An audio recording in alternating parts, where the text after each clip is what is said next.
Stream, and I will begin to bring people on call just to help myself manage it through the next several hours. Going to, as usual, start the call with Jameson Reese. Ooh, what that does to my ears. Okay, give me a second here. All How's it right, going? now give me just a moment to put my earbuds on. Be patient with me, Jameson, and of course, everyone who's listening. It's going to take a few moments to do that because I just shattered my eardrums, metaphorically. Mm. They've been shattered enough physically in the past. No kidding, no exaggeration. And by the way, most people would not regain their hearing after that, but I did. Okay, so now that I have regained my hearing after that horribly loud Skype ring, can you hear me, James? Yes, Excellent. yes, I can. We are streaming live. I am going to bring everyone else I can on that will be able to join us. And of course, this will include dear Pacuan and Derek and Salman. So let's give them a call. And okay, I hope everybody comes on through. And Pacuan Mireles, can you hear us, sir? See if he answers. And dear Salman. Assalamu alaikum, Brother Douglas. Yes. Thank you, dear sir. So glad to have you with us. And let's see if we can bring Derek Talley on as well.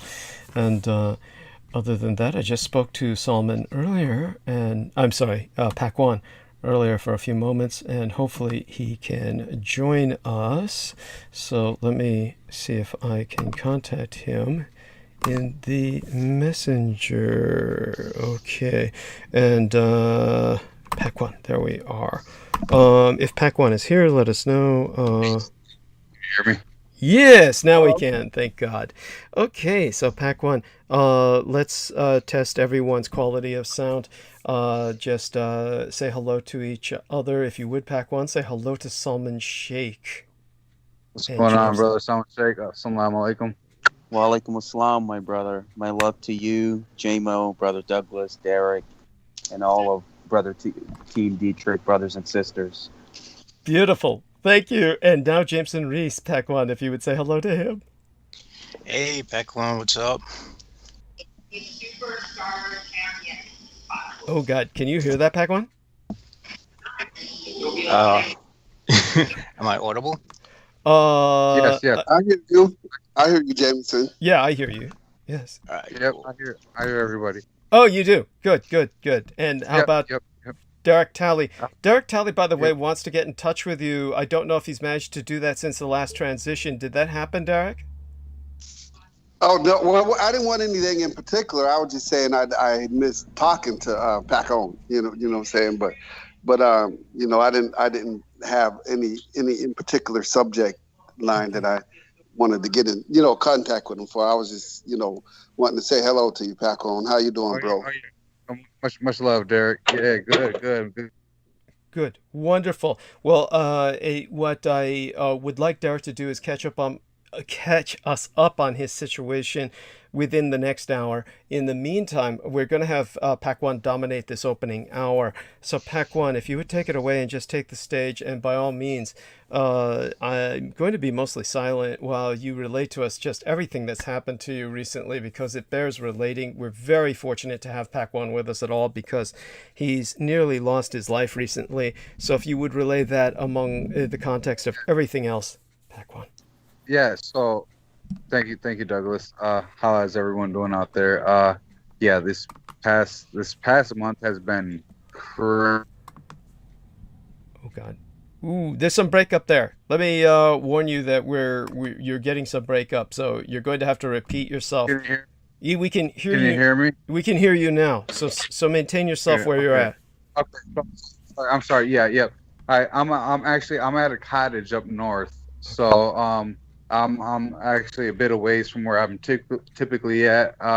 It's been actually the past 3 days that I've actually been able to relax, and probably the past 2-3 months. I've been so busy, business, everything has taken off for me.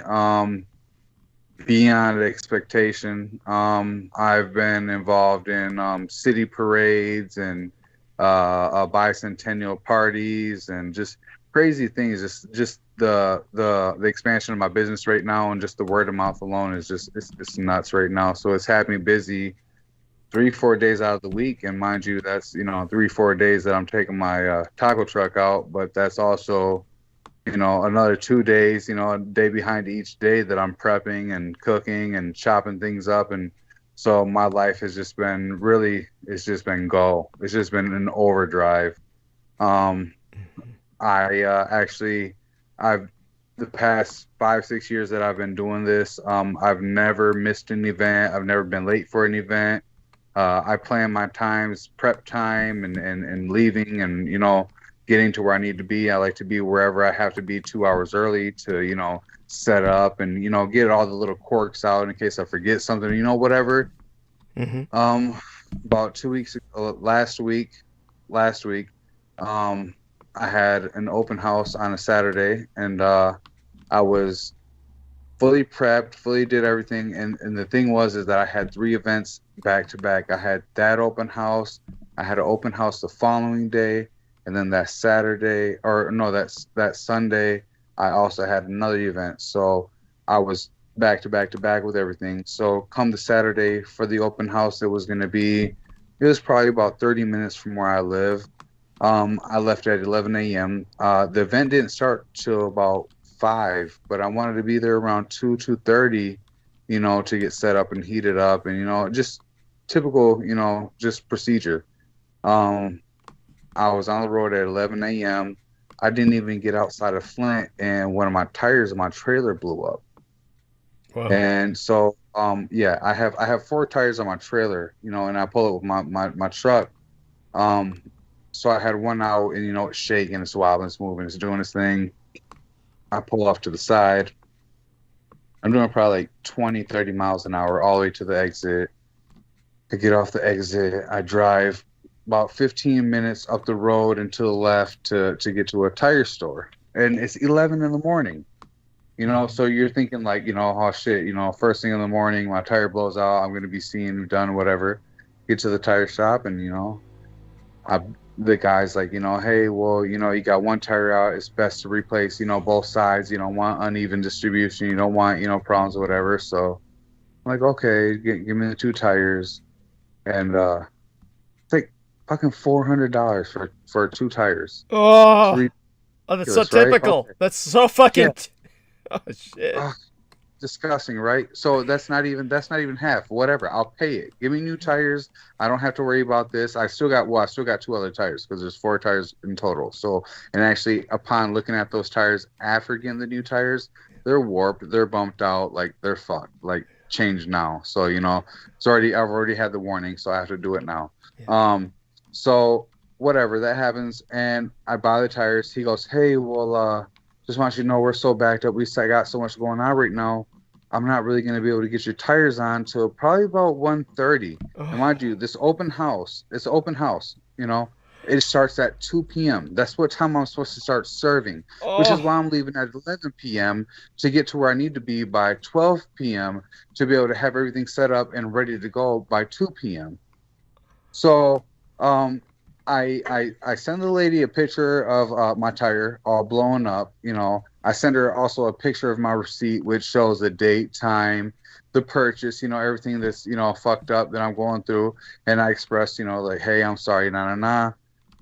And she's like, hey, well, are you going to be here? I was like, well, they said 1:30. That'll give me 30 minutes to get there. Just, what happened was her package she ordered an extra 30 tacos, on the side of her package. So I was like, I'll give you these tacos for free. Don't worry. No. I want to make it up to you. I feel sorry. So I'm waiting. She messaged me back and says, well, hey, people are going to be ready to eat at 2. So I'm thinking I'm just going to order like 10 pizzas just to get things. Are you going to cover that too, right? And I'm like, oh my God, really? Like, shit. So, I mean, am I supposed to say no? Am I supposed to say yeah? Like, I guess at this point, whatever.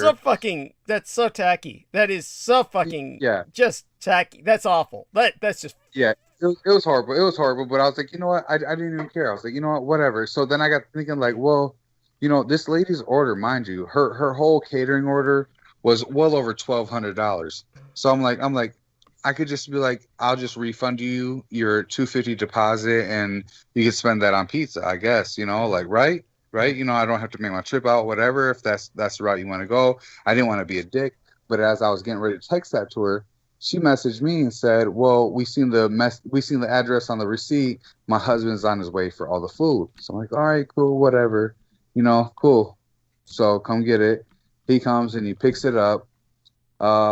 He's still trying to pay me extra money, and I have money in my hand, and I'm just like, I feel really bad because one, the whole experience of having the taco truck, you know, whatever, having me out there was that, you know, I was gonna be serving the food. You're gonna get the full experience, right? Now I'm not even there. I can't even heat the food up. I can't even pull my. So I gave them probably like $1,200 worth of food for the deposit of $250. I took that loss. Whatever, you know, just get it on out the way. I fucked up, you know, take that on the chin. That's not. None of this is your fault, and this is no. But I still feel that, you know, it was, you know, that it was still a loss in my book, just because of how I uphold my business and how I maintain my business, right? Because I go somewhere and I ask for instance, no pickles or no onions or extra mayo, whatever on my shit. Like if you came to my taco truck, I'm gonna make sure that everything I do in my power appeases what you ask for your food, or, you know, I'm going to give you my full service. So when I don't get that in turn, I know what it feels like. So that's why I go above and beyond. That's why, you know, I'm trying to be to wherever it is I have to be 2 hours early to get everything, all the quirks out, you know, everything. So, you know, I messed that up and I felt bad.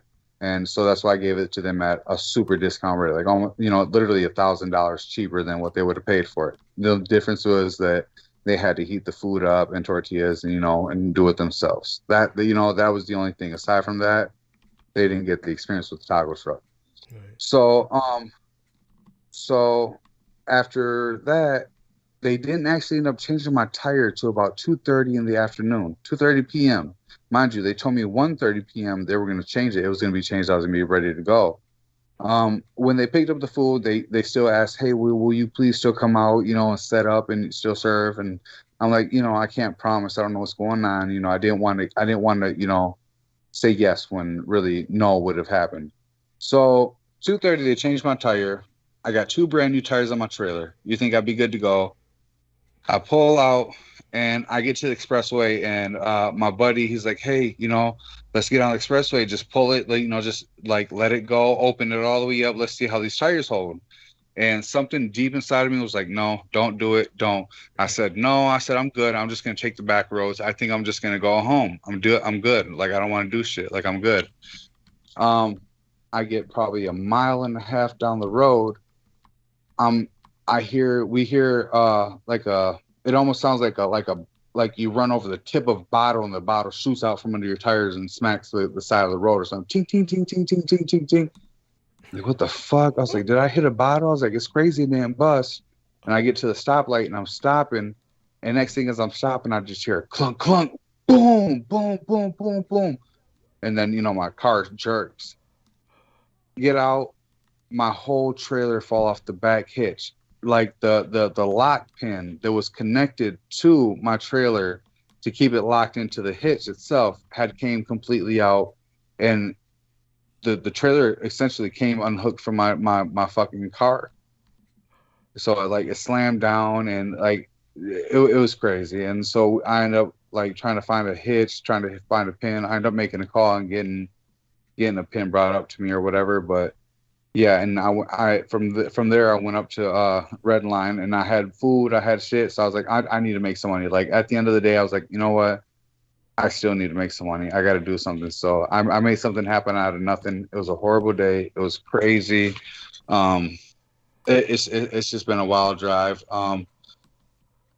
Things as much as things try to bring me down or, you know, deter me from, you know, succeeding, I've been blessed and actually been able to manage the upper hand on life the past couple months. You know, I've seen a crazy increase in growth in my business. word of mouth alone is ridiculous. Like my phone and Facebook like blow up all day long for people trying to see where I'm at because they want to eat my food, you know. So I mean that's good. It's a blessing. Um, I just yeah, that's pretty much where I'm at. My daughter she turned 15 yesterday, and we just celebrated. We had we rented out a cottage, and we've been taking kayaks out every day, and Wonderful. just hanging out bonfires every night. And Thank God. probably like the past 3 days, it's been a lovely time. It's been a cut from the norm, which has been just go, like absolute go. And it's just been good to enjoy time with my family and everybody right now. My birthday was last week. I didn't really do much during the day. I later on in the evening, me and my wife, which Red Lion is a bar that it's a brewery distillery that I take my taco truck up to, but I enjoy the drinks. So I went up there for my birthday. Well, my wife surprised me with a little thing up there, and we went up there and had a good time. And I just it's been on the go. I've been on the go. I really haven't up until these past couple of days had a chance to just stop and relax and take everything in. But it's all been go. I still got little couple problems that have arisen past couple of days, but we'll just take those in stride and continue to push through, because at the end of the day, life is what you make it, man. You have a hand, you just play that motherfucker till you make the table sick and they fold. Yes. Yeah, definitely. And I want to thank everyone for being here who's supportive. Don't forget to upvote and, by God, maintain Pac-1 Morales in your thoughts and prayers, as well as Amanda Ute, whose situation I will just briefly cover later with a single sentence. She's been going through a lot as well. So I want to thank Marcus Grix in the chat room for being here with us, and everyone who's with us now. Do your best to respond to what you can about Pac-1 Morales' experience and encourage him in the chat room. He'll have a chance to look at that later if he can't look at it now. And I want you to know, Pac-1, that I was so impressed by the beauty of your wife and daughter. So glad you have these people in your life. And I want you to go on more about everything that's been going on with you, because I know there's a lot more going on besides that. We'll turn towards Derek Talley when you feel that you've covered enough, and let him speak about what's going on with himself lately, and actually have the two of you kind of speak, as well as Salman Sheikh address both your situations. But I'll have Salman address yours first, of course. Thank you, Derek Talley, for putting what you can inside of the chat room to shield the book. Very definitely appreciate it, dear Derek. I'm sorry, Salman, did you have something to say to Mr. Pac-1 right now? And then the two of you can speak for a bit before Pac-1 continues. Oh, yes, of course. Brother Pacan, it just reminds me of what the Sufi sheikhs tell us, that in your life, when Allah loves you and he's trying to get his believer close to God or close to the divinity, you will have trials and tribulations. So the harder, the better. Even though there are aspects in your life where you have the elements of the occult and darkness that always target you, just know that in the end, things usually work out in your favor, because you're divinely protected, divinely guided, you're loved, you have prosperity, a beautiful family, people that look up to you, they protect you, they love you, and in turn you are a man of service, one who goes above and beyond to do what's right for yourself, for your family, for those that give you patronage for your business. So all of that comes back to you, because ultimately it's about the intent and synchronicity behind whatever it is that you do. And I know that whatever comes for you, my brother, you will always prosper and succeed times 10, no matter what an enemy plots or tries to put you through in terms of tribulations. No, for sure, and I appreciate that, brother. That's one thing. So I had a friend who was with me when all those things were happening, and one of his favorite things. This is like, and it's like me and him kind of like fell out a couple years ago, but we recently got back in touch. So like we're good. Like but like that's one of his favorite things to say is I'm cursed, you know. And when the tire blew up, he's like, just say it, Joe, just say Oh it. shit. Oh, I was like, I'm not gonna say it. I'm not professing that. Like, I won't speak that, you know. And so, you know, everything happened with the tire, and then, you know, he's actually the one who told me to get on the expressway, and I was like, no, I'm not feeling it. I'm good. And then the tire fell. He's like, you still ain't gonna say you? So I said, fuck no, I ain't gonna say that. Like, you know, like I'll tell you, I'll keep going. Like, this shit ain't breaking me. Like, okay, this is fine. I walked up and down the road looking for a pin or something that I could tie into the trailer hitch, the lock pin that busted off while I was driving, apparently. But it was I declared it though. I said this has been a divine intervention. Like, something out of everything kept us off the expressway. My tire blew up on the expressway, causing us to get off. You know, we were going to get back on, and I decided not to. And yet, you know, here it is. My trailer fell off my fucking hitch on my truck. Like, imagine doing 70 miles on the expressway and your trailer hitch coming unhinged and smacking into the fucking into the ground while you're pulling. That's someone is dying. Someone is dying. You know, like that situation legitimately, you know what I'm saying? You don't have to believe in a Catholic God or, you know what, I don't care, but all the above, like what is the all? That's divine intervention. That's purpose. Death respects purpose for sure. And I'll tell you what, like, I wasn't complaining, I wasn't hating. Like, I took it in stride. You know what I'm saying? I ended up paying $400 for my tires. At the end of everything, I pulled up to a bar where I usually go every Saturday anyways. And for the 4 hours I was there, I made the money back that I spent on my tires. You know, it wasn't a lot, but it was enough.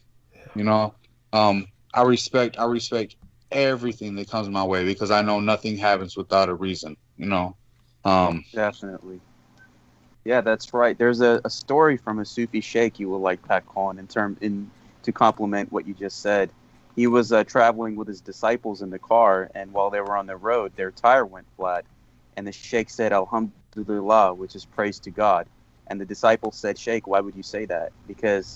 And the sheikh said that because of this happening, God has saved you from a bigger disaster from where down the road you could have been hit by a trailer, and your life would have ended right then and there. So sometimes we do have these small trials and tribulations that do come up in our way, but ultimately is there to strengthen us. Like you said, whatever it is that you invested, you got everything back.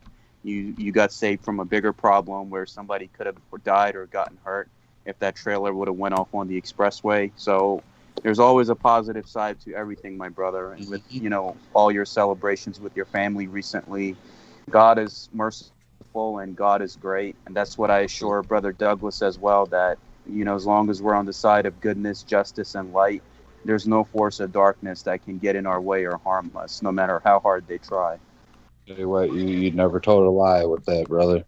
Because I don't believe, you know, like, I know there's negative and bad out in the world, but honestly, I feel like the only negative and bad in the world are those who are provoking or, you know what I'm saying, manipulating it, you know. So the rest of us, we all want to survive. We're all protected. We're all covered and coded. And at the end of the day, you know, we're going to continue to persevere with Douglas's word alone. You know, I mean, he has one of the strongest truths that can be known in this continental U.S. You know, so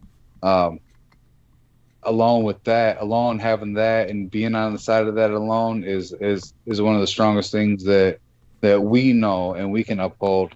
And everybody else is just, you know, they're gonna get it. They're gonna get it. It's gonna be it's out there enough now, legitimately to this point where the book, you know, everything is out there to this point to where it's gonna be known and it changes lives. To even have that truth and to know it will change the way you look at everything and you'll know that, you know, what has to be done and how you follow, man. It's just truth alone. And Bless you. Yeah. Yeah, that was beautiful, Pakwan. And honestly, you have no idea how much we love and appreciate yourself and what you've come to represent. Your friend, I understand, is being impish when he says that cursed, bit that he goes on that trip. And at the same time, however, believe me, you're so wise to resist that. I mean, even as a joke, though of course I suspect he may truly believe it, but you get my point. Well, Yeah. yesterday, well, let me tell you, he's went from 320 pounds to 270 pounds, right? Because he's been working out recently. He had a crisis in his life where, his world got flipped upside down. He just had his first child and things didn't work out with him and his girl, and just crazy little things that happen in between. And he gets surgery on his back like every other week, like every 2 weeks. He gets the nerves on his lower back burned, surgically. Oh. And yeah, they keep him heavily sedated on it. So like I'm typically, because it's here well, not here, but out in Flint where I live, where the surgery is done. It's outpatient treatment, but I'm usually typically the one who picks him up, from it and things like that. And he when we first started working, he bent over to pick up a power cord, and I ended up having to rush him to the ER because he couldn't stand back up. Something happened yesterday while I was here on vacation. He was supposed to come out and hang out with us, fish, just do what we're doing out here. And he's been working out. He's been in the gym. Like I said, he went from 320 to 270 recently, past couple months. He bent over to fucking pick up a piece of paper, and that was it. He's done. He's in the hospital right now. Oh. So but that's the same guy who's always like, I'm cursed. It's like, no, you can't say that. You don't give it that. You know what I'm saying? Like that's what I always tell him. Because that it's not good. It's not good, man. Professing that, putting that out there, that's your reality, bro. That's what I just try to tell people. Like magic is so subtle and real that it's to the point of what you believe. Even when you don't believe what you think you believe it. Yes. Superstition shit like that. That's they're little things. They're little triggers, but it's just don't speak things into existence because they'll happen. It's almost like the bad April Fool's joke, right? Like people have always said something like what I used to do to my mom when I'm April Fool's, and it's fucked up because I'm like, oh, I got kicked out of school today. She's like, motherfucker. No, I'm like, oh, no. Next day, some stupid shit would happen, and I would legitimately get kicked out of school and have to come home and be like, oh, I got kicked out of school. Like just don't fuck with the universe. It will fuck back. It's true. It is true. The human mind is the most powerful computer in the universe, and it's directly linked into the circuitry of the matrix. So when I was in security, and just the chicken shit contracts, we're talking about the cream puff end of the industry where people are just working in skyscrapers and shit to check in the IDs of incoming white collar workers. You're talking about environments like that where people on the staff would just say, well, life's a bitch, and then you die. You remember that horrible bumper sticker quote that was just floating around forever, and I would never engage in that. And all the men who did, I'd ask around later on, oh, gee, what happened to what's his name? Oh, he died. It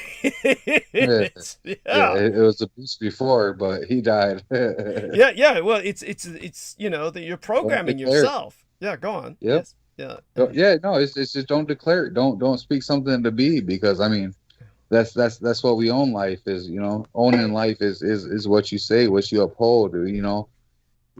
People don't understand. Like you cast a stone out there, and you'll follow the path, whatever it takes to get there and learn that lesson or be that part or whatever. You're gonna bump your head the whole way to that stone, man. It's out there. That's the best I can say. I mean, nobody says they're going to be good at baseball and don't practice and just show up to a game and are great. No, you're going to practice and everything you do, that's something you hold close to you. That's just, don't have an intent. Yes. Don't have an intent. Don't speak it. But no, it's been an amazing couple weeks. I've been crazy busy. I just man, it's just nuts. It's nuts because thinking, here I was, a month and a half, 2 months ago, I had my baby mama, like reported me to the health department and the state and all this other shit for my business, and at that point I was so ready just to give up, and I didn't know what to do, and I was like, you know what, fuck it, I'm gonna give it my all. Like I'm not wrong. There's nothing to hide from me, and that's what I've done. And honestly, like the response and reaction of everything out there is just, it's accepting, it's loving, and I'm winning, I'm succeeding, and I mean, I'm not mad at anything. I've been working hard, and me, my wife, and my oldest daughter, we're all Geminis. This is our month. My birthday is the 9th, my daughter's the 15th, and my wife's is the 20th. So technically, this is like our month. It's crazy to, 5 years ago, what I'm doing today, I definitely couldn't afford or do, or even think of doing. And now I see my family, and it's like, I get to see them enjoying life. I work hard for it. We work hard for it. Day in, day in and day out, and I'm just grateful for everything. I'm 100% a grateful person, man. Like, definitely, there's ups and downs in life. I'm no one special, but you know what? I appreciate and give it my all every day. And nothing different from me or anybody out there listening today. So, you ever feel like your day's shit? Trust me, we all have shit days. We all feel like giving up, but that's just the beauty in being who we are as a people. We just go, we move, we move. Well, you're definitely not like everybody else. You have a very exceptional life, and the arc of experience that you have is something no one else can make claim to. So let's not sell yourself short by having you pretend you're one of the regulars. You may try to cope as such, but no, I guess there's a cope. Yeah. I just know this. I know that the lengths and strengths, and we're very resilient creatures. We're literally, we're like the mammalian cockroach. Legitimately, like we're very we rebound off of anything that's thrown at us, Yes. as a species. So I mean, we have nothing to worry about. No, Love, life, yeah. Go on. everything. Yes. No, yeah, that's just I'm just from my experience, I mean, I know different walks of life. I know people who have it better or worse, whatever. But honestly, like, we all have it in us. Like, I don't know. I did just some people will go and some people won't. But we just move at our own pace. We move at our own pace, and we're all right where we need to be. Thank you. Thank you. And Derek Talley, I'd like you to come on now. Tell us about what's been happening to yourself, and draw some parallels between your own experiences and that of Pac-1's. I don't know if he's been familiar with what's been happening to you, so catch him up if you would be so kind. I think how long has it been since the two of you have talked or appeared on the show together? As busy as he's been, go back to that time. Yeah. So go back a few months to what happened to you since last the tween of you spoke, okay, Derek? Yeah, the situation I'm in, Pacan, back on May 5th, I went to work, and before I went to work, I had a doctor's appointment. My doctor's appointment was actually a week after May 5th, and so with my doctor's appointment, it's customary that you go a week before your appointment and go do some labs, just some lab work, like blood and urine and all that. So I did that, and they called me on May 6th, right before, I was getting ready to get up and go to work. I work at, I start work at 2, but they called me like around 10, when I was just getting up anyway, and they said, we just got your lab results in from yesterday. You need to go back to the emergency room immediately. So I had to call my job and let them know what was happening. See, that was my last day at work. And on May 7th, I was in the hospital for a week, by the way. I was in the hospital till the 13th of May. and they ended up putting me on dialysis, and I had to, get the holes poked in me for the for the dialysis port and all that stuff, and so in the meantime, I've been dealing with this insurance because my insurance said, "Oh, you're approved from May 6th to May 12th." Well, I didn't even get out of the hospital to May 13th, and now it's taking longer for me to get any kind of paycheck.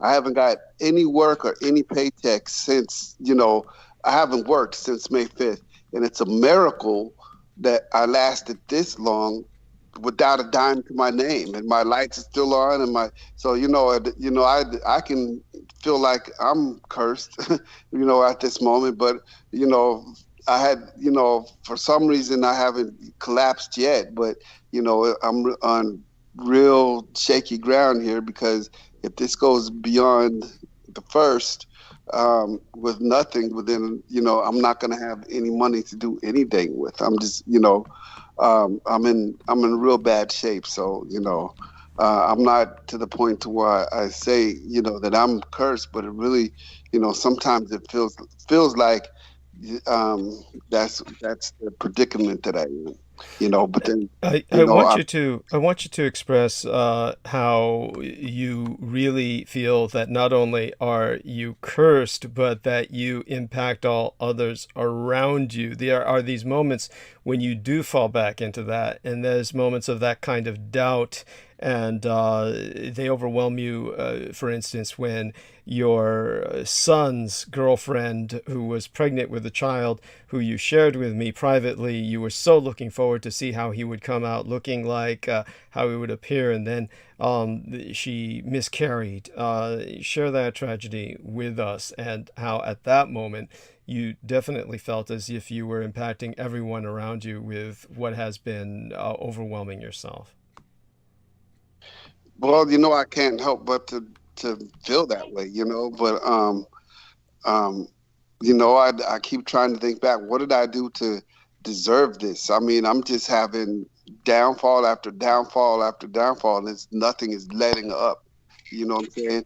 And at this point, it's the worst of the worst, because I'm just straight up, my finances are getting strangled out. I'm glad that I'm not even, turning to crime at this point, because I'm at wit's end. There's nothing left for me to do. You know what I'm saying? Well, I've got you do have, just to put this into perspective, your father is still alive, and you can turn to your father, and you will ultimately, with him to support you to that point where you transfer all of your health care into the VA, you have the VA to help you free of cost from that point forward. So it's in order to put that into perspective, this is something where, and of course, you can't even fantasize about crime because you're a man who doesn't have that option. You're not in the physical. Your mortal coil is no longer fit for crime.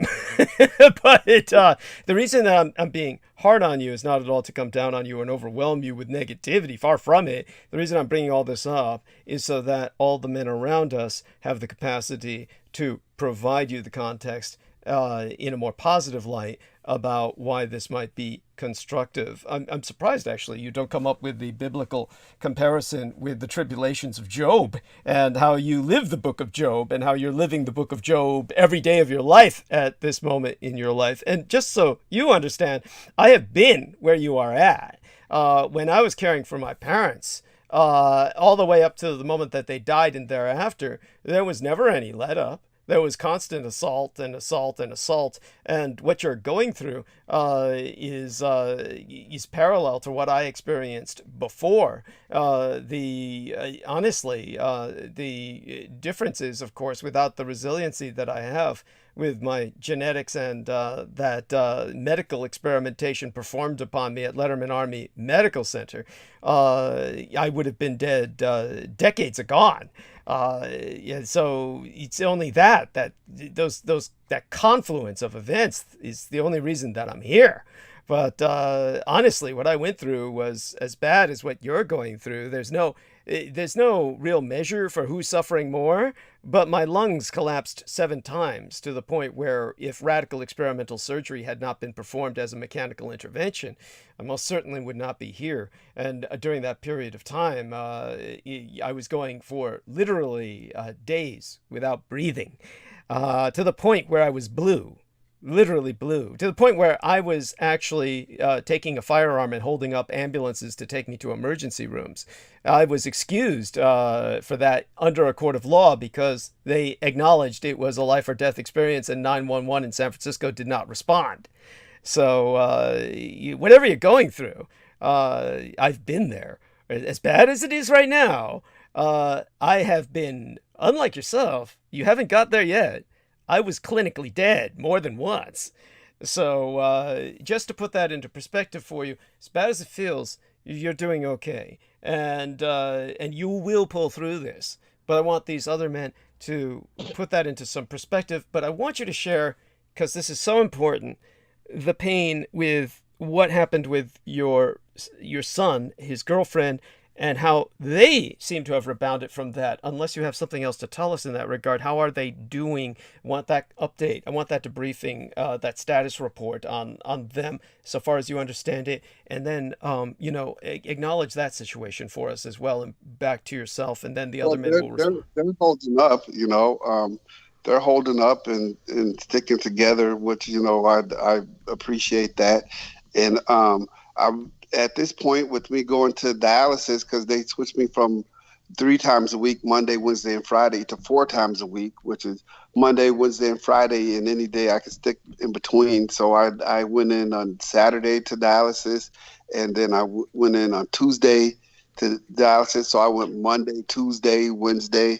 So, in the meantime, when I'm off, I'm getting on the computer and trying to figure out what is it I can do to send to these insurance companies, the insurance company Prudential, what it is I could send to them and see. I'm gonna have to sue these people. They're just being ignorant. I'm just gonna have to sue them. Mm-hmm. Okay. At this point. Yeah, and is there? This is obviously new territory for you, so I'm wondering what you're thinking about legal representation. Who would you turn to for that? Do you know of which kind of? Well, somebody who deals with disability. So the same lawyer, because I actually called a lawyer, and it would be the same lawyer that you would call if you were denied disability from Social Security. You would call the same number. You would call those same lawyers if you were denied disability from an insurance company. So they know how to. Those lawyers know how to deal with it. So there's like a disability lawyer. So that's basically. They told me that by Friday they'll have a decision, and by decision that doesn't mean that they're gonna approve it. But if they don't approve it, the only thing I can do from that point is just call a lawyer. Mm-hmm. Thank you for sharing I don't have any money to pay the lawyer, but if they think they'll be able to get something from the insurance company on top of me getting something, well then, I reckon they'll take the case. Mm-hmm. Yes, and so when I want. Yeah, certainly if Peter Moon were here, he would have some advice. He won't be here till maybe 9:30 Eastern Daylight Time. But hang on, and when he does come on, hopefully you'll be around to reiterate to him. But both of you gentlemen, Solomon Sheikh and Pacan Morales, please respond to that and provide some of your own experiential wisdom in this regard. I'd like to start with Pac-1 responding to that, and then I'd like Solomon to respond to both of you. Yeah, for me, it seems you're definitely being tried.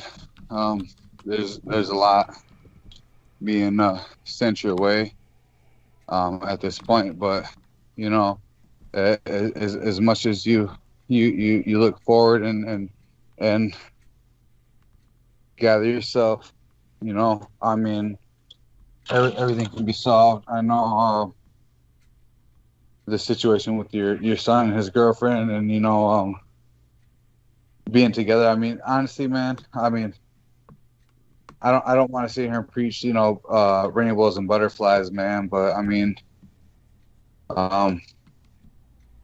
there's always a way out. We sometimes we have to just look back at what we know, you know, what's familiar to us, you know, and just what we can utilize in that moment, man. I mean, I deal with it a lot. I mean, not to the extreme, but there's a lot of shit that pushes me, and it makes me feel like, you know, just throwing my hands up. But you know, along with Bobby, you know, nothing is given that can't be received. You know, like there's no test too big. There's no, you know, sucks, man. These moments, and it seems like everybody's going through it. Everybody I know, you know, at this time, like there's something big, there's something strong. This teaching us all collectively a lesson, or you know, something that goes beyond what's spoken or understood. You know, it's written, man. Right now, it's a hard time for everybody, and I hate to hear and know that anybody's, you know, going through a trying time or something that they can't handle, because you know, as simple as it could be, you know, just say have faith, and you know, whatever, man. It legitimately takes work for everybody, man. Everybody. And we don't all have the same outlets or, you know, avenues to get things done, or you know, it's trying, man. It's trying, and it upsets me in my heart to know that, you know, someone I love, someone I care about, someone that's part of our family, our team, that, you know, is going through, you know, something that's extreme, man. That's extreme, man. Not knowing where your next day is going to come from, or your next week. It'll make you question some shit, man. And I'm sorry that has to be the case. I really am. Pray and hope for a better outcome, something, you know, to come your way, and you know, lighten the load, you know, ease what you're bearing right now, man, because it's a lot, and we all go through it, and these times are very trying, you know, and at the same time, as long as you know that everybody you're with is going through the same trial, the same, you know, has the same things they're facing, you know that you're all facing it together, man, and nobody's gonna let up on each other. You know, no one's gonna let anybody go face down in the mud. At Right. the end of the day. You know, one thing that's kind of frustrating to me is that as I investigate this, because you know, that's, since I have all this time on my hand, that's what I'm doing. I'm investigating why I'm not getting this money, and if I wasn't investigating, I wouldn't know. I would just be waiting in limbo. But the reason it's taking so long is because how the hospital diagnosed my kidney. Now they put in the hospital records chronic kidney disease, which technically, you know, that's what I have, but that's not covered by insurance. There's the only thing that's covered by insurance, because there's all kinds of different chronic kidney diseases, but the only one that's covered is the one called end-stage renal failure. So if they had just written end-stage renal failure, you know, on the report, then I wouldn't be having this. So, you know, last week I blamed it on last transmission, I blamed it on my family doctor, but my family doctor was just getting it from the kidney doctor, and the kidney doctor you wrote that in the report at the hospital. You know, so I ordered my hospital records, and I'm searching all through them, and it keeps saying chronic kidney disease, and it doesn't. There's only one page that mentions end-stage renal failure. So, which is what I have now. Luckily, when the place that I go for dialysis finally sent in their report, and they just sent in their report like a week ago or so. They put end-stage renal failure on their report, so I'm dependent solely on their paperwork to get me, approved. But I could have been approved if the diagnosis was spelled out proper, like on the paperwork, which is even my own doctor said, well, you're not going to be able to work like this. You're a truck driver. You're not going to be able to work. I said, well, that was a relief for me because he sent it in the paperwork to the insurance. So I thought for sure if my doctor says you're not going to be able to work, and he sent it in the paperwork that I have a solid insurance case. But then but he only put on the paperwork what the hospital put on their paperwork, which was chronic kidney disease.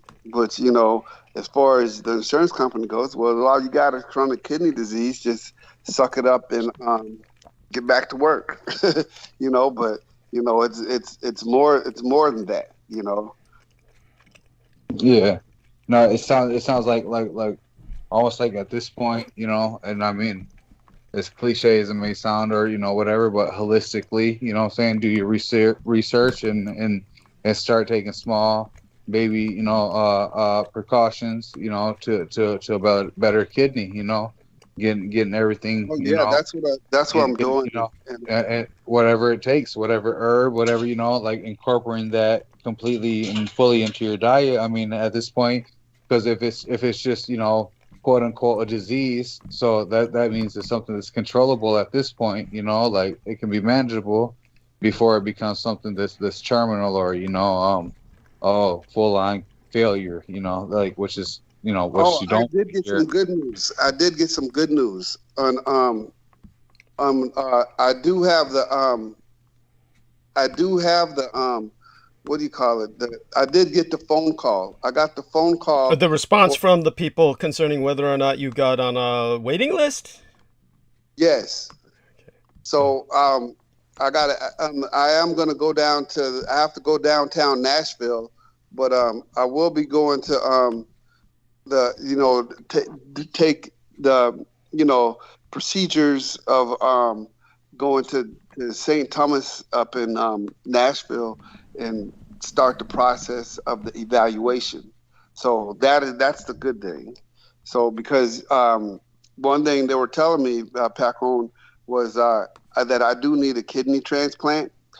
And being that I do need a kidney transplant, when they give out kidney transplants, or at least put you on the kidney transplant list, they want to make sure that you're going to be using it for a while. They don't want to give it to somebody who's on their last leg and is going to die anyway of something else. Be like, if you got a bad heart, you know what I'm saying? If they give you a brand new kidney, but you got a bad heart, you end up dying of a stroke or a heart attack or something like that. Well, then if they give you a kidney, they want you to be around to use it, basically.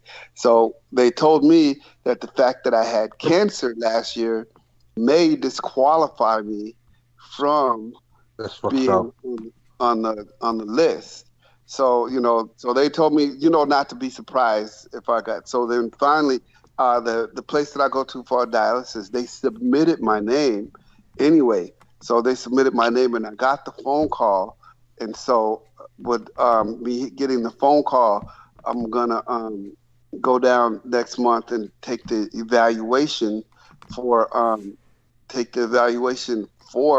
the test, and then so I still it's still not there's still other things that has to be done, but being that I made it this far, the fact that if they didn't think that I would if they didn't think that I would be a good candidate to receive a kidney, then I wouldn't have got the phone call. I would have got a letter in the mail saying that I was not a good candidate. So they said either you're going to get a phone call or you're going to get a letter mail. If you get a phone call, that means that you've been approved and you have to start taking the evaluation for your kidney. So, and on Friday of this month, or this week, I think it's Friday of next week, the 28th. Friday the 28th, I have to go and get a permanent catheter in my arm for the dialysis. So this is just another thing, that I'm going through right now. So that's considered a major surgery. So my son has to take me to the hospital in the morning, 5 o'clock in the morning on Friday, and leave me there. And because this is one of those where they don't want me to drive home. So. Yes, thank you for sharing that. And I was curious as to when they asked you about have you ever had cancer, I was wondering, I would hope you had the common sense to emphasize, yes, but I recovered in toto. And because you didn't really emphasize whether you even did that. Right. Well, I did because, it's, they're the one, the hospital that called me is the hospital that treated my cancer. So, they already know the answer. But yeah, I told them, yes, I'm recovered and, it's in remission. So, that's one of them days where they can ask, but they already know the answer before they ask. So, okay. Other than that, because it's kind of strange because I got to remember who I'm talking to because, when I'm talking to the insurance company, I got to make myself seem as pathetic as possible. Yes, you know what I'm saying? Like, when I'm talking to these people, I got to make myself seem as healthy as a horse. Just need a kidney, I keep on galloping. I'm like a Mustang stallion. You know what I'm saying? Just understood. No, it's understood. This is the paradox of the position that all such people are in, including when I was dealing with advocating for my parents. Again, however, my parents are dead. Your father is still alive, so you have an option that you can count on. He is not going to turn you away. So in terms of that, between him and the VA, you are covered. And dealing with what you're dealing with now is an emotional issue, but you'll survive. You'll survive it and persevere with, of course, help from your friends. And with that, we turn towards Salman Sheikh.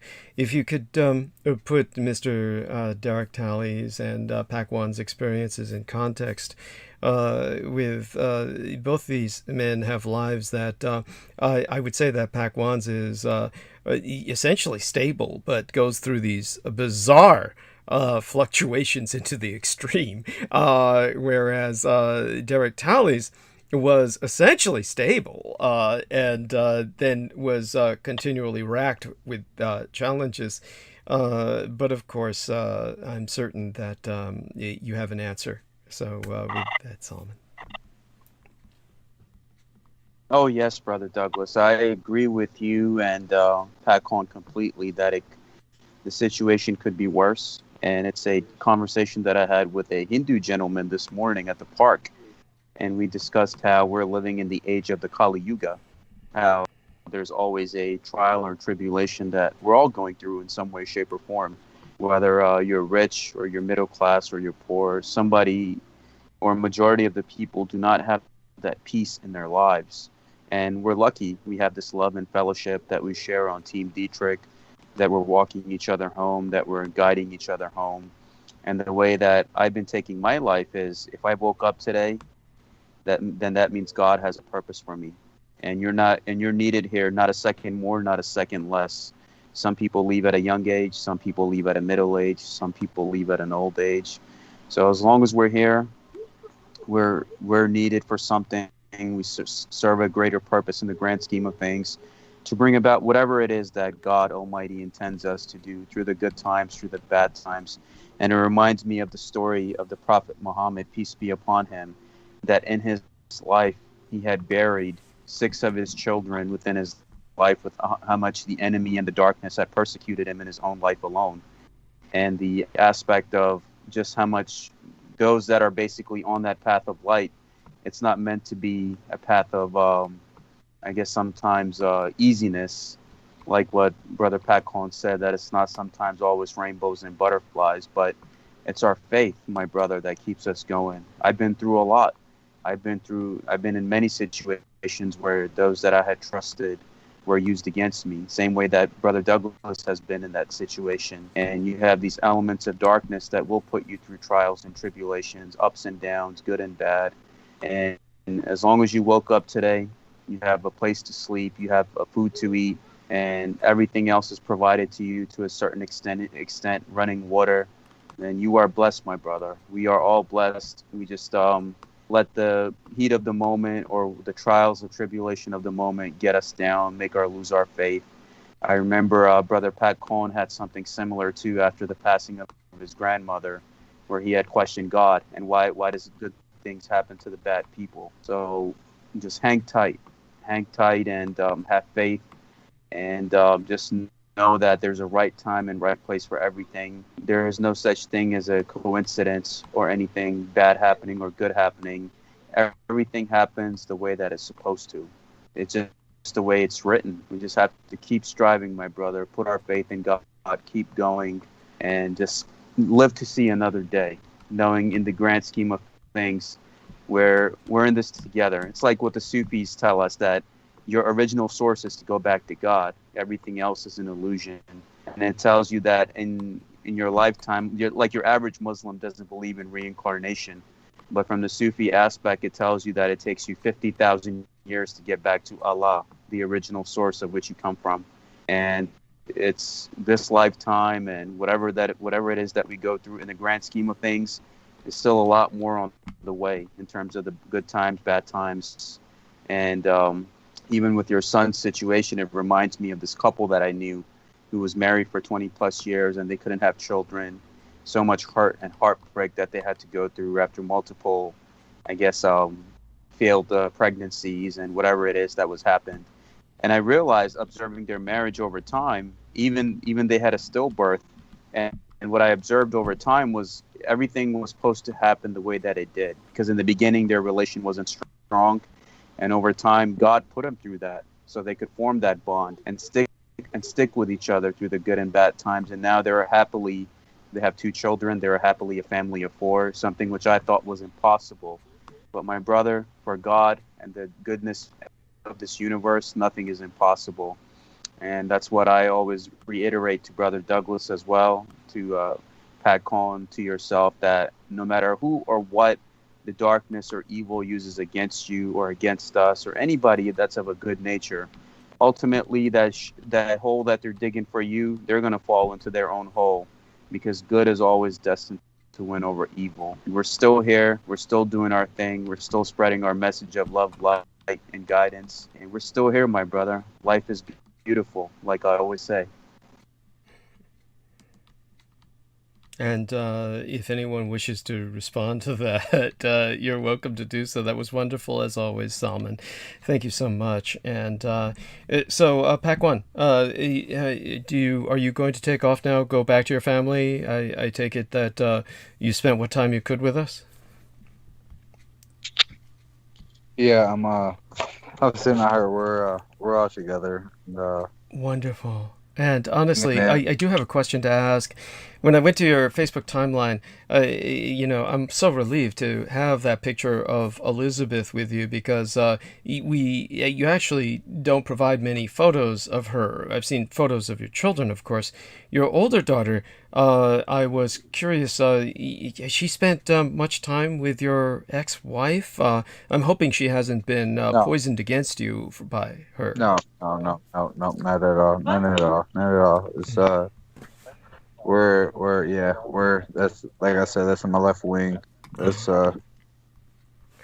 someone who's closer and knows more, you know what I'm saying, and completely understands everything as it is and how it's going, you know. Yes. Someone who more understands the reality of life than anybody else that I'm close with. And yeah, go on.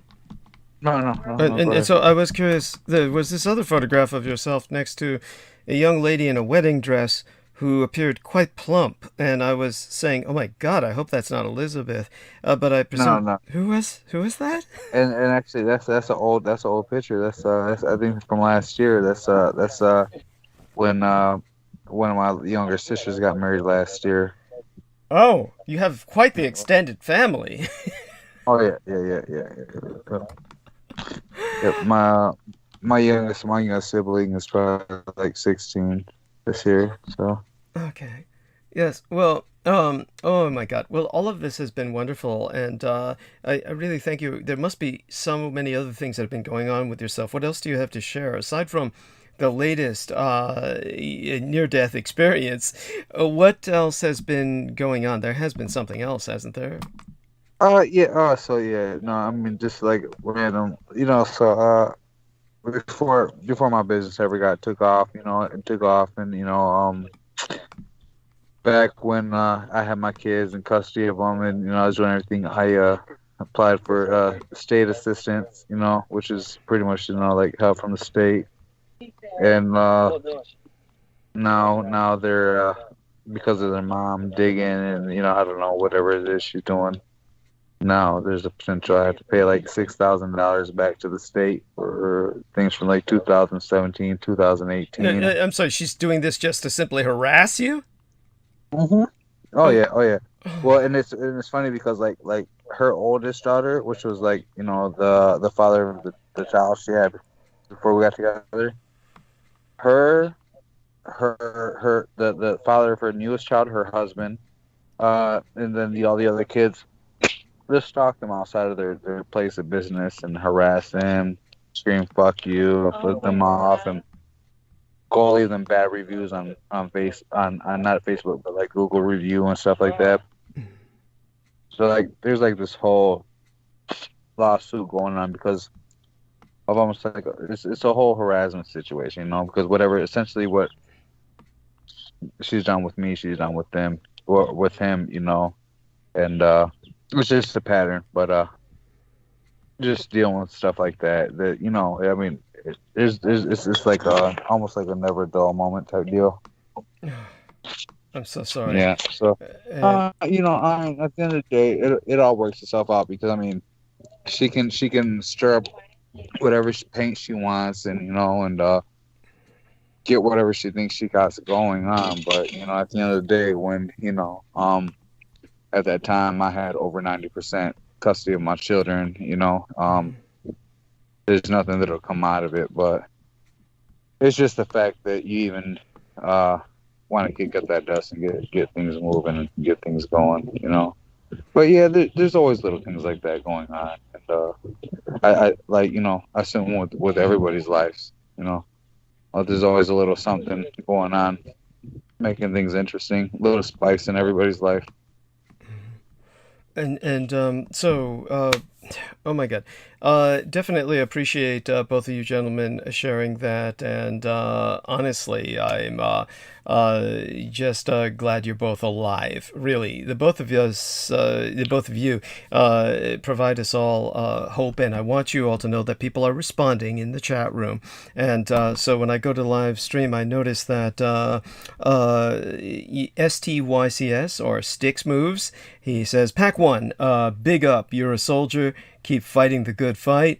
Derek, praying for you and the rest of the team. Keep your head up. And Daniel Arola says, I lived my own book of Job during my homeless years. It was a test to break me, and I won. And, by God, all of you men are an inspiration to others. And, of course, yeah, go on. That's my light at the end of the tunnel. That motherfucker right there. Yes, thank you. You fucking Daniel Arola. Hey, look, man. Yes, he's wonderful. He's wonderful. And He's been through it all. I mean, the same. I mean, there's yeah. And so delightful. And with that, Jameson, if you'll come on and respond to all of this, honestly, these men have poured their hearts out and are obviously stressed. Certainly, you have your own stresses, and you've been through some health issues lately yourself. If you'd care to share some of that and some of the stresses you're going through now, that would be appreciated. Well, my stresses are more or less me exploring my own consciousness and getting a grapple on what's going on with my mental state. And I've been getting a lot of help with that from by doing research into what's called schema therapy, which has, which is starting to actually fascinate me. So I'm working with that with my therapist. Uh, Now, as far as health is concerned, the problem I have is an ulcer. It's a very, it's a bleeding ulcer that I have to take a certain medication for called omeprazole. I have to take this twice a day. They are concerned to the point where when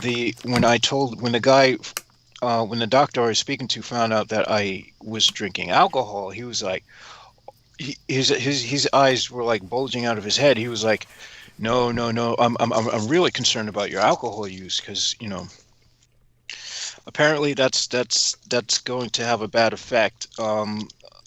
There's some anomalies in my esophageal lining that might be a pre-indicator of what might become esophageal cancer if I'm not careful. So, yeah, that's just that. I mean, it's something I knew for a while, and I've been like just pushing off. I'm not doing that anymore. I'm going to actively pursue trying to heal whatever is going on rather than, just brushing it aside like I was for the last 2 years, because for the last 2 years, I just didn't even care if I lived or died, but now I do. So, yeah, that's all that's going on You with have me. no idea how important that is. To care whether you live or die is an enormous advancement for you. So please Well, yes, continue. that's a massive step up. I suspect that this confluence of events that we're all seem to be going through might have something to do with, and I'm sure if Brendan Zoget was here, he would probably agree with me. The interesting moon that we had on June 10th, that eclipse, which there's always supposed to be some disastrous events going on all over the world, but macro from a macrocosmic perspective.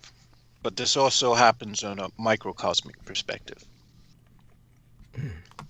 And so, you gentlemen definitely have my prayers and blessings, going forward, because, kidney failure is no joke, nor is damn near losing, your life on the road. And damn, man, I'm afraid to drive for that reason. Yes, understood. I'm glad I don't drive anymore. And what I'd like to emphasize is that Amanda Ute has, during the latest transmission prior to tonight's, her her cat, a cat of hers, died in her arms, and it was today or yesterday that it was explained to me that her dog Kronk, who is this very large Marmaduke kind of Great Dane, I believe he is big and black, and he's saved her life during that horrible time of the crash where he chewed through the safety belt that would have otherwise literally killed her daughter. So what we have is a situation where this is one of those true dogs that a person has every right to bond with and value as a member of the family. Unfortunately, he seems to be very sick right now and will not get up, and she has to raise his head to give him water. She is obviously under occult assault because of her affiliation with myself.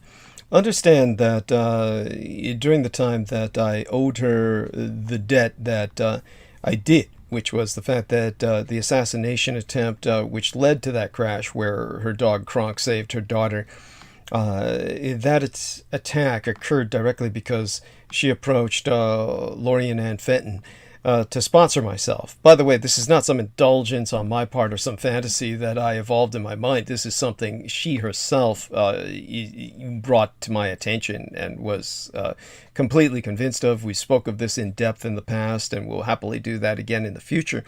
This was a long time ago. Most people listening to us are not familiar with this, perhaps, but she wanted to be my sponsor and almost paid for it with her life.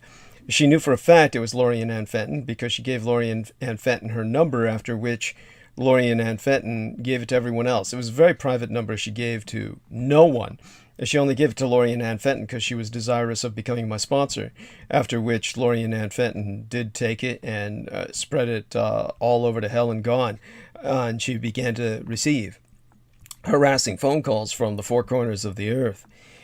Now, in terms of where she's been in the past, she underwent heavy occult assault, and because I owed her for her life, in the sense that she tried to become my sponsor and almost paid for that with her life, I did something that I almost never engage in, which was to engage in occult ritual. And there's only a few times in my life I've engaged in occult ritual, having been, of course, inducted into the seriousness of such actions through Michael Aquino himself, in terms of seeing the impact it had on so many people's lives, all of it so devastating and so negative. And at the time that I engaged in one occult ritual was the transmigration of a soul, and that had to do with the Dietrich Act. And that, of course, we can go into at some point again in the future with Peter Moon, who wants to integrate that into probably our third book in the series. In terms of the other occult ritual, it was to the peacock angel, Malushtag himself, and this had to deal with the extension of my mother's life, who otherwise was clinically dead at the time that I conducted the ritual, and it extended her life by a decade. It certainly was a factor. However, when you do something like that, there has to be a balance that is struck and a life must be taken. This is where people can spiral into becoming ritual murderers. In my case, the life that was to be taken was a balance that was struck in the case of Amanda Ute. Her children were being sought in terms of custody by her ex-husband's family, which was of the satanic ritual abuse alignment to Michael Aquino himself. In other words, they were co-religionists of his, a fact she herself will verify. I conducted a ritual to repay the extension of my mother's life with the taking of the life of the father of her ex-husband, who had the most power available in terms of secular status to take her children away from her, and he died of a brain tumor. And the balance was struck at that time between myself and Lucifer, or Tavush Meliak. So, in terms of all of that, understand that magic is never to be taken lightly. The balance that was struck was at least a life taken in the name of the defense of a woman and her ability to care for her children. And in terms of what she's going through now, I've already struck my balance with her. The one way Judith Agard expressed it was, she told me, you did everything other than marry her and bulldoze down her haunted house and build a new one for her. So it's not my responsibility to do anything for her at this point. But it's obvious that she's suffering in terms of her proximity to myself. Since you yourself seem dedicated to practicing magic, you might want to try and channel your efforts into something constructive and see if you can empower her with a shield of protection, Jameson. You might want to experiment with that. Talk to her at least, and see if you think that there's something you can do. So, I'll look into it. Please do. I would appreciate that. With such being said, Salman, if you could provide a perspective on magic, and then I would like to hear from Derek Talley on that.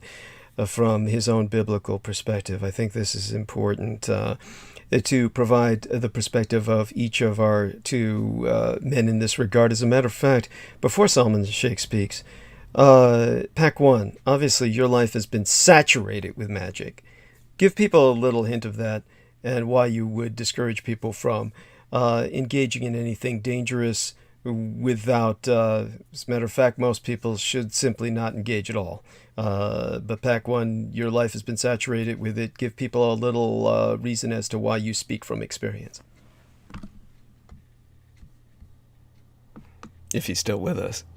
He might be on mute. And of course, if he's taken off with his family, that's totally understandable. And with that, we'll turn towards Derek Talley and Salman Sheikh. Whichever one of you feels comfortable with speaking first, go ahead. Yes, Brother Douglas. In terms of the magic, I've normally seen Sufi masters, like high-level Sufi masters, who are able to deal with the realm of the jinn and the angels. You have to have a certain amount of practice. It's like what you told Brother Jameson, that ability to manifest and to create those things. If you use it for the good, you can also use it for the good. And what the Sufi masters also teach you is through your, I guess, letting go of this world, letting go of all the attachments to this world, material or anything else. It helps you open up to these different realms in terms of your openness and your heart. And they tell you that your heart has like 4 different chambers of it. And if you are able to open the 4 chambers of your heart, then these different entities or things that are in the unseen and seen realms of humanity, they kind of give you their respect. They also leave you alone. And they also give you the example of Prophet Suleiman, peace be upon him, who's Solomon in the Bible. And they give his example that he was able to control the jinns. And they respected him so much that even after his death, the jinns still helped him build everything and all that. And he kept them boxed up in a ring. So in certain parts of the world, if you have access to these Sufi masters, they also have these rings, you could say, that keep these entities boxed up.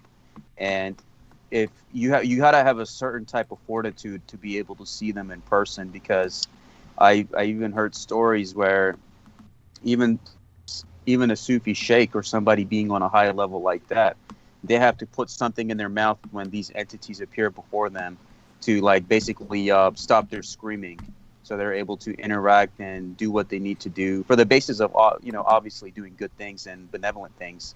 But it's a practice that's not for everybody, where they themselves have to stop their screaming because of seeing these things in their original form, which is not basically not for the faint of heart.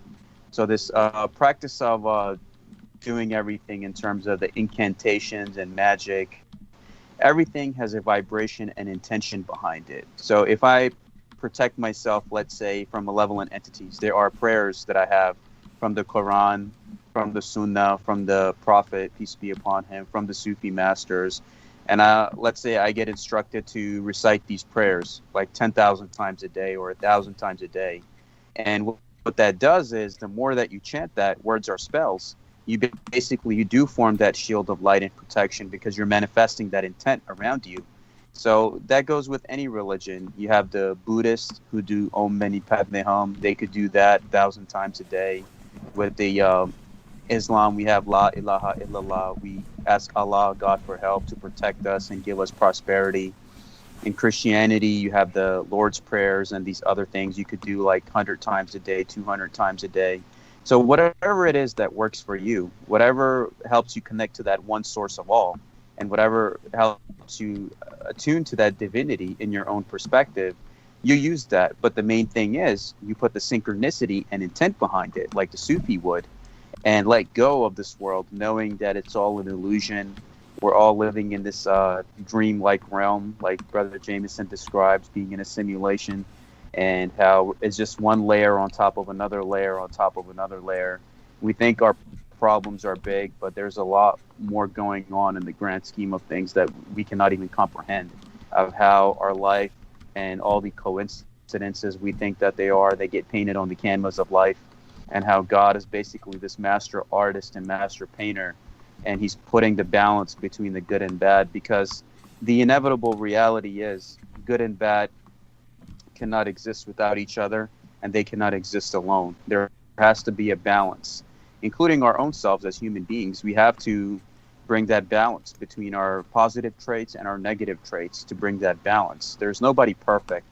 I was talking to a Sufi sheikh not too long ago, and he said, he was telling me the same thing. He said, don't beat yourself up about certain things. And he said, as long as you have a conscience that bothers you, then that's basically God is still in your heart. And if you were a perfect being, then you wouldn't be in this realm, which a lot of people say that we're here in this realm of suffering to get better, to in the spiritual school to basically get back to God and that back to that oneness in our fallen state that many esoteric points of views will teach you.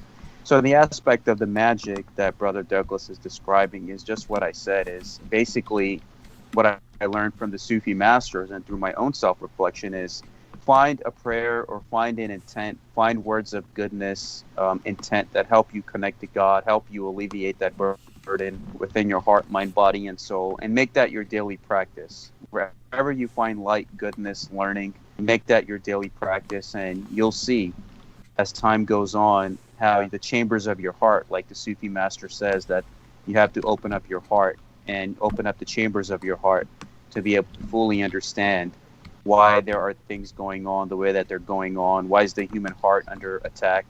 Why are we being desensitized from each other in terms of race, religion, world events? Why is there so much suffering? Like I discussed with the Hindu gentleman earlier who was describing the Hindu eschatology of the Kali Yuga phase that we're living in, that son is against father, father is against son, and there's nobody having marriages or relations or children.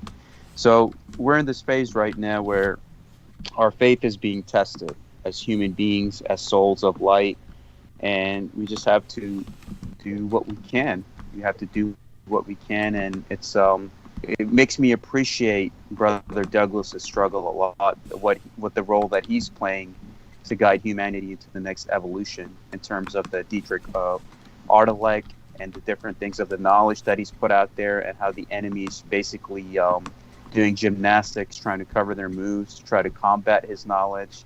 And it's basically, you have to find that intuition within you to know what is it that you're gifting to humanity. Like Brother Douglas is gifting us with his knowledge that you're not going to get anywhere else. You just have to find what it works for you, follow your heart, let your heart be your guiding key, and just do something that works for you. Any specific practice or way of life or conduct that helps you live a good life and connect to that divinity. And if you do that, then that shield does come in front of you, that shield of light and protection, where who or what the enemy tries to use against you, it just backfires on them times 10. Like the people who have tried to do occult rituals on Brother Douglas, and it ended up backfiring on them, and it just ended up hurting them. So that's basically it. You have to create that intent. Thank you. It is intent that matters. Intent is everything. And with that, many blessings be upon you, Salman, as always. Your wisdom is beyond price. And so, too, is that of Derek Talley, who in his innocence has very much cried out his tribulations, but at the same time, his faith is what has held him strong, and certainly that faith is being tested. That is the true sign of attention being gifted him by the divinity. Derek, if you could tell us a bit about a biblical perspective on all of this that we're discussing, it would be appreciated. Well, I wish I had some Bible verses handy that I could right now.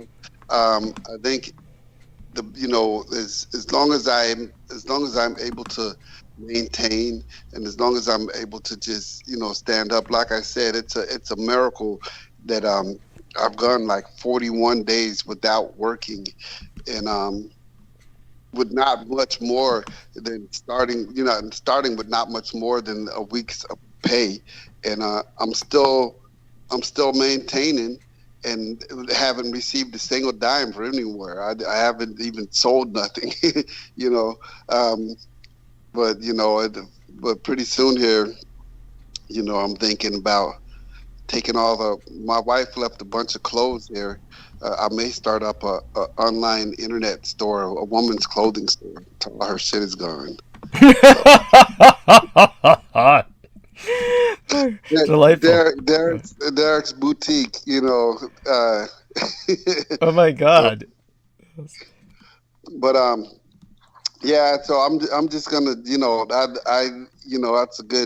that's a very good advice that Talmud gives, to just keep praying and stay in prayer, and that's something that I just haven't done much of lately. I've done a lot of studying lately, but I haven't done a lot of praying. And praying is our life, our communications with God. Our praying is spending time with God, and I know that's what He wants from me, and it's just a reminder that that's what I need to do. And what the Bible tells us, to be anxious about nothing, but to put our trust in the Lord. And really, I have no trust. I don't have any other choice but to put my trust in the Lord.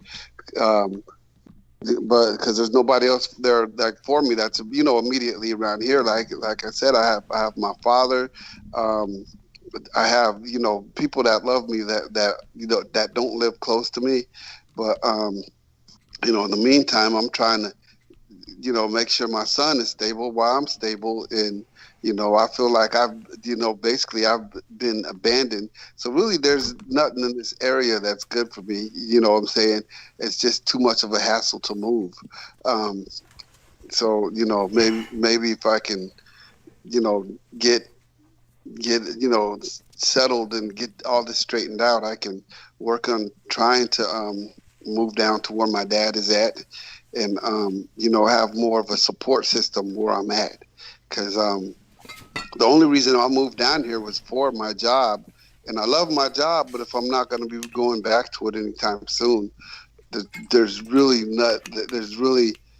no other reason for me to be in this area. You know what I'm saying? I mean, I even have other parts of Tennessee I could move to, where I have people that would be there for me more than where I'm at right now. So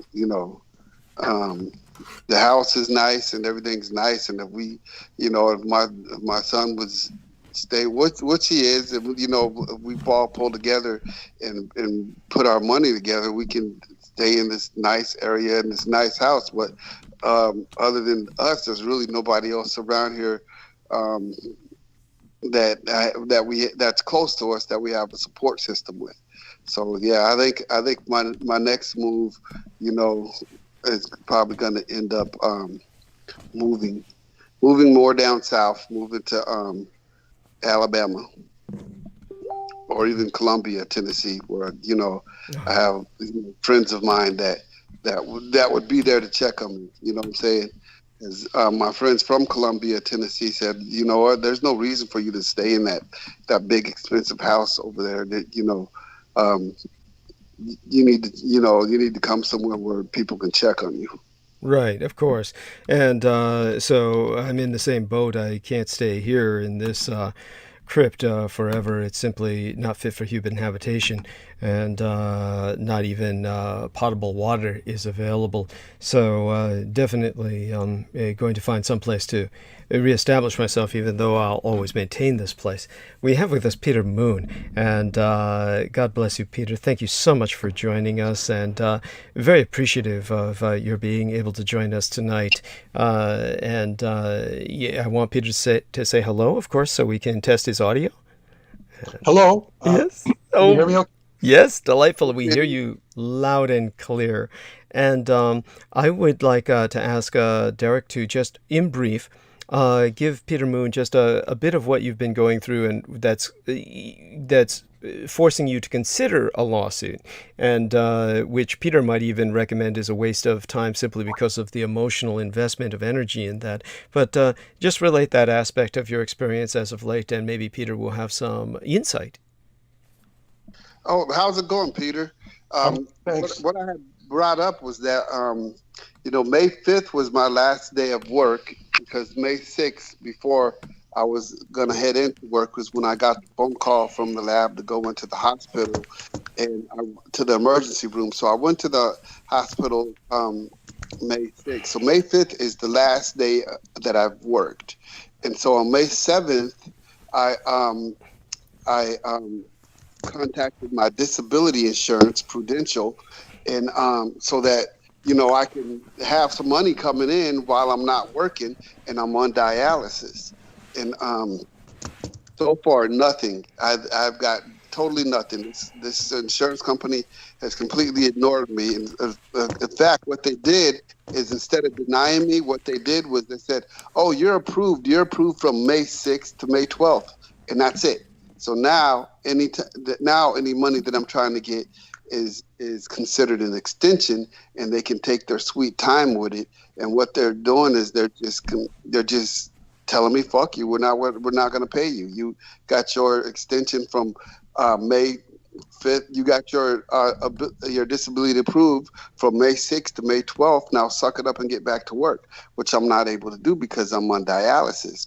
Well, come to find out that one of the reasons why it didn't get approved for the long term is because of the wording on the hospital records. The hospital records say chronic kidney disease, but they didn't say end-stage renal failure or end-stage kidney disease, because chronic kidney disease is too broad of a term, and end-stage renal failure falls under chronic kidney disease, but you have to state that it's end-stage renal failure or end-stage renal disease or kidney failure in order to get covered by insurance. So I don't know whether it's the hospital I should be faulting or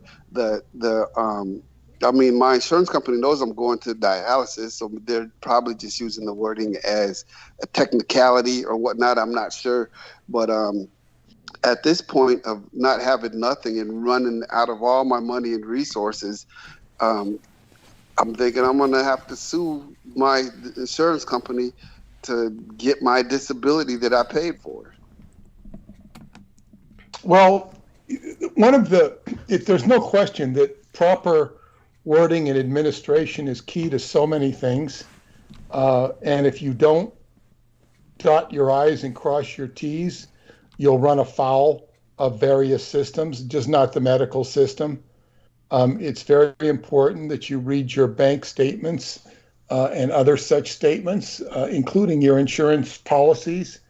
And with insurance policies, it's good to talk to your insurance agent to explain, the ins and outs of them, to be constantly informed. However, it is absurd that somebody who is in need of anything medically, they don't just handle the need. They go through a bureaucratic apparatus in order to save your life. This is utterly ridiculous. And you see all of these social protests ranging from racial injustice to immigrant injustice to all sorts of injustice. They're starting to, the Senate passed a bill to declare June 19th a holiday to acknowledge what they call the, end of slavery. It was, I think it was emancipation, which was a little different than slavery. However, it's taking them this long to celebrate. But the culture didn't change. The law changed, but the culture didn't change. When are they going to acknowledge humanity? Well, you can say this, black people have rights, but they don't have health care. And I'm not saying exclusively to black people, but to white people, to red people, to yellow people, to any people. Health care is not a given. It is for profit. And so why did they enslave people or put people down socially or racially? For profit. Medical care is the last. Why aren't people protesting this? Trump promised things. He delivered nothing. He delivered that you don't get penalized if you don't sign up for health care. That's all he delivered. That was virtually nothing. Biden doesn't even talk about it. So, and Trump didn't deliver anything. So this is a big issue. and nobody addresses it. They're addressing all sorts of things, but not this issue. In socialist countries, and I'm speaking from years ago, I don't know what it's like today, but in Denmark, if you became a doctor, you might as well have run a gas station as far as your income. You didn't become a doctor because you were going to get rich. You became a doctor because you wanted to be a doctor and help people. It was social, where they have socialized medicine. So where everybody would be treated. Anyway, that's my comment to you. And you have to follow the protocol. As far as getting a lawsuit, you've got to have somebody on your side that knows what they're doing. Otherwise, you're pissing in the wind. Yes. And Yeah. So, Derek, is that helpful? Yeah, it is.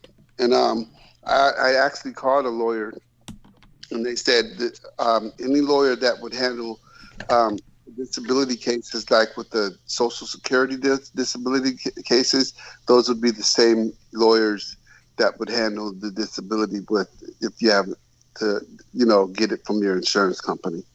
So usually a lawyer who knows the ropes can make a few phone calls or write a few letters and get some action, and they'll start cooperating. Hopefully. Right. Wonderful. And thank you, both of you gentlemen, for having the patience and the courage to discuss that in front of us. And with that, Peter Moon, you must have so much to share. Aside from what's been happening lately, I'm happy to say that Peter's reviewed a number of my more recent episodes. And Douglas, just that one that you Okay. sent me that was on the ghoul and the wall. Okay. And the Taute. Yeah. How you say? Well, when the one I sent you before that, I believe you reviewed, was also about the Niega and what I said about that with concerning my mother. I believe you also reviewed that, did you not? Those I believe were all the same date. Oh, actually, they weren't. They were two different dates, so you did listen to two different transmissions. Believe me, you did. They were linked via two different episodes, I assure you. Yeah, it probably just blends together. I hope we're on the same page on this. But what I did hear some stuff about your mother. Yes, and my speaking anyways, about it. so- You heard about my speaking about it specifically concerning the Niaga. Yes. Yeah, I mean, Yes. there's a lot of and I think you're going to go more into it now that I'm up to speed on it. Yes, yes, and I believe you are. And I'll be happy to do so. The first thing I'd like you to do is to make certain that we're up to speed. Feel free to relay in debriefing just a kind of a summary or a debriefing of what you did here, and that will, make it certain, and then we can take it from there with some questions that I'm sure you might have. Well, I have more of a comment than a question, but and this is in relation to both the Nagua and the Taute. My wife had seen the Great Wall movie. Yes. And I don't think I saw it. It didn't sound. I thought this is just going to be more BS. I think, and she loved it. She said it had so. It's possible I saw it, but it's if I did, I forgot. I might have seen it, but she said it had so much richness of lore and of stuff in it that she said that was very deep. And of course, you more or less said the same thing in different words, although you were giving specifics. And what I would point out, in both the cases of the Nagua and the Taute, especially the Taute, but it applies both. If you go, now, you can tell me better of the phonetics of Chinese, but I cannot not distinguish the Taute from the Dao Te, as in Dao Te Ching. Right. I cannot distinguish significantly because of the sounds of both and the meanings of both. And I will defer back to the Dao Te, as in the Dao Te Ching, which is commonly thought of or mistranslated as the Book of the Tao or the Way of the Tao. And what the Te, which is spelled Te in English, the Tao is spelled Dao or Tao.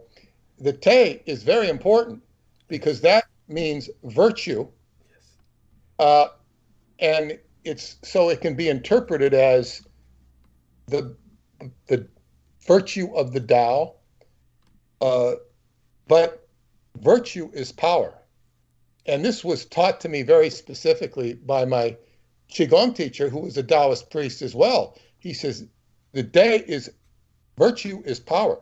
And people think of virtue as, telling the truth and putting your hand over your heart, perhaps even being a patriot. And it's virtuous to tell the truth, but it has to be done from a position of power. And you're learning power in Qigong. In other words, you're going to empower yourself with breathing. You're going to empower yourself with standing. You're going to empower yourself with stretching. And sometimes power, it might seem very modest, stretching. And okay, so you power yourself up and you can walk through the day without bumping yourself, without aches and pains, or certainly be much more resistant to them. And where this becomes important with reference to what Douglas was talking about with the Nagwa, both of these energies or these beings, which are often thought of as monsters, have to do with what is called primordial force. Primordial force. And in Qigong, we were taught very specifically and very rarefied about something called the primordial mind. If you look up primordial mind, you really won't find anything on it. You might find an article by Colin Wilson, who has his own problems. However, he did. Yes. Have you read Colin Wilson? Oh, yes. And like you said, he has his own. The problem is he promises much and delivers so little. We could go on for hours about how he's like the Steven Seagal of the paranormal world of investigative writing. It's just a man who you think is going to take you places and takes you nowhere. But he's very arrogant. He's very arrogant. And my favorite dissection of him was by Anthony Burgess Wilson, whose real name is Wilson. And I think he was cringing at the idea that he might be related to Colin Wilson. And he calls himself Anthony Burgess, and he is the author of Clockwork Orange, the famous book Clockwork Orange, which became more famous as a movie by Stanley Kubrick. Yes. And Anthony Burgess was, of course, involved in all of that. Alex in the Chair, was sort of a precursor to the Montauk Project, but it really was about experiments done, in the UK, mind control stuff. But Anthony Burgess was writing about being on vacation in Malta. And this is British going to Malta, which is an island in the Mediterranean, is like New Yorkers going to Bermuda or the Bahamas. It's not very far away. So he's at Malta and they're doing these seminars, and he's just, I don't think he's the type of person that would necessarily want to attend a seminar, but he's on vacation and he's listening to Colin Wilson, and Colin Wilson gets up there and he says, well, where you want to start is you want to begin like your journey of knowledge by reading a major author like myself. And this is what he says. I think, Anthony Burgess, I don't know how many copies Anthony Burgess sold of his books, and I don't care how messed up he was. He had a lot of cachet. A lot more cachet than Colin Wilson will ever have. Yes. So that was kind of summed up Colin Wilson. But Colin Wilson actually wrote a legitimate article on the primordial mind, although it's he's grasping at whatever he's grasping at. It's okay.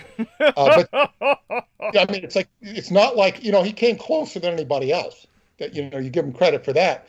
But the primordial mind is something like, for example, my teacher would, in his seminars, he would routinely do this. Of the many seminars I attended, which there's always new people there, and he would have you put up your arm or do any sort of physical exercise of resistance and have you focus on what's your primordial mind, which is if you think of a Jewish person wearing a yarmulke, and this is why they wear the yarmulke, they don't know it. They don't tell you. They don't even know it. But right in the center of where that would be, where your calic would be, is your primordial mind.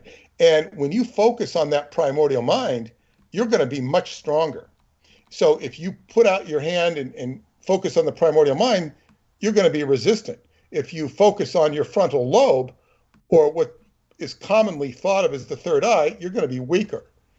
And so the primordial mind is strengthens you. Now, when a baby grips you with his fist, like I used to love when my brother was a baby, and I got to remember when my brother was a baby, and how the two families of mine, the Arcuri family and my family, we moved, they moved next door to us, and it was me and Greg, and then my brother was born, and then my sister was born, and then his little brother was born. And you kind of see there was our families kind of just generated together with the younger siblings. And it's kind of like, I remember seeing people there that used to babysit them. It was like they came to the church. It was so far out. It was so neat. But I remember putting my finger in my baby brother's hand, and he would squeeze it. Yes. And I loved to see him feel it squeeze. It was so tight. Yeah. How could a baby squeeze your finger?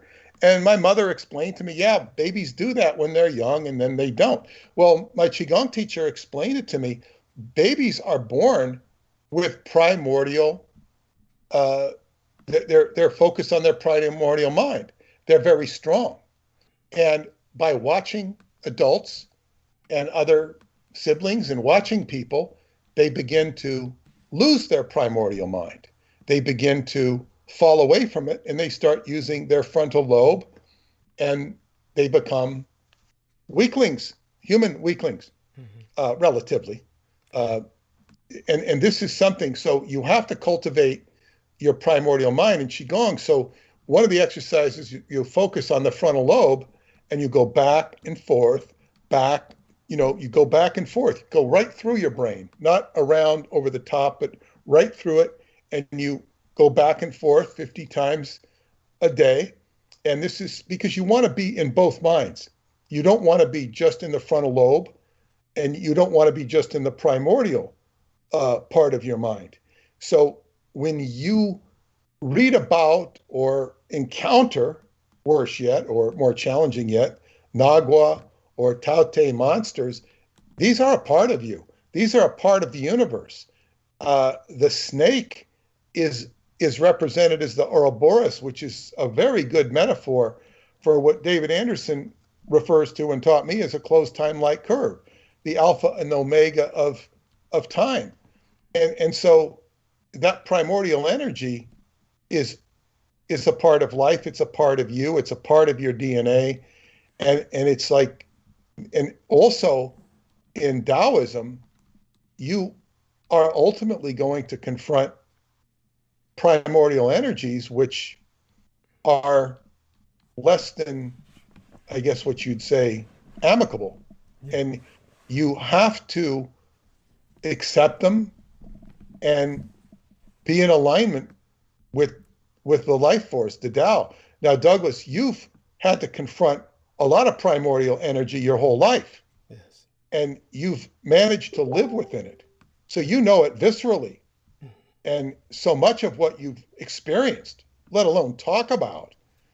And this gets into the vampiric stuff too, because that's all very primordial. It's different aspects, and it's going to be unpalatable to some, frightening to some, because people want to paint Taoism with a happy watercolor painting and say it's all peaceful and serene.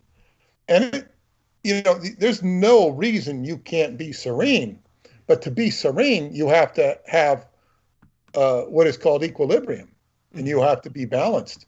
And this was the beauty of the metaphor, if not the reality of Buddhism, was that you would maintain your equilibrium through the great what did he had under the Bodhi tree? He was confronted by all of these demons, Yes. and he was able to manage to maintain his equilibrium. And even if you don't believe the tales, you can believe the metaphor, because it works. And so many people will complain about things. If they would look at it from that perspective, they will. It's like they're hanging on the end of a teeter-totter or a Ferris wheel, hanging from a Ferris wheel, saying it sure is horrible here. You know, the management screwed up. You know, and you know, it's like, you know, can you just, you know, kind of climb into the gondola or whatever they call those things that you ride in a Ferris wheel? You know, like, Yes, the gondolas. you just get inside for a while, and you might be scared shitless at the top or something, but just get inside rather than hanging out. And it's tough sometimes. But so it's, but what you were talking, it was so interesting what you were saying that I had to talk to Paul about it, and about, you know, her brother's supposed or future supposed sojourn to this monastery that's somewhere in the vicinity of 3 countries, which I believe are Siberia, not Siberia, well, Russia, Siberia, part of Russia, China, Mongolia. But I realized when I was listening to you talk that monastery is tied to this wall, to Alexander's wall, because that wall is all about the jinn and or similarly related entities, however you want to name them. And those are the energies which are going to block you from that monastery, whose existence is sort of like, I mean, it's supposedly real, but it's a lot like, it's very metaphorical. It's a lot like Oz. And to get there, you got to pass through these Siberian shamans who are going to test the hell out of you. Yes. And it might not be pleasant. You're going to have to go through a wall of guardians to get there. And those Siberian shamans represent this. So what you've presented in that dialogue is you've connected history in a way that nobody else can, nobody else would. And this is a gift. This is the gift of Douglas Dietrich. And you can take all the things you don't like about Douglas Dietrich, those of you who don't like certain things about him, and you can just shove those in the ash can, because they may be gifts to other people, but they're not gifts to you.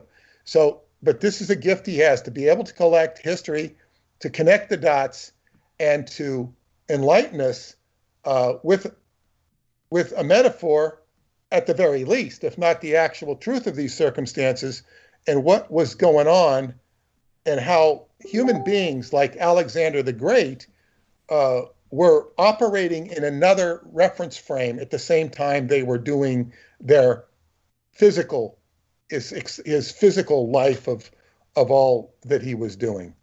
So that's what I have to say. And I don't really have any questions, but I want to hear more and share with my perception of these things and how it aligns with everybody's psyche, if they can be so understanding and bold to embrace some of these things, some of the primordial facets of their own mind. It will only empower them. And I would also cast a warning to people who drool over the prospect of embracing these primordial energies so they can engage in destructive behavior. Thank you. Thank you. That's so appreciated and so important to emphasize. One thing that comes to mind is that when it comes to the children and how they grasp that finger, and of course, all human brains have within them the reptilian cortex. We all have that primal mind, which is physiologically manifest in our reptilian cortex. which is within us all. We all have the reptile within us. And when they test for Alzheimer's disease, one of the ways that they know that a person is suffering from Alzheimer's is they just literally stick their finger out to the Alzheimer's patient, and the patient will grasp at their finger the way an infant does, because they're returning to that primordial mind. The reptilian cortex has come to the fore. And so when the Alzheimer's-ridden patient is truly in senile dementia and lying down, the doctor will come in and just stick their finger out, and the person grasps at their finger the way an infant would, and they say, yes, then the person's beyond help. That's just for a little medical tactic for you. Aside from that, when it comes to Anthony Burgess, he was an individual, if Peter Moon wasn't aware of this already, I'd actually be somewhat surprised, but understand this much. I remember I had one woman who was actually a professional sex worker. Her stage name was Monique Starr, but her real name was Nancy Benjamin. I can share this because at this point in history, it's been out there, and she's been retired for quite some time. She may not even be alive now. But I also had the honor of meeting her biological daughter, who had traced her mother down because her mother had adopted her out when she was young. And so she traced her mother down as her biological mother, and I had the honor of being there when her biological daughter met her. But the one time she was going off on the wretchedness of sexploitation films, and probably felt that she had every right to do this, as in a very real sense she did, because she had participated in pornographic films, including those that were exploitative of rape.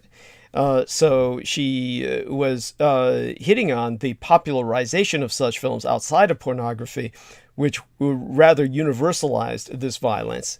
And one of those almost popularized it.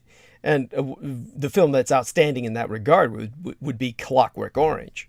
Of course, most younger people today wouldn't remember Clockwork Orange, but it's one of those things that's far more difficult to watch than violent action films that people are used to now, because it involves, of course, indoctrination of people who themselves are reprehensible and irredeemable, and prove themselves such with the kind of choreographed violence that they participate in. So when she was... Beethoven. Yes. And so when she was particularly focusing on that scene, I brought up the fact that, well, the book Clockwork Orange was written by Anthony Burgess, who had he was catharting, he was venting his frustration. Within the book, he was quite prescient, and he portrayed a near future that was aftermath the fall of communism and the fall of the Berlin Wall. All of this, the book was written in the 50s through the 60s, and the movie came out in the 60s through the 70s. So you're talking about somebody who, like myself, decades ahead of time, foresaw the reunification of Germany and the collapse of the Soviet Union. And his prediction was very precognitive, to the level of prescient in which he, the main crime wave in the book sources from Eastern Europeans, primarily Russians and their gangs, that have just flooded the world of the West after the fall of communism. And these gangs bonded and formed rape gangs, and basically provided a crime wave that he portrays in the book. And this was his politically correct way of selling the book to the West, where the West didn't feel as if they were being condemned as the villain, when they could pin the criminal tendency, the latent criminal, shall we say, the primordial mind of reptilian cortex behavior onto the East. But the reality was, it was a catharsis of his own experience when the Americans invaded England. And for people who don't understand, during World War II, the Americans flooded England, and they, for all intents and purposes, invaded and occupied it. This is why George Orwell converted England into nothing more than a single large airstrip. That's why he refers to it in the book 1984, not as England or even a geographic entity, but as Airstrip 1. This is because the Americans turned England into nothing but their launch pad for the invasion of continental Europe. And so all of England was nothing more than their springboard for D-Day. And half of England was under fucking tarp just to cover all of the tanks and all of the equipment that the Americans had brought from across the Atlantic and parked in England en route to Europe. And so the English were, for all intents and purposes, invaded and occupied. Another famous English authoress by the name of Daphne du Maurier, who was the woman who gifted us The Birds, which was the eco-fiction, early eco-fiction, what would be called ecological or environmental science fiction, was a concept of nature gone wrong that was popularized in the Alfred Hitchcock film by the same title, The Birds. And Daphne du Maurier, unknown to any American, wrote other books besides. Indeed, The Birds was nothing more than a short story.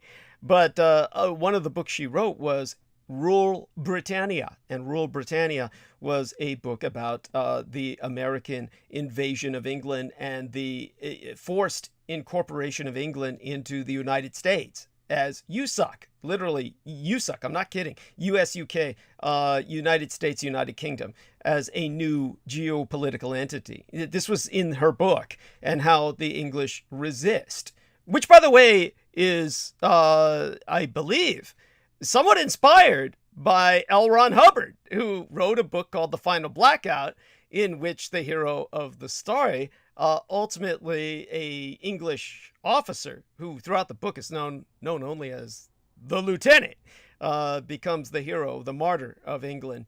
You've read the book? Wow. Yes, by resisting American invasion. The Americans invade England, and he resists the American invasion by assassinating the American high command in England, in occupation of England.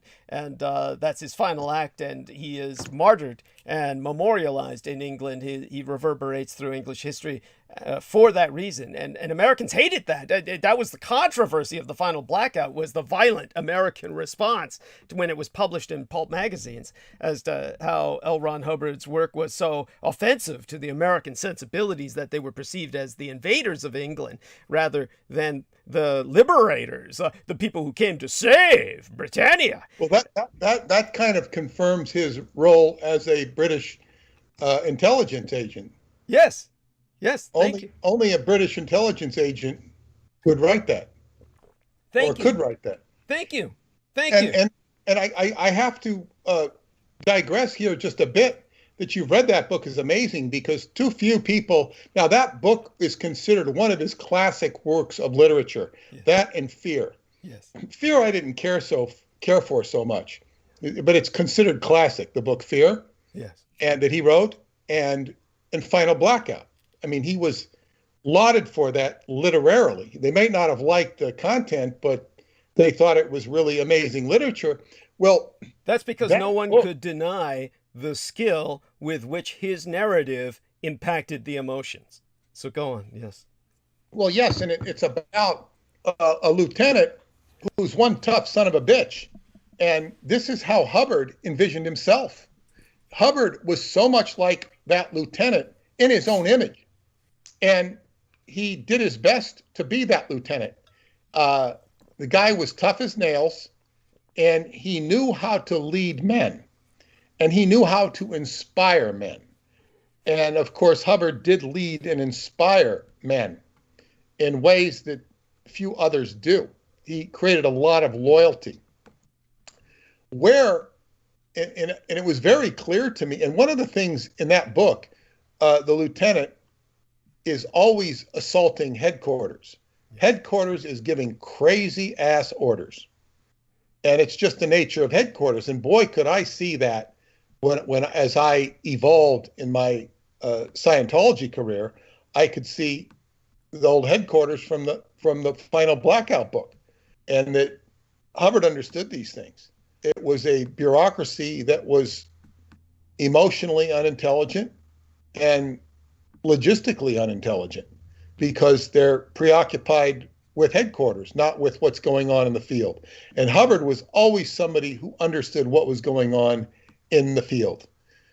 He would want to have people reporting live, real information. But where that book ends, the lieutenant dies sort of sacrificially, as Douglas alluded to, and there's this flag that is left in his memory, and he lives on.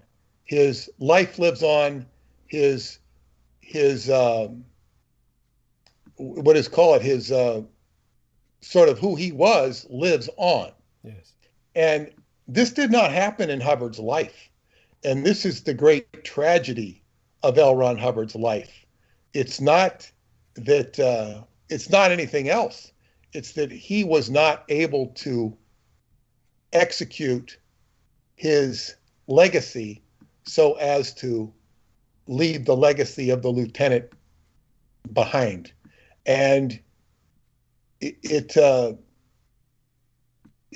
just, because what happens is people eventually leave and abandon his dream, and because they see that it's more expedient for them. And it might not have been that way if things were different, but that's the great tragedy of his life, in my opinion, having known him and worked for him.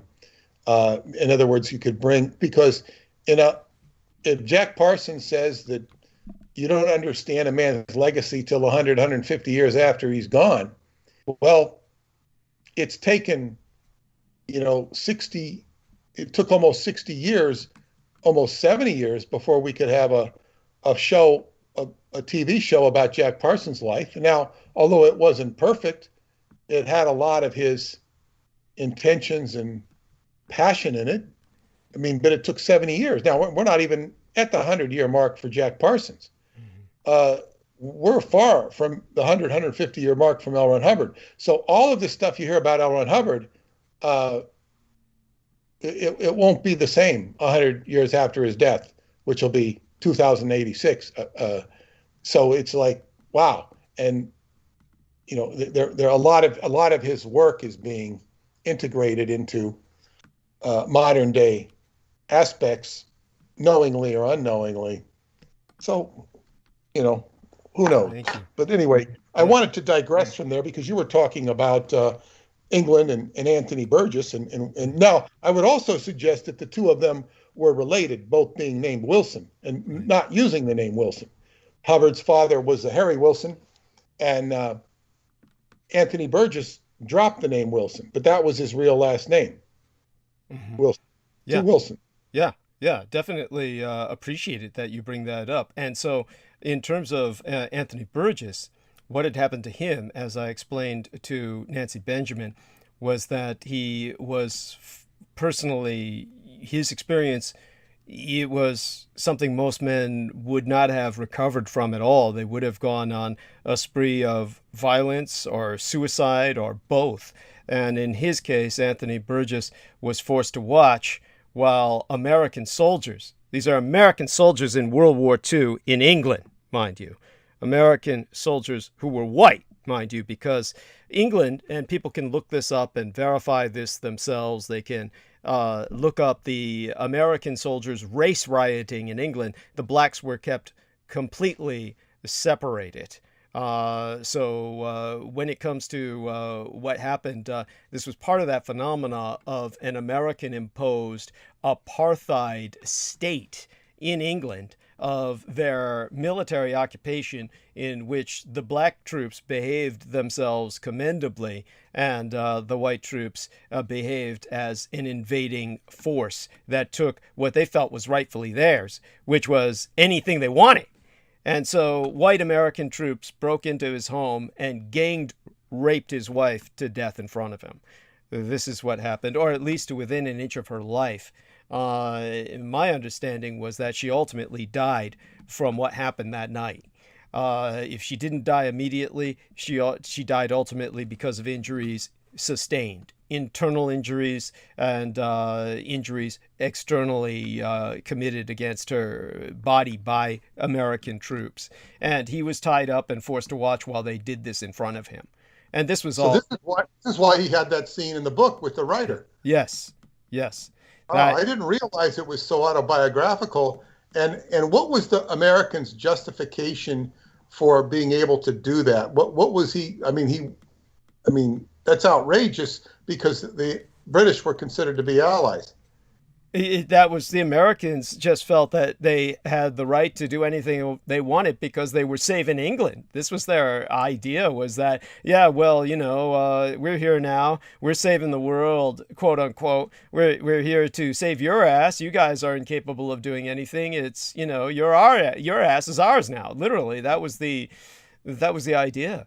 And so this is a very typical American attitude, and it's one of the reasons that Americans, the whole concept of the ugly American, this is where that comes from. And you might remember, they're ugly without going to that extreme, but this is really really bad. I never heard of this, and Anthony Burgess. Were these Army? Were they Marines? Were they Navy? They were probably Army, right? My understanding was that they were U.S. Army, but I never investigated it to a degree, thoroughly. They must have been Army because, now that I think about it, give it more of a moment's thought rather than just, recoiling from it. It had to be Army because, of course, there wasn't a single goddamn U.S. Marine anywhere in the Atlantic Theater. So, yes, that had to be Army. And I'd be happy to blame the Marines. I assure you, but no, it was U.S. Army, and they're just as vile in their own right. So this is what happened, and his way of dealing with it was to do what he did. Stanley Kubrick, of course, was someone who did what he did with it, and then it became what it became. By the way, interestingly enough, so we have these two things that we've just brought up based on why Anthony Burgess is so much deeper than Colin Wilson. Colin Wilson is a man who's never suffered anything in his life other than, his own disappointment at the fact that he's... he suffered proofreading his own work. Yeah, thank you. Yeah. For those of you who really want to know why I hate Colin Wilson, it was just, it's like watching somebody in a porno film jack off forever without the cum shot, okay? There's no money shot. This guy would just, drone on for hours with no point being made, and you'd think he had a point. You'd go for it, you'd fall for it, and you buy his book, like Encyclopedia of the Paranormal, and it'd all just be skepticism. It'd all just be saying, oh, the footprints of the Yeti, which if you've ever seen the famous footprints of the Yeti are clearly fucking footprints in the goddamn snow. And he's saying, oh, this is just the way the ice melts in that pattern. Everything he said in that dictionary was like that. It's like somebody paid him to just basically say nothing but shit and to propagate shit. He's despicable. He claims he's trying to provide a sense of wonder, but he's not providing anything. And, then there was what was it? The Mind Vampires, or what was the name of that book? The Mind Vampires, I believe. The Mind Parasites. Oh my God. The Mind Parasites is written in the first person, in which he is obviously inserting himself as the main character in the novel. And what he does there is you shudder. He turns himself into a god. He encounters, he's very self-referencing and very arrogant, and thinks he's real smart. And, when anybody tries to portray themselves as real smart, it's not a good idea to portray yourself that way. And usually when people do, that really reveals that they're not that smart. Thank you. That it's just the opposite, that they're really just full of themselves. And so I do want people to understand that there's that. I think we've covered that to the degree that it deserves to be covered. Excuse me, I just found something. Oh yes, it says it's Colin Wilson had something to do with it. I guess if he looks at the Necronomicon, it says the Necronomicon spell book edited by Simon, and I mean, I don't know if he had some liaison with Peter Levenda or Simon. He wrote his own Necronomicon, by the way, which was simply an anthology of articles. So Colin Wilson anthologized, quote unquote, a Necronomicon book, but it was a Necronomicon, or rather a Lovecraft themed book, which was published by him. I have a copy somewhere lost in the pile, the endless amorphous pile that is in Beaver's basement. It's got to be in Beaver's basement because that's the extension of my pile of the blob monster of books that has come to define my life to a great extent. So at any rate, as to whether he's affiliated with Peter Levenda, it would not surprise me that the two of them. Apparently not. Apparently he's doing his own thing on it because he's an expert on the occult, so he would want to say something about the Necronomicon. Yes, he would feel obligated. That's what it was. He came from a direction of obligation. To his credit, as you said, he'll come across something every once in a while that is to his credit. And so when it came to the Necronomicon, the most important thing that Colin Wilson did was emphasize in his book that H.P. Lovecraft was the son of a Freemason, and that his father had a huge Masonic library, which was the only thing that H.P. Lovecraft inherited. He didn't inherit a penny, but instead he inherited this enormous library of books, and that was one of the reasons that he knew so much about the occult lore, which he basically helped share to the world through his fiction, through his novelization. So that was probably the most important point to come out of Mr. Colin Wilson. And so when it comes to what we're dealing with in terms of by the way, I want to thank Jameson Reese, and Jameson Reese was talking about that they don't call me Data for no reason, and thank you, Jameson, I appreciate that. And so in terms of what Peter Moon has brought up about what he's heard, I know that he did hear both of those episodes, because he's bringing up that the ghouls were spoken of actually in a separate episode, and that was the transition, I believe, before I spoke of the Nyaga. And I know it's these pronunciations can be difficult, and it's basically, you can always say it comes down to, you say tomato, I say tomato, but of course the average Americanization, which is really of course a vulgarization, is Naga, and but in the correct language of the Nepalese and the various people in South Asia, it's more like Nyega or Nyega.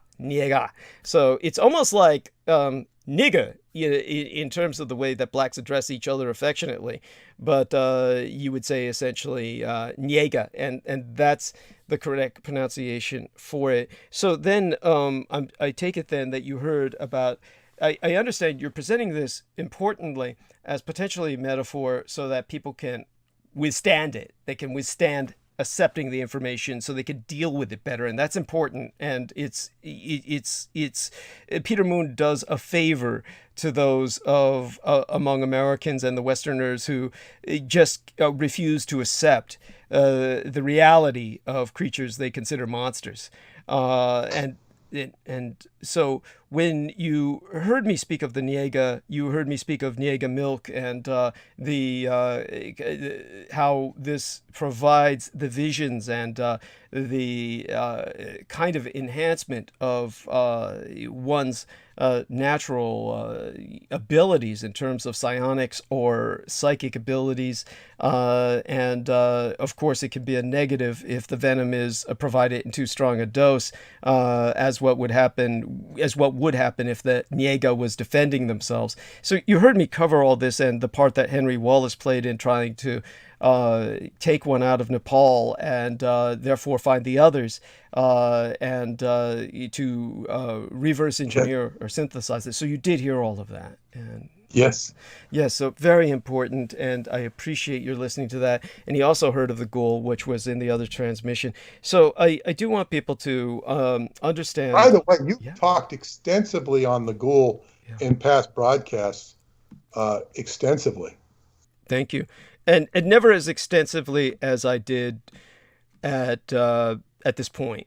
It was at this point that I truly spoke of it with that episode more in depth than I ever have before, and brought up an aspect of just why this was so important to the world. The fact that this was something that most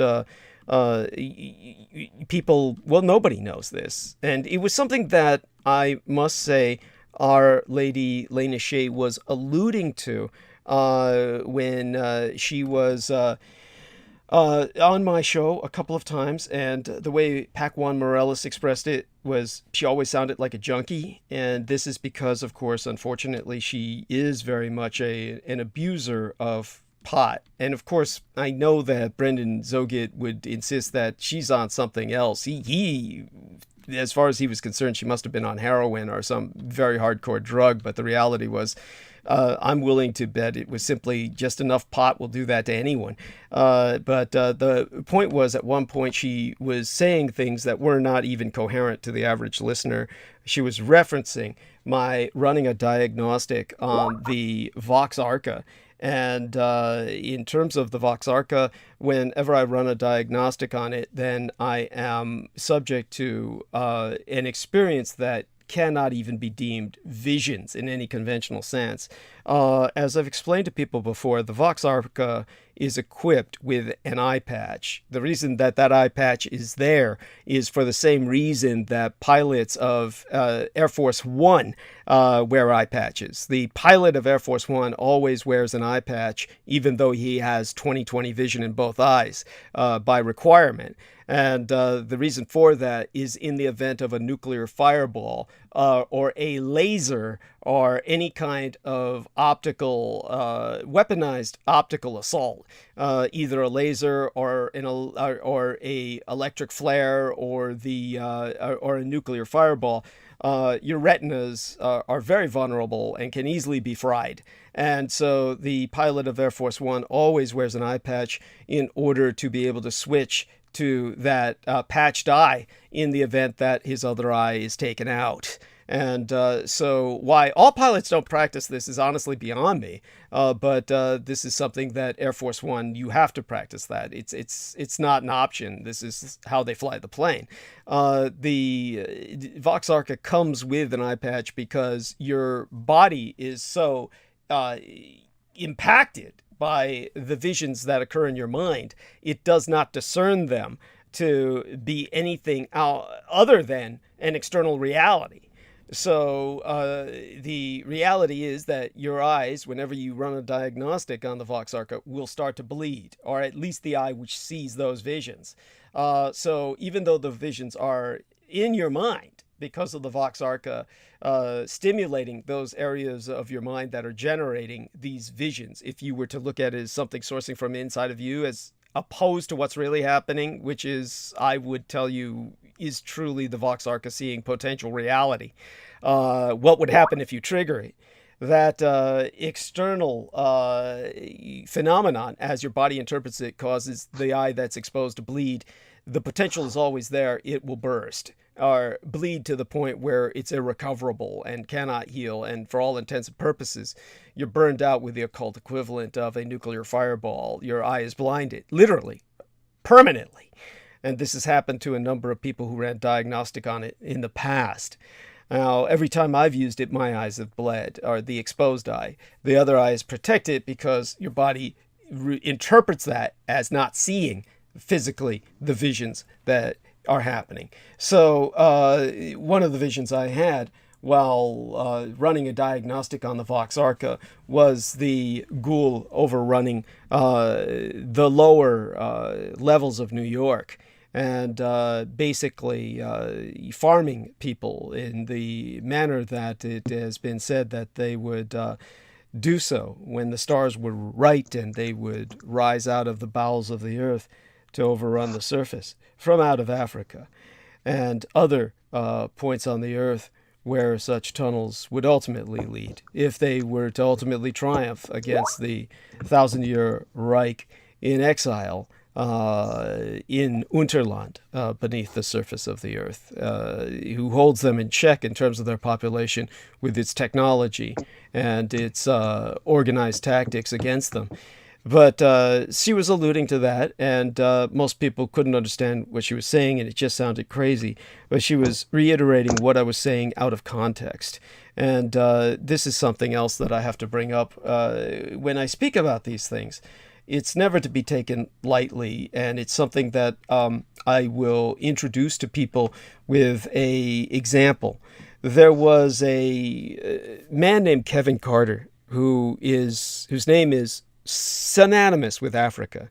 And of course, he's a white man and therefore was accessible to the rest of the world. But he was a very famous photographer who took his own life after taking a single photo, or rather it was a single photo that ultimately did it. Now, there is this picture that you can look up online of a vulture and a starving child. That's the most famous photograph taken by Kevin Carter. It became known as the struggling girl, and it depicted the Sudan famine in 1993.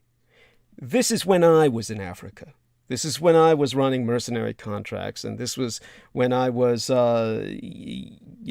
basically experiencing the same kind of conflicts that ultimately led that good man, to take a life that would have enriched us all with further contributions if he had not done that. But that photograph we can only say it's believed to be a girl. So that child in that photograph is perceived only as a Geiger-esque skeleton with some black leathered skin covered over it, crouching and crawling, and attempting to reach a United Nations feeding center about half a mile away in Ayad, Sudan, which is now Black Christian South Sudan, an Eastern Orthodox Christian nation.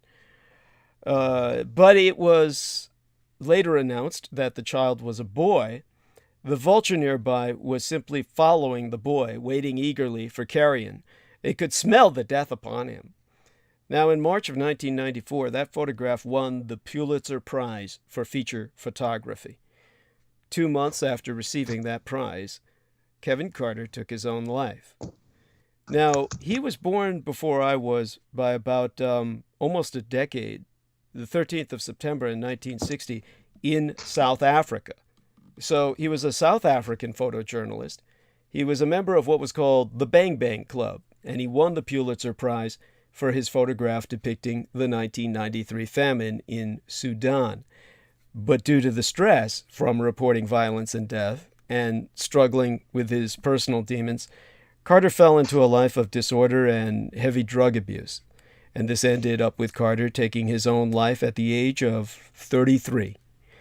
Now, he was, like I said, born in Johannesburg, now that I remember, the capital of South Africa, growing up in a middle-class family, living in a neighborhood for only white people under an apartheid state.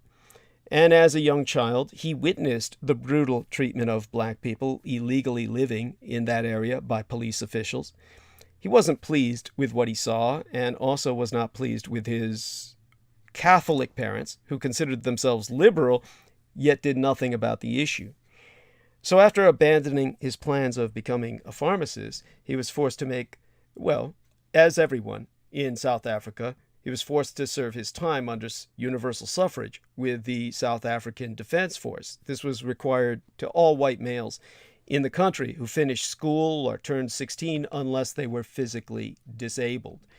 And while he was in the South African Defense Force, he witnessed a black waiter being insulted by other servicemen, and he stepped in to defend that waiter. But he was badly beaten by his own white servicemen, his own fellow comrades, and he was called a Kafir Boetie, a nigger lover. Now, after that incident, Kevin went AWOL, or absent without leave. And in order to restart his life in Durban as a radio jockey, he changed his name to David. And although he longed to see his family, he was just too ashamed to return. And one day after losing his job, he tried to commit suicide by swallowing sleeping pills and painkillers and rat poison, but he survived it. I know about this because I spoke to him personally when I was in Africa, before he killed himself. So he later returned to the South African Defense Force so he could finish his service after his recovery, which, by the way, was a way to redeem yourself. Whites had that privilege. So in 1983, while he was on guard duty at the Air Force headquarters in Pretoria, a bomb attributed to the African National Congress, which was a black terrorist insurgency funded by the communists at that time, exploded, which killed about 19 people and injured around 217. And it was that attack that led Carter to the decision of becoming a photojournalist. And when he was finally done with serving, he got a job at a camera supply shop and then worked as a sports photographer for the Johannesburg Sunday Express. And in 1984, there were riots in black communities all over South Africa. Carter had to move to Johannesburg's The Star, which was the national paper, or one of them, so he could expose the brutality of apartheid to the world. And in the mid-'80s, he was the first to take photographs of an execution known as necklacing. Now, this consists of placing a rubber tire filled with gasoline or diesel or oil on an individual's neck and then setting that individual ablaze to die. And usually the victims were badly beaten, hit with stones, stabbed, or shot before they were even set ablaze.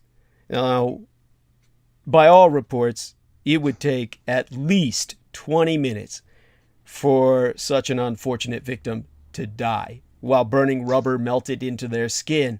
And it's impossible to imagine. They would run around screaming, "Shoot me," so they could die quickly. Well, in 1990, a civil war was raging between Mandela's African National Congress and the Zulu-supported Inkatha Freedom Party.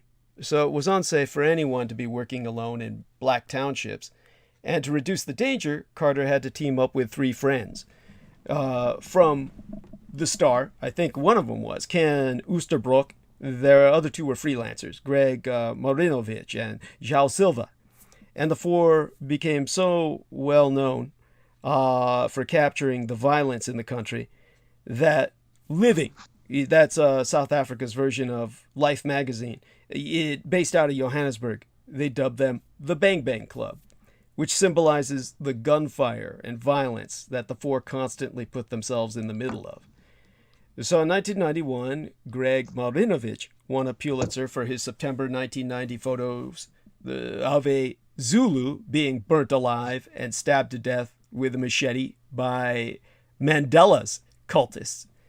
And make no mistake, Joseph Mandela was... Nelson Mandela. Nelson Mandela, thank you. I bleached his name from my mind. He was no good man. And that prize raised the stakes for the rest of the club, especially Carter. And in 1993, Carter headed north of the border with João Silva to photograph the rebel movement in the famine-stricken Sudan, now today's finally independent Ethiopian Orthodox Christian South Sudan. And as he was taking photographs of the famine victims, he came across this starving toddler who was trying to reach a feeding center. And as he set himself to take photographs of her, a vulture landed nearby, wanting to prey upon this tiny child. So Kevin continued to take photographs of this struggling girl. Everyone thought it was a girl. And the vulture. When he was done taking the photographs, he chased the bird away, and he watched as the little girl resumed her struggle. Now, when Carter returned to Johannesburg, the New York Times was looking for photographs of Sudan, and so he sold them his photograph, and they ran it on March 26th of 1993. And that photograph brought worldwide attention to the tragedies taking place in Africa. Now, a lot of people criticized Carter for not feeding the girl, but they didn't realize that on that day, Kevin was surrounded by armed soldiers. And due to strict orders, they were not allowed to touch or interact with the famine victims. So after taking those photographs in the Sudan, Kevin sat under a tree, he prayed to God, and he cried. And Silva mentioned that he was depressed afterward and kept mentioning that he wanted to hug his daughter. And things began to get darker from there. He began to spiral into this Great Depression by stepping up his drug habit and his alcohol abuse. When I had met him was, of course, really before he had begun to sink into that.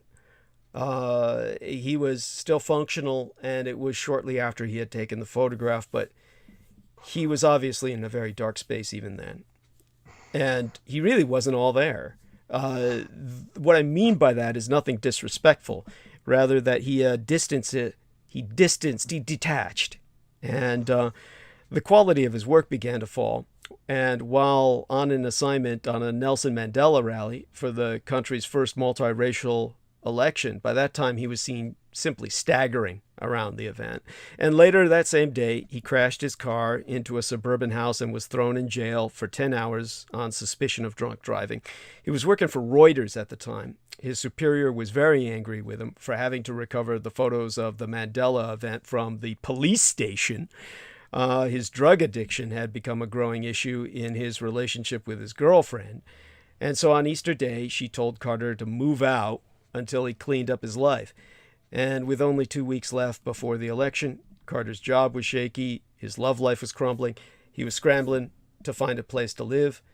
And on April 12th of 1994, the New York Times phoned him to let him know he had won the Pulitzer Prize.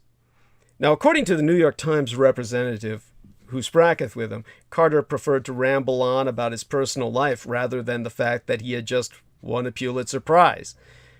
Now, on April 18th, the Bang Bang Club headed out to Thokoza Township, about 10 miles from downtown Johannesburg, to cover an outbreak of violence, and shortly before noon, with the sun too bright for taking any quality photographs, Carter returned to the city. He later learned that his best friend, Ken Oosterbrook, had been killed in Thokoza, and that Greg Marinovich was critically injured. He was devastated. He returned to Thokoza the next day as the violence escalated, and he later on claimed that it should have been him and not Ken that should have taken that bullet. This is quite common among people at that level of depression. He was given the opportunity to photograph the French president visiting South Africa, but the publication that hired him claimed they didn't receive his photograph in time to be published. And overall, they complained the photos were of very poor quality. They wouldn't have used them anyway. And on July 20th, Times Magazine gave Carter an assignment in Mozambique. Despite setting 3 alarm clocks to wake him for his early morning flight, he missed his plane. And to make things worse, he even forgot about the undeveloped film in the Mozambique trip on the airplane when he returned 6 days later. He realized his mistake after arriving at his friend's house when he raced back to the airport to get them, and the undeveloped photos were nowhere to be found. Of course he was distraught. He returned to his friend's place and threatened to commit suicide. Now, on July 27th, the last person to see Carter alive was Oosterbrook's widow. And as night fell, Carter turned up unannounced at her home to vent about his troubles, but she was in no condition to offer counsel after losing her husband 3 months earlier. So that same night, at around 9 p.m., Carter parked his red pickup truck in a field he used to visit as a child, and he went on to use silver gaffer tape to attach a garden hose to the exhaust pipe and run it to the passenger side of the window. and after turning on the engine, he laid on his side using his knapsack as a pillow, while listening to music as he waited for death to come. The suicide note he left behind reads, "I am really, really sorry. The pain of life overrides the joy to the point that joy does not exist. I am depressed, without phone money or rent, money for child support, money for debts, money! I am haunted by the vivid memories of killings and corpses and anger and pain, of starving or wounded children, of trigger-happy madmen, often police, of killer executioners." And his note ends, "I have gone to join Ken if I am that lucky." Now, the reason I relate the story of Kevin Carter is not simply to highlight the morbid history of violence and inhumanity that photojournalists have to witness. It's true that winning the Pulitzer Prize puts pressure, well, it certainly did on him, but it didn't lead directly to his death. It simply added to the guilt and the stress he had accumulated in his own mind while documenting some of the most horrid places in the world. But thanks to his work, the famine in Sudan became internationally known. So he has left his indelible mark in this world. What I want people to understand is when I relate what I do about the ghouls or any of these entities, I don't want any of you to take this lightly. This is not something that I do that's enjoyable to me. This is not something that I do that you really even deserve to fucking hear. The only reason I relate it is to help myself. And what truly angers me, what truly offends me, is the complete insensitivity of people to not only laugh at what I say, but exploit it. Jameson Reese, if you could tell people how you reported a video where they just used me as clickbait in terms of my name. Yes, it was very offensive. They had your name on it, and throughout the video, they're just talking shit. They're not even, and never once did you come up in name. But they were saying I was talking about the ghoul and the jinn, and No, they have your name in it just so they could get people to listen to it. Yes, they're exploiting your name. Yeah, but my name is said. But they speak about ideas about what they think about the jinn. They're just having a discussion. Right, but what they said was Douglas Dietrich speaks about the ghoul and the jinn. Correct? That was the title of their yeah, that's the title of the video. Yes. Yeah, and I've had this happen several times. There was some Arab son of a bitch who took my story and was actually playing the tape and was saying, "Oh, but Douglas Dietrich can't be trusted," but he got more hits than any of my videos ever get, simply because he's an Arab guy who's saying, "Oh, this is Douglas Dietrich speaking about the ghoul, but he cannot be trusted." And so he's just getting all these hits on it. And so it was Lena Shea who reported him and got him shut down. Now, by the way, this is extraordinarily common. People have no idea that there's Douglas Dietrich videos all over the place that have nothing to do with me, where my name is simply used as clickbait, yet no one wants to interview myself or have me as a guest on any conventional program. But as Peter Moon said, people now know because the book was going to be released at the time. Then you had people like John B. Wells trying to bring me back onto his program. This is something that, as Pacan Morales said, now that the book is out, the genie is out of the bottle, as Pac-1 was essentially alluding to. Now, this is important because people will become more exposed thanks to Peter Moon making it simple enough for people to understand that the United States lost the war. And Peter Moon can update us on what happens with the book in print as developments move along. But when I'm speaking about Africa in particular, where I served on combat contract, understand that even when I bring up subjects, I can't understand how people filter them. One time I was speaking to a woman named, Mona Lee McRae, who is the illegitimate bastardess or daughter, born out of wedlock of Joel McRae, who, unless you're an old Hollywood aficionado, you're not even going to know who that is. But he was I remember he was very popular in the 60s. He was on all the talk shows, as was his wife Sheila and their kids. I mean, the McRaes you couldn't get rid of if you watched TV at all.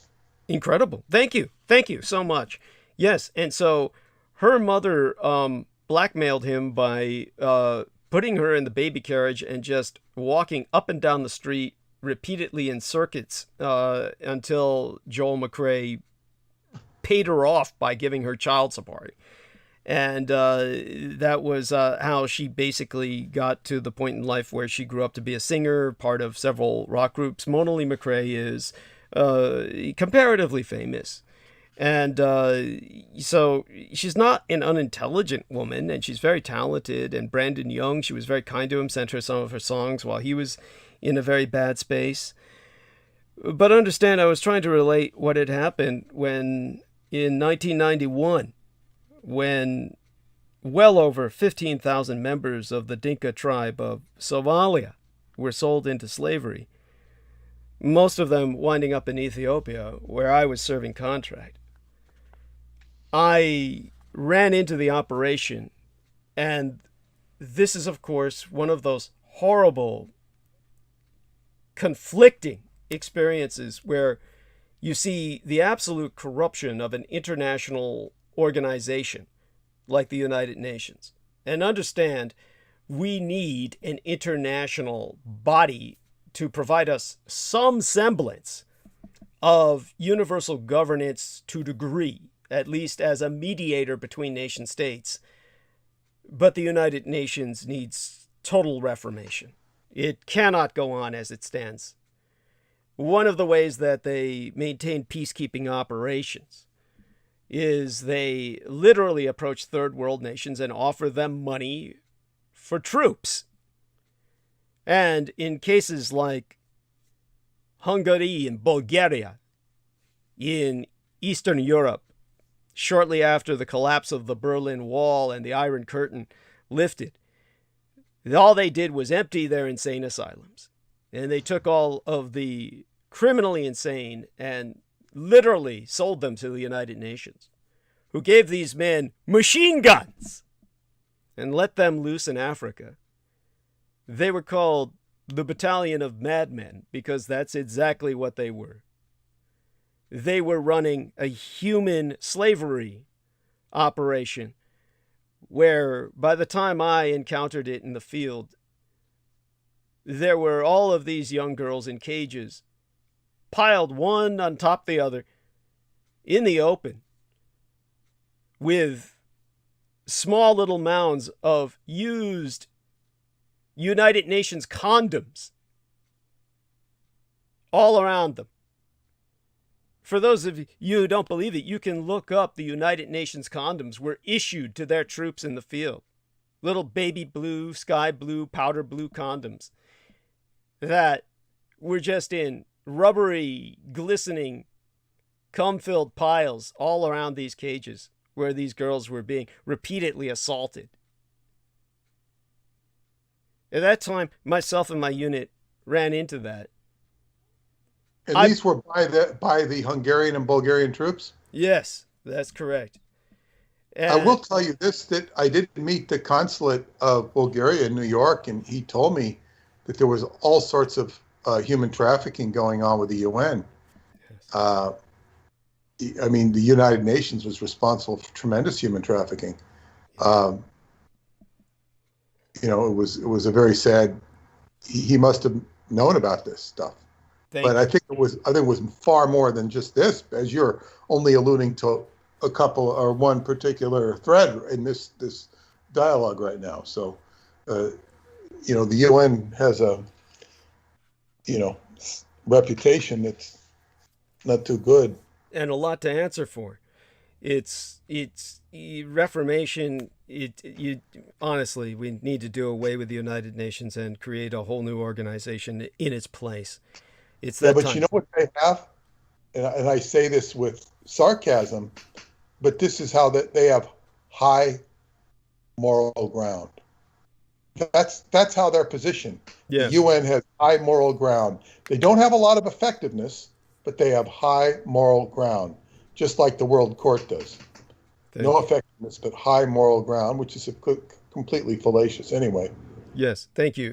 And of course, so people understand this, Peter Moon is saying that they're assuming high moral ground, presuming it, presenting the facade. And they're portrayed as having it, though, by the media. Yes, yes, and the media it portrays them as the go-to when all else fails. And this the horrible reality is we have no one else, and we sorely need a replacement for the United Nations, a completely new organization. So thank you, Peter.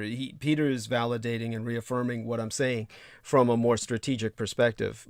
He's contextualizing my experience so that people understand this. So at the time that I encountered this situation, I blacked out. I don't remember what happened after that. Now, my understanding is the battalion was wiped out in the field. Now, when I spoke to all the other men in my unit after that, none of them would ever speak to me again on any personal level. All I got was, yes, sir, no, sir, I don't know, sir. That was all I got from them for the remainder of the contract. The girls of the Dinka tribe were reunited with their tribe, and ultimately we were able to see that the majority of them returned home. In terms of whatever happened in the field or whatever I did, and this much I knew, I must have done the majority of the damage. I know that there wasn't a single round expended from my firearm. Now, in terms of when I related this story, and then Mona Lee McRae's response was, so you turned into the Hulk. And all I was able to say was, no, I didn't say that. I have no idea what happened. I don't remember any of it. My world turned black and red. And all I can say is that afterwards, there were a lot of dead men around. I thought my squad had participated in much of it. What little I could derive from what little I could get out of what they said to others was apparently I did most of it. They said you did most of it? From what I could understand from their talking to other people who then related what they said to myself, what little I could grasp of the details, was that, yes, I was responsible for most of the carnage. Now, understand that, so when I relate some experience... sorry? This was the carnage of the other troops? Yes. Yes. Who had been violating... Yes, the battalion of madmen, as they were known, from Eastern Europe, the Eastern European contingent. And that would be consistent with your behavior of shooting those Saudis who were shooting the women coming out of the mosque. That's consistent with your behavior. I'm not saying you did it or didn't do it, but it's consistent with your ability to defend. Yes, thank you. And of course, when I attacked the Saudi police, and of course we must emphasize these were religious police. It's important to emphasize that because of the conventional police being very different and completely different mindset, completely different function. The Saudi religious police, or the Committee for the Preservation of Virtue and the Suppression of Vice, these are what would be deemed a political police force that simply operates under a theological guise, the vestment of the cloak of Islam, when in reality they're simply a political police force, as opposed to a police force that deals with the dispensement of law enforcement or the enforcement of the law. So in terms of what happened with those 3 Saudi officers, I was unarmed and attacked them from behind. But I killed 2 of them out of the 3. And it's a pity I didn't get all of them. And that was something that I was going to pay the price for with my life. I was slated for execution by beheading, but of course it was the Marine Corps that bailed me out because they couldn't afford the scandal. In terms of what happened in Africa, again, try and imagine my perspective on this. When I relate an experience like that and somebody says, so you turned into the Hulk, understand how this is something that I don't want to deal with this. It's like nobody can even appreciate what I'm saying. It's disgusting. It's like they're trivializing what you did. They're trivializing your experience in your life. It's just inappropriate. Thank you. And it's disgusting. It's sophomoric. That you don't want them as an audience. They're not. They should just be removed. Thank you. And of course, as I've said before, I've gone further west in Africa than I really had any right to be. Some of what I was involved with took me deeper into Africa to the point where there was the incident where, of course, I was in area. And this is one of those incidents where then again, of course, people try to second guess and say, why didn't you do something? It's just impossible to act in certain situations. At the time in Central Africa, there was no such thing as a Central African Republic, which you find on the map now. There was a Central African Empire. And the self-proclaimed Emperor Bokassa, he killed more than 100 impoverished school children when they protested they didn't have enough money to buy the school uniforms that he insisted that they wear. And of course, they were made in his own factory. So he machine gunned them all to death. At that point, you're dealing with a fully armed army in front of me. If I had acted at that point in time, I would have died as readily as those students being machine gunned. You just can't keep acting or losing yourself. Sometimes I don't know what I'm doing and something takes over. In that case, it did not. But just the fact that you can relay experiences like that, reality to people, and they think you're going to have to act each and every time. They expect you to be something more than human.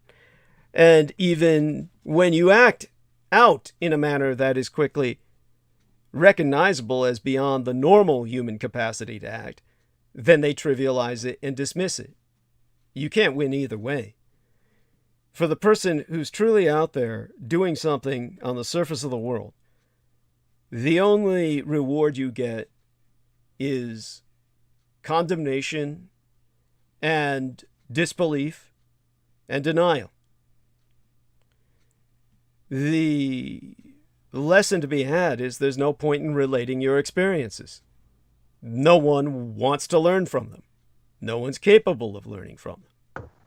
Everyone wants to look as if they already know everything there is to know. That is the ultimate insanity of the Western mind. But for those of you who wish to know, who wish to understand what's going on in the world, there's two things to understand.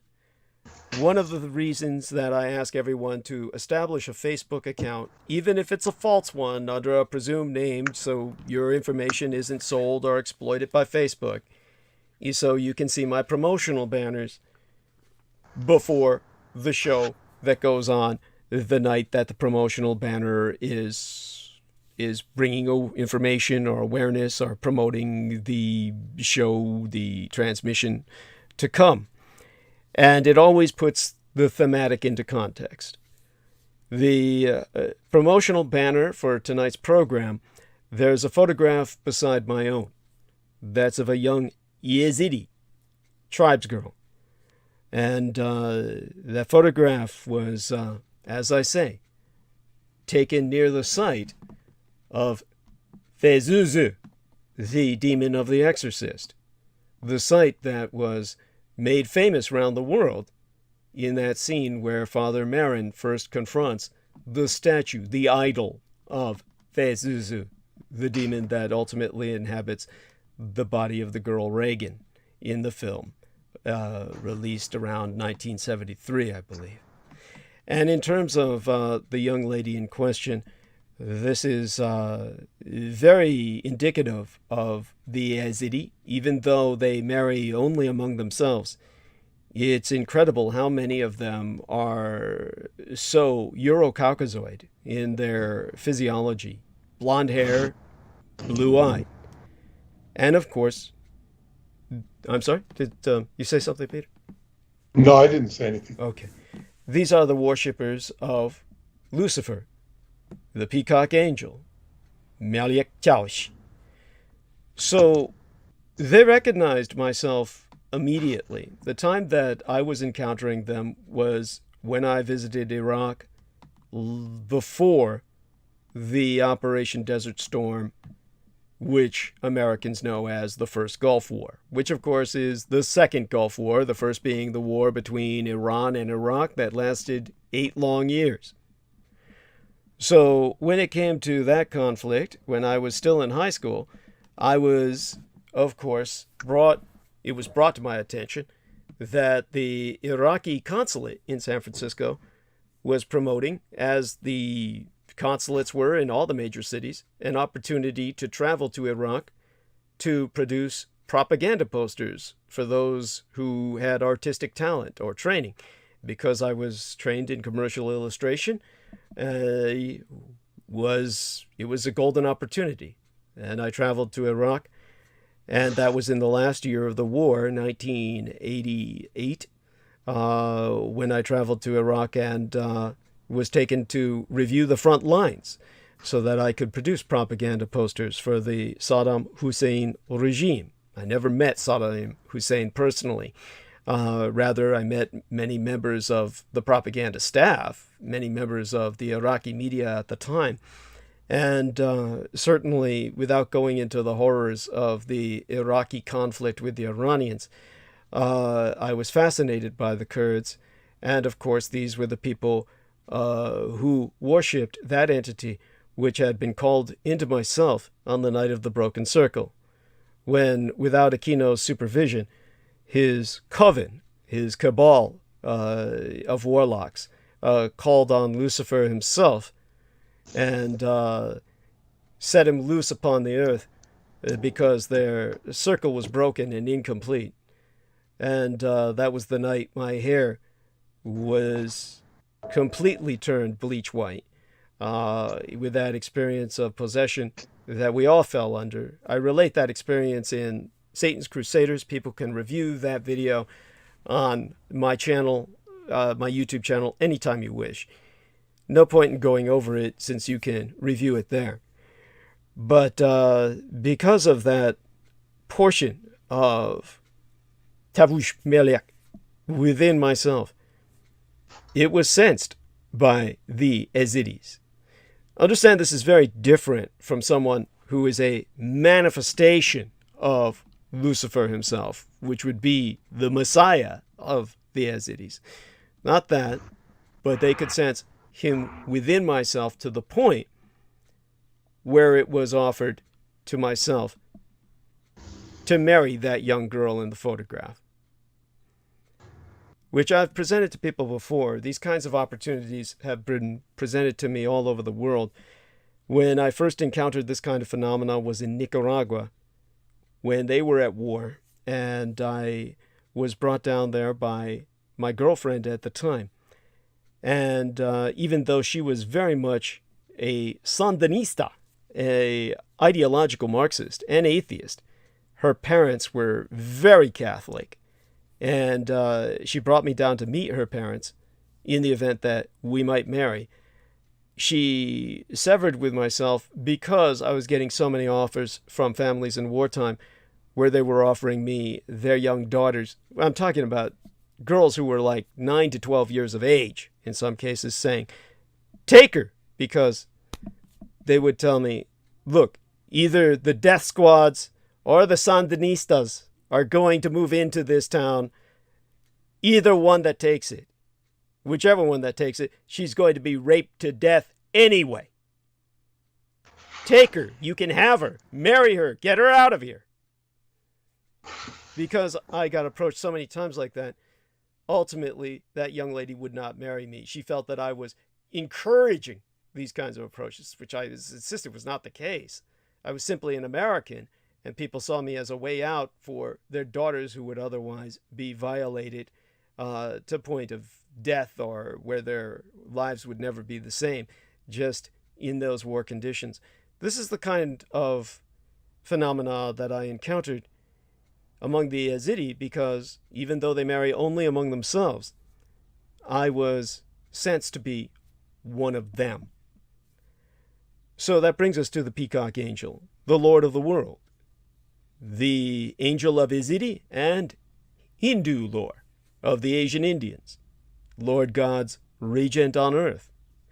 Now there is what is known as the Quret al-Yazid, the revelation of Tavush Mialiek, which goeth, sayest then, let the light of knowledge flash forth from the Zayaras, flash forth from the river of Euphrates to the hiddenness of Shambhala. Let my Sanjak be carried from its safe place into the temple, and let all the clans of Yazid knowest of my manifestation. Now, Shambhala is mentioned in that quartet, the Quret al-Yazid. And I thought that that would be something I'd like to share with Peter. In terms of the 7 years after the ISIS genocide launched by Michael Aquino and his co-religionists, General Paul Vallely, the former talking head for Fox News, their military consultant, and co-author of Mind War. Both of those men, well, General Paul Vallely was open and boastful that he had created ISIS. And you can look those quotes up yourself. And he said, yes, we created ISIS, had all the prisons of North Africa and Southwest Asia emptied, took the vilest criminals and gave them machine guns and cut them loose in the desert to do their damage and to annihilate the Yazidi peoples. All of this because these sorcerers of the West were so jealous that the Yazidi could practice their magic without ever having to pay the price of an excision in their soul, the way other black warlocks would have to commit themselves to. Now, 7 years after the Islamic State, the ISIS militants launched their genocide against the Yazidi community in Sinjar, northern Iraq. Hundreds of thousands of Yazidis are still displaced and living in harsh conditions. I'll go into that just for a debriefing after Peter Moon has left for the night. But it's very important that people understand that this is what manifests when I lose control of myself. What comes forth in myself is really the Peacock Angel. This is apparently what those soldiers saw around me in Africa. From that period of time, I don't remember. In terms of the Yazidi people, they sensed this in me and were welcome and open to me. Something which isn't common for other visitors among the Yazidi. They have no reason to trust anyone due to the genocide that they have suffered most recently and all the persecution in thousands of years before then. You know where the Yazidi come up? It's not an unfamiliar name to me. I don't know that much about them. Whereas they come up in the work of Kenneth Grant and also in the OTO. Yes. It's their rituals are considered magically potent, and they're sort of a fallback. And I believe they're also tied to the Shepherd Kings, if not the Shepherd Kings themselves. I just don't remember. They are the tether which holds Lucifer to our world as the lord of this realm. When Satan fell to earth from heaven, he needed to have a people to validate his existence. Any god dies without worshippers. So he created these people as his people, separate from God creating his. And as such, when they call upon him, their magical rituals require no sacrifice of themselves. They don't pay the kind of price that other arcanists are forced to do. Of course, the Yazidi religious minority has been lifted from obscurity for the very worst reason. They've been brought to the attention of the international world because of the cruelty and slaughter that came upon them in the form of the Islamic State, the ISIS insurgency, established by General Paul Vallely and Michael Aquino, who wanted to annihilate them from the surface of the earth so that there would be no tether for the peacock angel, and the fallen angel would be loosed upon the earth. Many people heard about them for the first time and wondered who this quiet community was and why ISIS is so eager to wipe them out. It's probable that all the victims heard the words devil worshippers, decried as an excuse, the rationalization for the atrocities they had undergone. It was probably the last words they ever heard. Of course, people would always ask me if that's a true representation of their mysterious beliefs. There being, of course, Yazidi theology, a mystery religion in the Middle East. So understand that the Yazidis believe in one God, Zui, who created the universe and then left it in the capable hands of his 7 mightiest angels. God is uninterested in the affairs of earth, even if he is all-forgiving and merciful. He has left the workings of the world to the governing of Tauji Melech, the peacock angel, who is both his servant and an occasional manifestation of himself. There is some kind of idea of a trinity in the form of the peacock angel, the Sultan Eji, who manifests as a young man, and the Sheikh Adi, an older man and reformer of the Yazidi faith. And this idea of trinity is not necessarily agreed on by all Yazidi. The central figure in the Yazidi faith is this Tauji Melech. The peacock angel is also the center of most of the controversy between Yazidi and the Abrahamic faith. It's believed that Tauji Melech is the Yazidis' direct connection with God. They pray to and venerate him as God, though they do recognize a distinction between the twain. Some would refer to the peacock angel as God's alter ego. So the question most asked to myself is the peacock angel really Satan? Well, in their mythology, Tauji Melech rebelled against God by refusing to worship Adam as God had commanded. He claimed that only God was worthy of worship. As a result, Tauji Melech was cast out by the other 6 ruling angels, but then restored to his position of authority over them all when God himself intervened in the disagreement. He was honored for his faithfulness to God as opposed to man. So it is this story that causes the surrounding religious sectarians to see Yazidis as worshippers of Satan. Nor is it helped by the fact that Tauji Melech is also known as Azazel, or Iblis. However, modern Yazidis are careful not to use that name in reference to the peacock angel due to the huge amount of persecution suffered by them throughout the past. They do not see Tauji Melech as a fell angel, but one who has always been righteous and was wrongly persecuted, much like themselves. They see the fallen and restored angel as their protector, advocate, and friend. He has enlightened them to the workings and ways of God, and they are grateful.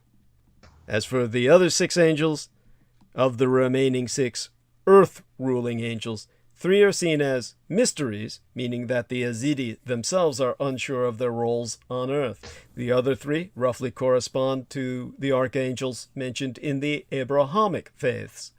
The messenger of God to prophets and true believers is Jibrail, or Gabriel. Israfel stands before God and blows a trumpet to announce his words. Finally, Azrael is considered the angel of death. And then, of course, when I get the real misguided individuals who write me emails or various other communique via Facebook or the like, people ask me constantly if they can become a Yazidi. Well, there's not much said in Yazidism about sin or reconciliation to God. Yazidis believe that they are a separate people from all others that walk the earth. They consider themselves to be born only of Adam, not Adam and Eve. And therefore, to marry or commune with a non-Yazidi is to lose the purity of their race. One cannot convert to Yazidism, but one can certainly and irrevocably be removed from it. They do believe in the eternality of the soul, but not necessarily in heaven. Instead, souls transmigrate or are reincarnated, presumably back into the Yazidi community. So, before I go back to Africa and how all this relates to the ghoul, understand that theirs is an oral tradition in disambiguation from Scripture. As with most mystery religions, Yazidis don't have a written text that has been passed down throughout the generations. The best guess to the time when Yazidi teachings were written down was finally sometime in the 19th fucking century, the day before yesterday in historical terms. More recently, the Yazidi religious authorities have given permission for their people living abroad to write down and even to translate some of the stories and poetry of their people. This has been compiled into what is known as the Black Book. The first half of the Black Book contains some of their creation mythology and other stories. The second half of the Black Book records some of their songs of praise to God and Tauji Maliak. However, many of the traditions of their faith have been passed down through stories and songs that can only be spraketh by their holy men. There is some rumor of a written holy text that is available to these men alone, but it's not suitable for viewing by anyone outside of that very small circle. The people must believe and follow what they are told by their leaders or leave their community. So this form of passing on knowledge may be changing as more and more Yazidis move to lands outside of Iraq. But for the other question that I'm asked is about prayers. How do they pray? No Yazidi is required to pray, nor are there set times of corporate or individual prayer. The most religious do pray at 3 set times during the day: sunrise, morning, and sunset. And when they pray, they must first wash their hands and face, cross their arms over their body, and lift their faces to the sun. There are no rote prayers to be said. All prayers are addressed to Tauji Meliak, or Shams, the sun himself. Most prayers are completed while standing and are ended by kissing the hem of their garment or an east-facing wall.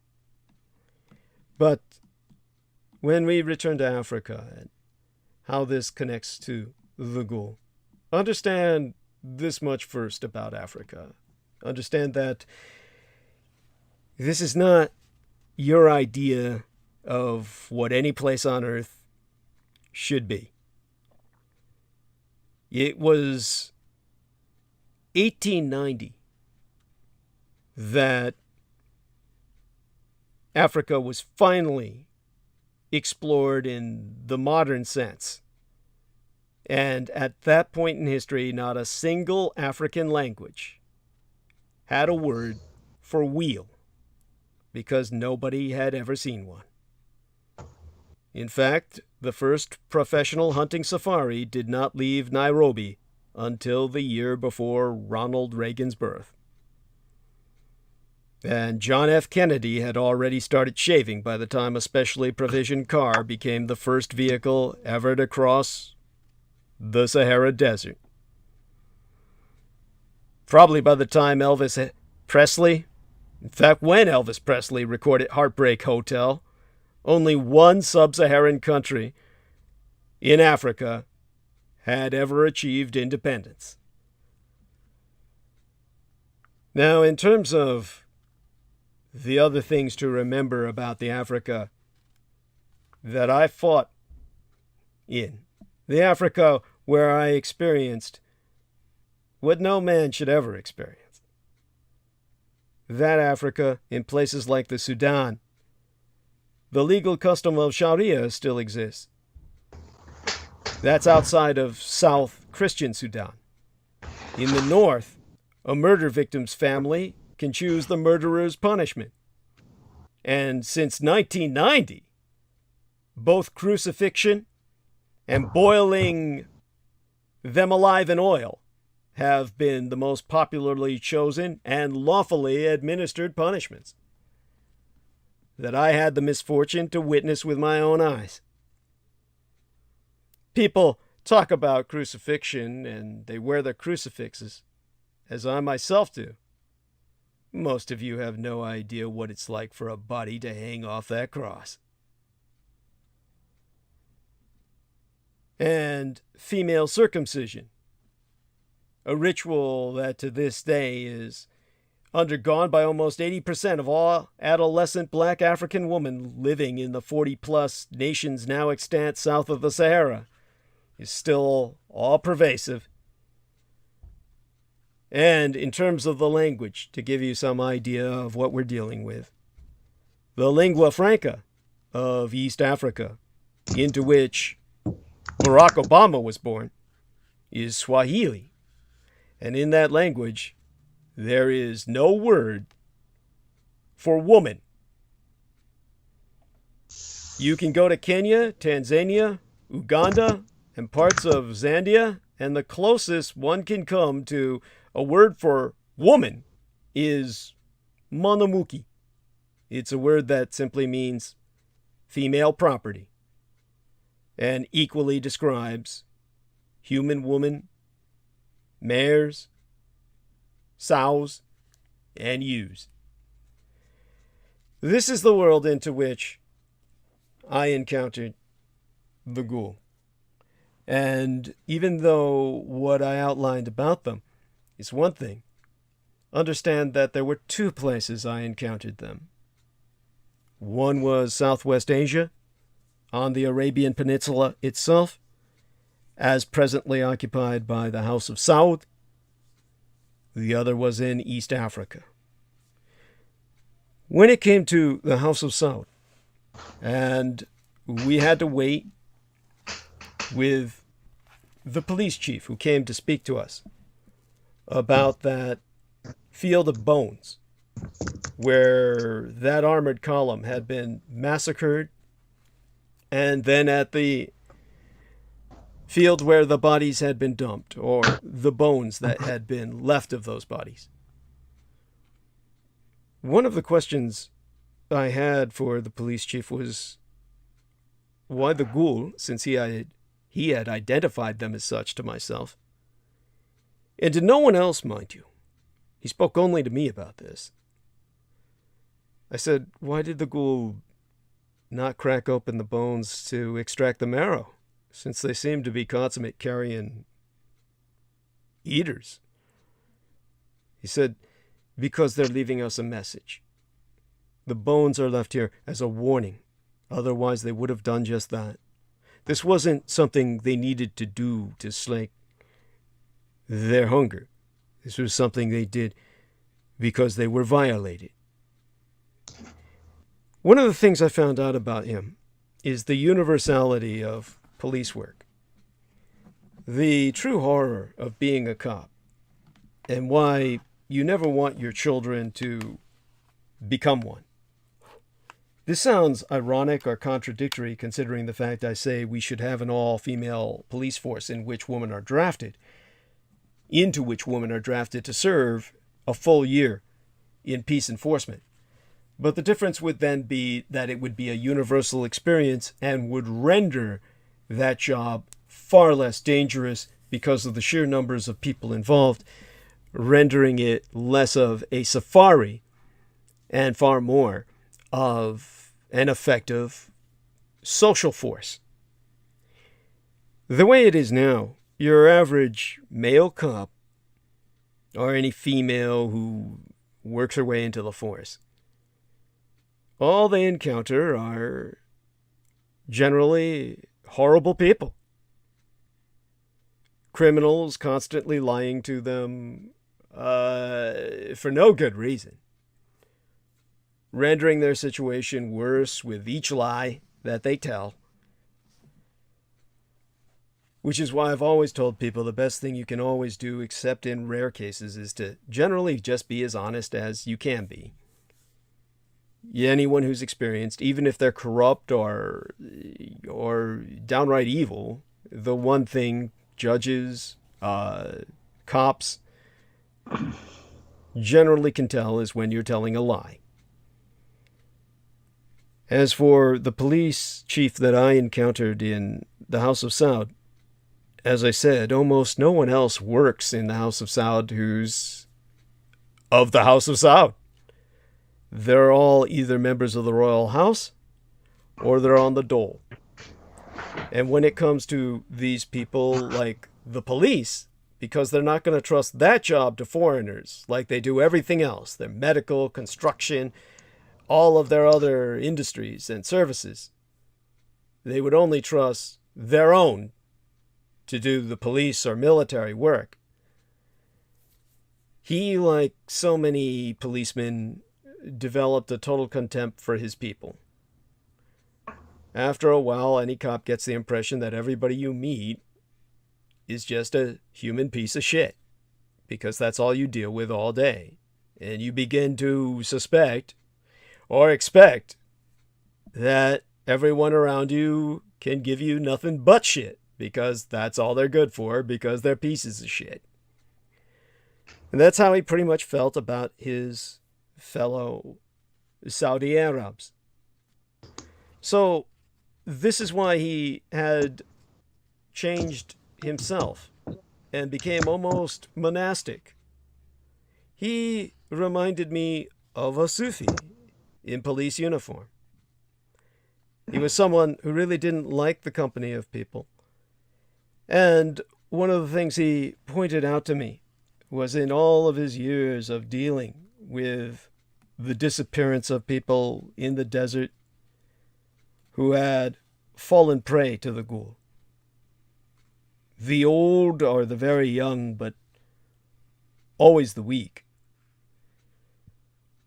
He had come to the conclusion, with dealing with all of these corpses and cadavers, whatever remains could be found of half-digested human bone, that the ghoul were a sympathetic people, deserving of a respect, even though they would sometimes steal children or attack the living. With what he saw so many of those children grow up into, he wasn't really impressed that they were really doing something wrong. So in that sense, when the police chief was speaking to myself, he made certain to disambiguate himself from the mutavayin, or the religious police. These were people that he hated, who were committing atrocities in the name of religious enforcement or theological law, a fundamentalist interpretation of Sharia, whereas he was enforcing legitimate secular law. So, in that sense, he began to explain to me how, when I asked him, what are you going to tell the relatives of these missing men who have now been found? And he told me nothing, because all he could say was they fell victim to an accident, something horrific but inexplicable. Honestly, he really said, if I told them the truth, I myself would fall prey to the religious police. I would be considered a heretic spreading lies. And therefore, I would also simply be bringing attention to the ghoul, and it would lead to another campaign to exterminate them. So that is the most important thing to emphasize, is just how sympathetic he felt towards the ghoul in Southwest Asia, the ghoul of the desert, and why he came to learn so much about them from his consultation with the Sufis, or the dervishes of the desert, which I was quite surprised to find that there were any that were even extant in the fundamentalist House of Saud. So what I learned from him was that ghouls take remarkably good care of each other. No ghoul will ever harm, rob, hurt, kill, or betray another ghoul. So he concluded, in that respect, they're superior to humanity. And he brought up the Yazidi as the human parallel, that the ghoul were persecuted as a minority, that since the dawn of history, they've been hunted by humans, and many times man has thought that the ghouls were completely exterminated. But the ghouls have always enjoyed living secretly beneath man's feet, using his graveyards for their larder, masters of stealth and camouflage, passing within a few inches, and entire families of ghouls could bypass a human being, a sentinel at a guard post, who would never suspect their presence. By and large, of course, despite centuries of genocidal persecution, they don't seek to harm the living as they struggle for survival. And being completely immune to disease, of course, their living conditions are extremely unsanitary. He had told me in all the years of recovery of bodies, he'd run across his share of Ghoulish. And he assured me that they have no literature or art, which of course is very different from what developed in Africa. But he contextualized that by expressing that in the desert, such artifacts would simply provide clues about ghoulish methods and hiding places to other races that would seek to exterminate them. So they are carrion eaters, of course, and for as long as humans have been here, there have been ghouls living beneath them. And from what he could gather about what they thought of the world, again, one is reminded of the Yazidis. Apparently, their context for their existence is that when God created the short-lived human beings, he said, soon these creatures are going to be dying all over the place. Before long, the whole world will be covered with dead humans. I'd better make someone to take care of the mess. So ghouls regard their persecution at the hands of humanity as an insult to the Creator, and claim that he will see that the humans get theirs someday. So in that sense, there was a hint of the apocalyptic, that I came to know more of in Africa. In terms of what I encountered in Africa, aside from what I've already shared, there was in East Africa, and I'm no anthropological expert, so I can only relate what I encountered from the perspective of someone who's in the field, but not necessarily studying scientifically. So if I get some kind of identification of the tribe incorrect, understand that I wasn't there to study. I was there on combat contract. There was a situation of what I believe might be a clan of the Luya tribe. And of course, I know that there are about 18 small tribes that traditionally believe in one called Wir, that they worship through intermediaries. The spirits of dead relatives can act as intermediaries in their cosmology and have considerable power to help or harm. And so the Luya people sacrifice goats, chickens, or cattle to calm the spirits. And there are nearly 750 clans within the tribes. And each one of them has a totem, bird, animal, or plant they will never touch, much less ever eat. If a Luya clan swears by its totem while telling a lie, the totem's price is bad luck or death. And bullfights are another important aspect of Luya society. They take place several times a year and begin with opposing villages feeding their bulls traditional beer. And then the rivals grow loud and provoke their bulls into locking horns. And when one of them retreats, the victorious village wins the honor of taking a victory lap. Now, this wasn't in the traditional space of the Luya, which I think is more west into Kenya.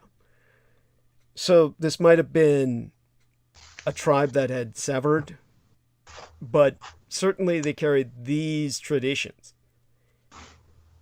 When I was dealing with the security contract that resulted in my having to deal with them was when I was involved in their territory.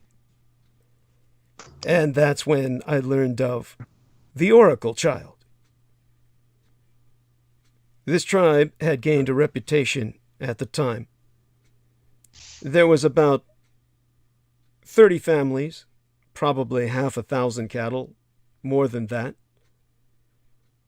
Their chief did not make the tribe famous. It was his young daughter. And her name in the Swahili is what stood out to me. I'm not going to give any full name here because I have no idea of their ultimate fate. I fear it could not have been well. But her name was Arafa, which is the Swahili word for knowledgeable.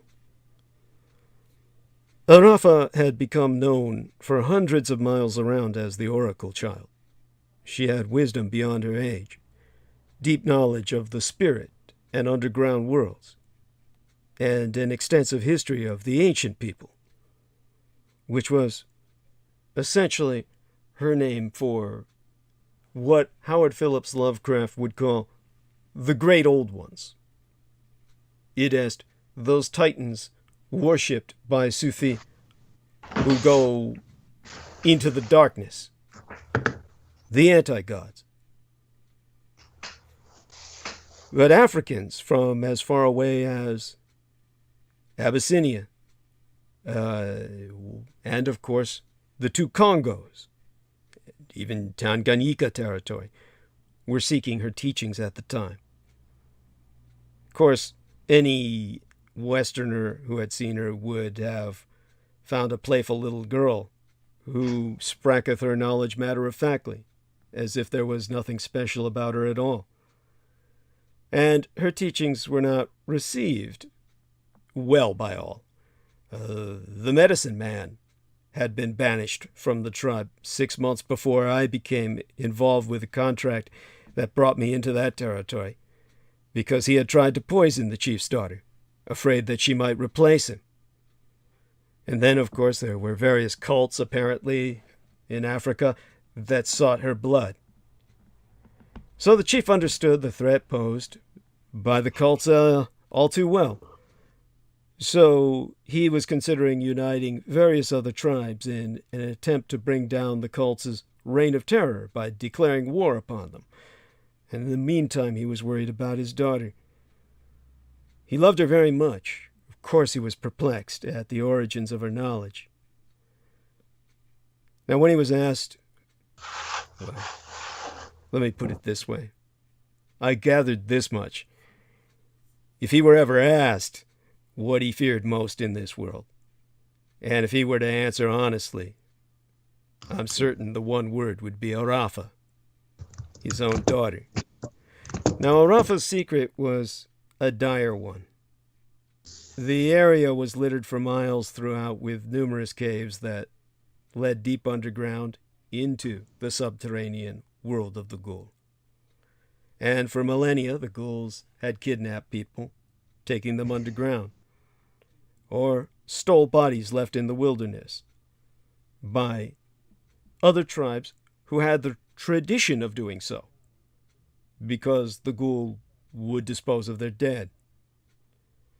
And of course, for the most part, they've remained secretive and unseen. But when I was gifted the privilege of speaking to Arafa under very specific circumstances that involved some of the people who had contracted me, what I discovered was she had a playmate, which everyone thought was imaginal. This wasn't the case. This was a child, but a child ghoul. And so this child ghoul was her friend who would invite her to play together with him in the night when they would swap stories and imagine what it would be like to exchange places.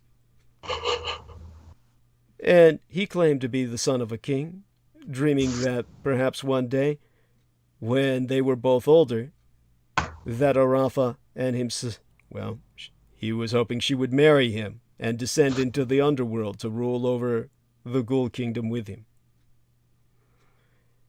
Now, at the time that I spoke to her and was able to ascertain this, no one in her tribe had witnessed Arafa speaking to this young ghoul child or playing together, because they disappeared into the caves to do so. Of course, if he were encountered by any of the humans, they would have hunted him down and slaughtered him. And if that had occurred, the ghouls would have retaliated. In terms of why this had become such a vicious cycle, it was Arafa, the oracle child, who was able to aid even foreign visitors. This is where the contract brought in some of the Westerners I was working with. And when they were able to provide mundane things such as weapons to the chief of the tribe, then they were offered the opportunity to talk with Arafa, which I was a part of.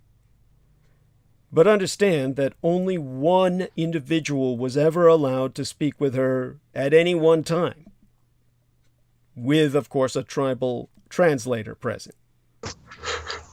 And this was, of course, in the areas where formerly the English had taken over. So there were people who could translate into the English. Her routine, while surrounded by bodyguards and close family members, was to answer up to 3 questions with as much detail as possible. And I certainly found that when it came to the lore of the anti-gods, that I had become so familiarized with through Michael Aquino, she pretty much had a 25% hit ratio. And if the questions had anything to do with Africa or other normal secrets of the continent, her chance of knowing the answer was around 75%.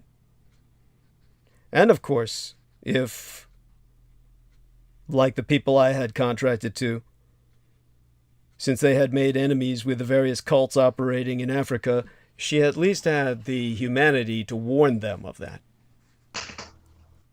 All of this was something that put a very, how would I say it, poignant situation, a conundrum before us of whether or not to tell the chief what I had ascertained. But of course, the people who had contracted myself, they dismissed it all as madness anyway.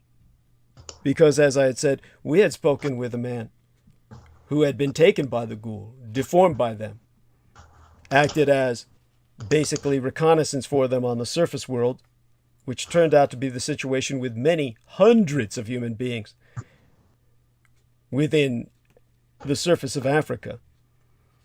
And what I learned from him was simply dismissed by all the Westerners at any rate as well.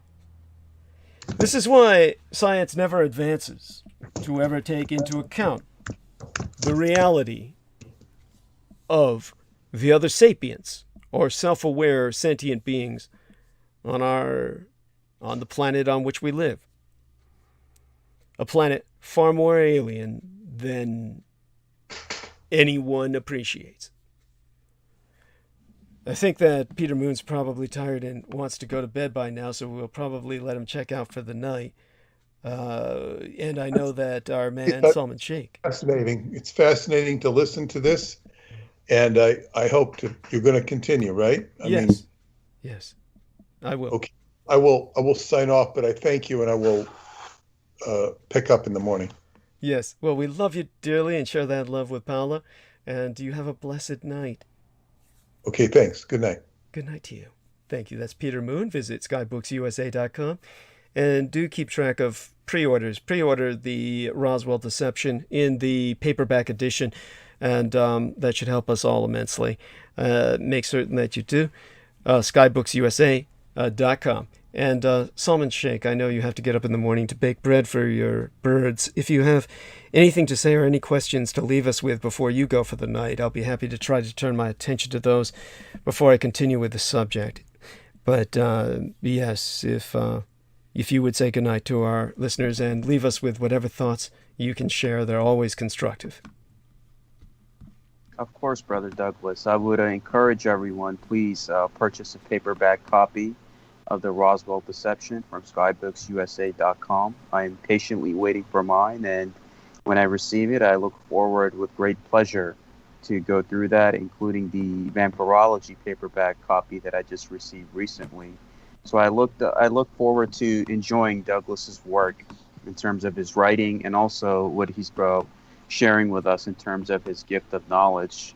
And I remember when I had talked about the Yazidis on my own channel a while ago, I had learned of all of these great similarities that they shared with Sufism and the connections that they shared with Hinduism as well, which, Brother Douglas, it's phenomenal, and it's a privilege and an honor just to listen to this articulation and this love and this light and knowledge coming from our dear brother who is gifting not just us, but all of humanity who's willing to hear him out with this.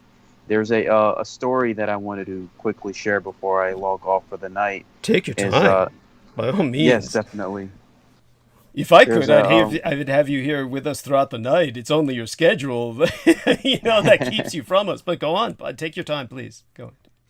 Yes, my brother. So in Africa, like you said, there's a Sufi order I know from Senegal called the Murid Sufi order, and I heard stories of them where some of those communities, some of the sheikhs are basically they know of people that are married to the jinn or married to these other entities, and they would see their kids playing with them, and there would be like in harmony with one another, Sufi communities.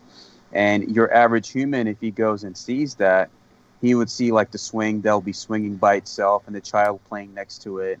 And because their mind is not able to comprehend what they're seeing of how these human and non-human species are being able to live together.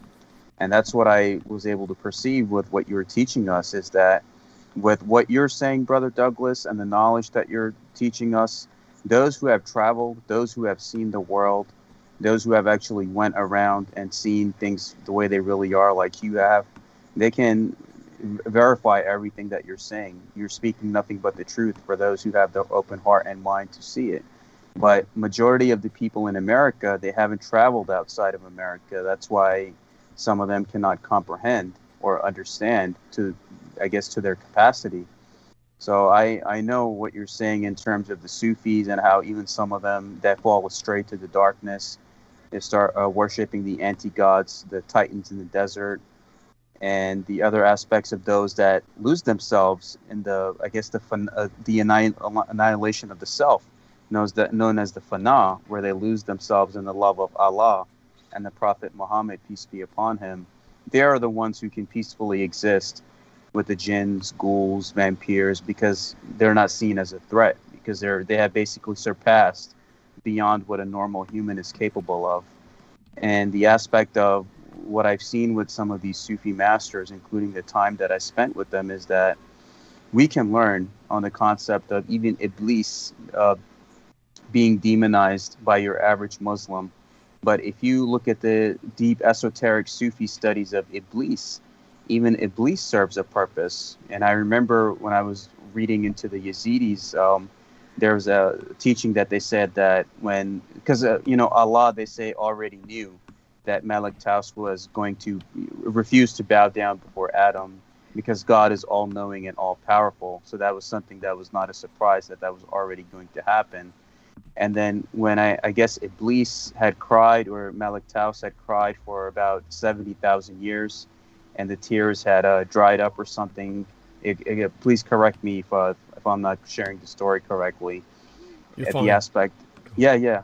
So the aspect of the tears, it had, I think it was so many years that Malik Taus had cried because Allah had punished him, and what had happened was Allah had forgiven him and said that I'm not concerned with this world anymore.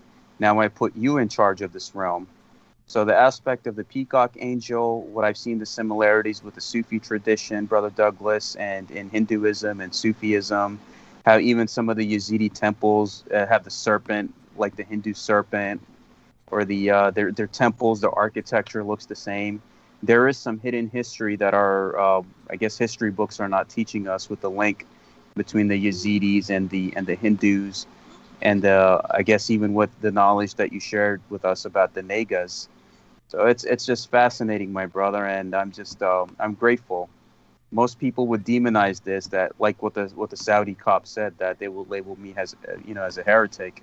But it's the aspect of knowing the difference between right and wrong. And I, as a Muslim, I support you 100% for that incident where those women were being burned alive and you took out those mutawwin, because they do not represent Islam. That's just an atrocity. And those are crimes against humanity, with Islam being a matriarchal religion, but they themselves use it as a political tool, where a lot of the Saudis that do come here with the stuff that they would behead people for, they're doing it here in America openly because they got the money for it. So I thank you for your service to humanity and saving those women and just doing what you do. And especially with the Nicaraguan story as well, where they were just ready to give you their daughters. And I remember you had compared that to the story of the Prophet Muhammad with the child bride. It's the same exact scenario. And I thank you, my brother. It's just, my love and my support and my basically prayers and love and support for Douglas Dietrich cannot be described by any human language. And I thank you, my brother, for all that you do. And I'm honored and privileged to be a part of Team Dietrich and to be a part of this circle, and just to listen to you and learn from you in my own journey. God knows for however long I have left on this earth. So with that, I bid you all farewell. My love to you, JMO, all brothers and sisters of Team Dietrich. I bid you farewell with the greeting of Assalamu alaikum. Peace be upon you, my brother, and all of you, and all that you stand for. I'm with you always. God bless you, and I love you in return, as all of us do who have any sense of, shall we say, connection to the divine and to creation itself. So my love goes with you into the night. Make certain that your sleep be peaceful and your dreams be sweet. And we look forward to seeing you in the morning, checking in as you always do. God bless you. Much love, brother. Good night. Good night. With that, we bring on Jameson Reese. Jameson, my son, if you could take the stage for about as long as you can handle it, maybe about half an hour. I'm going to be here, but I need to rest. I'm beginning to have some unpleasant flashbacks based on what I've been relating. I'm sure you can understand. You've articulated a lot of what is a very real traumatic experience, and nobody has the right to try to belittle that or make light of it. Thank you. I really appreciate your understanding that. Jameson Reese will, I'll be back in about 10-15 minutes. Jameson's going to hold the stage, and when I return, I'll just let him and everyone else know I'm here, but I'm not quite sure I'll be ready to speak just yet. When I start the monologue, however, there is all too much to cover, and we'll see what direction I feel I should go in. Maybe deeper in this direction, but maybe simply more coverage of current events, because there's a lot going on that simply must be addressed and obviously has to be addressed. So my love to Jameson for helping me get through the night. It's all yours. Thank you. All right. So, all right. So, what I could do is I could start on a light note of me being banned from Facebook again for another 30 days. Yes.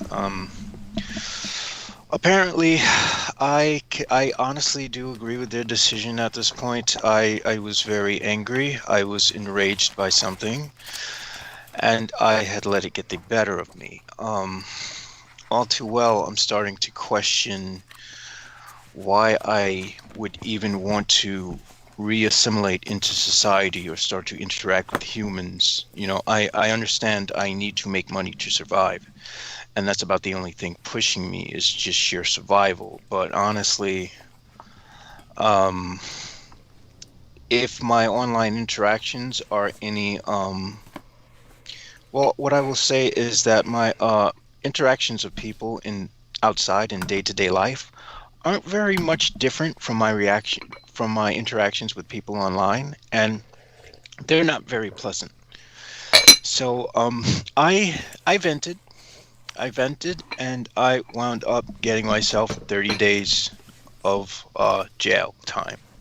So that's that. I'll just let that be what it is. I'm not angry about it. It probably will serve me better to not ruminate on these negative feelings, which I do use Facebook for. But the problem is when the question becomes, how much am I amplifying the negativity that I feel?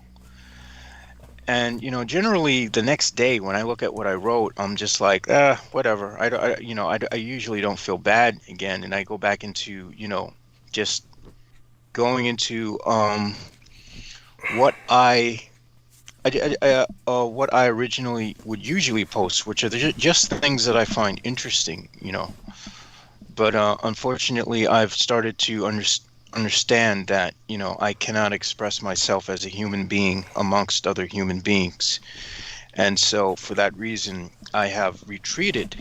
I have taken down all images of myself from Facebook, from any other social media account I've had, in the attempts of just retreating from the human race.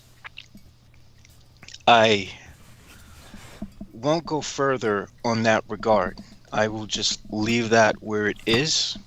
What I can say is, yes, there are a lot of things going on in our world, the surface world, as there are a lot of things going on astrologically. Again, the planets are always changing, things are always moving, so we're in a very dynamic period. What I can do is, rather than go into the astrological stuff, I will go into something I found very amusing, which was the sort of sit down that President Biden had with Putin. And there's an interesting article. I'm not going to I realize that I have a sort of droning voice, but I do want to hold and captivate the audience. So I'll try to make this as interesting as possible. U.S. President Joe Biden and Vladimir Putin exchanged cordial words and plotted modest steps on arms control and diplomacy. Somehow, one can already get the image that this isn't going to gel well. And they emerged from their much anticipated Swiss summit Wednesday exactly where they started. In other words, they didn't make any headroom whatsoever. The two leaders reached an important but hardly relationship-changing agreement to return their chief diplomats to Moscow and Washington after they were called home as the relationship deteriorated in recent months. And we've only seen the beginning, folks. Biden and Putin agreed to start working on a plan to solidify their country's last remaining treaty limiting nuclear weapons, which I don't think is going to mean a goddamn thing, because we are soon going to be locked in fisticuffs. So, I mean, all that stuff is going to go right out the window. I'm not confident he'll change his behavior, Biden said at the summit news conference when he was asked about what evidence he saw that former KGB agent Putin would adjust his ways and actions, which is a realistic way of looking at it. Putin is Putin. He's going to do what he does. He's going to reap his fellow countrymen's misery and harvest it for his own pocket, while trampling on anything that gets in his way. What will change his behavior is the rest of the world reacts to them, and they diminish their standing in the world. I'm not confident in anything. Both the White House and Kremlin had set low expectations going into the summit. They issued a joint statement after the conclusion that said their meeting showed practical work our two countries can do to advance our mutual interest and also benefit the world. Okay, right there, when the fuck was the last time America or Russia benefited anybody in the world other than themselves? That's a bullshit statement right there. But let's continue. But over and over, Biden defaulted, we'll find out, when assessing whether their discussions about nuclear power, cybersecurity, and other thorny issues will pay off. Back-to-back news conferences by Biden and Putin after the summit also put a stark relief in the getting at the root of tensions between the U.S. and Russia will remain an enormously difficult task, especially when both sides, at least in public comments, sketch dramatically different realities on cyber matters. Because Putin's clearly going to obfuscate and say, we had nothing to do with it. And Biden, knowing better, will say, yeah, you did. Biden came into the summit pushing Putin to clamp down on the surge of Russian-originated cybersecurity and ransomware attacks that have targeted businesses and government agencies in the U.S. and around the globe. But when the summit ended, it wasn't evident that more than superficial progress had been made. In other words, they didn't make any progress whatsoever. Biden said he made clear to Putin that if Russia crossed certain red lines, and this is the juiciest statement, including going after major American infrastructure, his administration would respond, and the consequences of that would be devastating, in quotes. Isn't that lovely, folks? I'm saying that out of cynicism. I'm not saying that as in I really enjoy the idea of there being a conflict. I am not someone who's a warmonger, nor do I have anything to gain from a world war.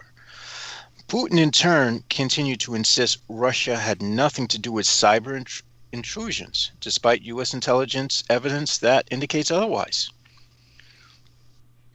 Most of the cyber attacks in the world are carried out from the cyber realm of the United States, said Putin. Also adding Canada, 2 Latin American countries he didn't name, and Britain to the list. Yeah, because Canada has so much reason to launch a cyber attack against the United States. Right. Yeah, I mean, he doesn't even make light of lying. He doesn't even come up with a constructive lie. He just blatantly outright does it.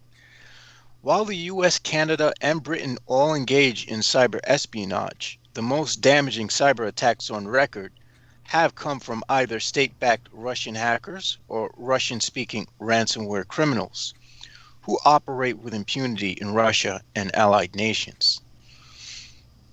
In fact, the worst have been attributed by the United States and the European Union to Russia's GRU, Military Intelligence Agency, including the NotPetya virus that did more than $10 billion in economic damage in 2017, hitting companies including shipping giant Maersk, the pharmaceutical company Merck, and food company Mondelez, which, of course, Trump was like, okay, you can shove it 4 inches up my ass further.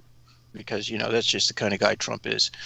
Putin agreed at the summit that Russia will begin consultations with the U.S. on the matter and acknowledged that ransomware and cyber attacks are big problems. Still, he maintained that the two countries just need to abandon various insinuations. Despite the clear differences Biden insisted that progress had made, scolding reporters for being too pessimistic during a chat on the tarmac just before he boarded Air Force One to return home. Of course, he's the kind of guy who likes to keep everything in a gray area, and that's why Biden's a perfect president for this particular time. In fact, he's at the right place at the right time, if you ask me personally, because of his tendency to at least now, to show that he's not taking either extreme. And we can derive that from his comment on them. We could derive that from his scolding reporters for being too pessimistic.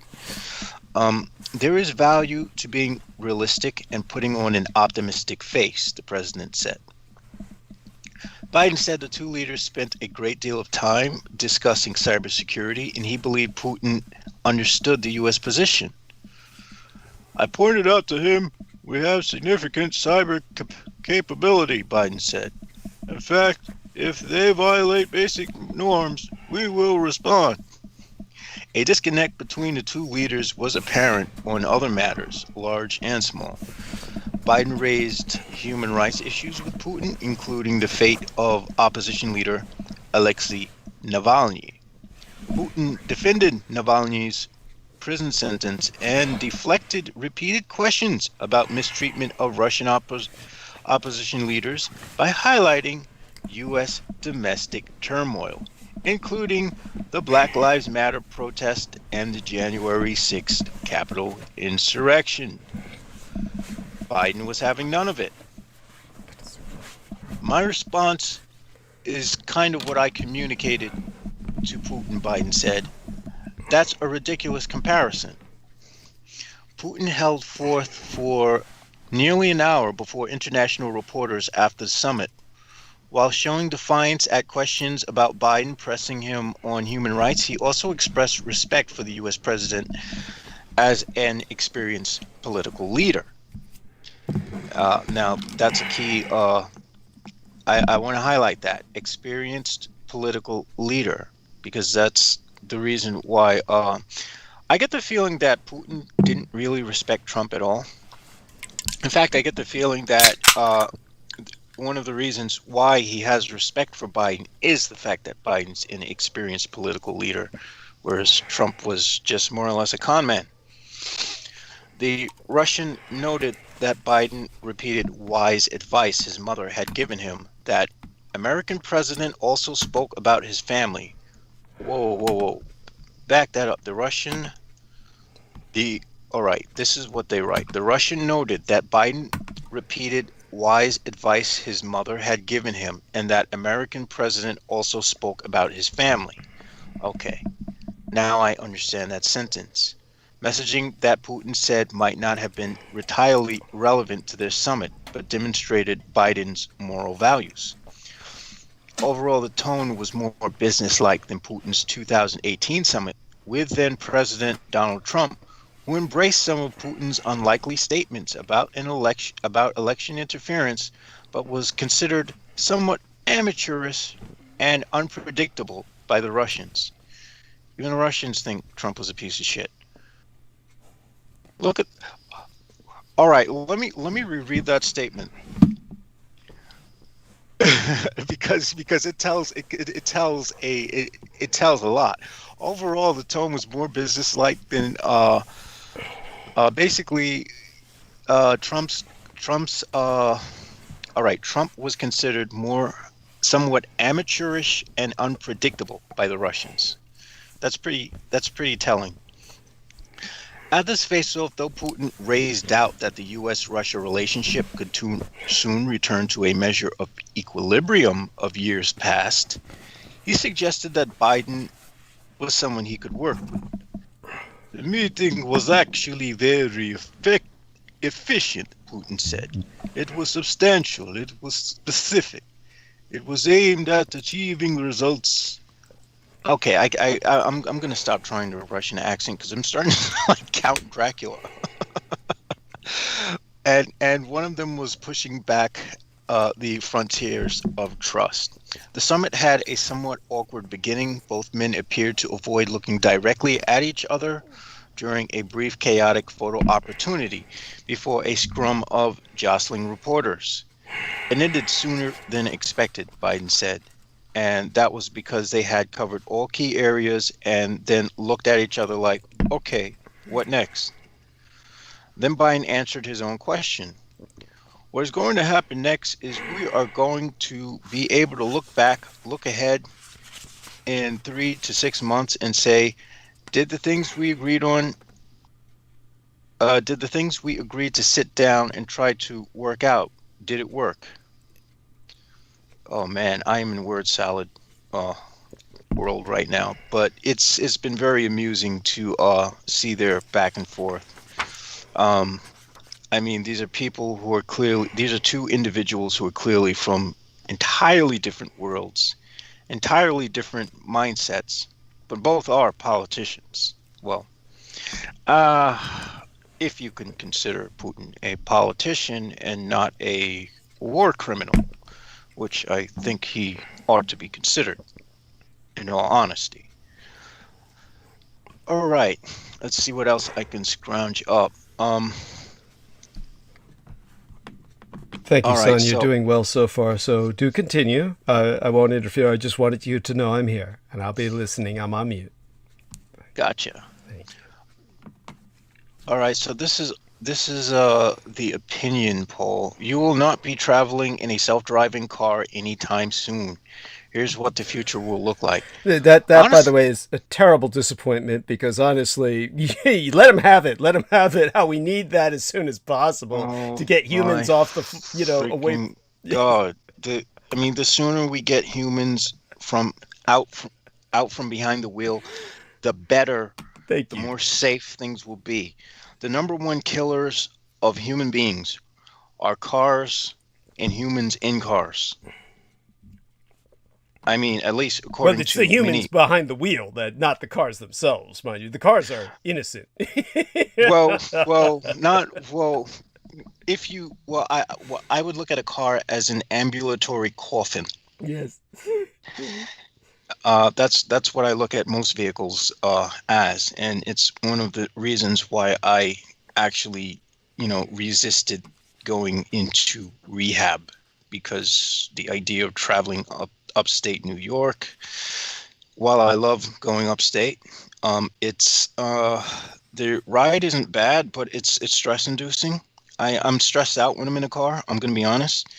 Even if my mother drives me to like the grocery store or something, even if a friend drove me to the grocery stores, I'd be stressed out. I just feel like I'm gonna die when I'm behind, when I'm a passenger. Don't even get me started on trying to drive one. Yes. I mean, my God, the people out here on Staten Island, they can't drive for shit, and they will run you down sometimes. You could be walking across the street, and there would be a stop sign, and the cars are supposed to stop. They won't. You literally have to stop, and you have to wait and see what they're going to do first. I found that for some reason, just standing on the sidewalk instead of going across the street usually causes them to stop. Then I walk, because people are just, I don't know, they're just wired funny.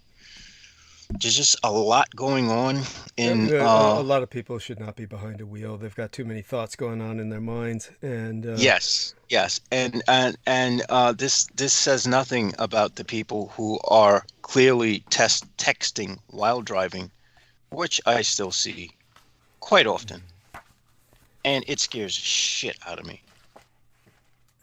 It scares the living shit out of me. But by the way, I think this is something I'm willing to share. The astute observation made by Jameson Reese was that Peter Moon, at least he doesn't seem to perceive what I said as to be so much the relation of the Niega as a solid state experience, but rather as a metaphor, or rather that's how he feels communicable. That's how he feels comfortable communicating about it.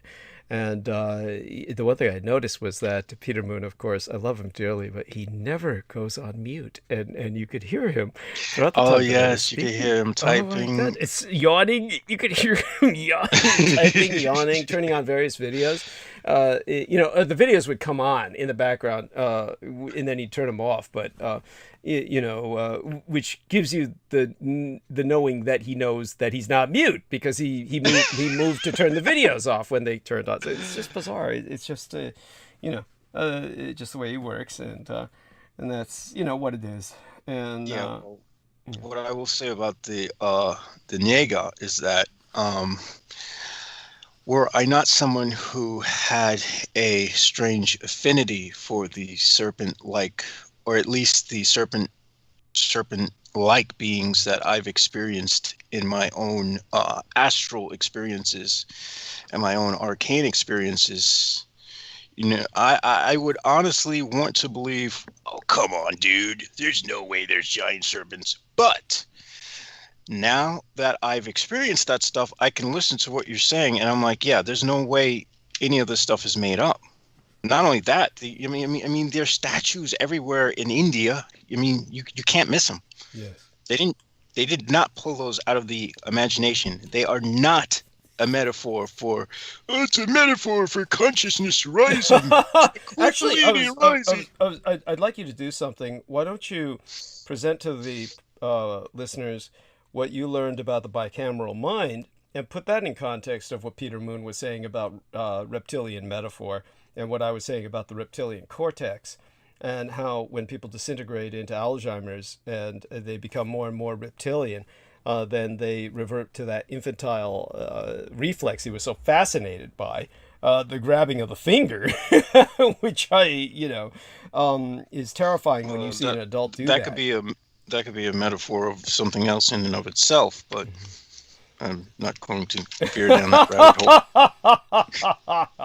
hole. Men do that automatically. They've got something they grab tightly. Yeah, and anyhow, without going there, our mind's always in the gutter. Make certain to share what you've learned about the bicameral mind in context of what we were discussing. I should have brought you on then to do that, but go on. A lot of what they were doing back then. If you can explain to our listeners who they were doing what when. Okay. All right. A lot of what the people of ancient times were doing when they were constructing these statues, monuments, idols, whatever religious practices they had. And before I forget, let's not forget the statues of the supermassive serpents, often winged, all throughout Latin America, Mesoamerica, as well as what you said about India. So just to remind people. So go on. I don't believe they had the. It's not that I don't believe they had the capacity. It's that the consciousness didn't develop the capacity to be able to make metaphors back then. So everything that these ancient people were constructing, they were seeing. Basically, everything they constructed was, if they had drawn something, these were things that they were experiencing. Thank you. And this was a real experience to them. In other words, rather than trying to manifest a metaphor, these people were relating, like the cave paintings, like the ancient cave paintings. No one takes the ancient cave paintings on the walls of the Neolithic caves or Cro-Magnon or whichever species or subspecies of humanity. Nobody takes that as metaphor, the cave paintings. No. So why do we take these other images as metaphor is beyond me, but go on. Yes. Yeah, and this is a problem because back then we wouldn't have even, the terminology for metaphor wouldn't have even existed in that time period because everything was what it was. And not only that, humans were moving automatically.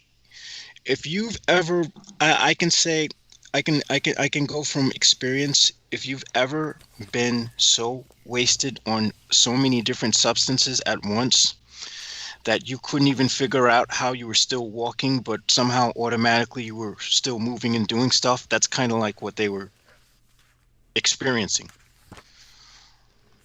I mean, they were they were processing almost entirely out of the right hemisphere of the brain. Mm-hmm. We now process out of the left hemisphere of the brain, and our challenge is to learn how to try to reconnect to the right side and to sort of use both sides. I believe that's what the Arcanist is doing, essentially. That's what arcane practice does. It allows us to pull the power out of using both sides of the brain. And it's not to say that you're not using both sides at all times. You're using all of your brain all the time. The whole 95, we only use 5% of our brain, that's a myth. That's a bullshit myth. In fact, what it probably stems from is the fact that we're only our consciousness only accounts for about 5% of our functioning. Mostly everything else is done unconsciously by the brain. So the brain is always active.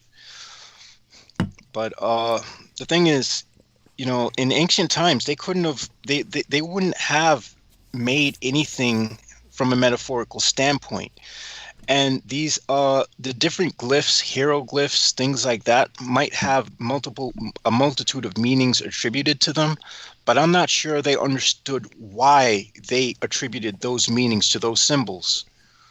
When we look at ancient practices such as the ancient Egyptians and whatnot, I'm almost certain that most of them were doing what they were doing because they were told to do so, and the compulsion to follow what they were being told to do was so strong that they couldn't not follow it. So the idea that the nega are some degree a metaphor for something is absurd. Thank you. But, uh, but that doesn't make it any less useful. It is absurd in the sense that you and I see the physical reality as yeah. being essential to the ecology of our planet, but at the same time, it is useful in a psychological or counseling sense, etc. It's not without its uses, so the metaphor is important, but it's not Well, I where I I'm coming understand. from when I relate my mother's experience.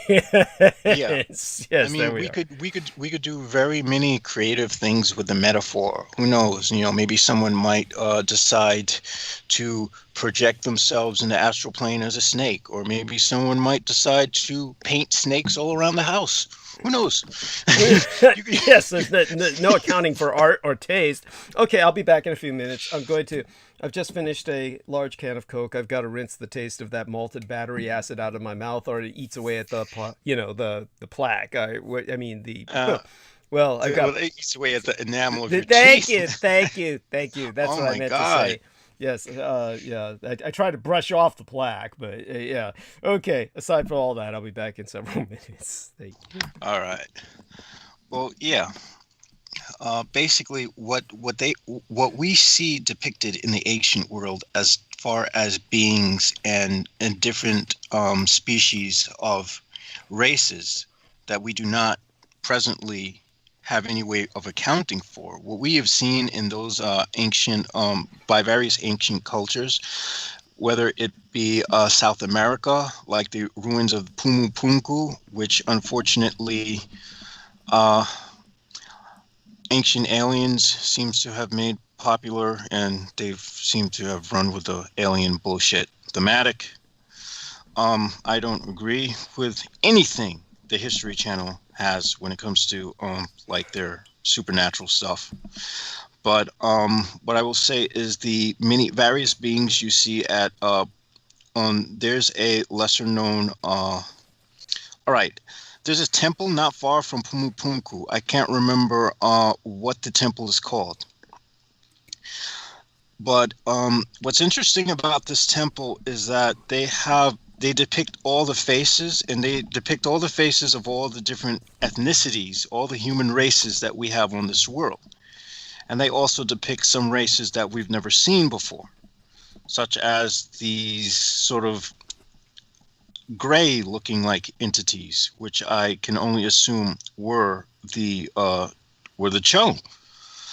And they depict they depicted another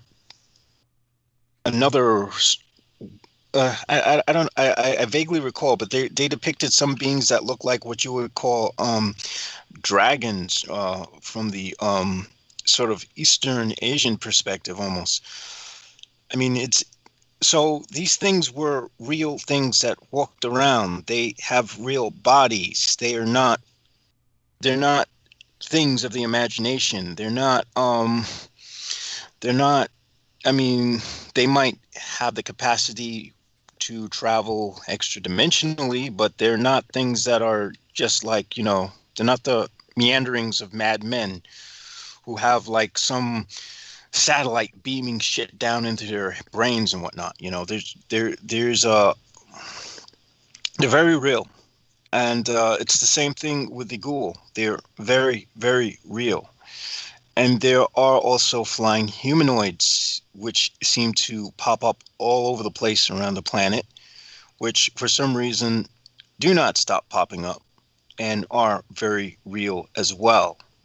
Almost like winged apparitions, if so to speak. And not winged as in like it's an angel or something either, because we also have to remember angels in the original Hebrew text never had wings. In fact, the wings, we can see the incorporation of winged beings in the I think it's the Akkadian people who have the statue of the oh my gosh, oh, my memory is just farting on me. I vaguely remember what they were called, but we also have the victories of the Vikings, I think, who also had wings. So they must have. So people just take these, people. This is the problem in modern culture, modern art. People in medieval times, they just took the motif, they ran with it, and it just stuck. And that too could have been a product of our evolution and our moving away from the bicameralism of the mind. And I believe we're still in transition, and we still got a long ways to go if we can not nuke each other to ruin, which I don't think we're going to do, because we all know that nuclear weapons are not feasible warfare weapons. Even more scary are the neutron bomb weapons, and those shouldn't even exist for reasons that Douglas Dietrich has articulated. But to go back to this whole car thing, self-driving car thing, by 2021, we will see autonomous vehicles in operation across the country in ways that we only imagine today. And this was from 2016. This is a quote from 2016. This is from Anthony Fox, the former U.S. Secretary of Transportation. Families will be able to walk out of their homes and call a vehicle, and that vehicle will take them to work or school. We're going to see transit systems sharing services with some of these companies. It's not just autonomy in the vehicles. You're going to see trucks running more closely together, which results in fuel savings and positive climate impact. You'll see companies that will start to use unmanned aircraft to deliver products to us. My daughter, who will be 16 in 2021, won't have her driver's license. She will be using a service. Yeah. Where the hell is all that? Fast forward to today, and I'm still driving a Peugeot 3008. That sounds like a very strange name for a car, but okay. Not a bad car by any means, but miles away from level 5 autonomy. Also, the self-driving car hype has died down quite a bit, and the news from the industry doesn't exactly inspire optimism. On May 6th, Lyft, 1.47%, the ride-sharing service that competes with Uber, negative 3.8. Okay, they're showing what their stocks are at. Sold its level 5 division and autonomous vehicle unit to Woven Planet, a Toyota TM subsidiary. A subsidiary is like a daughter company to or son company to a parent company. After 4 years of research and development, the company seems to realize that autonomous driving is a tough nut to crack, much tougher than the team had anticipated. Yes, because if we had automated driving, why the hell would we need car insurance? Gee, they didn't put that together, did they? Yeah, insurance company lobbies will never permit that to happen. Self-driving cars? No. We need people to die. We need people to get wrecked in auto accidents so we can make money. Yes. Profit always reigns. It always reigns over life. Uber came to the same conclusion, but even earlier in December, the company sold Advanced Technologies Group, its self-driving unit, to Aurora Innovation, citing high cost and more than 30 crashes. Holy shit, culminating in a fatality as the reason for cutting its losses. Okay, so apparently... Okay, I've returned, but, please maintain the stage for a while. I'll just be listening, and... what makes this really sad is that I'm pretty sure by now Japan has like automated cars running around, and so does South Korea. And must have, because like I said, here in San Francisco, we've got robots that are delivering food. So these are like little wheeled affairs. They would be somewhat similar to what you saw in Death Star, which is the kind of like the those little squat robots that rolled around on the floor. They're kind Wait, of what was Death Star? Star Wars, the Death Star. There was these little like robots that rolled around on the floor, kind of. I don't know what their purpose was, like kind of like Right. they were like the vacuum cleaners you see that go around in your home.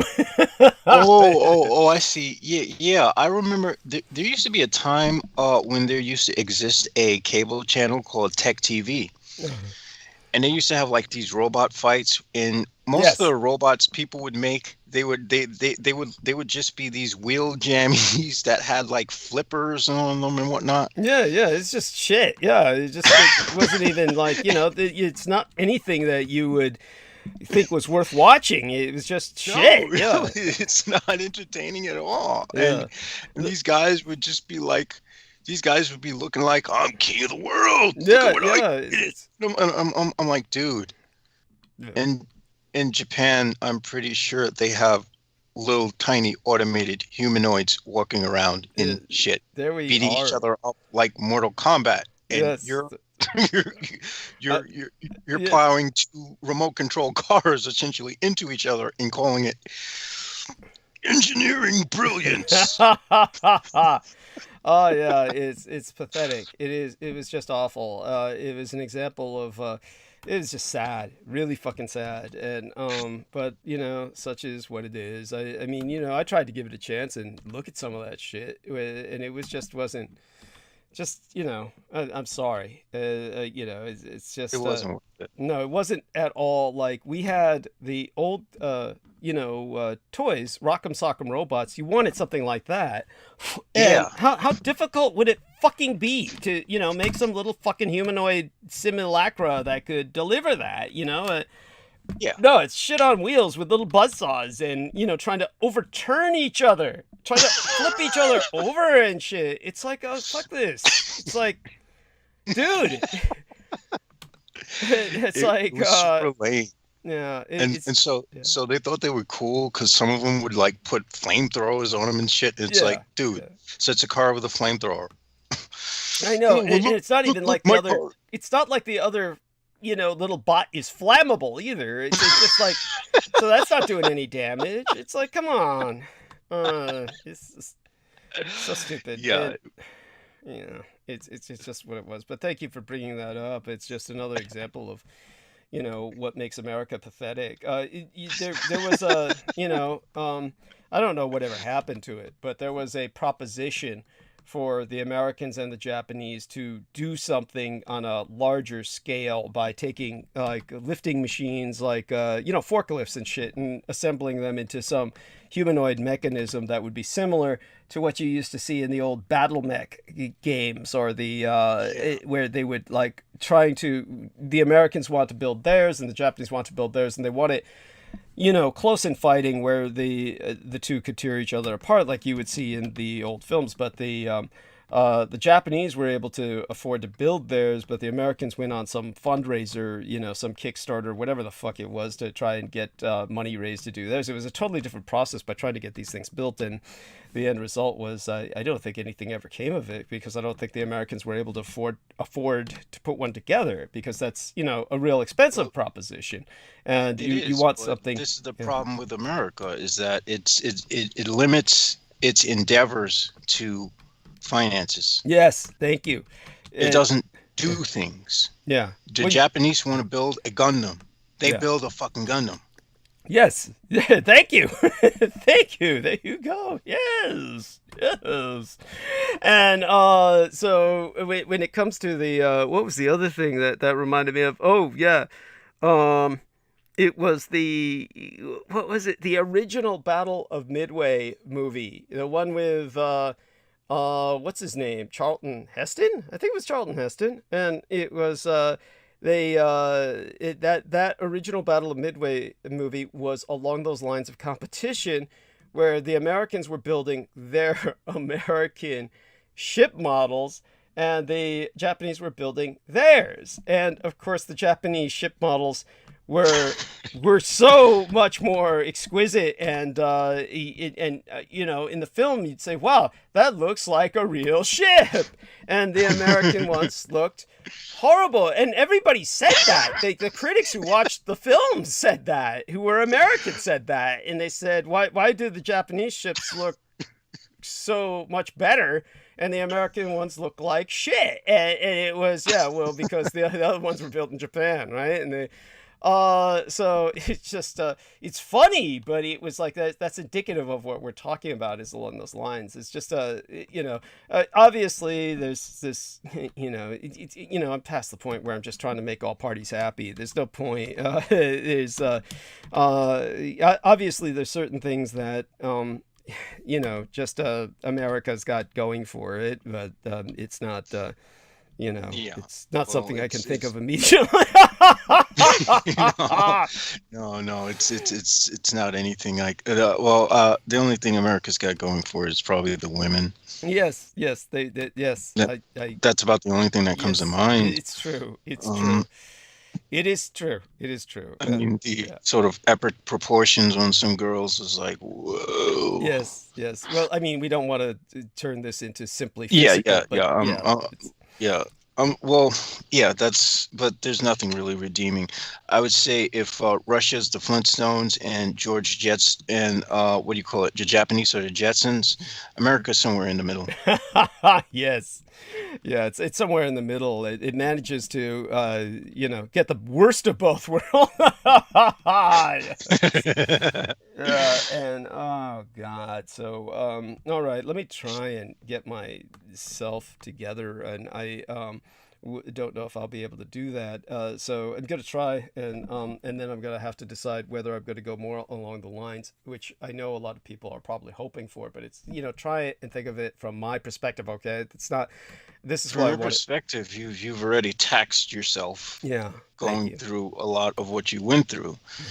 Because I would hazard a guess, and now correct me if I'm wrong, but when you remember things, you remember them vividly, don't you? Hmm.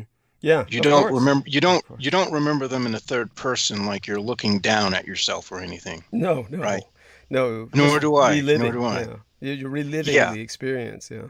and that's the reason why, like the other night when I was looking back on certain things that happened, I was getting so animated because, you know, it's like reliving them is like literally feeling the emotions and everything just rush in right there. So I imagine what you went through was already draining enough. Thank you. And so I'm glad you appreciate that, and hopefully people understand. So I'll make a decision, and I'll see where I go with it. We still got a good amount of time left, which is important, and it's certainly important to me because there is a lot to cover. No matter what direction I go in, there's a lot to cover, and too much, as a matter of fact. I want to thank the chat room. We have wonderful people in there, and I did promise I'd give him a shout out. As a matter of fact, when I do the solicitation, I have to remember to give a shout out to PJ Cornell and Stephen Myers both, and so I'll make certain to do that. Just reminding myself now. And PJ Cornell is kind enough to be in the chat room with us, and I'm so glad he's there. And for those of you who don't know, PJ Cornell was the man who put together the two disparate or separate parts of my latest interview with Penny Bradley. So Penny Bradley was too sick to do the work. I'm happy to report she did go through her spinal tap today, or whatever it is she does, where they, you know, do that work on her spine. When I heard that Pacan Morales says they you know, burn this guy's spinal nerves every Oh yes, nerve ablation. I believe crazy that's the shit. terminology. Crazy shit. I mean, don't ever get that done. I mean, that's crazy. The guy's fallen into a cycle where that's his career. His career is being a back patient. This is what happens to people like that. And Screw that, man. yeah, Yeah. that's something I'd rather be dead. Anyhow, so what was I going to say? Let's read a little bit about what our man says in the chat room, PJ Cornell.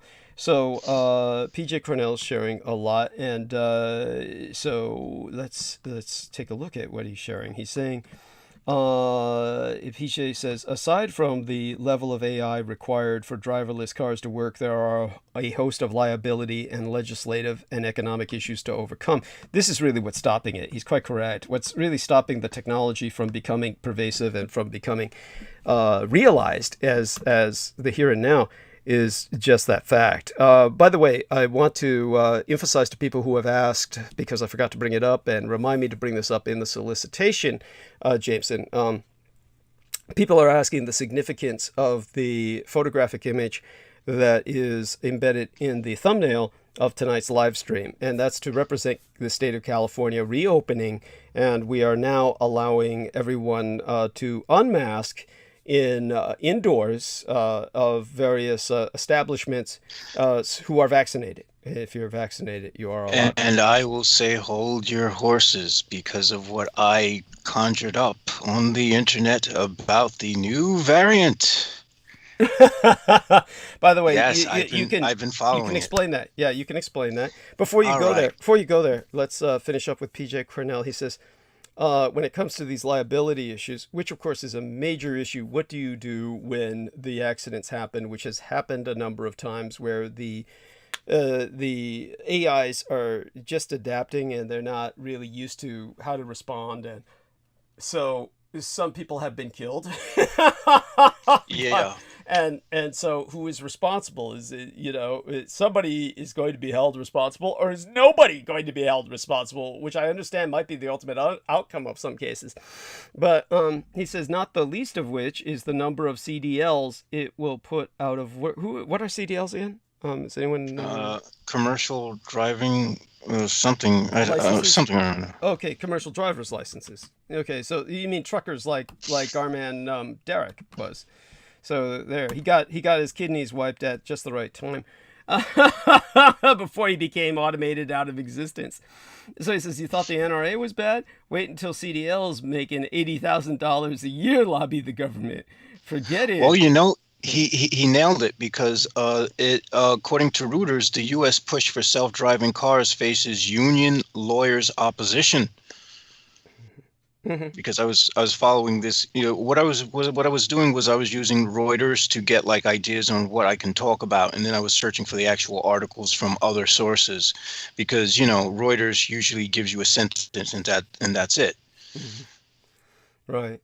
So here's what PJ Cornell says that it bears reflection. He says, if you get a chance, check out The Princes of the Yen. So this is a book title, and by princes, it's princess, like a prince in the plurality, as opposed to a princess, a singular female. This is the male prince in the plurality. He says, the princes of the yen. Japan stagnated because they Americanized their banking system. Prior to that, they had an industrial boom because their policy was to lend for productive purposes rather than asset purchases. The latter is what led to the real estate boom there, while destroying their competitiveness. Okay, so, I'm not going to dismiss that. There's obviously, I will be the first person to tell you that there was a tremendous scandal with the Japanese banking system to the Japanese, because they just had all kinds of things going on with that. But in terms of their using these different explanations that people have for quote unquote Japanese stagnation or whatnot, just remember that there is an enormous American propaganda effort that's ongoing to always try and say that Japan's in some kind of recession or some kind of stagnation. And none of this makes any fucking sense. If you went to Japan yourself, you would see none of that. It's literally to keep people from going to Japan. Pretty much, because they know that once someone like me goes to Japan, I'm not going back to America. Yes, but that's how many people.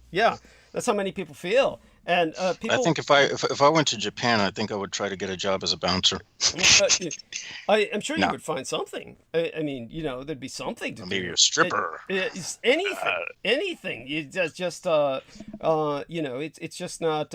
It's one of those places where once you're there, and especially the food, you will notice that what you eat is what I'm told by everybody is that you never want to eat anything in America again. It's just just the fruit tastes like it's otherworldly, etc. And then yeah, it's also like the meat. People go to different places in the world and they eat meat, like Argentina, where the meat is lean, the cattle is lean, rather than all interstitial fat here. And just to give you an example of this, the sashimi, what Americans eat in the West as sashimi is what the Japanese throw away.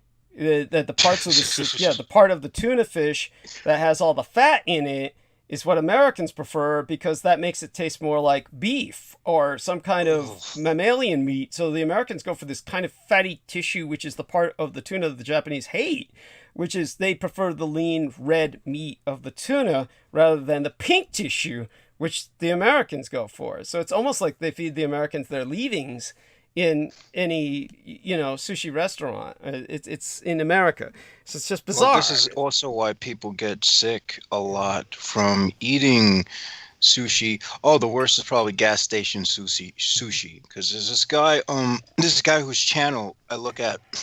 He's like a medical genius or something. Anyway, he's like a doctor. This Asian guy called Chubby Emu. But I can go into, I could count on both hands the amount of times he covered stories where people got like parasites or got sick from eating gas station sushi. Okay. So folks, stay away from gas station sushi. Yeah, bear that in mind. That's not exactly the kind of ambience I would think of when I think of sushi or sashimi anyway. By the way, so people understand, sashimi is raw fish, sushi is the rice, okay? The rice stuff that they mix with the rice. So anyhow, so then PJ Cornell goes on to say, American woman? No. I date non-American women almost exclusively. American women carry the worst aspects of American culture. I'll take a foreigner 6 times over an American 10. I'll take a 4 and 6 over an American 10. And then he says, happy to help, discussing how he helped put together the interview of my interview with Madam Bradley. And so he says, happy to help. Thanks. Need to go to work soon. Have a great show. Penny says she's doing better. Thank you, PJ. Very much appreciate your being with us tonight. Though, of course, I think that that's unfair. It does remind me a lot of what many white American men say about American women, and they can't seem to get along with them, and that's, it's... let's just put it this way. There's a sort of there's a what I would call a cognitive bias towards wanting to get away from American women. Yeah, a lot that they seem to have. Yeah, and I think that's. Well, I think the feeling's mutual for a lot of how American women feel about American men. Yes. So. There we have that. Now, what I'm going to do is I've got my tea eggs. I'm going to, gnaw into these while our man Jameson continues to take us for a little while longer. He's going to hold the stage and take us on a little bit more of a ride through various things going on. So thank you very much, PJ Cornell, for dropping in and sharing all that. And when it comes to the Japanese economy, one of these days I'll go a bit more into this, but it's, it doesn't bear going into right now. Obviously, if anyone takes a trip to Japan, the moment you get off that plane, you're going to take a look at that airport and you just compare that with your experience of any airport in America. And you're just going to cry. The moment you step off that plane, you're in a world where these people are living a higher standard of living than you can ever dream of. So it's just not something that most Americans can understand. And there are Americans who go to Japan, of course, and they're just real bitter because they're not allowed to stay there because the Japanese. Yeah, well, the Japanese don't want to. They don't want to infect their culture. Yeah. So it's a smart move on that part. Yeah, yeah, it is. Though they need more people now, and so people are being invited to move to Japan, and especially in the rural areas where. They just got a lot of empty houses, and because the population is getting older, they need younger people to go there and provide services. So, and of course, they don't need those services in those rural areas where the houses are basically, sitting around and they're open for people to relocate to. They need the services mostly in the cities. So, but that may change. We'll see what happens. Definitely, what I can say is that James has got a pretty good idea of what it's like. I'm sure he's looked into it. So let me chew onto these tea eggs here. I'm going to go mute so people don't hear me slurping on this, and then Jameson will kind of cover me and do what he needs to do. Here's Lightning Lord Jamel to shock you with some more horrors of the natural world. The Delta variant is spreading. What does it mean for the U.S.? Scientists in the United States are anxiously watching the Delta variant of COVID-19 as it spreads through an unevenly vaccinated American public and an economy that is rapidly reopening. I foresaw this. The Delta variant, first identified as B1617.2 in India, is believed to be more transmissible than both the original strain of COVID-19 and the Alpha strain first identified in the United Kingdom. We've moved Delta to the top of our list of variants to study, said Andrew Pacan, a professor in Johns Hopkins University's Molecular Microbiology and Immunology department, and an expert in how viruses interact with the respiratory system. The data out of the UK showing how quickly the Delta variant became the dominant variant there is strong evidence that it is more transmissible than the Alpha variant, which we already thought was more transmissible than the original lineages, says Pekaz. The Delta variant is spreading at an uncertain time in the U.S. COVID-19 cases have fallen far below the winter peak, from an average of more than 2,500 250,000 new diagnoses a day in January to about 14,000 a day in June. That's still kind of a lot. Just saying. I mean, I know it's better, but I wouldn't go, I wouldn't go nude and go running around a shopping mart, just yet. Fewer cases have coincided with fewer hospitalizations and deaths. This has led state after state to lift all social distancing guidelines, including in California, as well as New York, which gave the green light to large indoor gatherings such as sporting events. Now social distancing and mask requirements are largely operating on the honor system. Oh boy. Yeah, this is where things get dark, because as we know, America is not a place where the word honor has any meaning.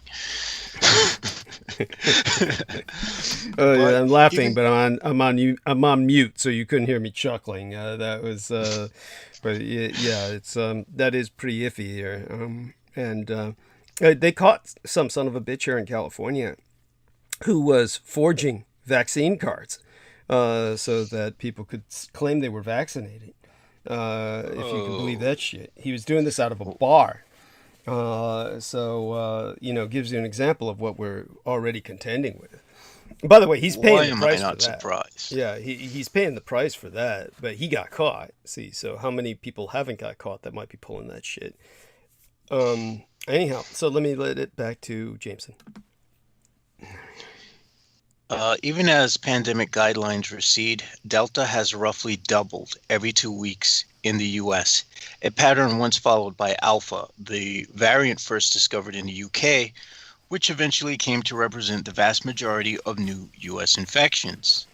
The Delta variant has also delayed the UK's planned reopening.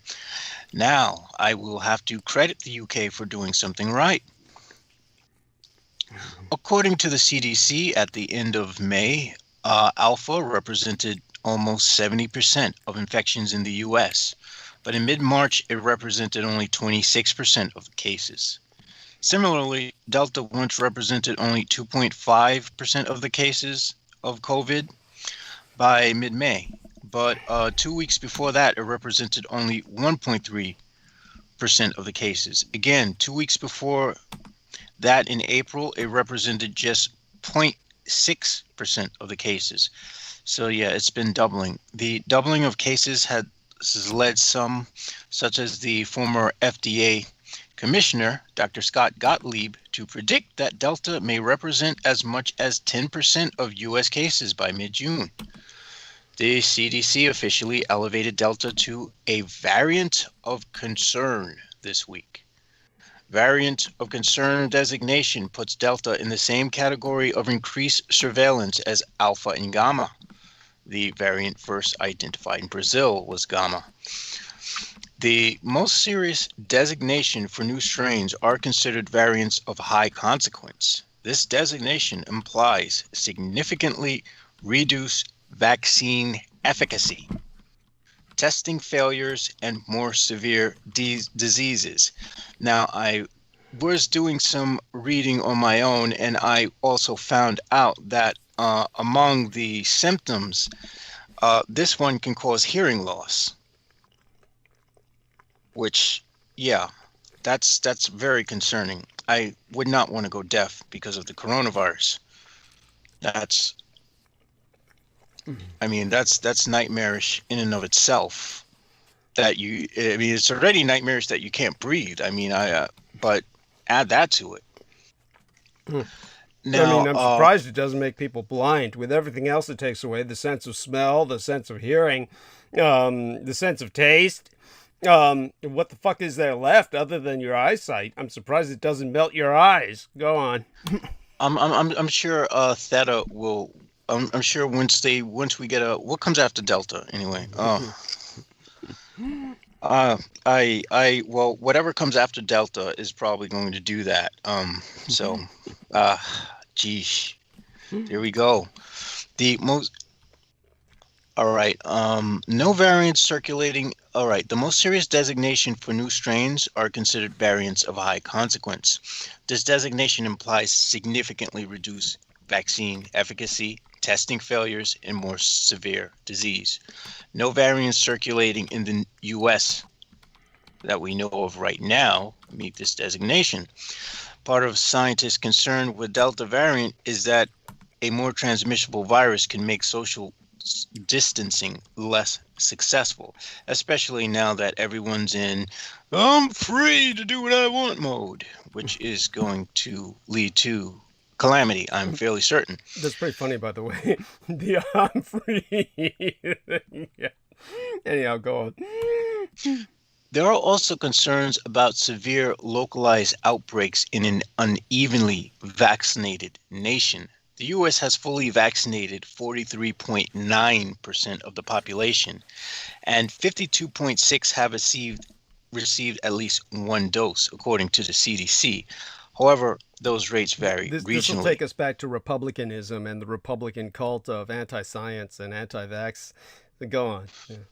Well, the good thing is that if the new variant causes deafness, at least the Republicans won't get to hear their God Trump. That will do us all a favor.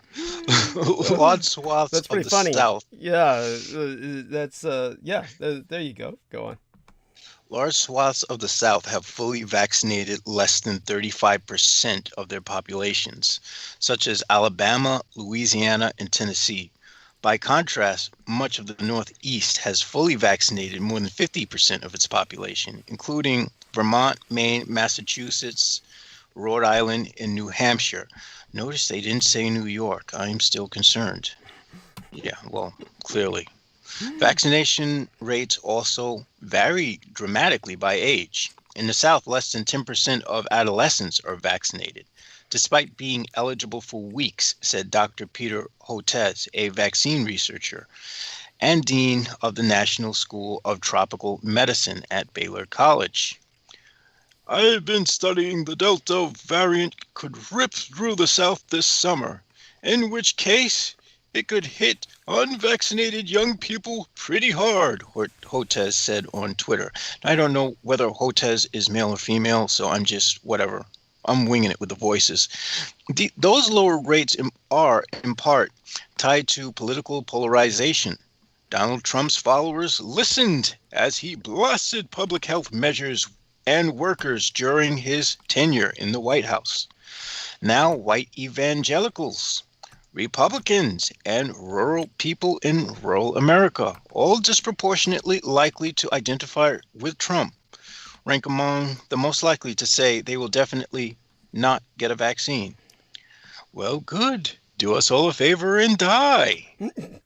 I am serious. But by the way, I'm serious about that too. That's you really kind of hope that's what happens. Really, it's kind of like, why don't these people just die already? Honestly, it's Well, that's where I say Pacon's reference to human beings being like cockroaches is dead on.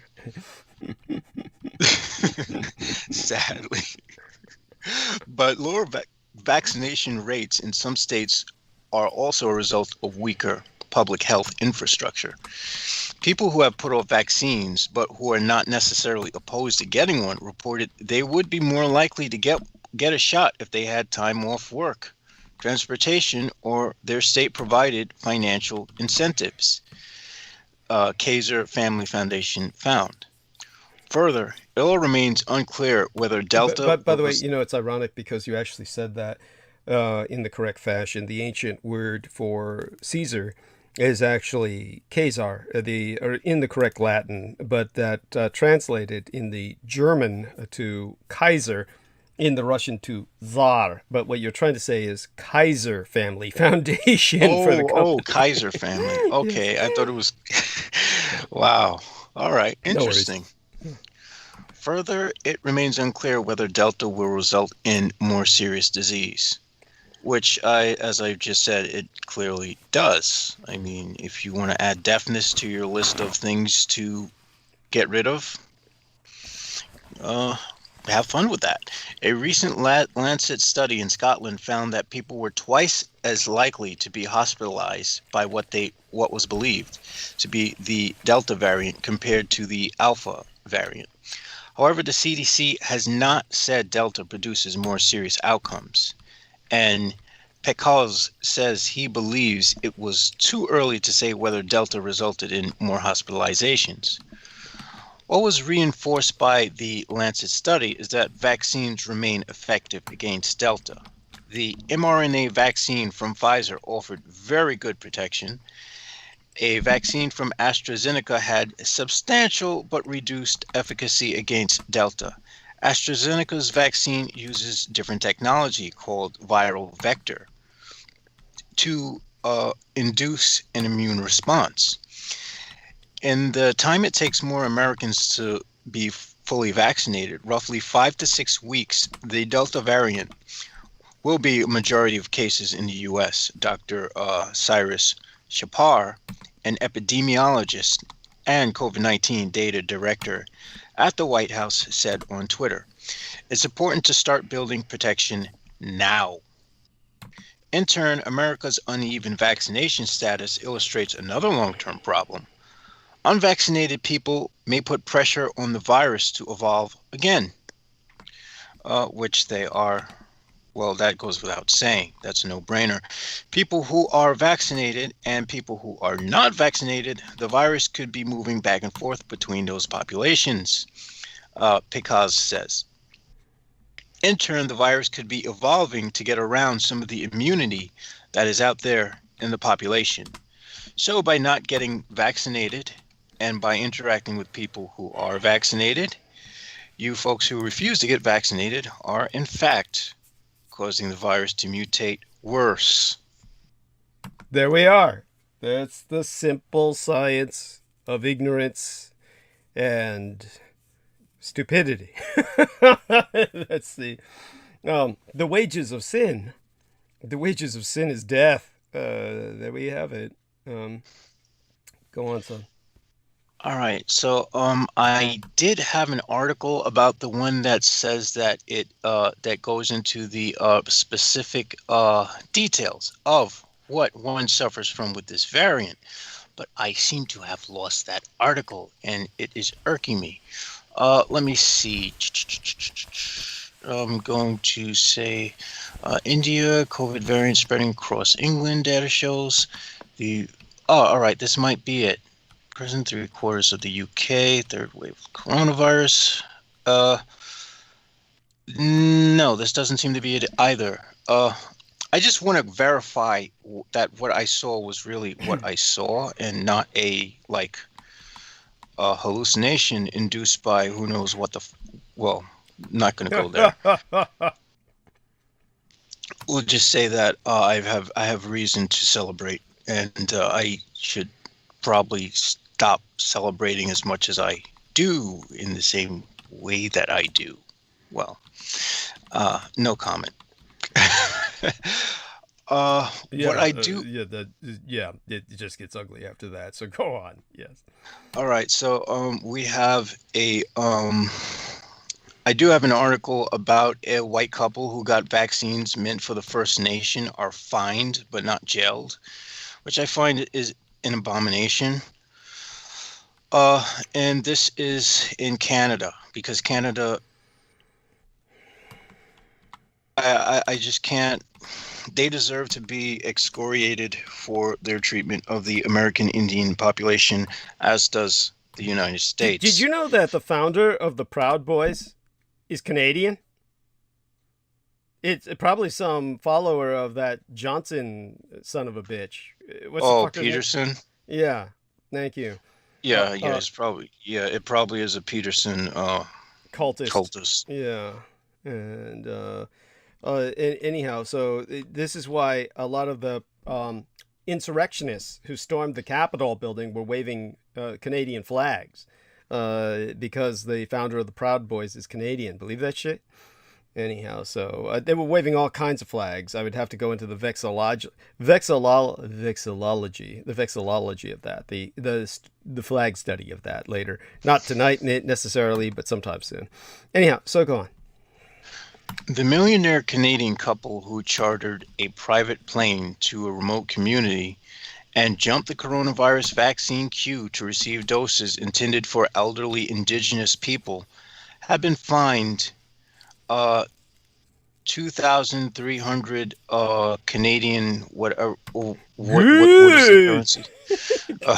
Oh my fucking god, that is so sleazy.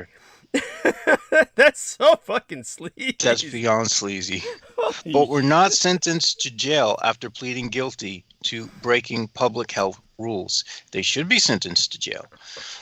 The size of the fine imposed on the former casino executive Rodney Baker and his wife, the actor Ekaterina Baker, on Wednesday, prompted frustration amid members of the White River First Nation, many of whom wanted the couple to face stiffer repercussions.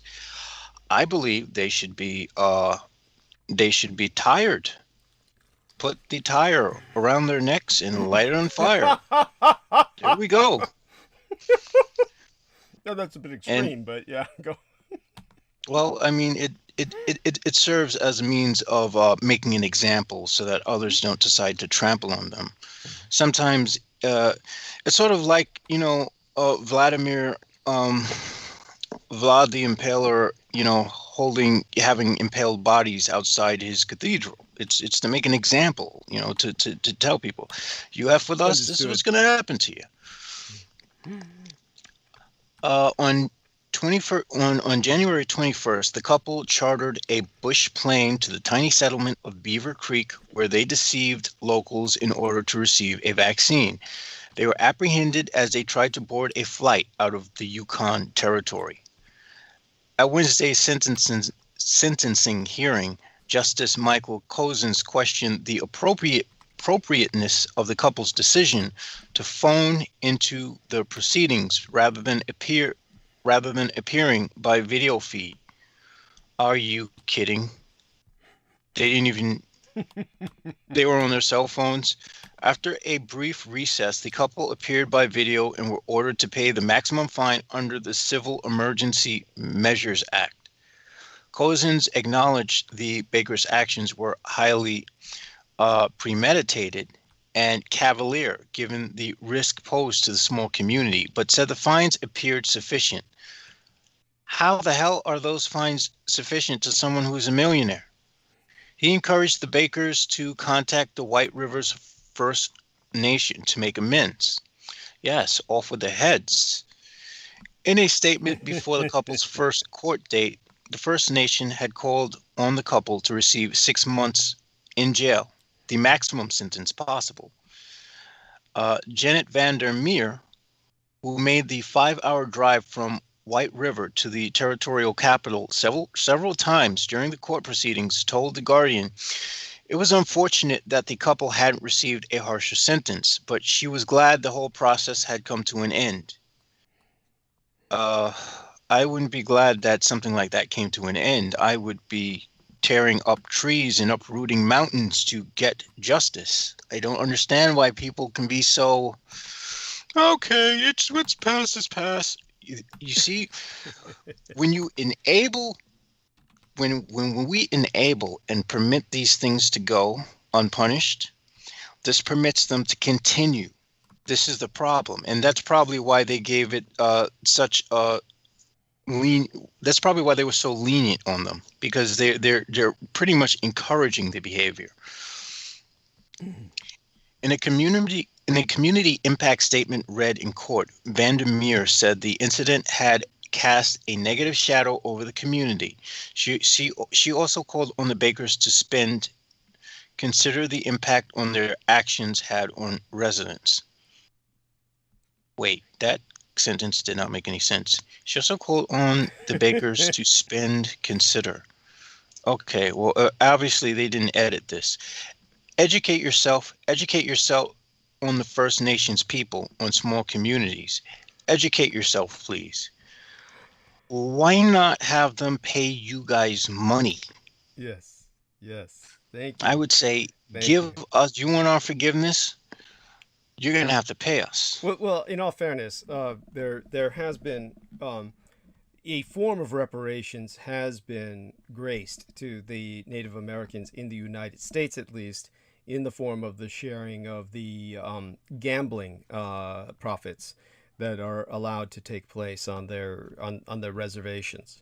So, in a sense, reparations has been ongoing for Native Americans. Granted, there's much more that needs to be done beyond that.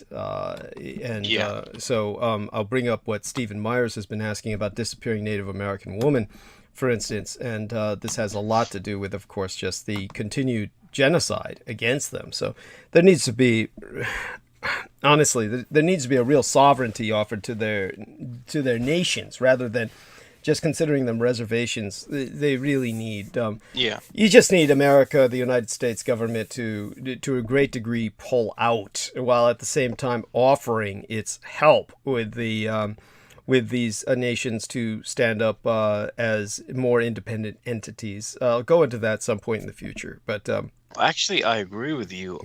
With the sovereign status, they would be able to take the law into their own hands, and anyone who trespasses who's not of their tribe, who's not of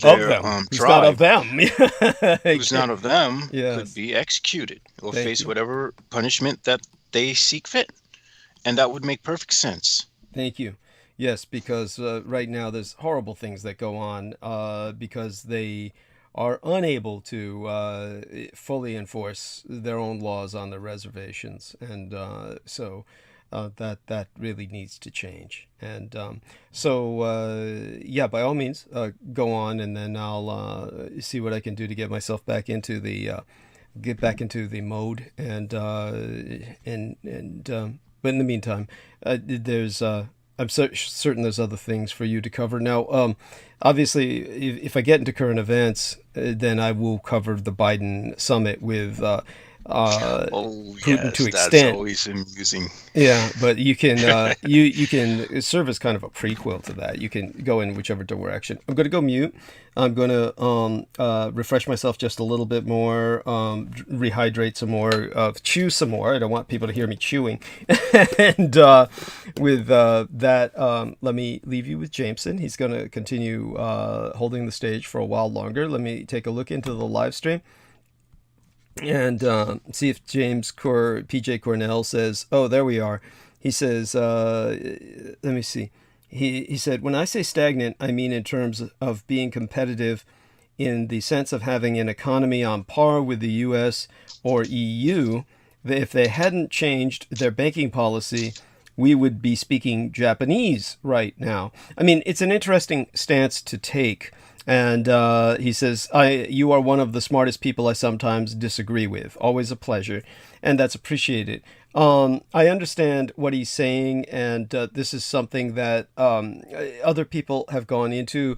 I can put that into some context. But of course, the Japanese economy is still incredibly powerful. It's obviously up there among the top 3 in the world. And it's doing better than us right now. Yes, and in many ways, it's actually. Let's just take a look at it this way. In terms of quality of life, simply Japan is in many respects just a much better place to live. Now, granted, there may be a few elements of Japan where you see room for improvement, but honestly, it's compared to everyone else on Earth, it's nothing to even worry about. So it's you'd say there's a little bit of injustice to degree compared to everywhere else on Earth. You would never notice it. There's a little bit of racism, like one black man who lived there said. The racism in Japan is pillow fighting, whereas everywhere else they're using machine guns. Okay, it's like let's just put it this way. It's not what PJ is looking at is like some outstandingly overwhelming assertion, and what he's looking for is like assertion of superiority. Well, you see, this is the thing. When you have that level of when you have that high caliber of quality of life, you don't have to. Thank you. The only reason why America and Russia and other countries like this have this massive overreach, where they're overly assertive, is because the quality of life is shit. Thank you. Thank you. It is so true. Honestly. This is like one of these things that you think would be rather obvious is that when somebody is doing something that is considered invasive of other people's space, it's obvious that that there is something going on with them, right? It is like and so they have some kind of insecurity where they have to all of a sudden over assert themselves because they're compensating for something. Yes, that's right. Unfortunately, here in the West, people seem to look at it from a more simplistic standpoint and say, "Oh, that person's asserting their power. They're showing they're more powerful. They're showing they're dominant." Yes. Like, but why are they showing they're more powerful and dominant? I would say that a sleeping dragon is still a dragon. Thank you. And a chihuahua, no matter how loud it barks, is still a chihuahua. Yes. Thank you. And that is so important. There's no way to really express it better. Honestly, you've done a commendable job with that. Okay, I'm going to go mute for a while. And of course you get somebody who's, say for instance, familiar only with the propagandized version of history that people get here in the West of World War II, or that people get in Russia. They're going to say, well, isn't that the Axis powers and they're extending themselves? No, that's an entirely different case, because the Axis is portrayed as the aggressors, but I put it into context already. If you hear the Penny Bradley interview, you would understand. So anybody is advised to review that, and then you get a sense of why the Axis had to do what it did. And that's because, of course, they truly were left with no option. And the fact that the Americans and the Soviets had committed these acts of aggression, which could only be responded to with warfare and the claiming of resources. So that is a case where that is truly self-defense, and the best. And that's also precisely why America lost, Yes, because thank you. Japan had a perfect defense, Yes, whereas America was overreaching itself on multiple fronts. thank you, thank you. There's nowhere to go but down if you're Yes. doing that. Thank you. It's just strategically, that's what happens before you lose. Yes, yes, And America has every signs of having done that yes. during that Second World War. Yes, because anything else makes no sense. You couldn't have won the Second World War and then lost in Korea, lost in Vietnam, lost in Iraq, lost in No, Afghanistan. I mean, what happened? Our good fighting force were just that generation. The generation was just that great. No one else can live up to them. I don't think so. No, it's just preposterous. It's just bullshit. Yes. Thank you. It's just, no, you were always losers. Thank you. Yes, and you just can't get enough losing. You just can't get enough of it. You just got to go out and get more.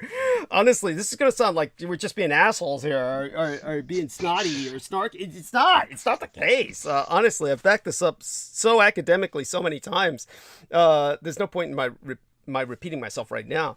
So anyhow, love you all dearly. I'll be right back. Gonna leave this with Jameson's capable hands. And look, if you ever feel you're lost for stories on the net, just go into your own experiences, your thoughts on the bicameral mind, because that's a very lengthy book, and I know you haven't gone through it yet, but what you're plowing through would provide right now, more examples of metaphor, etc.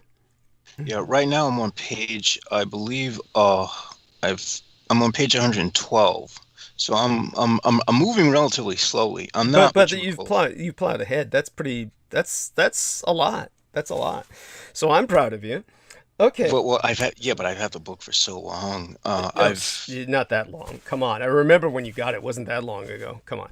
All right. So I'll be back. I'm gonna go mute and let me grab some painkillers. Always need that. And so all yours for a while. For a little while. I mean, not that long, but I'll be back soon enough. But you know what I mean. Oh man, you're about to make me want to go run with it. Yeah, you go ahead and run with it, but don't go. So I saw this one chick today. No, I'm just kidding. I mean, I could go there, but American Woman, right? Yes, that's. I'm sorry. I mean, look, I'm just gonna say this. Men may complain about not being able to hold a conversation with an American woman and all this other stuff, but how could you not appreciate the aesthetic? Yes, that's all I'm going to say. Yes, that more than makes up for it. Yes, really, so true. And this is something I believe that this is somewhat of a result of I suppose I hate to say it. This is probably the result of white men being a bit too spoiled. Yes, thank you. Okay, so let me go from here. I'm gonna go mute. I'll be back. All right. So I have some very interesting news here. This is I'm always veering into things that can be more helpful to the environment and whatnot, because that's a really big thing with me. This vegan spider silk could replace most single-use plastics. Researchers from the University of Cambridge may have a viable solution to the single-use plastic dilemma.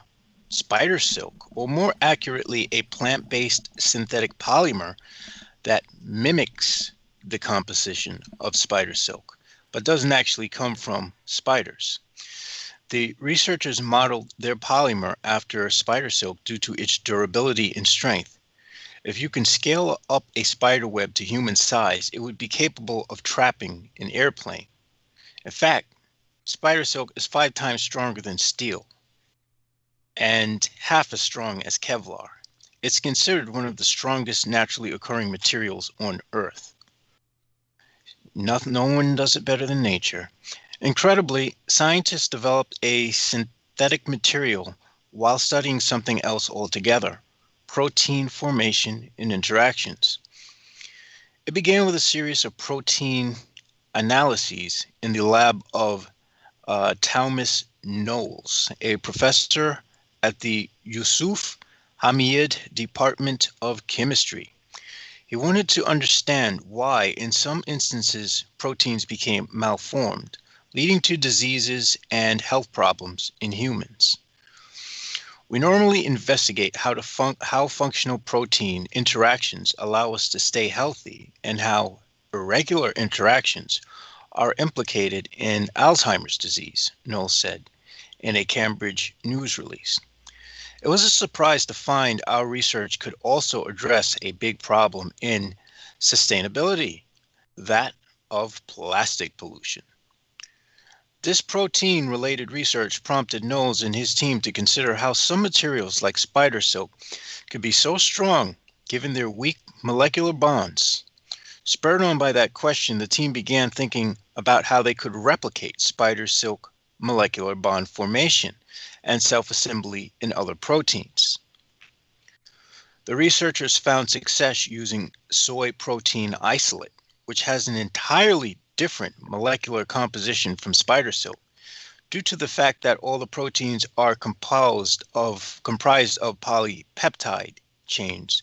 You don't need to know what polypeptide is, but unless you're someone who's like a chemistry geek, biochemistry geek, because the researchers had the same base material to work with, they were able to duplicate the dense molecular formation of spider silk with the soy protein isolate.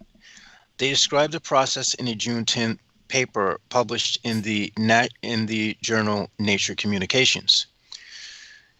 Using sustainable ingredients like plant proteins, the researchers developed the vegan spider silk, which looks similar to plastic, but is compostable and has the potential for use in various applications, including as a water-resistant coating. Yes, we have a replacement for plastics, folks. We have a replacement for plastics, and it's transparent too. So we can start making iPhones and all kinds of other shit that we like to enjoy out of this stuff instead of plastic. The hope is that the new material will be effective, environmentally friendly, to the harmful microplastics and single-use plastics found in everyday products, from packing materials to laundry detergent capsules.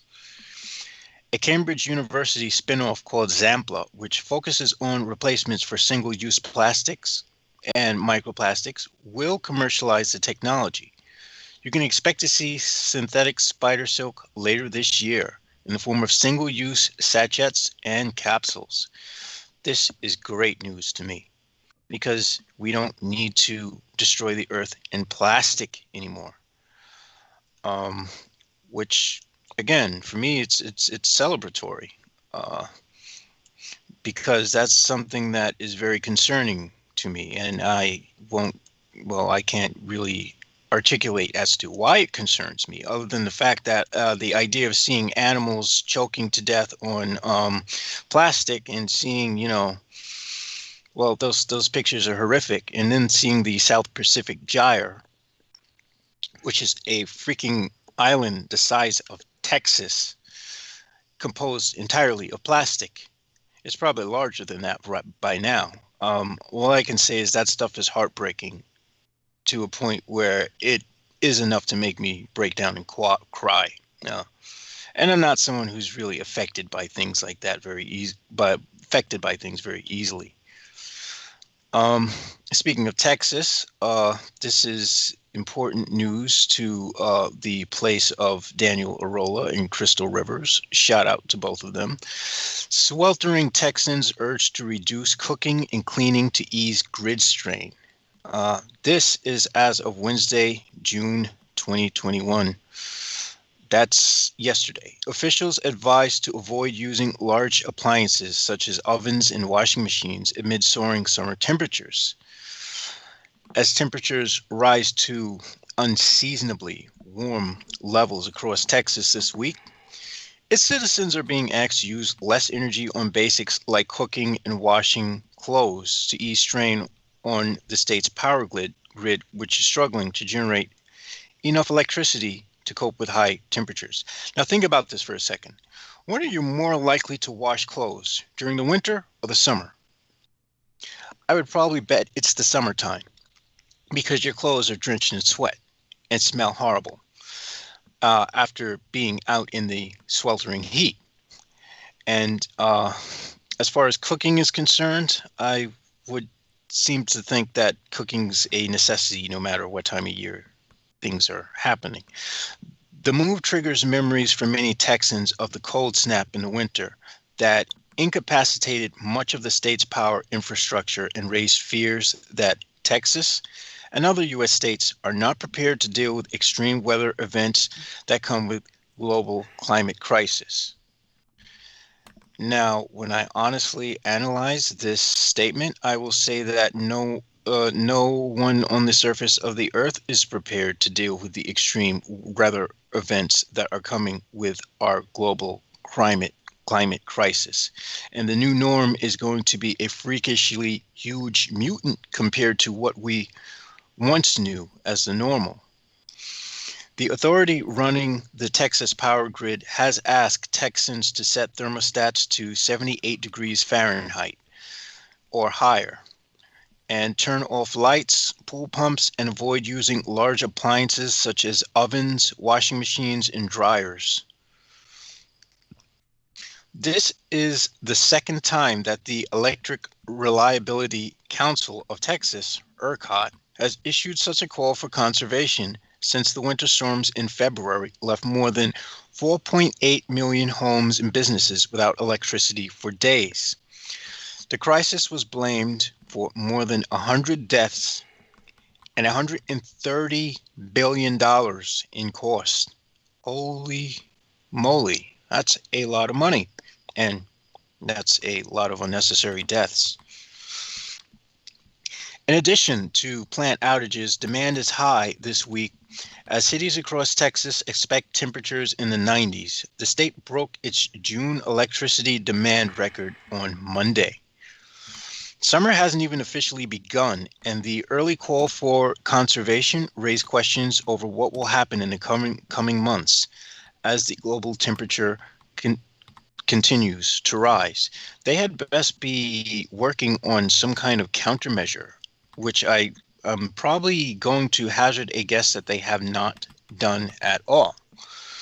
We're heading into a future climate that is likely to have more extreme droughts and more powerful hurricanes, which put their own strain on the system, said Dan Cohan, a civil engineer professor at Rice University.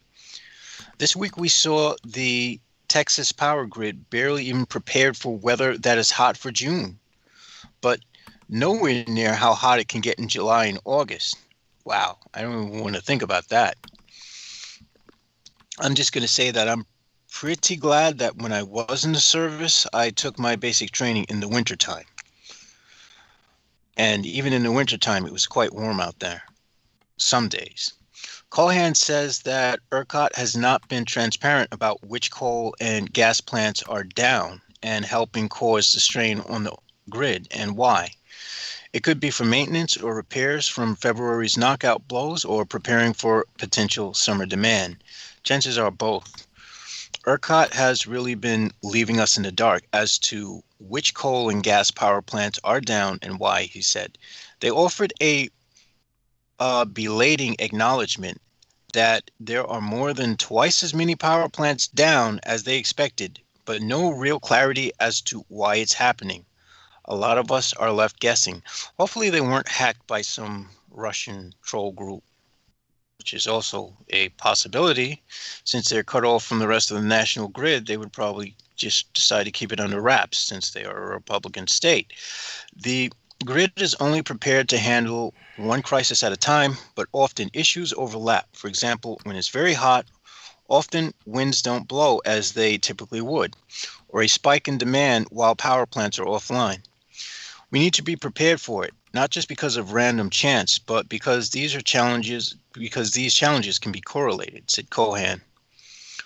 Often we have extreme weather events and they could stretch both supply and demand at the same time.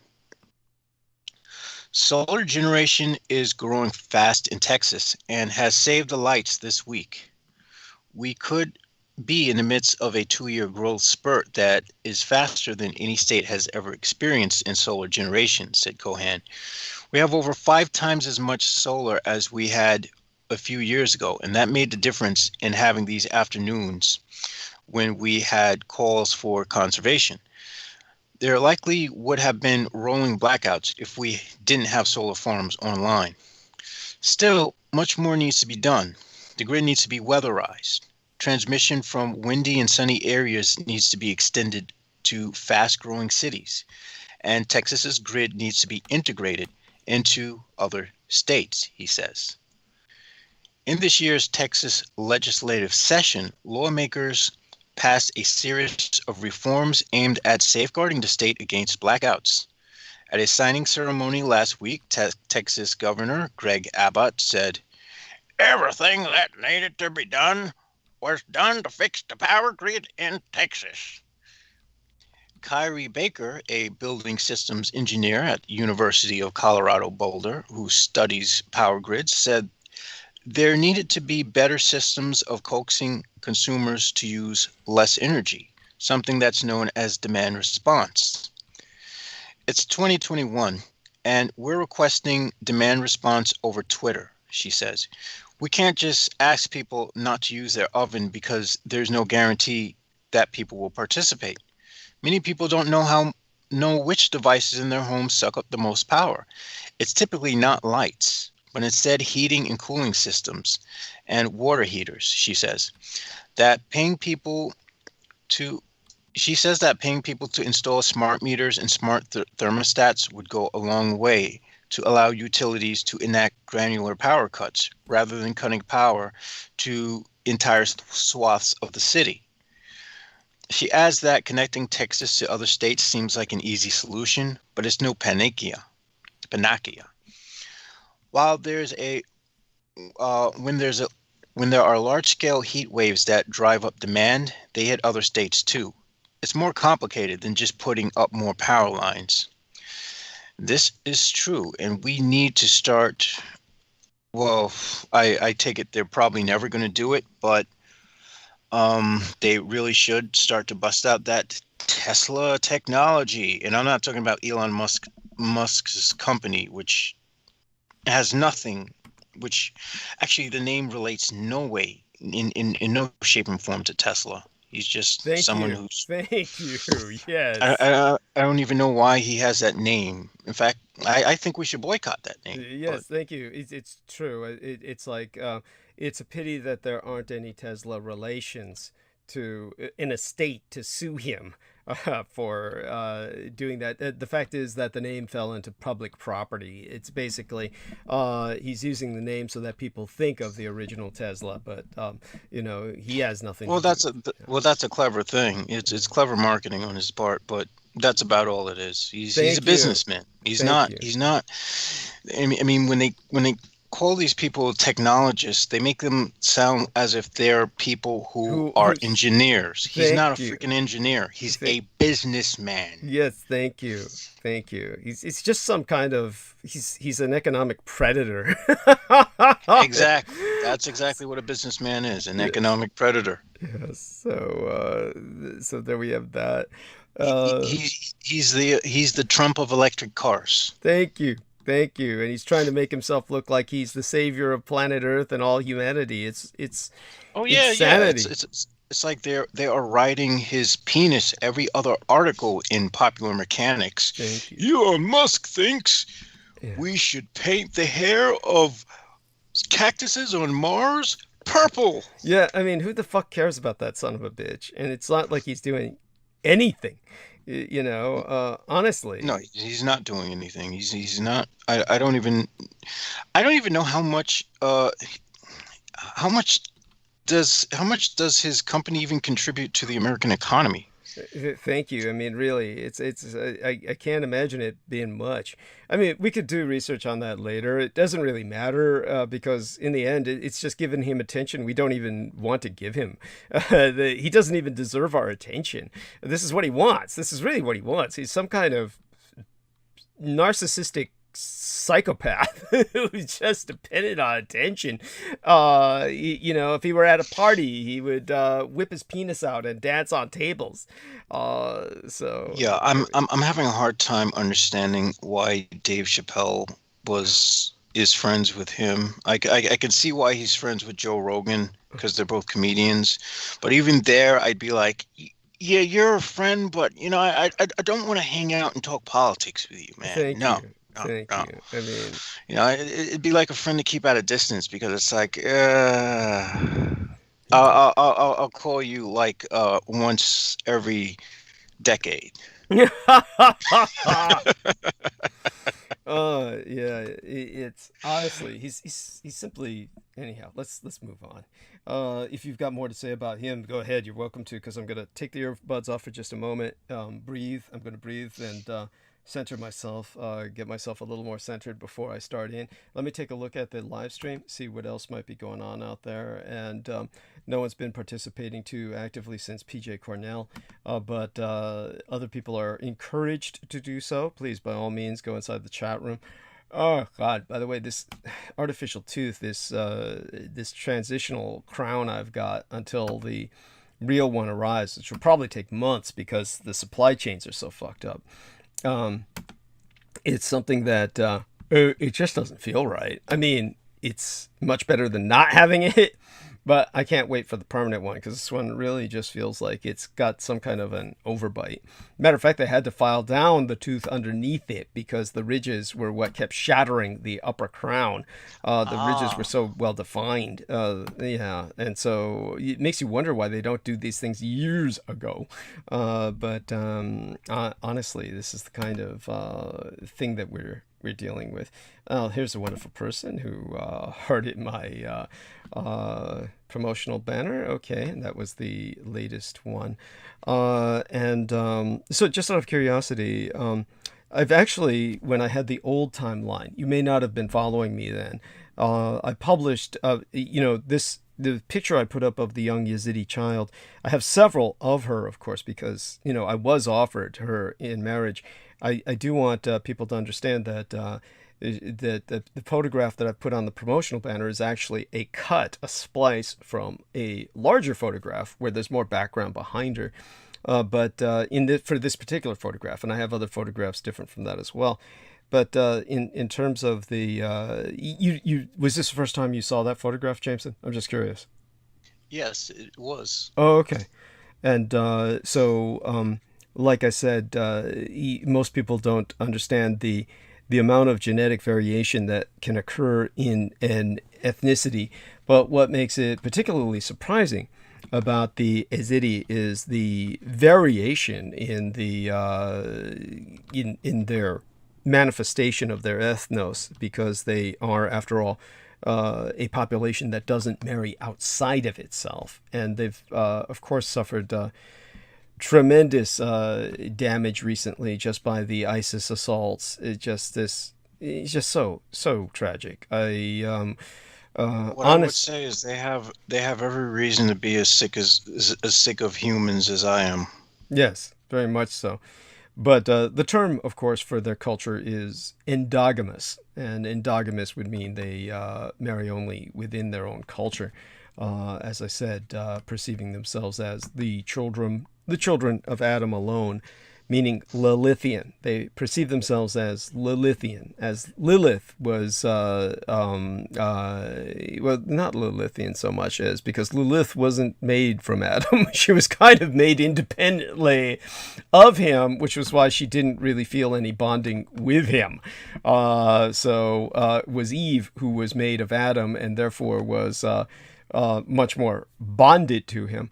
And but they're kind of like an Evan race in that sense, per their cosmology, and but at the same time not of any particular identification with Eve. It's very difficult to explain. I might have to take time to do that in another transmission, because that would go into far more of an articulation of the cosmology. Well, I think I have a better grasp of it than someone who would be religious or Christian, coming at it from the more orthodox perspective. So because your average conventional perspective person is going to shut down completely when you speak of this subject anyway.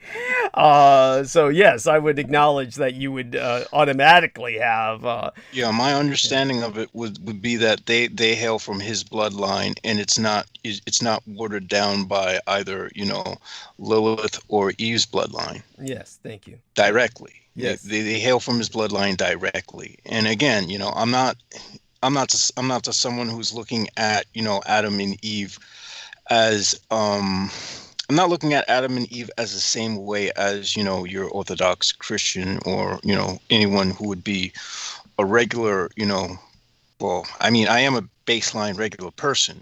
Don't get me wrong. I'm too human, but I just have a different way of looking at things. That's all.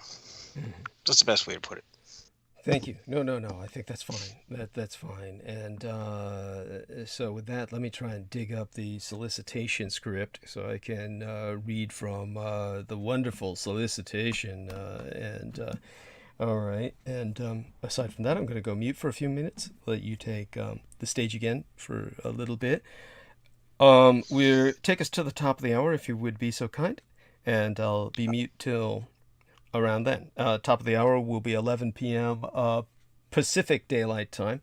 We're heading towards, holy shit, what is it? 11 to 12, 12 to 1, 1 to 2 a.m. Top of the hour would be 2 a.m. Eastern Daylight Time, right? That would be 8 minutes from now. 8 minutes from now, yes. Take us to 2 a.m. Holy shit. Oh my fucking God. Oh, the time passes by so quick. Okay, son, it's yours. Till then. All right, so this next article comes from DARPA, because I was just interested in seeing what the hell they were up to. So they are developing morphogenic electrochemical interfaces. Persistent battery and anti-corrosion coatings are key to sustaining military operations.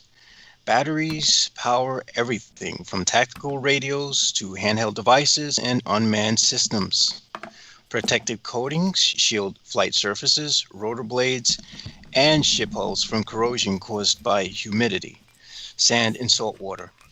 A challenge to creating more persistent batteries and coatings, however, is the inability to address microscopic irregularities that form at the interfaces of electrochemical materials.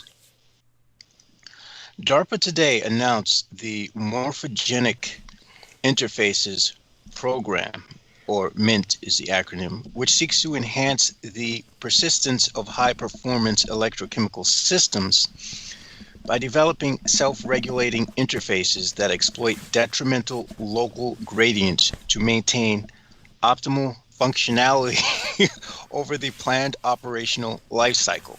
Now, I could probably translate this into more simple terms once I'm done reading the article, because what they're doing is actually far more simple than the way they worded it.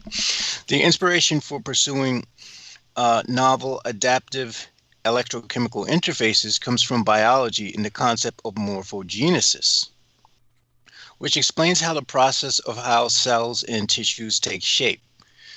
A Proposers Day webinar for interested proposers is scheduled July 9th, 2021 from 11 a.m. to 3 o'clock p.m.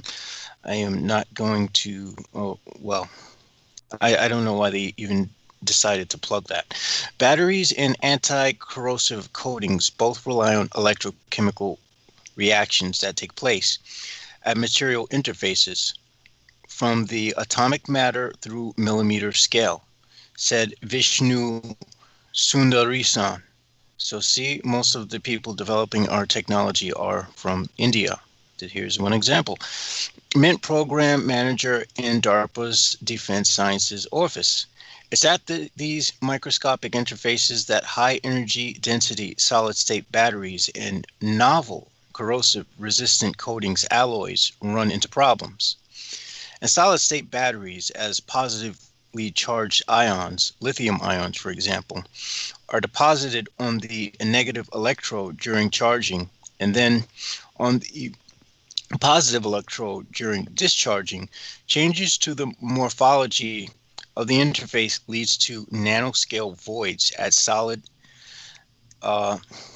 ion transfer interfaces. It basically changes the shape of it on a nano scale. With each discharge, recharge cycle, the number and size of the voids at the interface increase rapidly and diminishes battery capacity until the battery can no longer hold a charge. Solving the problem of voids at these interfaces is key to enabling practical solid-state batteries, which have high theoretical energy density and don't use organic liquid electrolytes that are common in lithium-ion batteries used widely today.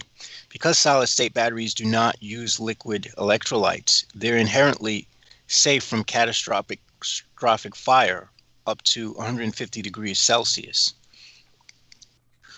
Corrosion-resistant coatings, alloys on ship hulls, power plants, and critical aircraft surfaces undergo similar electrochemical reactions at solid, liquid, and solid vapor interfaces during cyclical loading, a process that happens anywhere from billions to trillions times during the lifetime of the structure. In aggressive corrosive environments, nanoscale pits form at the material interface due to corrosion, penetrate into the underlying metal and then rapidly expand into larger cracks, weakening the hull, control surfaces, and engine components. MINTS is focused on developing novel interface materials that can exploit gradients to consistently form and reform the interface, Sundri-san said. The challenges in creating these surfaces and interface materials are due to our limited understanding of the evolution of 3D morphology and local gradients, which occur over 5 orders of length scale, starting with chemical interactions at the nanoscale and ultimately resulting in voids and pits at the micron scale. And as this happens, the cracks in pits get larger and larger, and eventually you have something that's structurally unstable. Current models for interfaces are one-dimensional and offer limited insights into the evolution of 3D morphology of the interface. Morphogenesis was coined in the earliest century by D.R.C. Thompson, a Scottish naturalist mathematician. And the mathematical model for morphogenesis was first developed by Alan Turing. The concept of morphogenesis is so universal that it has been applied to pattern formation in almost any system. In geology, in patterns on desert sands, floral patterns, in plants, and even 3D digital works of art. Now, this is very similar to what I remember about fractal mathematics. This approach can be naturally extended to electrochemical systems, Sundari-san said. Through this program, I want to spur the scientific community to exploit the mathematical framework offered by morphogenesis models to understand the evolution of morphology and solid state and solid liquid and solid vapor interfaces, and extend this understanding to build better solid state batteries and corrosion resistant coatings in alloys. MINT development efforts are focused on 2 application-centric focus areas. The first is solid to solid charge transfer interfaces to enable solid state batteries which with unprecedented combinations of energy density and life cycle. The second focus of the area addresses solid to liquid and solid to vapor interfaces for high performance corrosion resistant coatings in alloys. All right. That was interesting. And I'm even interested in seeing what the morphogenesis model is, because now I'm tempted to go deeper into it. It's an interesting rabbit hole, to say the least. All right. But that's something I will probably go into in my spare time, of course. Wonderful. And so you've taken us to the top of the hour. Again, let me check the live stream, see the amount of viewers we've maintained. We have 6 hours left, which is, it sounds like a lot of time. It's not. And with our wonderful friend Jameson Reese, it was possible to take us this far. And let's see if I can take us the rest of the way. And again, everyone do promote us and click that thumbs up and provide enough upvotes to balance out the enemy, the cultists of the anti-gods. And aside from that, make us certain to remember that I need your help. I'm going to, of course, promote Ben Estenius. And aside from that, everybody knows it's like pulling teeth for me when I promote myself or solicit, but it has to be done. And I want to thank everyone for bearing with that. And I haven't forgotten the little transcript written by my son that I'll relay to everyone in general who's affiliated with Team Dietrich, who's interested. JMO and our friend George Knight and Peter Moon. It's so little to be written. This has to do with the UFOs report and just how there was nothing to learn from it other than what we already know, honestly. And wasn't even much regarding that for my son to just transcribe. But well, while you do the solicitations, I'm going to go on a quick bio break. Mm-hmm. Yes. Of course. And thank you, my son. You were wonderful. Bless you. And just let me know when you're back. Okay. So one among the creepiest true crime tours in America is the Tucson Murders' True Crime Tours. The Tucson Murders True Crime Tours provide us to historic crime investigation into forgotten lost crimes in Tucson, Arizona. These small private tours are hosted by the Mr. Ben Baron Estenius, a true crime researcher and enthusiast, who will personally take his thee to real historic crime locations related to these crimes in Tucson, relive these events, and hear the untold stories behind the stories.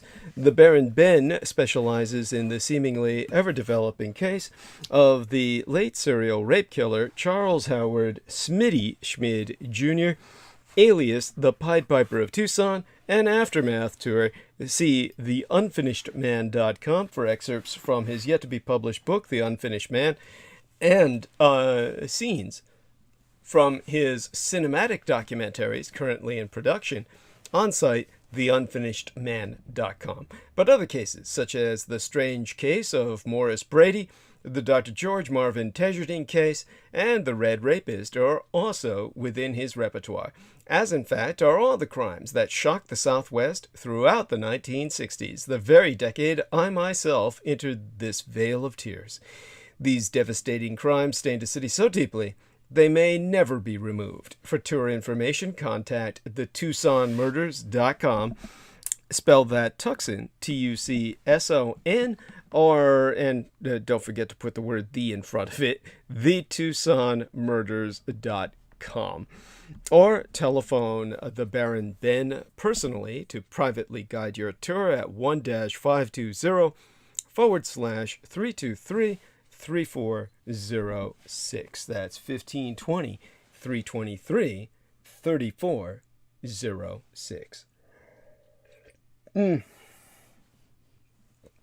And trying to quaff some of that tea down. Hydrate myself sufficiently so I can go on that monologue that I go into, get into the zone, and start in down one road or down another. Now, what will help me make that decision will be my shout out unto these wonderful people who have been helpful to me. Shout out to PJ Cornell again in the more formal sense. He's the individual who put the two separate parts of the latest interview with Penny Bradley into a single melded audio that I will link up on my timeline shortly, sometime in the near future. And Stephen Myers. So Stephen Myers is our brother from another mother, my brother from another mother, a Blasian, a black Asian, who lives in New York City in the heart of the concrete beast, at the middle of all of that congestion in Manhattan Island itself, true New York, the heart of darkest New York, and has managed to survive the worst of the COVID pandemic and come out of it to the point where he's still able to help, and he's contributed $250 United States dollars. So Stephen Myers sent a message saying, donation for you for your well-being and health. Just curious, are the Wendigo or skinwalkers the same species that you spracketh about that you saw in the desert? Well, I can answer that in a single word. No. And the skinwalkers and the Wendigo are potentially Indigenous Americans on either side of the Canadian/United States border, referencing the same phenomenon, but not really. Skinwalker tends to refer to shapeshifter, kind of very dark shamanic negative medicine man, a practitioner of black medicine, who would be shifting the shape into like a werewolf, but many different other shapes beside.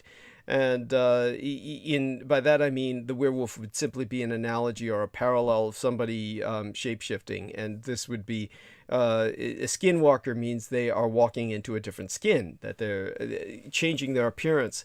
So this is, but it goes well beyond that. Skinwalker is a much more amorphous kind of term that's now applied to a paranormal phenomenon that is all around just dark and negative and nothing you want anything to do with.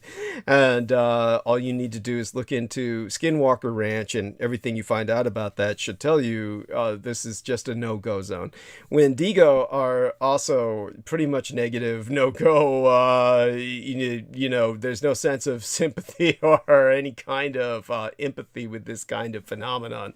It just is what it is. That's on the other side of the United States-Canadian border. And ultimately, as I said, it might be argued that both of those are the same phenomenon, but just different terms. But neither one of them have anything to do with the ghoul, which is what you're referencing when you talk about the same species that I spracketh of about what I saw in the desert. Just paraphrasing your question there.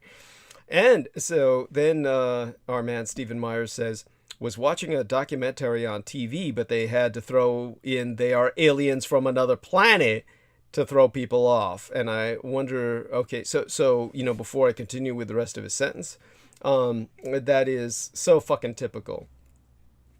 And yet, I will tell you something, while that is completely stupid and has nothing to do with reality, not any stupidity on the part of Stephen Myers, but on part of whatever he was watching on television, whatever documentary. The one thing that I can say about the ghoul is that of all of the phenomenon that is real and extant and arcane and occulted, the ghoul are the single one that may have something to do with an extraterrestrial connection, whatever that connection may be. The old celestial atlases show Perseus as a constellation, sword in hand, holding aloft the head of the snake-haired Medusa, and her blinking eye that turns men to stone is the variable star Algol in the constellation of Perseus. Algol is a name that's derived from the Arabic, Al-Ghul, which means just what it sounds like, the ghoul or demon.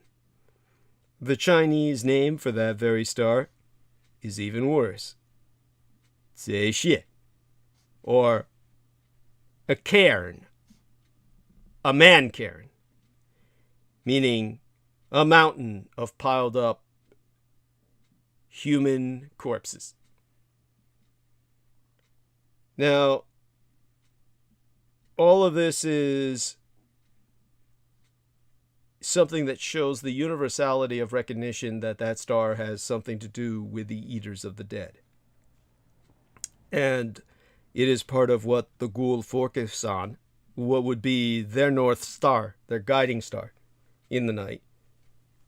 That is what would hint at some kind of extraterrestrial connection. Ignore whatever you have been fed about the Dogon tribe in Africa. The Dogon tribe in Africa is, of course, a legitimate culture with their own cosmology, but it has nothing to do with any claims that they source from the dog star Sirius. So that is completely fabricated by the just the creeps, the Eric von Daniken and the Sitkanites. Jameson Reese says Robert Temple, and he might be the author of that Sirius Connection book, Sirius as in Sirius, Sirius the dog star. It should be more like Yahoo Sirius, the Australian comedian. The Dogon tribe have a rich culture in their own right. Yes, Sirius Mystery. Thank you. That is the name of the book, The Sirius Mystery. The Dogon culture have a rich culture in their own right. It has been completely hijacked and exploited by a bunch of white scumbags, con artists, so that they can make money off the Dogon. It's not like the Dogon are getting any proceeds from that motherfucker's sales of his Sirius Mystery book. He's getting all the money, and he's making money off of them. So bear that in mind. You follow the trail of, and you'll get yourself angry over how the white man just can't stop ripping off the blacks. So when it comes to the demon star of Al-Ghul, that on the other hand has some kind of significance to the ghoul species. So that brings us back on topic, so to speak, and where I'll take it from there now is to go a little bit down that path and get myself warmed up by going back to the police chief who I spracketh of, the individual whose name, of course, I shall keep anonymous because God knows I want nothing to happen to him in the House of Saud. I'm certain he's retired by now. And I'm certain he was close to retirement at the time I met him, because he was willing to talk and really just didn't seem to give a shit anymore. This is generally how men act when they're at that point of retirement. And when I've gotten some messages asking me, well, did he talk to Ghoul, or did he, when he said he discovered some Ghoul errors in the past or had to deal with them, what was it that, did he discover any of them inside, etc., etc.? How did he know so much on such a level? He actually spent time speaking with the Sufi, which, as I said, I was surprised that any existed within the House of Saud, which is extremely fundamentalist reactionary. Islamo-extremism at its worst. It's the House of Saud that promotes Wahhabism, which is the Islamo-fundamentalist hijacking or perversion of the word of the Prophet Muhammad, peace be upon him. Now, by speaking to the Sufi, who in that area of the world were indeed talking to the ghoul, what he was able to relate to myself when it came to the ghouls' lairs, he would say that having dealt with that in the flesh, so to speak, in other words, not something that he learned secondhand from the Sufi about their culture. The Sufi, of course, being able to speak with the ghoul or to an extent cohabitate with them. Some of them, of course, turning towards what would be considered darkness by the baseline humanity, in that they would become cooperative with the ghoul. In other words, helping them to access or bodies or recover bodies as a kind of an ally to them. This, of course, would be something that would be considered anathema to any human in any age. Just remember that any party that befriends ghouls is well advised to maintain it as a covert relationship. The aiding ghouls or concealing knowledge of their existence. In the olden days of the pre-Mohammedan or pre-Islamic Arab world, it would be a capital crime to be aiding or concealing knowledge of the existence of ghouls in the overwhelming majority of human lands. So, again, understand that the ghoul lairs that were encountered by this police chief, as I said, being completely immune to disease, the living conditions were extremely unsanitary. And in terms of what would impress the police chief otherwise, as he shared with me, was that other than the unhygienic nature of these lairs, they would be surprisingly comfortable. Sometimes, even though they produced no art of their own or had no culture of their own, there would be a remarkable number of decorations and conveniences scavenged from the human folk above. But just any human beings who encountered their lairs would be appalled by the amount of rotten human meat and bones left casually about.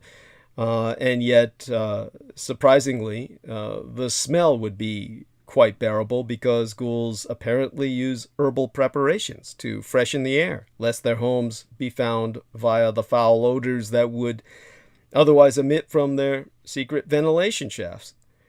Nonetheless, the environment is most unhealthy for any human, and many who entered, according to the police chief, fell sick, as if they had entered a plague-ridden area. What would be called in modern biological terms a hot zone.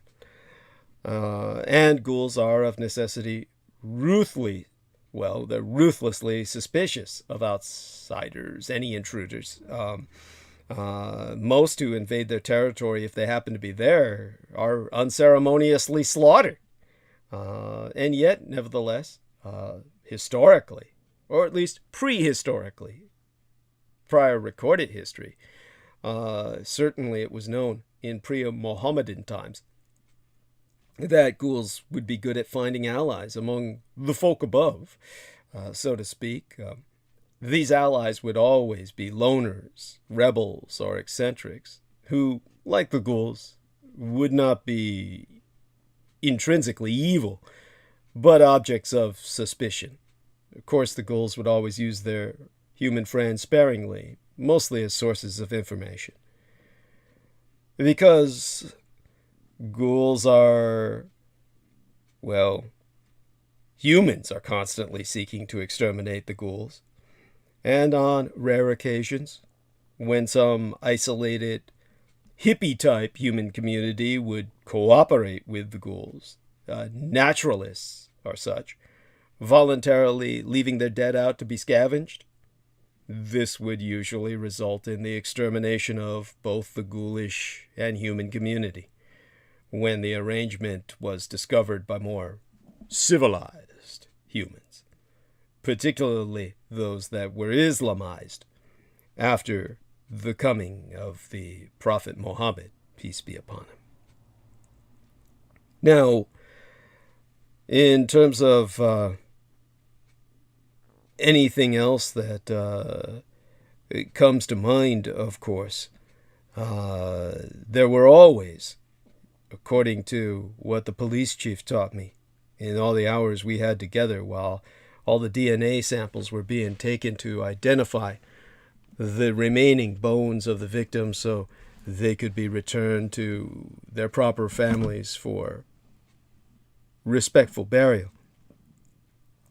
One of the things I remember learning was that there were always a few ghouls who could pass or at least present themselves covered in enough of the desert cloth, the normal wrappings and coverings of protective clothing in the desert, to live above ground in disguise. It is possible for a ghoul to disguise themselves as human. And of course, they would gather intelligence, purchase necessary supplies, and carry news between ghoulish settlements, most never living long, but considered very great heroes by the baseline ghoul population.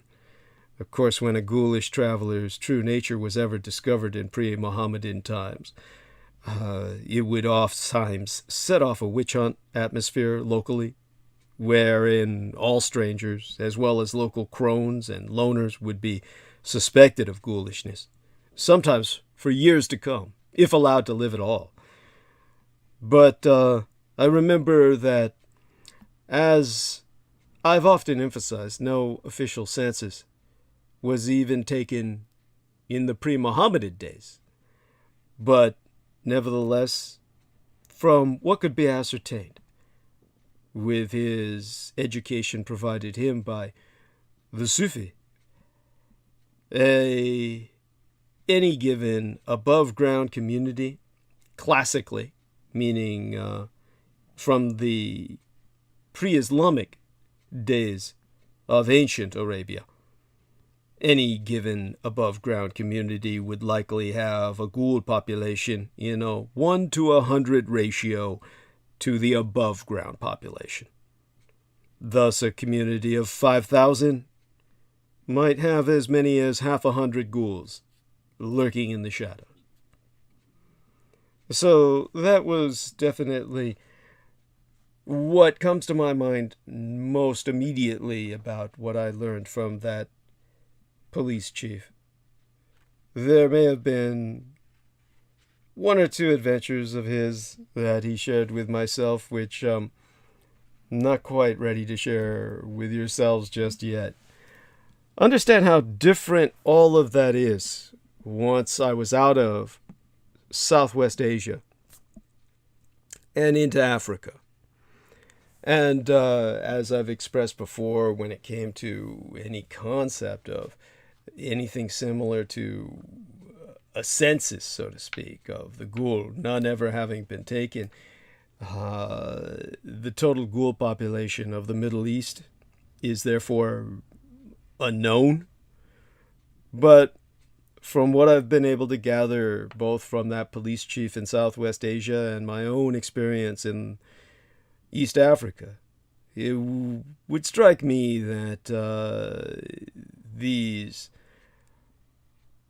human incursions into the desert over the last 60 years by now, or half a century, have resulted in more ghoul tombs and temples being disturbed. And that, of course, would result in the kind of phenomenon that we've seen in Iraq after the wars of the ghouls dancing throughout the night, ready to ambush those who fall behind in terms of what today would be motorized caravans. Other than that, of course, they likely infest areas as, well, I know they infest areas as far west as the Nile Valley and Sahara Desert. Of course, while there's no statistics available to confirm it, they obviously fill an ecological niche of that which hyenas would fill, but simply aren't there to fulfill in the true deserts, as the carrion eaters. And in that sense, even in Southwest Asia, meaning the Middle East, they have their own kind of semblance of some kind of structural hierarchy or culture that they've developed, in the sense that they have some kind of engineering capabilities within some of them that are probably more defined or specialized than others. When Howard Phillips Lovecraft converted to Islam and was studying mostly the Oriental romances that emerged out of Arabia in terms of the arabesque thematic, like the Arabian Nights, then he was under the impression that, contrary to humans' expectations, ghouls were very seldom necromancers. They weren't, and are not, prone to playing with their food any more than vampires. However, they are favorite servants of necromancers. The mages help the ghouls find plentiful food, and the ghouls provide generations of grave-robbing expertise. Of course, such ghouls would often be the most evil and depraved of their race. So, aside from that, what else comes to mind about Southwest Asia that bears the kind of contrast to what I found in Africa? Of course, I can take us back to Africa through the road of the Yazidi, so to speak. Essentially, to speak of the Yazidi and their persecution, for some reason enables me to transition to the Horn of Africa in my own mind, in the kind of connections I've made emotionally. So let's return for a moment to the Yazidi. And as I said, 7 years after the Islamic State, the ISIS militants launched a genocide under the orders of Michael Aquino and his co-religionist, General Paul Vallely, co-author with Michael Aquino of Mind War. After that genocide was launched against the Yazidi community, particularly in Sinjar, northern Iraq, hundreds of thousands of Yazidis are still displaced and living in harsh conditions. I myself can but call upon the international community to guarantee the security of the Yazidi people and to provide support for reconstruction, inclusion, and sustainability in Sinjar in particular. The local authorities are urged to implement dignified, medium-term solutions for those with no immediate prospect of voluntary return. The ISIS attacks that began on the 3rd of August in 2014 resulted in thousands being killed. The United Nations itself estimates that 5,000 Yazidi men died in the massacres. Yazidi men who refused to convert to Islam were executed and dumped in mass graves. Many boys were forced to become child soldiers. An estimated 7,000 Yazidi women and girls, some as young as 6 years of age, were enslaved and forcibly transferred to locations in Iraq and eastern Syria. And held in sexual slavery, survivors report it being repeatedly sold, gifted, or passed around among ISIS fighters. These atrocities were ultimately recognized as genocide by the United Nations in the year 2016, 2 years into the ongoing massacre. By that time, more than 3,000 women were missing. Yet so many Yazidis went missing that the enslavement of women did not immediately come to international attention. The Yazidi survivors of ISIS crimes need more help from the international community today. On the 10th day in May this year, the British barrister and a specialist in international criminal law and international human rights law, Karim Assad Ahmad Khan of the Queen's Counsel, who began his work as prosecutor at the International Criminal Court today. This day today, yesterday by Eastern Daylight Time, I am still before midnight here in the Pacific Daylight Time Zone, was today he started his role as head of the United Nations investigation of Islamic State atrocities in the Middle East. Karim Assad Ahmad Khan of the Queen's Counsel has gone on record to state that there is convincing evidence that the crimes against the Yazidi people clearly constitute genocide. The laborious and ongoing task of gathering evidence for the investigation is based in Duhok, Kurdistan, Iraq.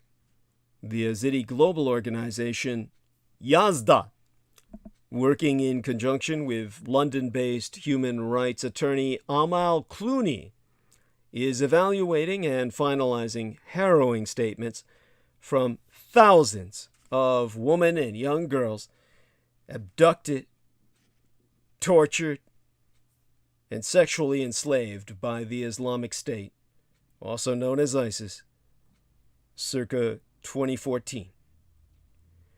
This work arises from the United Nations Resolution number 237, which was in effect in 2017.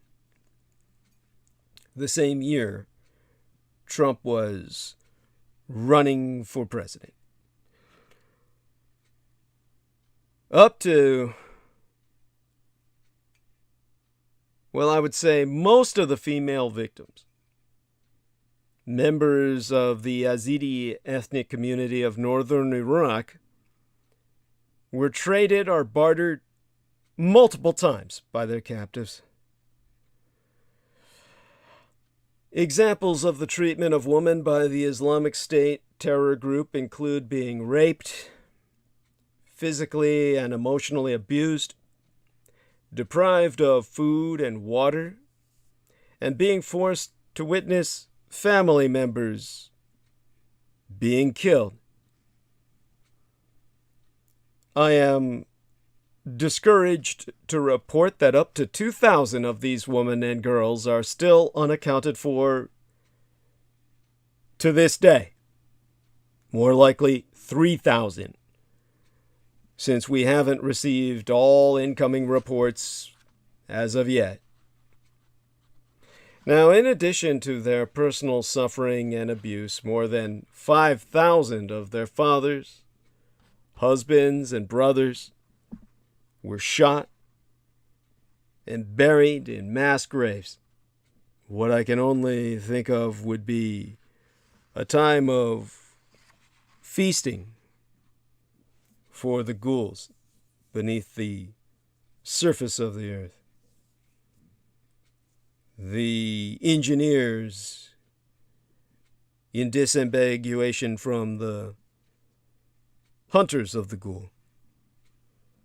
The hunters would be the scavengers and robbers of graves. The ghoulish hunters would be resourceful and formidable survivalists, or rather are.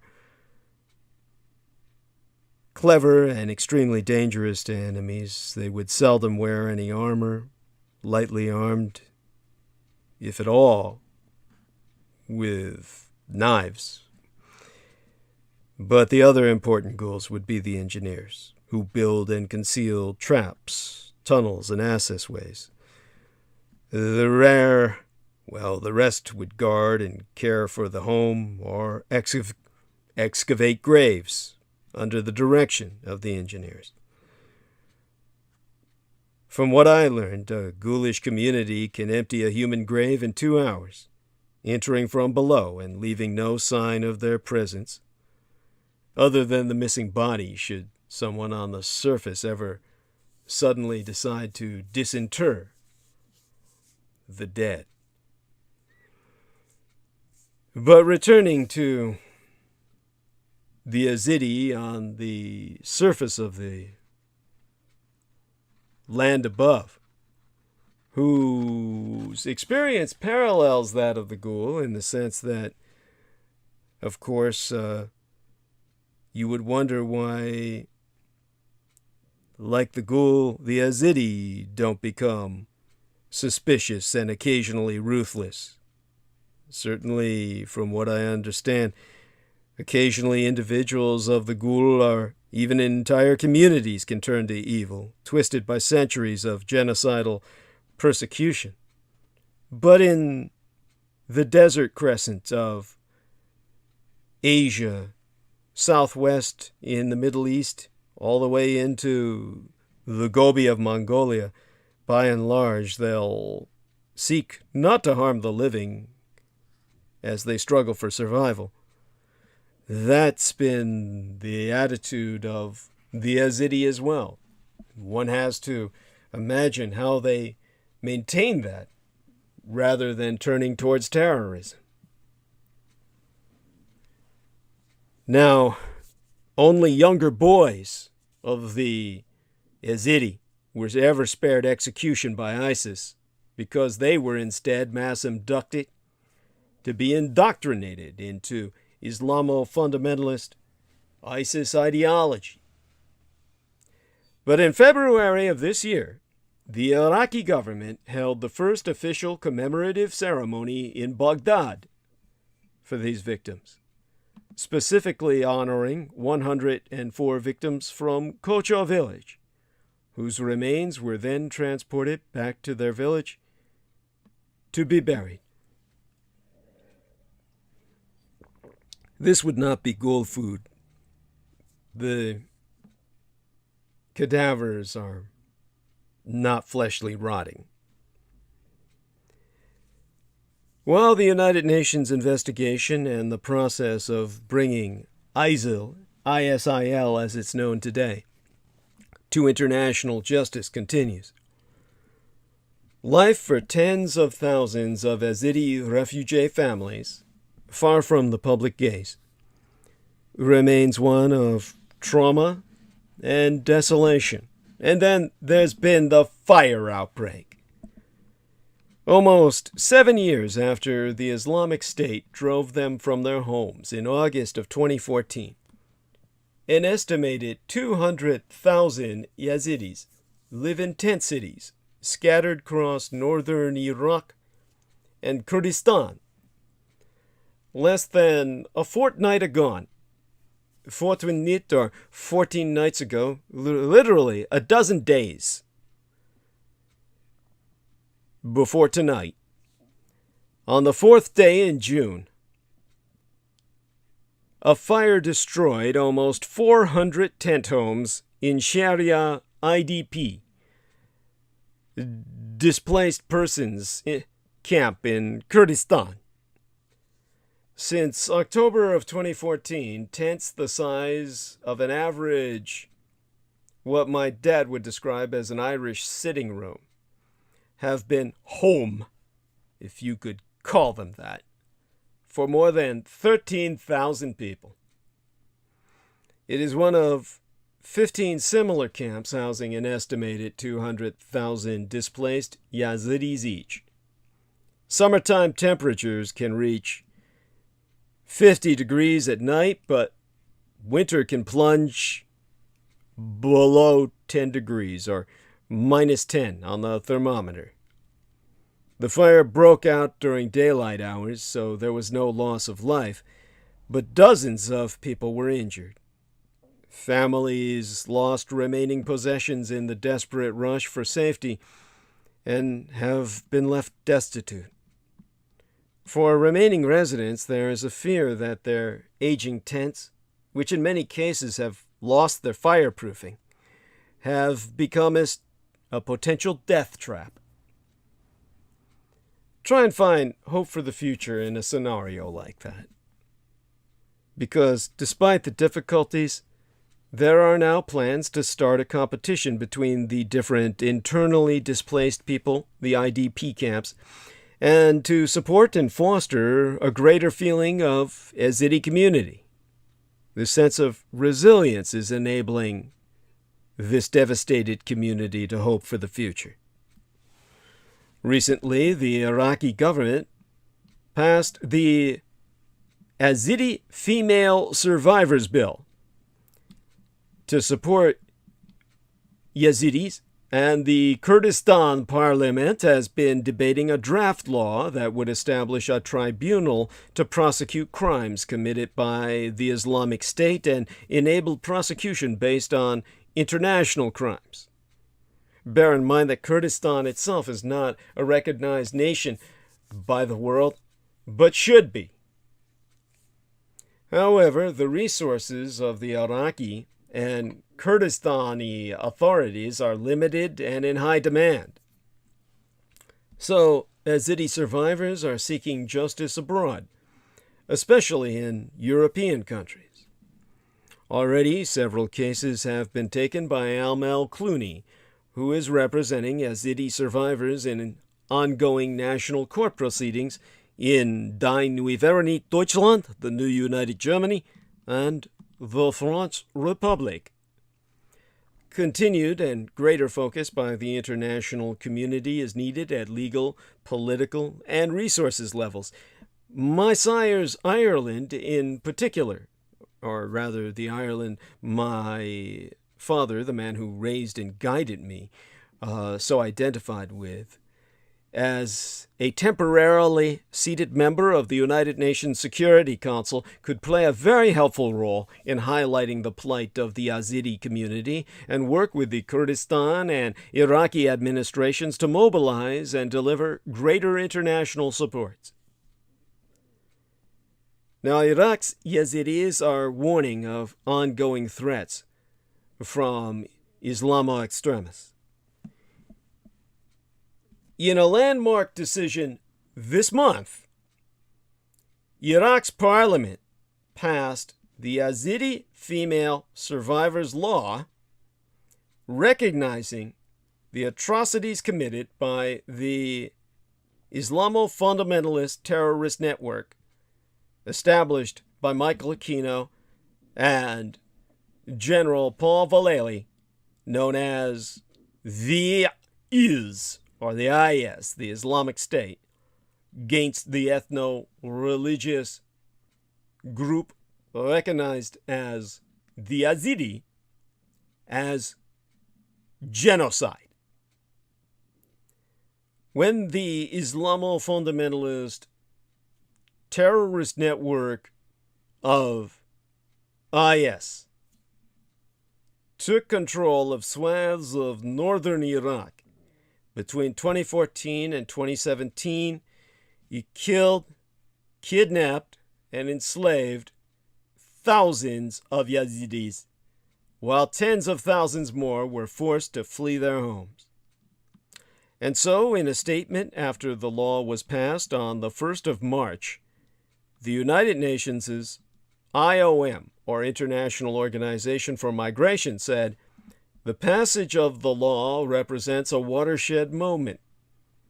It makes Iraq one of the first Arab countries to focus institutional attention on female survivors of conflict-related sexual violence, wherein a woman's body becomes the battlefield." This bill was hailed by Iraqi President Barham Salih as an important step. But even while the law aims to prevent the recurrence of violations, not everyone is convinced it will live up to its promises. Yazidi survivors attest the existential threats that fueled the Islamic State's genocidal campaign against them still persists in Iraq. So how does this law then help survivors? Well, the law pledges to provide assistance to victims of ISIS, primarily Yazidi female survivors who were kidnapped and later freed due to the advance of the Allies or the retaking of territories by the Iraqis or the Kurds, but also members of other minorities who suffered the same fate, including Turkmen, Christian, and Shabak Iraqis. Under this new law, Iraq will provide a monthly stipend, residential land, or free housing, and psychological support to victims. The survivors of these ISIS attacks will also be granted a hiring priority for 2% of all public sector jobs. Kidnapped Yazidi children will also receive support, and the legal status of children born of survivors will also be addressed. Moreover, the legislation marks August 3rd, the day of a major ISIS attack on Yazidi communities in 2014, as a national day of remembrance, and establishes a special government office for female Yazidi survivors' affairs, which will open in northern Iraq's Nineveh province. Nineveh of the Bible. If you remember, come Nineveh, come Tyre, is the home to the Sinjar district, where the majority of Yazidis once lived. But these survivors have nobody in the immediate sense. Ghazala Django, a Yazidi woman from Sinjar, was 18 when the extremist group attacked Sinjar in 2014, and researchers say that some 10,000 Yazidis were killed or kidnapped during that assault alone, and tens of thousands more were forced to flee into the nearby mountains. Ghazala Django was among them, having escaped on foot. 6 years later, she's back in Sinjar, where she works with the Yazidi-run Youth Bridge organization, helping Yazidi families return to their homes. And that's how I found out about her story, even though it's been 4 years since then Iraqi Prime Minister Haider al-Abadi declared victory over ISIS. The Yazidi community is still suffering. Django so informing Deutsche Welle, or the German World News, that the bill is essential for female survivors, given that the majority of them have no one to support them, all their family members having been killed. The new law will help improve the financial situation of Yazidis who have been living in poverty for almost 7 years, but it cannot help survivors feel any safer, as it is only financial support. It does not guarantee protection. And bear in mind, there have been many broken promises.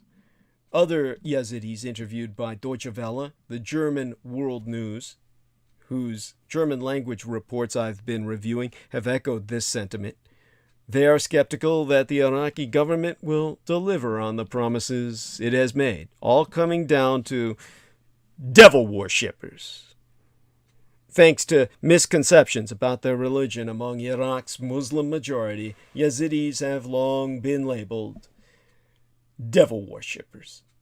The community has a long history of persecution dating back to the 16th century, and many groups, from invading Turks to local Kurds, have tried to convert them forcibly to Islam.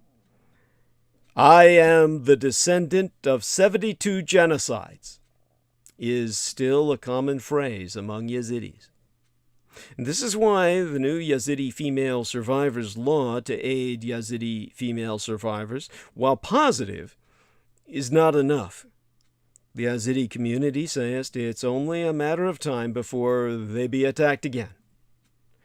26-year-old community advocate Ahmed Khudida Burjos, a male Yazidi originally from Sinjar who lived in Iraq displacement camps for 18 months before being granted asylum abroad and thereafter becoming deputy director of Yazda, the multinational Yazidi-led organization that aims to assist the community in the aftermath of the genocide, has said he'd like to return home to Iraq but believes there be no guarantees for his safety, as negative attitudes towards Yazidis persist and permeate all aspects of society in Iraq.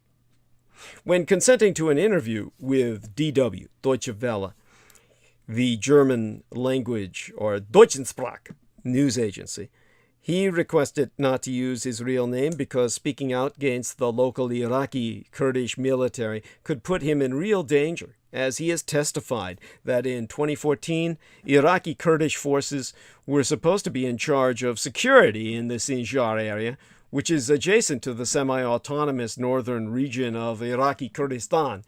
But when ISIS attacked, Iraqi Kurdish soldiers withdrew, leaving civilians to fend for themselves.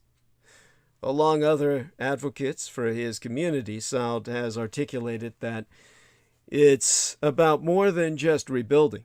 The real problem is how the majority of Iraqis feel about the local Yazidi minority. And using the colloquial term, the pejorative for the ISIS group, he has stated, and here I quote his tea at length and verbatim, translating from the German, the transcript from the Deutsche Welle: Yazidi villages and towns ravaged by Daesh, which is the acronym for ISIS, which essentially means they're all a bunch of shit, as in trodden in the dirt underfoot. That's what the Daesh acronym refers to, and rightly so, as they should be referenced derogatorily. As he said, the Yazidi villages and towns ravaged by Daesh still lie in ruins.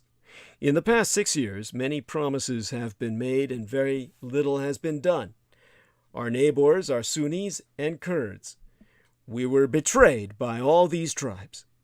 Yazidis lost everything, and they trust neither the Kurdish nor the Iraqi government. I hope this law will not just be a law on paper, but will be a practical solution to help them. Everything is related: security, justice, and rebuilding and development. The majority of the population of Iraq sees Yazidis as infidels. When we work in restaurants, no one eats our food because it's made by a Yazidi. That's why we never feel safe. And because there is no plan to eradicate these threats against Yazidis, whenever the opportunity arises, another extremist group will do it again, attack the Yazidi community. It's only a matter of time. True, Kurdish and Yazidi fighters together regained control of Sinjar in November of 2015, but the security situation remains unstable. Landmines and booby traps litter the area, hindering the already difficult task of reconstruction. If only the Ghoul could be united with in this effort to clear the land of these incendiary explosive devices and man traps, both species would profit. There is no reliable water or electricity supply. Outside major towns, there be no schools and no hospitals. Work opportunities are minimal. Only a quarter of the original Yazidi inhabitants of Sinjar have tried to return to their ruined villages. Some 70 mass graves are still open and unprotected.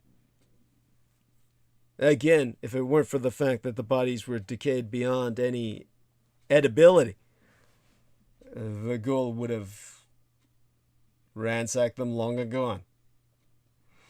300,000 Yazidis currently live in displacement camps or informal settlements scattered across Iraq's northern Kurdistan region, particularly in Duhok Governorate.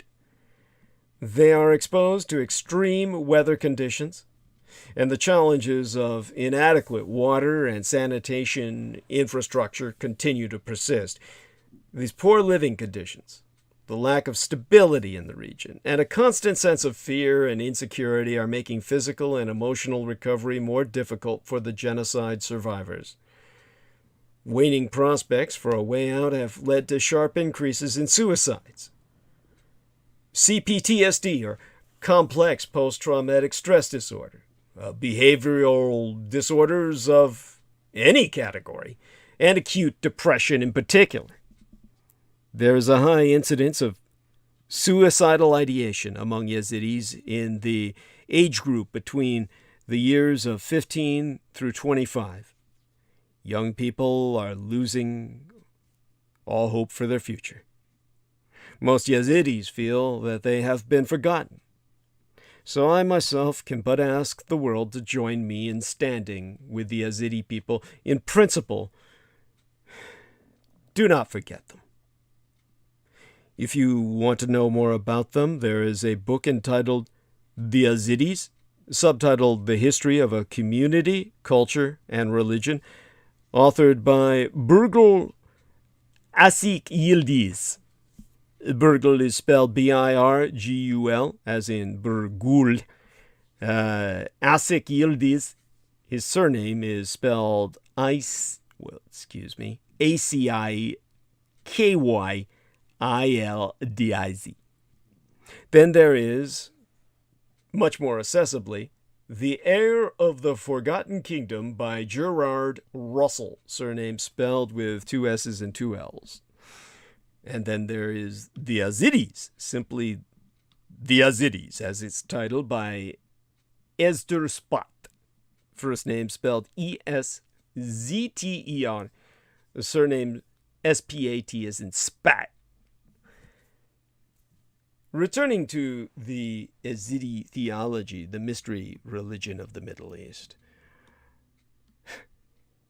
there has been the suggestion that broader reconciliation is required. According to the United German psychologist John Ilhan Kieselan, obviously of Muslim descent, a professor at Baden-Württemberg Cooperative State University, or DHBW, who has worked with more than 1,000 Yazidi survivors in Germany, Die Vaterland, or the fatherland of Die Neue Deutschland, the new united Germany, the medical, financial, and psychological support the law promises will not suffice.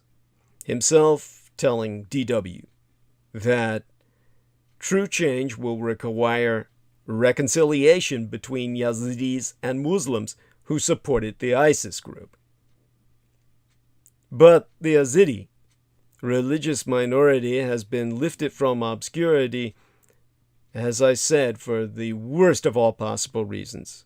They're not going to forget what their Muslim neighbors did to them. As I've expressed, well, I'll put it to you straight. You take a look at your average Christian. Greg Lalibate, a man who's been quite friendly and supportive to me over the years, who took it upon himself to spend money and purchase an expensive copy of the DVD of the Sand Pebbles and make certain that it reached my home, actually probably purchasing 2 copies and sending them. When the first one didn't reach me through Lorien and Fenton, he sent me one directly to my address. Greg Liberty is a friend, and yet even he, in investigating my people, whom I affiliate with through my possession, the Yazidi, said, "This is of Satan." Please. I'm at a loss when it comes to this challenge. What can we do to ever learn to live together? And this is what makes Jameson Reese far more of an open mind in the most positive sense than so many people who are much more socialized than he. As I have mentioned, for all the people who have been interested in rituals, the Yazidis follow several rituals that are similar to other religions. As I've said, they do pray, fast, observe holy days, and go on pilgrimages. If I haven't brought up the fasting before, because I'm already getting a message coming in, fasting? Yeah, I guess maybe that's Derek Talley. He probably cuts out from what he considered might be a potential conversion at that point, right? Anyhow, fasting is usually only done for 3 days every December. Well, that's 72 hours more than most people could stand. Again, this is not a requirement, but something that the most religious among the Yazidi do. It's done in memory of Sultan Ezi. Those in higher levels of the religious and social strata do fast for 40 days. 40 days. A month and 10 days during the summer and during the winter. There's no baseline human that could even do that. But the Yazidi, I've seen them do it. And how would you like to have Wednesday off? The Yazidi holy day is Wednesday. Much like the sacred days of other religions, no work is to be done on the holy day. Those who are close enough to visit a shrine would do so on that day. However, there is no formal requirement to meet with other community members or have any kind of corporate worship. Each Yazidi is to pass the day as they wish. Other holy days require pilgrimages, but as those each comest with their own sets of ritual and remembrance, it would take a transmission dedicated to that subject. I can, of course, share the fact that there are rites of passage. In fact, there are 6 rites of passage that all Yazidi males and most females will pass through. They are the haircut, the baptism, the circumcision, the brother or sister of the hereafter, the wedding, and the funeral. There's this first haircut party, you see. By the way, National Beautician's Day is coming up this Sunday, I believe. Next Sunday, thank the gods. National Beautician's Day will be Saturday, actually, the 26th. So not this weekend, but the next. Remember to share with your beautician how much you appreciate them. Now, Yazidi boys are not allowed to have their hair cut until they are 6 months to a year old. Tradition calls for the child's godfather, a brother of the hereafter, to cut off a portion of the forelock and keep it forever. Gifts are given to the boy's family, and he is officially considered part of Yazidi society. As for baptism, girls must wait to join society until they can be baptized. This is usually done when they are very young, but can be done at any time in a person's life. The child, either male or female, is baptized in the waters of the baptistry of Lalish, the most holy shrine of the Yazidi. The only people present for the baptism are the holy man, the child, and the child's parents. Now, baptism is more than just joining society. It also indicates that the child is now a servant of Sultan Ezi. This rite of passage is most closely followed by those who live near Lalish in northern Iraq, what we would today call Kurdistan. However, some who live abroad have begun to have the holy water sent to them. Then their child can be baptized without having to make the journey home. As for circumcision, well, the question here would be, before or after death? You see, males are circumcised 20 days after their baptism. The parents choose a kefir for this occasion. The kefir is generally chosen from a caste with which the child is not permitted to intermarry, as the kefir is considered a brother to the child. Often the kefir is someone from outside the Yazidi faith. Kurdish Muslims are often chosen to be kefir in order to strengthen ties with the outside communities and prevent them from ultimately going genocidal on them. If they have enough connection with the Yazidi, then perhaps they will know them well enough not to consider them some alien in their midst. Some Yazidis living outside of Iraq may not perform this rite until after the person has died. They believe that any uncircumcised Yazidi is an infidel and will be punished on the Day of Judgment. If their adopted culture frowns on circumcision, they may wait until the person's life is over to carry out the rite. As for these brothers for the afterlife, so many questions coming in. The brothers of the hereafter are chosen during a lifetime. Every Yazidi must have two to help and protect them as they navigate the rites of life. Men may only choose from the two upper classes of society, whereas women are free to choose any that they wish. However, should a woman marry, her husband's brother or sister will then become her brother or sister of the hereafter. That's what brings us to arranged marriages. Most marriages happen young. I'm talking like 15 to 16 years of age. It's well before anyone's even considered legal enough to have sex in the United States. And they're arranged by the fathers of the couple. As with most Middle Eastern weddings, there is a bride price paid by the groom's family, and the wedding must be carried out by a holy man. The bride undergoes the application of henna. The henna is the painting on the body via the herbs, in which all those ornate and, in this case, arcane symbols are painted onto the body. It's arrayed in red, and that would be the color of the young lady's clothing. And the maiden is escorted from her family home to that of her groom. There is usually a sheep slaughtered in sacrifice, followed by feasting and dancing. Marriage is only allowed within the Yazidi community, but even that is limited by castes and social standing. Marriages can occur at any time during the year, except in the holy month of April.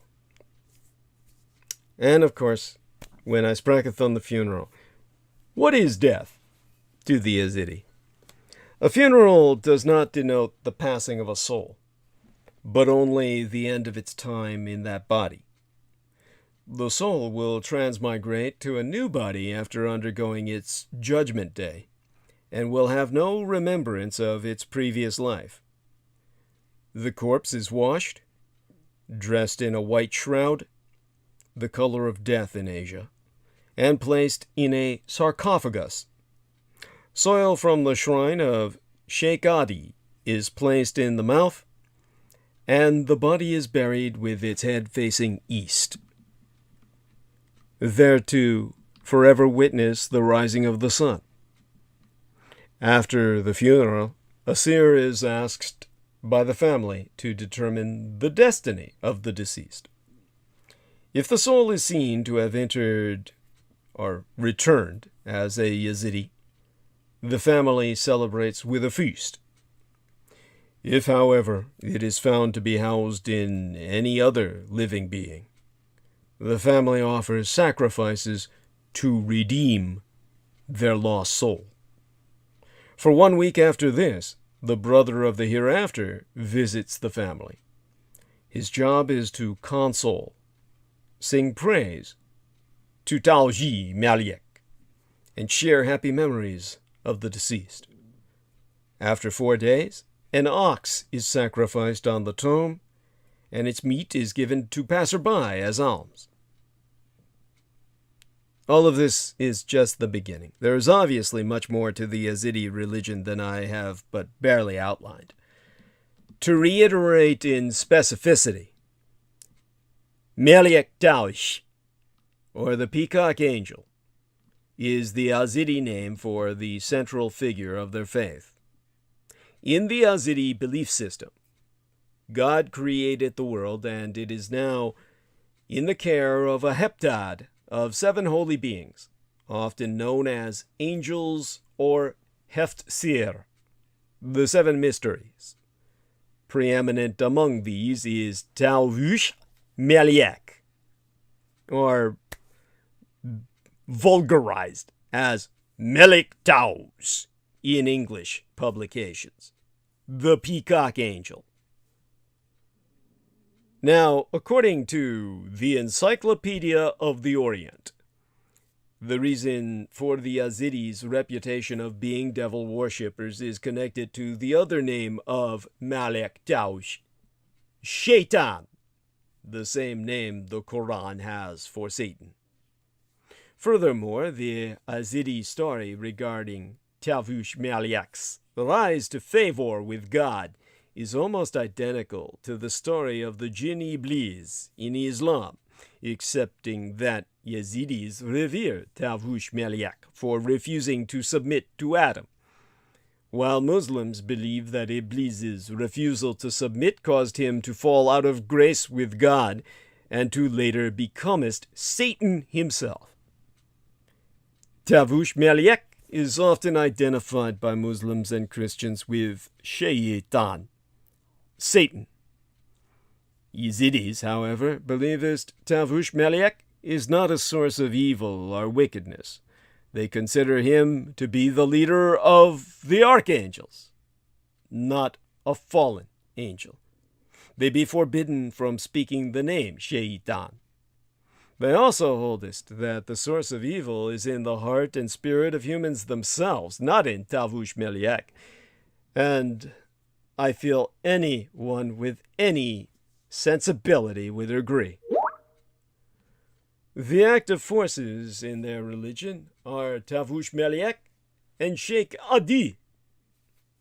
In terms of religious significance, the Yazidi consider Tavush Maliak an emanation of God and a benevolent angel who has redeemed himself from his fall and has become as the demiurge who created the cosmos from the cosmic egg. After he repented, as Salman Sheikh alluded, he wept for 7,000 years, his tears filling 7 jars, which then quenched the fires of hell itself. Tavush Maliak is sometimes transliterated Malek Taus, Malek Taus, or Malik Taus. Maliak was borrowed from the Arabic term king or angel. As a matter of fact, Derek Talley's own son is named Malik. Now, Tavush is uncontroversially translated peacock. In art and sculpture, Tavush Malik is depicted as the peacock. However, peacocks are not native to the lands where Tavush Merliek is worshipped. The Kiteba Silwe, the Book of Illumination, which claims to be the very words of Tavush Merliek, and which presumably represents Yazidi belief, states that he allocates responsibilities, blessings, and misfortunes as he sees fit, and that it is not for the race of Adam to question him. Sheikh Adi believed that the spirit of Tavush Merliek is the same as his own, perhaps as a reincarnation. He is believed to have said, "I was present when Adam was living in paradise, and also when Nimrod threw Abraham in fire. I was present when God said to me, 'You are the ruler and Lord on the earth.' God the compassionate gave me 7 earths and the throne of the heavens." Yazidi accounts of creation obviously differ from that of Judaism, Christianity, and Islam, the 3 faiths of Abraham. They believe that God first created Tavush Merliek from his own illumination. Ronahi, or Ronai, and the other 6 archangels were created later. God ordered Tavush Merliek not to bow to other beings. Then God created the other archangels and ordered them to bring him dust, known as ox, from the earth, the Erd.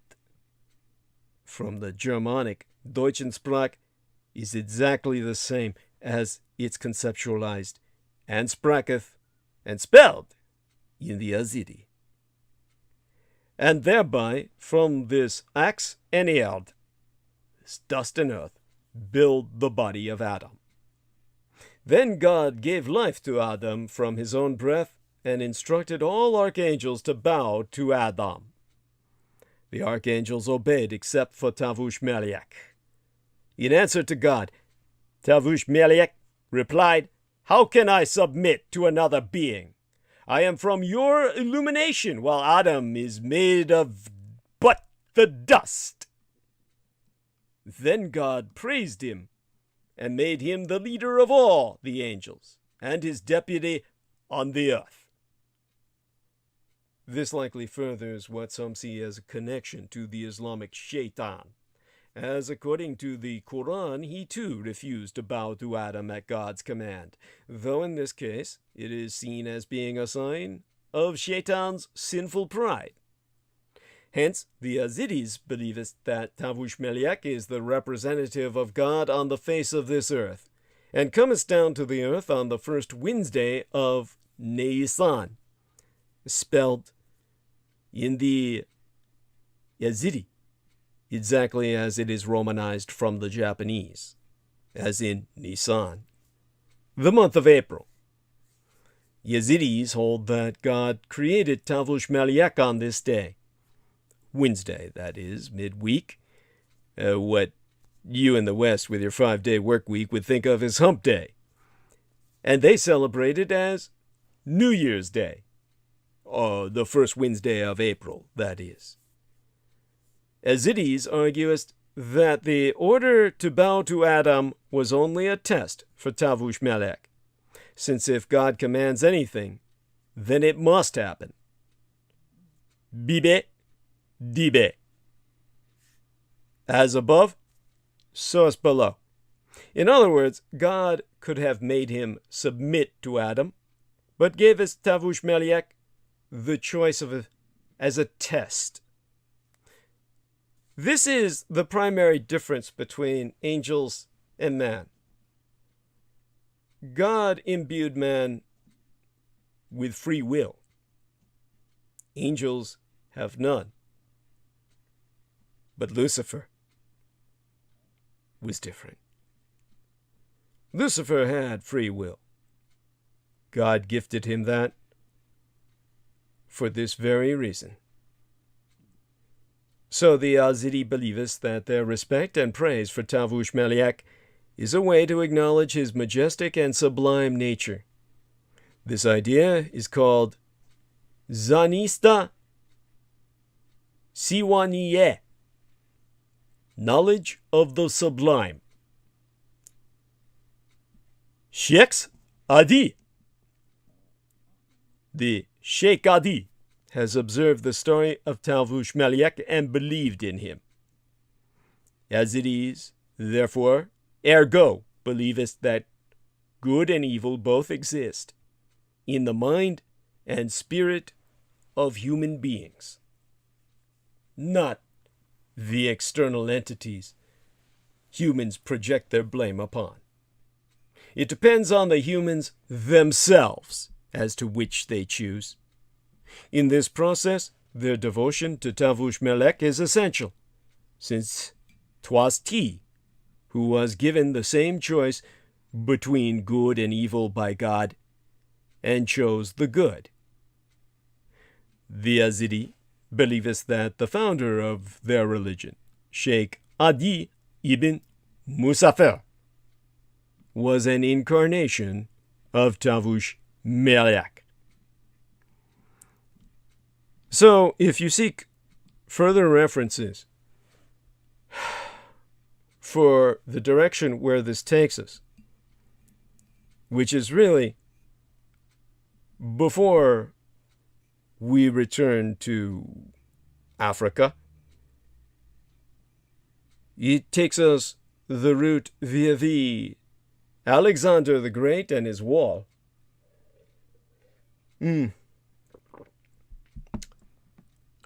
There was the book entitled The Shahnameh of Ferdowsi. The Shahnameh of Ferdowsi. Shahnameh being spelled S-H-A-H, as in the Shah of Iran. Nama, S-H-A-H-N-A-M-A, of Ferdowsi, which is spelled F-I-R-D-A-U-S-I. The Shahnameh of Ferdowsi was authored by Ferdowsi, whose name is spelled F-I-R-D-A-W-S-I, and that was published in London by K. Paul Trench Trubner and Company Limited back in 1905. Good fucking luck. These books I have moldering in my hoarder's crypt. For the rest of you, well, if you really wanted this would cost you a lot if you found it on eBay. Maurice Flugel, his surname spelled F-L-U-E-G-E-L, who probably lived between 1831. No one knows exactly when he was born, but we do know he died in 1911. He wrote the book entitled The Zend-Avesta and Eastern Religions, subtitled Comparative Legislations, Doctrines, and Rites of Parsiism, Brahmanism, and Buddhism, bearing upon Bible, Talmud, Gospel, Quran, their Messiah ideals, and social problems. How's that? That was published by Baltimore Press, H. Flugel and Company, almost like a vanity publication, in 1898. Yeah, if you can afford that when you find it, yeah, give me a call and help me out with this fucking tooth, okay? And, of course, Edward Henry Palmer, who lived from 1840 to 1882, published his translation of the Quran. He translated the Quran, which was published by Oxford, via the Clarendon Press in 1880. Well, that's the copy I'm using, at any rate. I guess you might say this is like the King James version of the Quran. But then there was Marco Polo, who of course lived from 1254, but we're not exactly sure when he died. We think it's around 1323. His books are still available to us as The Travels of Marco Polo, The copy I've got was published by London. J.M. Dent published it, or probably translated it from the original Italian, via London in 1908. As well, there is E.A. Wallace. His surname is Budge, actually.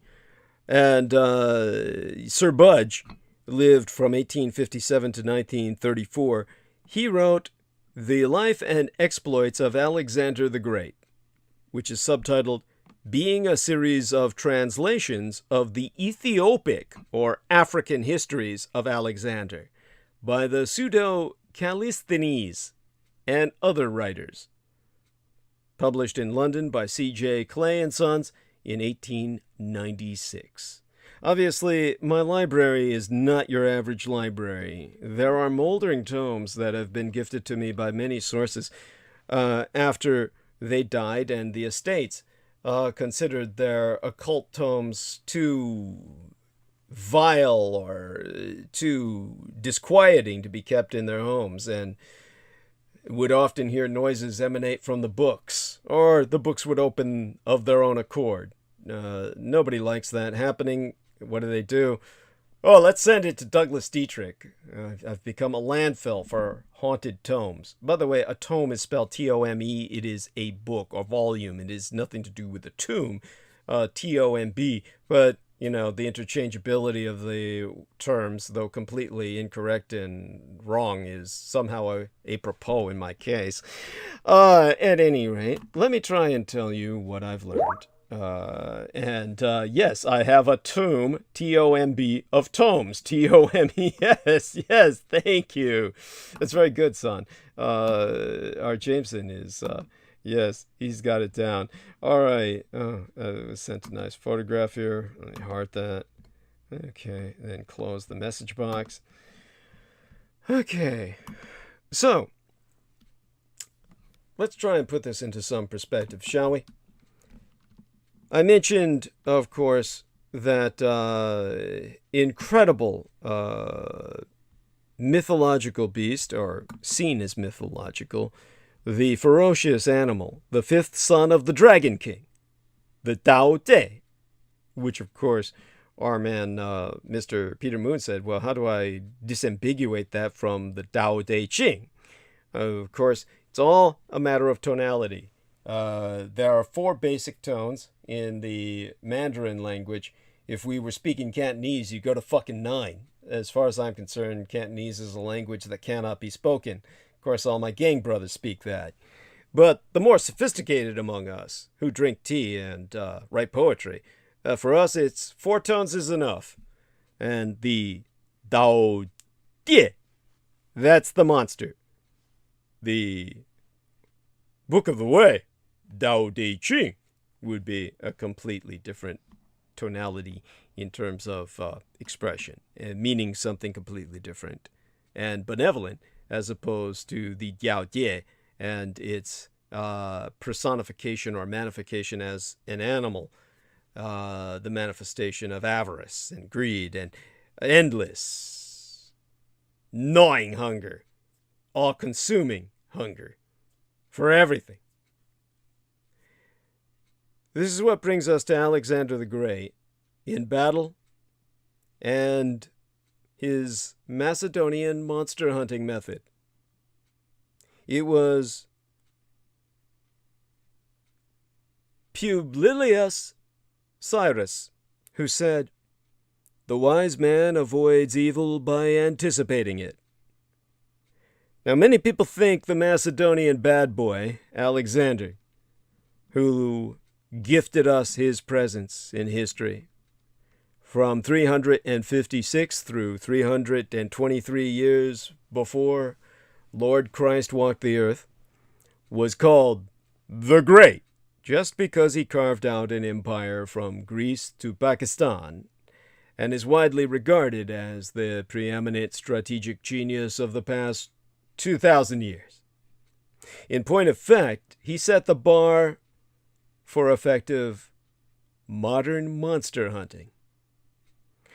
We've gotten used to the dangerous, dashing, lone wolf monster hunters a la Beowulf, Von Helsing, or Douglas Dietrich. You know, something that these British wannabes like Nick Redfern and holy shit, what's the name of that British historian who steals my work? The guy you said looked like he would even steal the shoes off your feet if you happen to fall asleep with them on. What the fuck was that guy's name again, Jameson? Help me out here. Guys like that want to be something like me. And of course, you've even got Buffy or her Scooby gang to claim the vampire slaying assist. And everyone is painfully aware that the life of the Chosen One, is a dark and lonely path. Of course, some of us try to steal that glory anyway. Hey, Jameson, you there? Help me out here now. I'm trying to remember that son of a bitch. You wouldn't have to. Yeah. I don't remember his name, but I just remember his cringeworthy face. He dresses all in black because he's so fucking short, so he's trying to enlarge in his, his image of himself. Is it Feldman? Is that it? Honestly, I can't remember if that's the pseudo historian's name. I think so. I think you got it. Wasn't his first name Mark or something? Mark Feldman, was that it? Let me see now. I don't. Mark Feldman. That might be it. Yeah. Let's see if we find something there. Mark Feldman Productions. Yeah. Ooh, Felton. Ooh, God, Mark Felton. Yeah, I see his face now. Jesus, he's like a gnome. Oh, he's like the leprechaun from the horror film series. You know, Leprechaun in space and shit.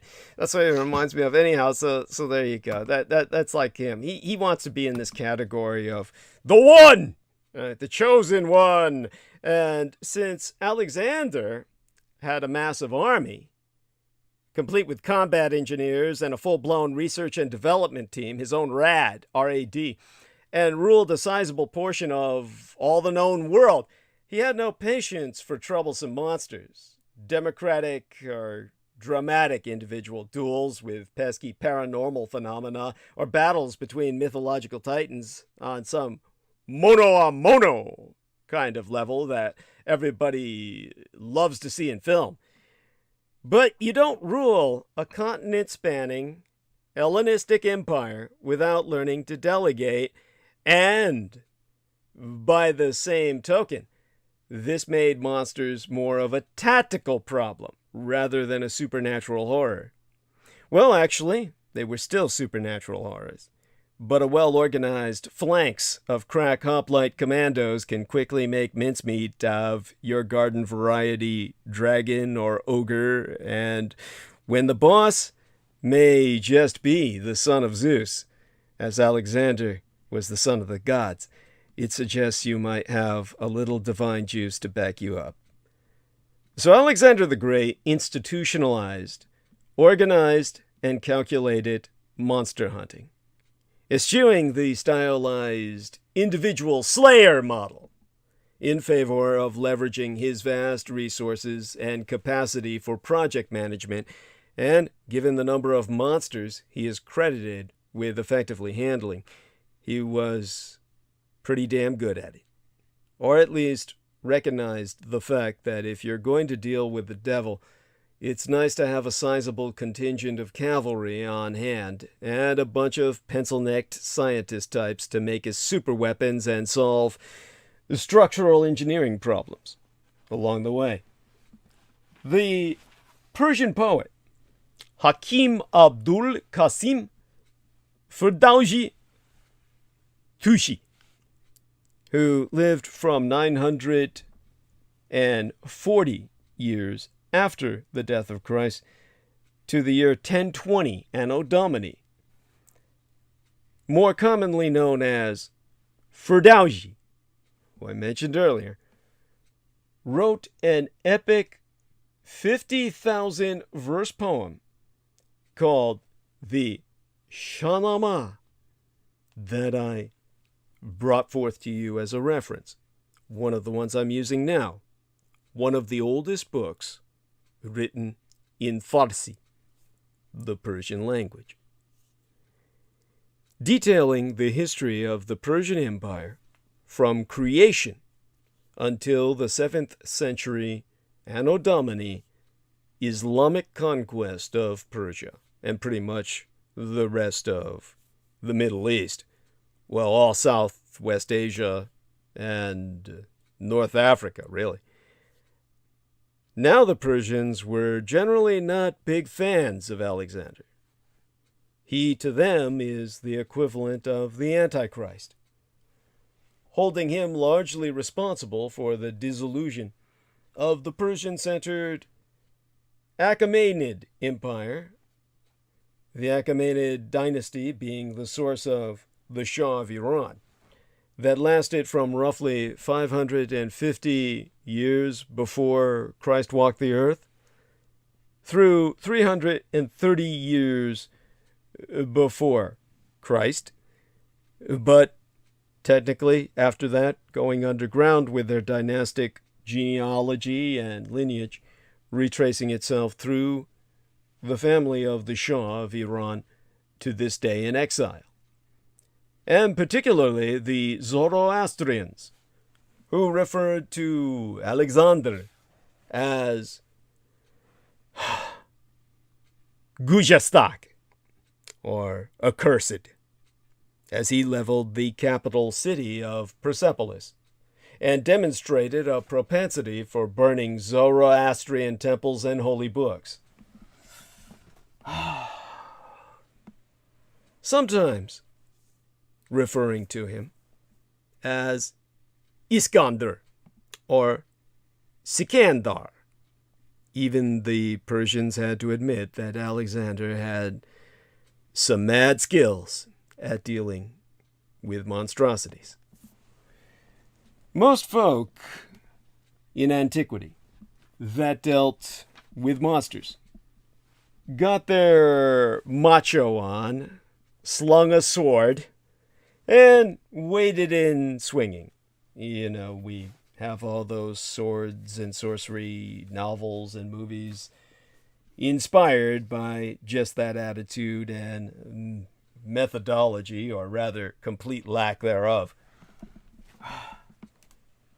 Alexander figured he had cash, he had troops, and had a busy schedule filled with places to go and peoples to conquer or even exterminate. So when it came time to deal with the nasty dragon round Habash, believed to be Ethiopia today, instead he opted to buy and skin a few cows, filled them with poison and naphtha. Think his ancient napalm. Had his soldiers feed them to the dragon, and watched the fireworks thereafter. And the only reason he bothered was that the dragon happened to be blocking the mountain pass he wanted to march his army through. Medieval knights and saints wanted a lot of credit for the slaying of the odd dragon here and there after epic single combat, saving the maiden and defending the kingdom thereby.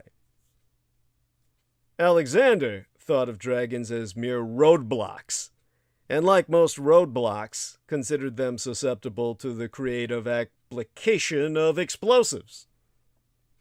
Now that's swagger. Matter of fact, let me read from this moldering old tome. Ferdowsi, the author. The title of this being Shahnameh, or Shahnameh. Again, this was originally writ in 977, but a mere 9,000 years after the death of Christ. This is from chapter 27. These are the verses, well, think of this as the lines 1334 through 1335. the subchapters, we'd call them verses if this were biblical. And there's different terms to be used when it comes to the Quran. But I should use that as a parallel, since this is, of course, originally in the Farsi. But then we got to remember this was the Persians who were submitted to Islam by force. And it reads, Skandar, or Alexander, at the dragon's feeding time, chose troops and bade to give it not that day. The dragon, when its hour for battening was o'er, camest down the pass like fire. Sikandar bade his troops shower thereon their arrows swiftly. That laidly dragon drew one breath and sucked some warriors in. The son of Phylacus bade beat the timbals and the kettle drums, enkindle mighty fires and make a blaze in every quarter. When the mountain rang, with timbal din the monster feared and fled. When Sol ascended from the sign of Taurus.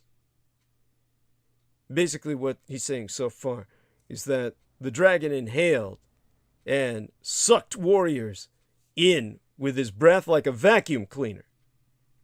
And the mountain was ringing with the din of their beating enough drums, Chinese style, just as the Chinese beat the gongs and the drums and set the fireworks off to scare away the devils and demons. This worked with the dragon, and then the sun ascended from the constellation of the bull.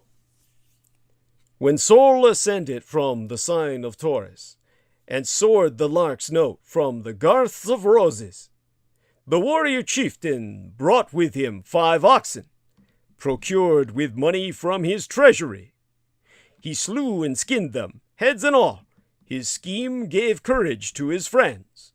He charged the hides with bane and naphtha, and made speed toward the dragon. Blowing up the skins, he called upon the giver of all good, and bade men pass the hides along from hand to hand. As he drew near the dragon, it appeared black like a cloud. Its tongue was livid, its eyes seemed blood, its maw belched flame. They cast the oxen down from the mountain top and closely marked the dragon, which engorged them, swift as wind. In other words, the dragon cornered. He basically charged these hides with the napalm, made speed towards the dragon by having his men form a human chain where they passed these animal carcasses primed with explosive liquid, hand to hand, till they reached the dragon, which was belching flame. Its eyes seemed blood, its maw belched flame. They cast the oxen down from the mountain top and closely marked the dragon, which engorged them, swift as wind, or ever they had left those warriors' hands. Meaning, before they even passed it hand to hand, it sucked it right out of their hands. Now when its frame was hide-stuffed, and the bane had spread throughout its body, it pierced through the entrails and invaded brains and feet. In other words, this explosive liquid poisoned as well, like highly flavored plastic explosive. Imagine your peanut butter blowing up when you lit up a cigarette after eating your peanut butter sandwich. Think of that. The entrails and invaded brains and feet shows that this was systemic. It was carried systemically throughout its internal system. The dragon dashed its head on mountain rocks. Thus it went berserk with the pain inside and beat itself to death against the mountainsides.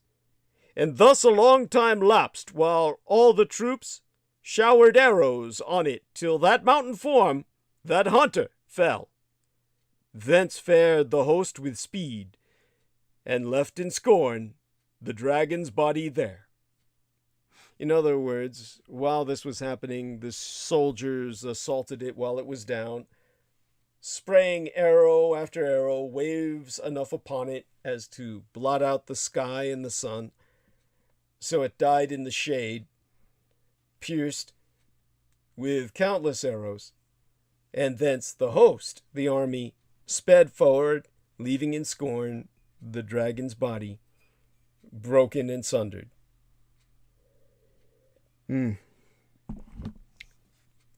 Most everybody in the ancient Middle East was concerned about a bunch of apocalyptic nasties named Gog and Magog.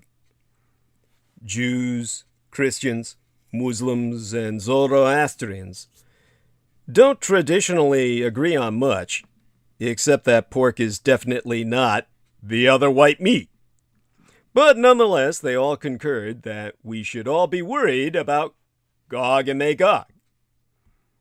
The Hebrew Old Testament, the Christian book of Revelations, the Muslim Quran, and the Zoroastrian Avesta each makest reference to these monstrous people of Gog and Magog, who will side with evil in a variety of final apocalyptic battles.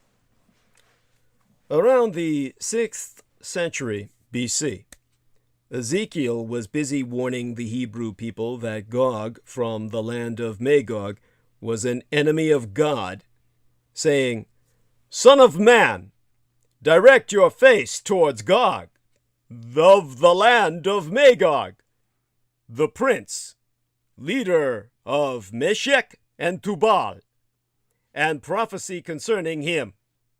Sayest, Thus said the Lord, Behold, I am against you, Gog the prince, leader of Meshech and Tubal." That was the book of Ezekiel, verses 38 through 39. Christian eschatology was even less charitable, commenting from Revelations, the book of Revelations, chapter 20, verses 7 through 10. When the 1,000 years are over, Satan will be released from his prison, and will goest out to deceivest the nations in the 4 corners of the earth, Gog and Magog, and to gather them for battle. In number, they are like the sand on the seashore. The Quran relates some details of the story of Dhul-Qa'nan, believed by the majority of scholars to reference Alexander the Great himself. In terms of Dhul-Qa'nan, or Dhul-Qa'nan, let me read from the holy book of the Quran. Now, I translate here from the Arabic, from reading, which is much easier than, at this point in my life, listening to someone speak it. Honestly, I swear to God, I go blank every time I hear Salman Sheikh utter his greeting. I don't know why that is. That's something reflexive, and it has nothing to do necessarily with Salman himself. It's just, I'll go into that at some other point when Salman's here so that he and I can have a laugh at that. But from the Quran itself, then he followed away until when he reached the point between the 2 mountains. He found below them both a people who could scarcely understand speech. They said, "O Dhul-Qa'nan, verily Ya'juj and Magog are doing evil in the land. Shall we then pay thee tribute, on condition that thou set between us and them a rampart?" He said, this being Dhul-Qa'nan, Alexander, "What my Lord hath established me in is better. So help me with strength, and I will set between you and them a barrier. Bring me pigs of iron until they fill up the space between the 2 mountain sides," said he. "Blow until it makes it a fire," said he.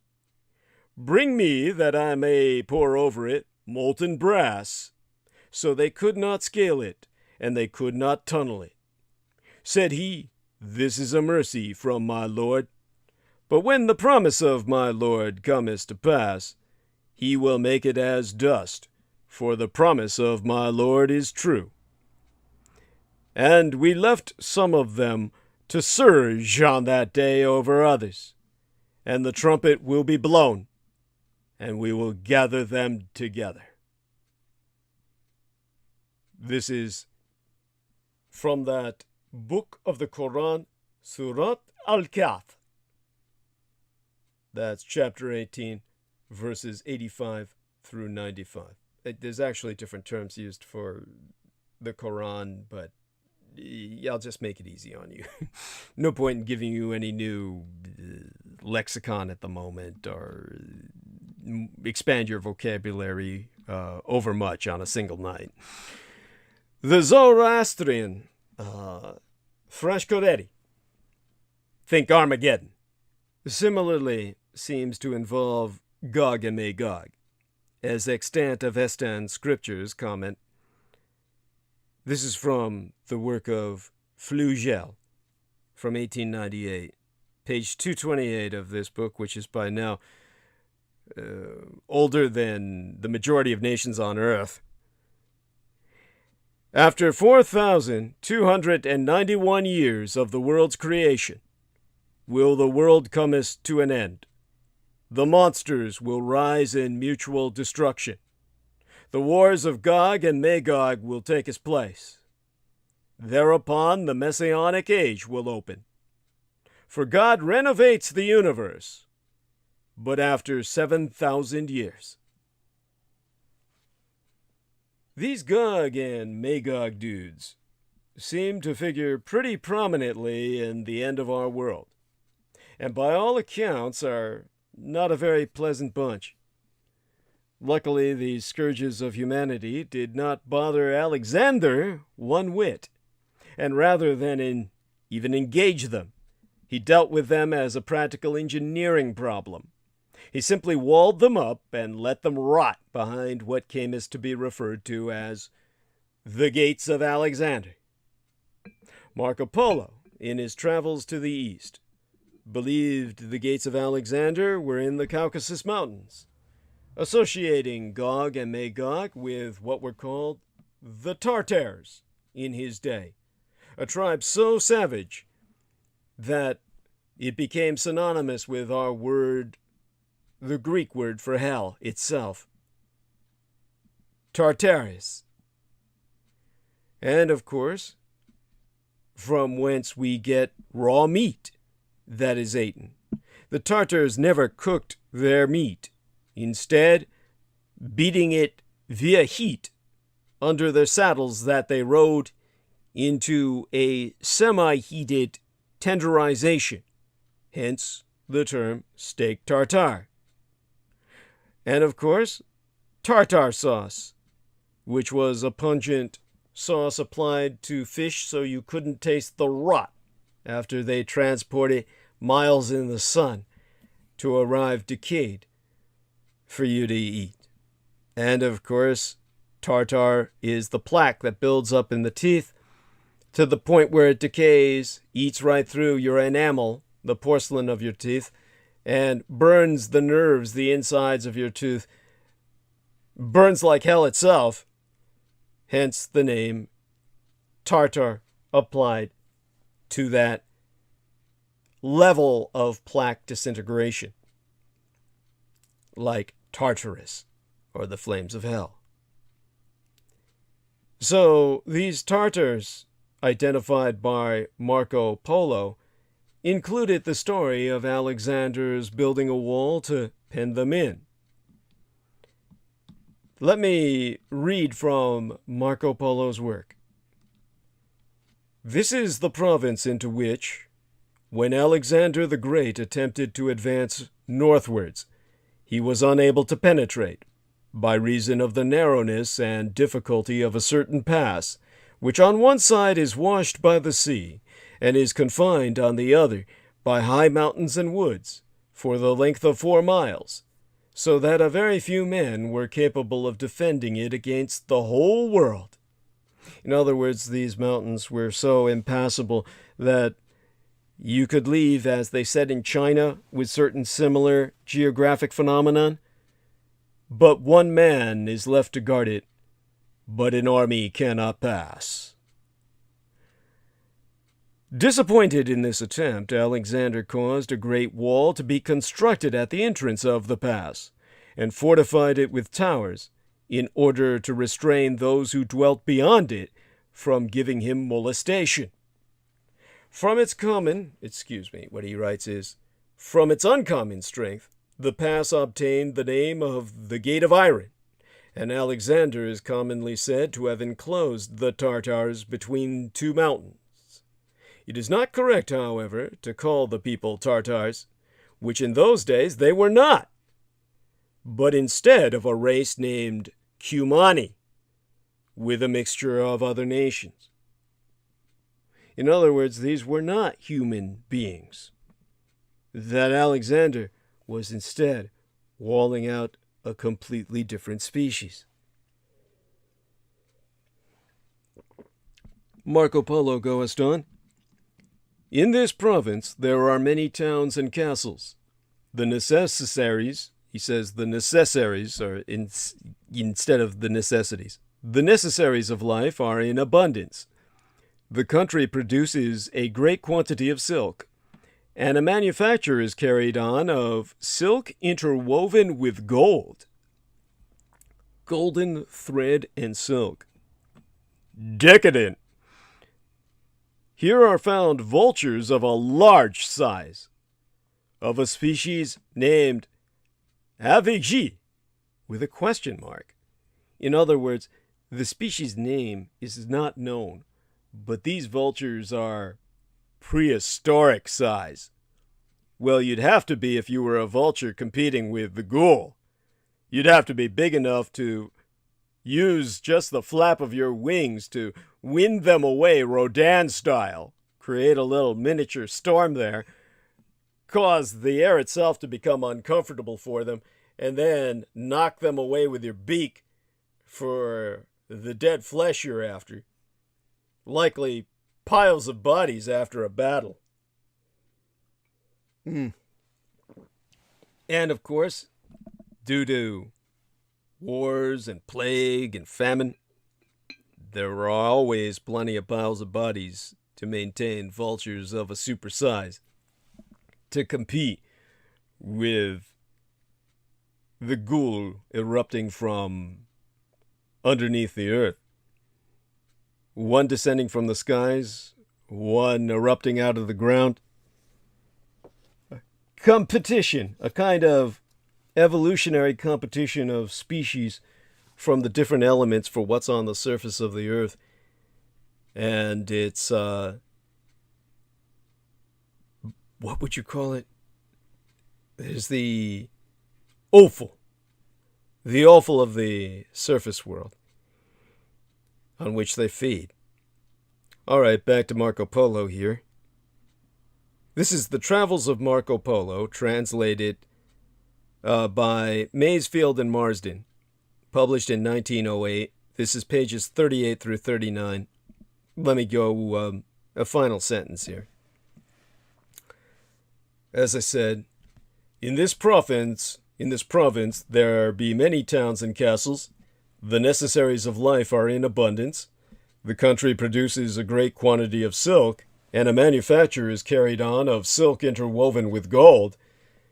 Here are found vultures of a large size, of a species named Avigi, with a question mark. The inhabitants in general gain their livelihood by trade and manual labor. The mountainous nature of the country, with its narrow and strong defiles, have prevented the Tartars from effecting the entire conquest thereof. Therefore, the terrain itself, the landscape, was too much for the Tartars. Only subhuman or inhuman species, like the ghoul, could swarm it. Again, we see Alexander instead of getting his warlord on and clubbing some heads, calling in some contractors to quietly and permanently solve his problems with monsters. He seemed to take his monsters in stride and largely ignored them unless they were obstructing the path he wanted to march his army on or interfering with combat operations. As he spent a lot of time marching his armies around and engaging in massive wars, he inevitably had to dispatch more than a few fearsome critters, which he tried to do with a minimum of fuss. Alexander made it to India round 326 years before Christ, part of his larger plan to conquer the entire world, and wrote home to his longtime teacher, the philosopher Aristotle himself, who gave birth to the Western concept of logic with his codification of yes and no, having graced us or gifted us with his presence in mortal coil between 384 years before Christ to 322 years prior Christ's appearance. Alexander wrote home to him, giving a first-hand account of the wonders of India and the occasional monster he had to dispatch from their mortal coil. Now, to read is therefrom, and this is from the actual historical letter itself, not the original, of course, which has probably since turned to dust, but this is entitled Alexander's Epistle to Aristotle. By the way, this is the title of the fucking book, and we're talking about a book that's a couple hundred pages, okay? So Alexander sat down and wrote a really long letter to Aristotle. This was translated by Budge and published in 1896. I'm reading from pages 149 through 150. So talking about a little paragraph that is between 2 pages. It's not 2 pages in length, but it's spread from the bottom of one page to the top of the next, okay? And on the second night, behold, this is Alexander himself talking, to Aristotle. This is high company you're in right now, all right? And on the second night, behold, there came a monster, a beast, which was larger than an elephant. And when it drew nigh to the ditch within which we had entrenched ourselves, it wished to escape, but it was not able to do so. Now when I saw this, I commanded that herald to go round about through the camp, and to order the soldiers to put on their armor, and to protect themselves that night. And I informed them concerning the beast, the like of which I had never seen before. And I commanded them, moreover, to light fires round about themselves, and that each man should abidest in his own place the whole of that night. Now bear in mind what this man is saying. He's never seen a creature like this before. He commanded his men at night, don't be sleeping tonight, put on your armor. And he told them, light a fire around yourself like a circle of protection, and abide, meaning suffer in spot. Stay there, don't move, in your spot the entire night in that circle of flame protection. If you piss, shit, you stay there in that circle to do that.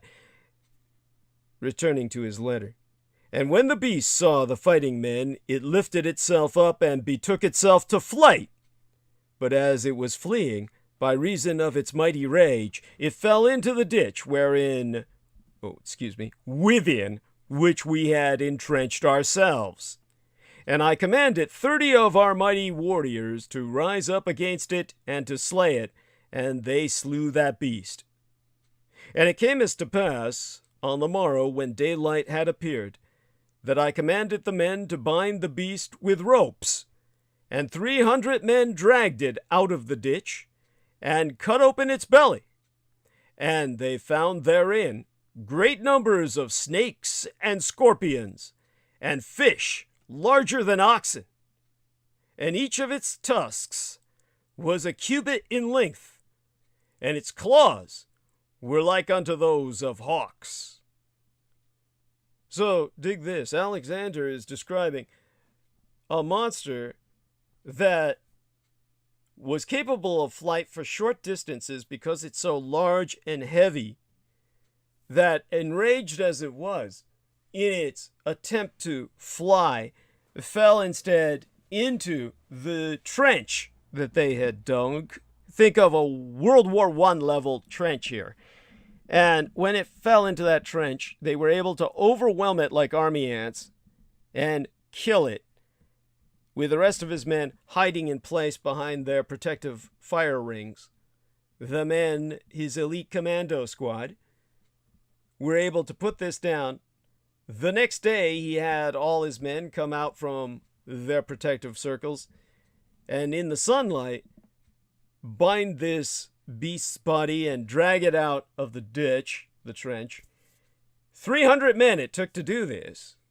And when they cut open its stomach, it had been feeding on snakes and scorpions and fish larger than oxen.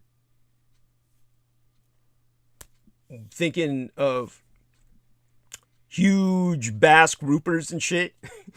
Or sharks comes to mind. And it's got tusks that are really long and really sharp claws. If you've ever seen those of a hawk, believe me, you will never appreciate how bad a hawk's claws are until you see one. Now, of course, as Jameson Reese is bringing up, these are got to be big-ass scorpions. We're talking probably prehistoric scorpion size as opposed to scorpions we think of today, because something that big's not going to be feeding on that shit. And snakes are probably the size of Amazonian serpents, you know, boa constrictors and shit that have been feeding on cows, like the big Amazonian boas that, you know, feed off the cattle the whites bring in. The lesson for monsters is, of course, that Alexander rarely travels alone. And while that may look like a scrumptious snack camping out on a hill over the Ganges, it's actually an army with a great deal of experience fighting creatures just like you. Again, Alexander isn't about to go toe-to-toe with something on the order of an organic freight train. He'd rather have his army drive it into a trench, chop at it for a while, bind it up, and dissect it for future reference, which is where his combat scientists, his field scholars, come in. As the ruler of one of the largest empires in history and a military genius, Alexander the Great really didn't have to prove just how tough he was. Consequently, monsters that were unfortunate enough to encounter him faced a new kind of enemy. That is, one who would calmly and cunningly figure out the most efficient way to deploy his vast resources to turn you into a historical footnote.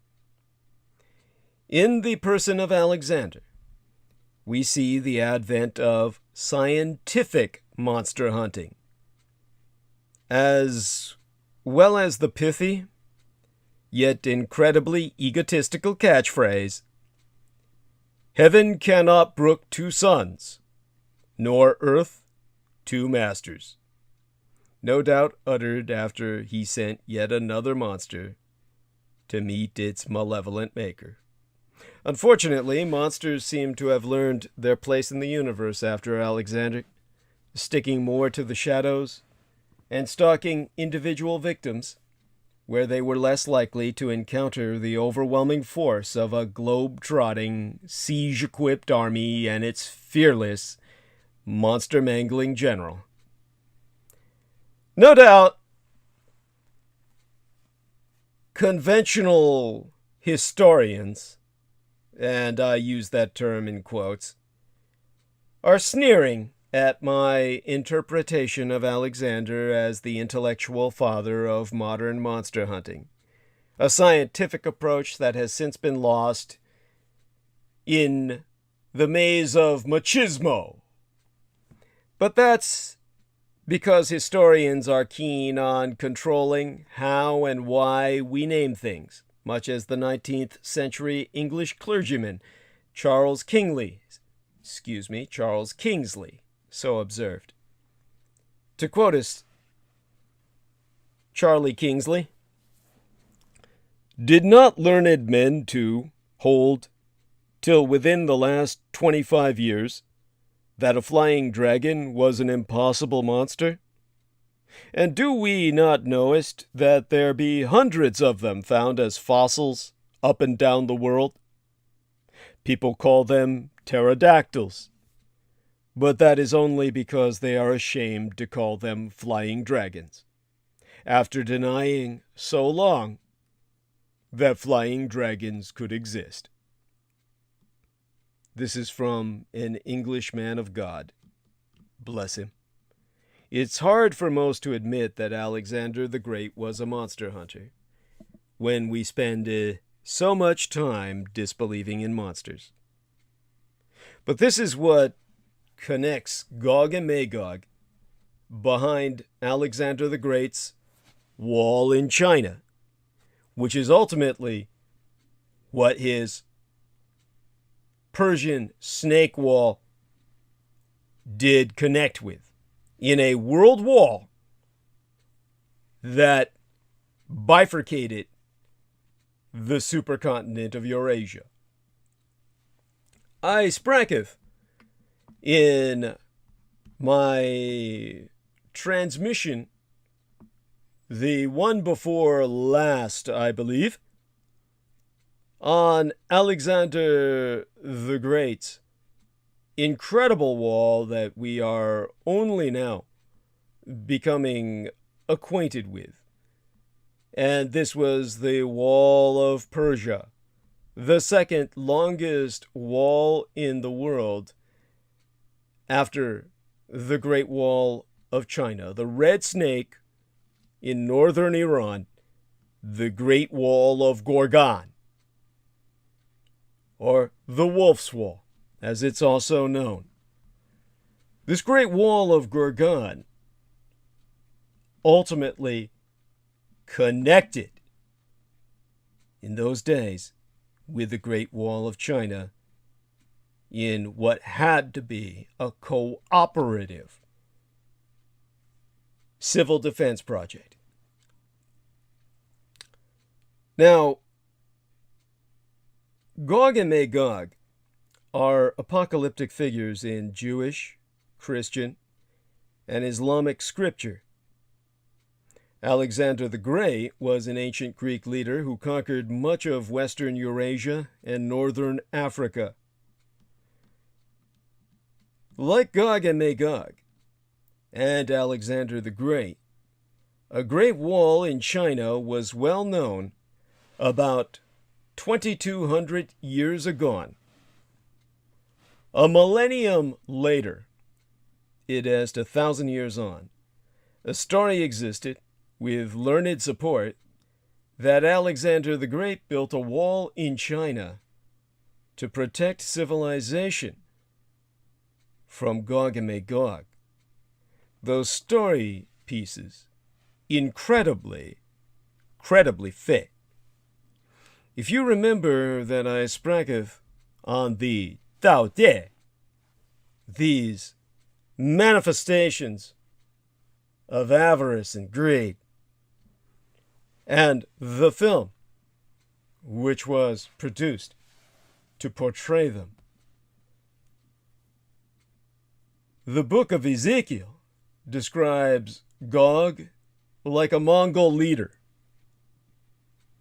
Early Jewish and Christian references to Gog and Magog variously refer to them as individuals, peoples, and lands. In the book of Ezekiel, Gog is from Magog, prophesying about 2,600 years agone, Ezekiel declared that Gog from Magog will comest with many peoples. To quote from the book of Ezekiel, chapters 38 through 39, or quotes from the New Revised Standard Version at hand, Ezekiel, the book of Ezekiel, chapter 38, verse 15, and chapter 38, verse 12. Out of the remotest parts of the north, all of them riding on horses, a great horde, a mighty army. Gog from Magog attacks quiet people living in unwalled, waste places and carries off plunder. Those people seem like migrants to the great expanses of Eurasia. Ezekiel prophesies that Gog from Magog will attack the people of Israel. The people of Israel have walled and gated cities. However, the decisive defense of Israel in Ezekiel's prophecy cometh from God himself, showing his power to the world.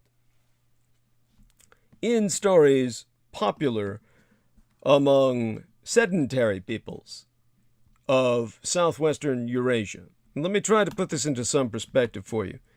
You remember that idiot who gave us The Lord of the Rings as a film?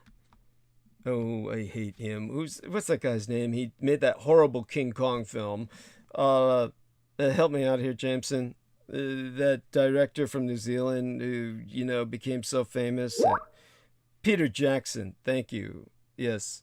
Better to read his name than to hear Jameson even speak it. Just to hear his name spoken makes me ill. Peter Jackson produced a film no one remembers because it's such a monumental failure and just overall people just can't understand why he did what he did.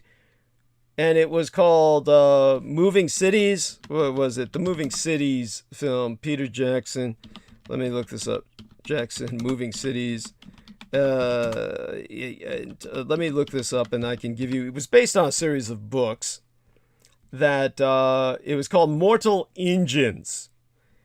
The film Mortal Engines, by the way, I'll tell you something. Of all Peter Jackson's films, as far as I'm concerned, really, that's the only one I like. I'm not into that Tolkien shit. Mortal Engines, on the other hand, at least is visually spectacular enough where I can get into it and has people who are other than white in it. So it's a diversified cast.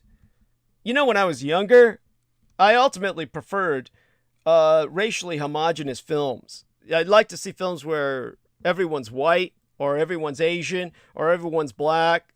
But honestly, at this point in my life, I enjoy the diversity.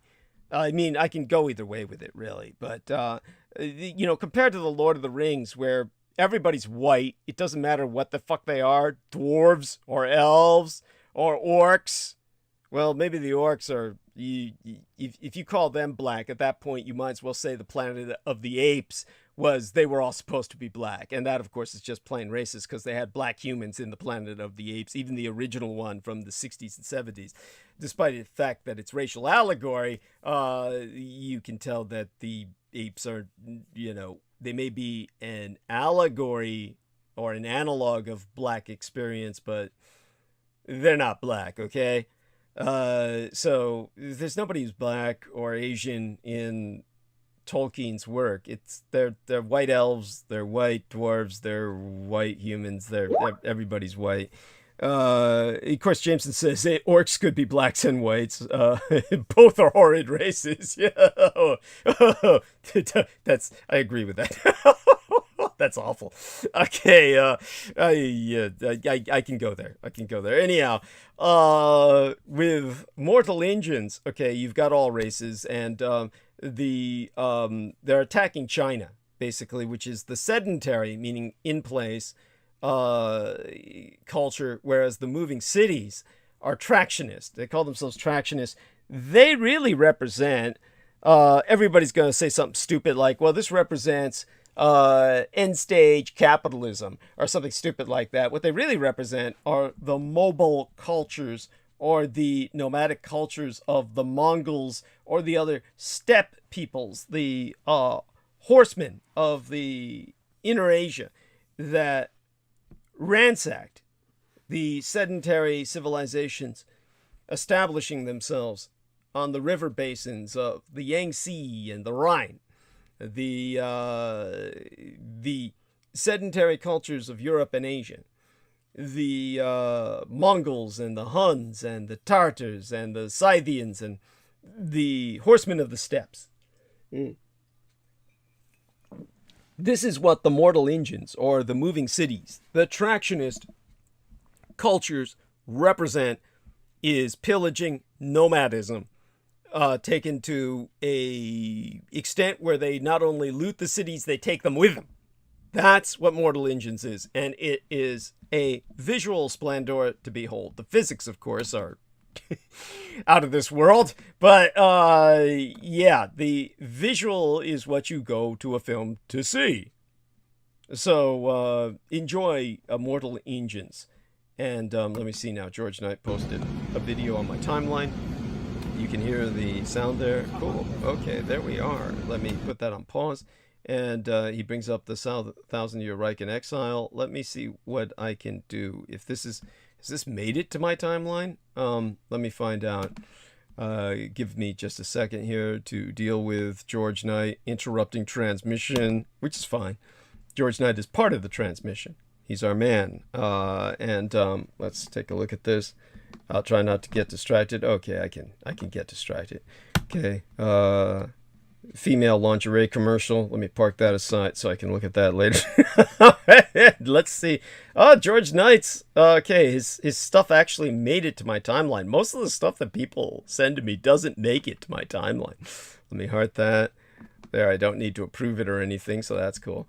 All right, then. Back to where we were. So, when we speak of Mortal Engines, my point with that Peter Jackson film is that basically, this is what I mean by sedentary cultures. These are cultures in place, static cultures, along usually a river, which is the foundation of every civilization, is a mighty river.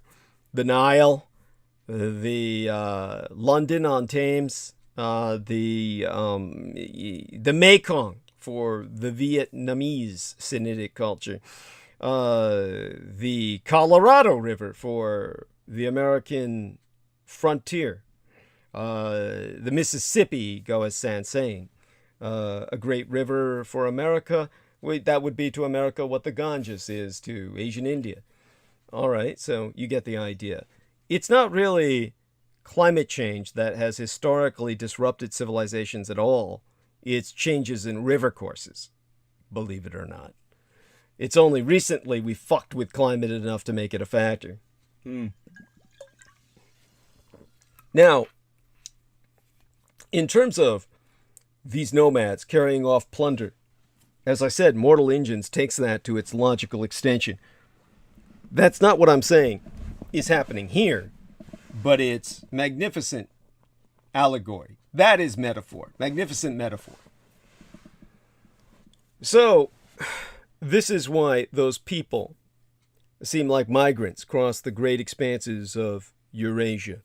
Gog from Magog attacking quiet peoples living in unwalled waste places, carrying off their plunder.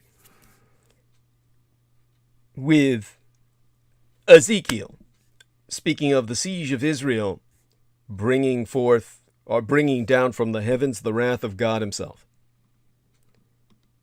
Now, referencing Josephus, who writes in his book entitled War of the Jews, Book 7, Chapter 7, Section 4. Note that Alexander the Great did not attack Jerusalem, and is therefore, ergo, in the Latin, well regarded in ancient Jewish literature.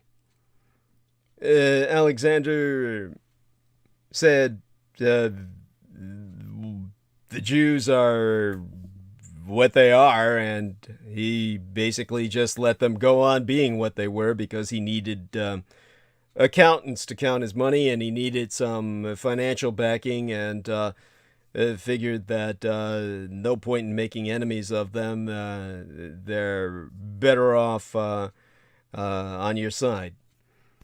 Now, in stories popular among sedentary peoples of southwestern Eurasia, Alexander the Great walled off savage peoples living somewhere north. The story appears in the writing of the Judeo-Roman, or the Romano-Jewish historian Josephus, in the 1st century of the GC, the first 100 years of our general calendar. Alexander the Great was a world conqueror broadly similar to Genghis Khan. Alexander the Great, unlike Genghis Khan, was from a sedentary people, in disambiguation from nomads. The conflict between sedentary, or civilized, and nomadic, or savage peoples is the underlying structure of the story that, well, the story of Alexander's Wall. The underlying thematic thereof. Having Alexander the Great as the protagonist suggests that sedentary, id est civilized peoples, considered the threat from nomadic, id est savage peoples, to be world-threatening. The threat that Alexander walled off was like the apocalyptic threat of Gog and Magog in Jewish and Christian literature. No later than 630 years before or after Christ. Well, in terms of what I'm sourcing here, Stoneman, this is published in 1991. This is a recent English translation of texts associated with the Greek Alexandrian romance. So, no later than 630 years Anno Domini, the stories of Gog and Magog and Alexander's Wall came as together among the Syrian Christians in northern Mesopotamia. Legends about Alexander the Great probably became as popular soon after his death in 323 years before the general calendar came into effect as our chronometry, our measurement of time. An Alexandrian romance written in the Greek is known to have existed from no later than the 3rd century of our general calendar, as established. So when you're talking about this, like 630 years after Christ, when things come together, but the original centuries of the general calendar we use today, all of this is, for all intents and purposes, historically, literally contemporary the life of Christ himself. Now, granted, you're getting, well, more towards 1000 AD, that spiritual odyssey time, when Christianity finally became the majority religion in Europe, because until 1000 Anno Domini, Christianity was very much the minority religion in Europe. The majority of Europe till that time was pagan. It was 1,000 years after Christ before suddenly Europe became identified as Christendom. That indeed was the first identity from which Europe derived itself. So, 630 years after Christ, a Syrian Christian author in 630 AD wrote a text that described itself thus. And this is edited by Donzel, Schmidt, and Ott, published 2009. I'm reading from page 18. An exploit of Alexander, the son of Philip the Macedonian, how he went forth to the ends of the world, and made a gate of iron, and shut it in the face of the north wind, that the Huns, variously also called the Scythians, might not comest forth to spoil the countries. Or despoil them would be the term we'd use today. It is rape and plunder them. This text identifies the Huns as Gog and Magog. A Syriac poem written about this time describes itself as, excuse me, I'm drinking the bottom of the tea, the dregs at the bottom of the crock here. And they always cause me to lose my voice because the detritus settles in the back of my throat. And it's just the worst of sensations when you're trying to talk. Let me finish this.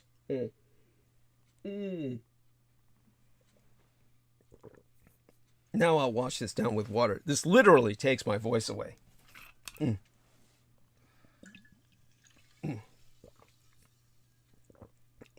Oh, that's disgusting.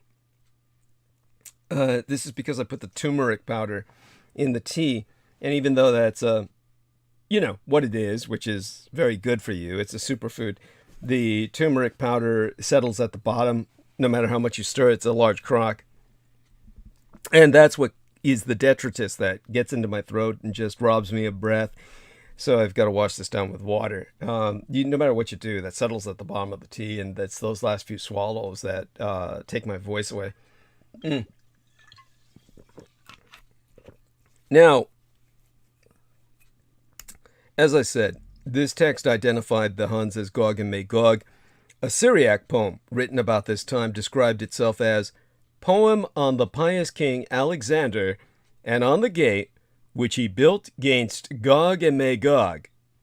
This is the same work that I've been sourcing, which is, of course, like I said, the Stoneman book, this recent translation of English, the English, into the English of the ancient Greek texts of Alexandrian romance. There's two books here, one from 1991, one from 2009, that is edited by the German group. And so I'm cross-referencing the twain. I like how they reference King Alexander as pious, as if he were a good Christian, when he was very much the pagan king, actually Buddhist and therefore atheistic. But certainly they consider him as doing the work of God. The Islamic conquest of Syria in the mid-7th century provided additional impetus to Syrian Christian or Syro-Christian apocalyptic writing, what we would call Antiochian Orthodox, or the Syrian Christian Orthodox Church. The Syrian apocalypse of Pseudo-Methodius, probably composed in the last decade of the 7th century, describes Alexander constructing a wall against Gog and Magog. The apocalypse of Pseudo-Methodius circulated widely and was well known across Western Eurasia from the 8th century. It popularized the story of Alexander the Great walling off Gog and Magog. So on page 26, it describes the Syrian apocalypse of Pseudo-Methodius, an account of Alexander walling off unclean nations exists in the I recension of the Greek Alexandrian romance. The account specifies 22 nations and names 16 nations, led off by Goth, Magoth. These were unclean nations in the sense of ritual purity and practices considered savage, evil, and disgusting. To quote from this translation of Stoneman, sourcing from 1991, we're talking book well, it's the third book in the volume, so it's book 3, section 26A, which basically I'm reading from pages 185 through 187, but that's not the contents reference for this. Anyhow, it says, they used to eat worms and foul things that were not real food at all. Dogs, flies, snakes, aborted fetuses, dead bodies, and unformed human embryos. And they ate not only animals, but the corpses of humans as well. Well, there you have it. Al-Ghul. By the mid-9th century, learned men believed that Alexander's wall against Gog and Magog was in northwestern China, where the Great Wall is today. The influential early 9th century Persian astronomer, geographer, and mathematician Al-Khwarizmi, he placed, or Al-Khwarizmi, the-Khwarizmi, Khwarizmi, placed Alexander's Wall in northwestern China, exactly where the Great Wall is today.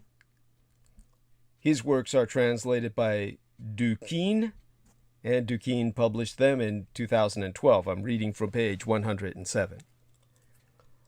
Now, 842 years after Christ, more closer towards 1000 AD than ever, in 842 AD, Caliph al-Wathiq sent Salam at-Trujumani, who was highly proficient in languages, on a mission to determine whether Gog and Magog had broken through Alexander's wall. Salam traveled to Tiflis, Tbilisi, in the Georgian Caucasus, and plausibly passed through the Darial Pass. Some accounts of Alexander's feats suggested that he had walled off the Darial Pass. Evidently, what Salam saw in the Caucasus was not compelling.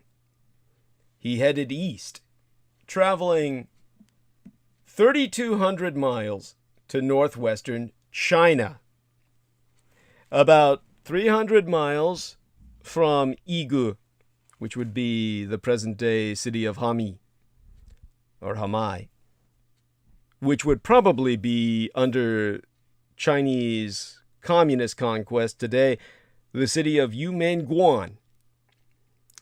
And there, assuaging the Caliph's anxiety, Salam declared that this wall against Gog and Magog stood tall and was intact, which it is to this day. The German editors Donzel Schmidt and Ott, with what they published in 2009, I'm looking at chapter 7, verses 10 through 12. This providest an English translation of the text from Ibn Huradadbin, a surname spelled Khurradadbih, and compares other sources, arguing with detailed analysis that Salam actually took the trip from Samarra, that great wall of Persia, to western China. Looking at page 233, they actually give routes and mileages here. Salam reportedly traveled from 842 through 845, about 3 years on the road. Duquesne, in 2012, maintains that this trip was fictive. In other words, imaginary. Even if it was imaginal or fictive, it seems to have been believable. What he said convinced his sponsor who was the king of his homeland, and therefore, if he was lying, he would have had to have faced the music if he ever decided to go home. If you're lying to a man of that stature, you may as well keep on going and not return. Because returning to face the music, well, it's not going to be worth the pain, the price you'd pay. So, I would say it's a real report. Real enough. Certainly real enough that in contemporary times, his king, who couldn't have been stupid, believed what he had to say. That comforting report probably depended on identifying Alexander's Wall with what has become known as the Great Wall of China. Eastern Christian stories of Alexander's Wall indicated that the wall was in the Caucasus Mountains. So, the Eastern Christian, or Byzantine Orthodox, sources located Alexander's Wall at the Caucasian Gates, the Caspian Gates, the Derbent Pass, in present-day Dagestan, where, of course, I've traced the reality of the wall of Gorgan, and the Darial Pass, on the border of present-day Russia and the nation of Georgia, from whence Stalin and Beria did source from. In these sources, the story includes Alexander praying for two mountains to move together to close off the unclean nations. Thus, the most consistent location in the Eastern Christian sources is the Darial Pass. Islamic tradition located Alexander's Wall similarly. That would be, of course, the Persian Wolf Wall. Donzel and Schmidt and Ott in 2009 on their books pages 51 through 56 and the page of 81. In Arabic literature, Gog and Magog are called Yajuj and Majuj. Our man Salman Sheikh can correct me on pronunciation there, but I think I've got it down. But a location in China had supporters in the Islamic world. Al-Masudi, who died in 956. Qudama ibn Jafar, who died circa 932 years after Christ. Ibn Occult, who died nigh 1000 AD in 988 Anno Domini, and other later thinkers located Alexander's Wall in or near China. I'm consulting the same work from pages 99 to 109 for these names. That location also had the advantage of corresponding to the location of an actual, enduring Great Wall. Possible effects of communication are boundless. The circulation of claims and stories about Gog and Magog, Alexander building a wall, and a great wall in China coalesced in an official report to Abbasid Caliph al-Wathiq, one of the most powerful and learned 9th century leaders on earth. This report, and similar accounts of Alexander's Wall in China, annihilated the 3,200-mile-wide space from the Caucasus to northwestern China. The most amazing communication technology has always been human minds and human networks. This enables me to assure you that the Wall of Gorgan and the Great Wall of China was a cooperative project among civilizations which be greater than nations to wall off a threat that was literally monstrous. this is what takes us to an image, basically a depiction of the building of the wall. There is, held in the Chester Beatty Library in Dublin, Massachusetts, or is it, God, the MS acronym, which state is that? Mississippi or Massachusetts? Let me look that up. MS, which state? Which state in the Union? Okay, let's find out. What is MS? What does it stand for? Aside from Miss, Jesus Christ. Come on, there is a state that's got the Mississippi. There we are. That's what I thought. And I think that's where I remember it from. Okay. And in the Chester Beatty Library in Dublin, Mississippi, there is an image maintained in their museum where Alexander builds a wall against Gog and Magog. And it sources from the dispersed Falnama that, of course, comest out of Iran from the Safavid period, the mid-1550s to the early 1560s. So we're talking about the span of a decade there, which is, for all intents and purposes, historically pinpointing it with needle precision. So the Quran also describes this story of Dulkarnain's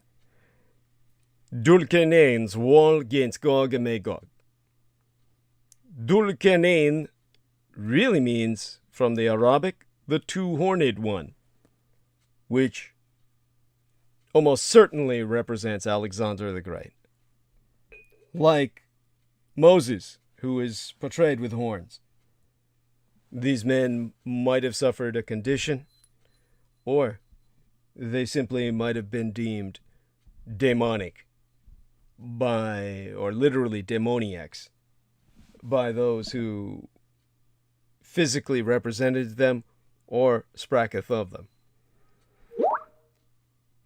And, of course, Jameson Reese brings up the potential of the horned brow. Conceivable. And making far more sense than most other interpretations.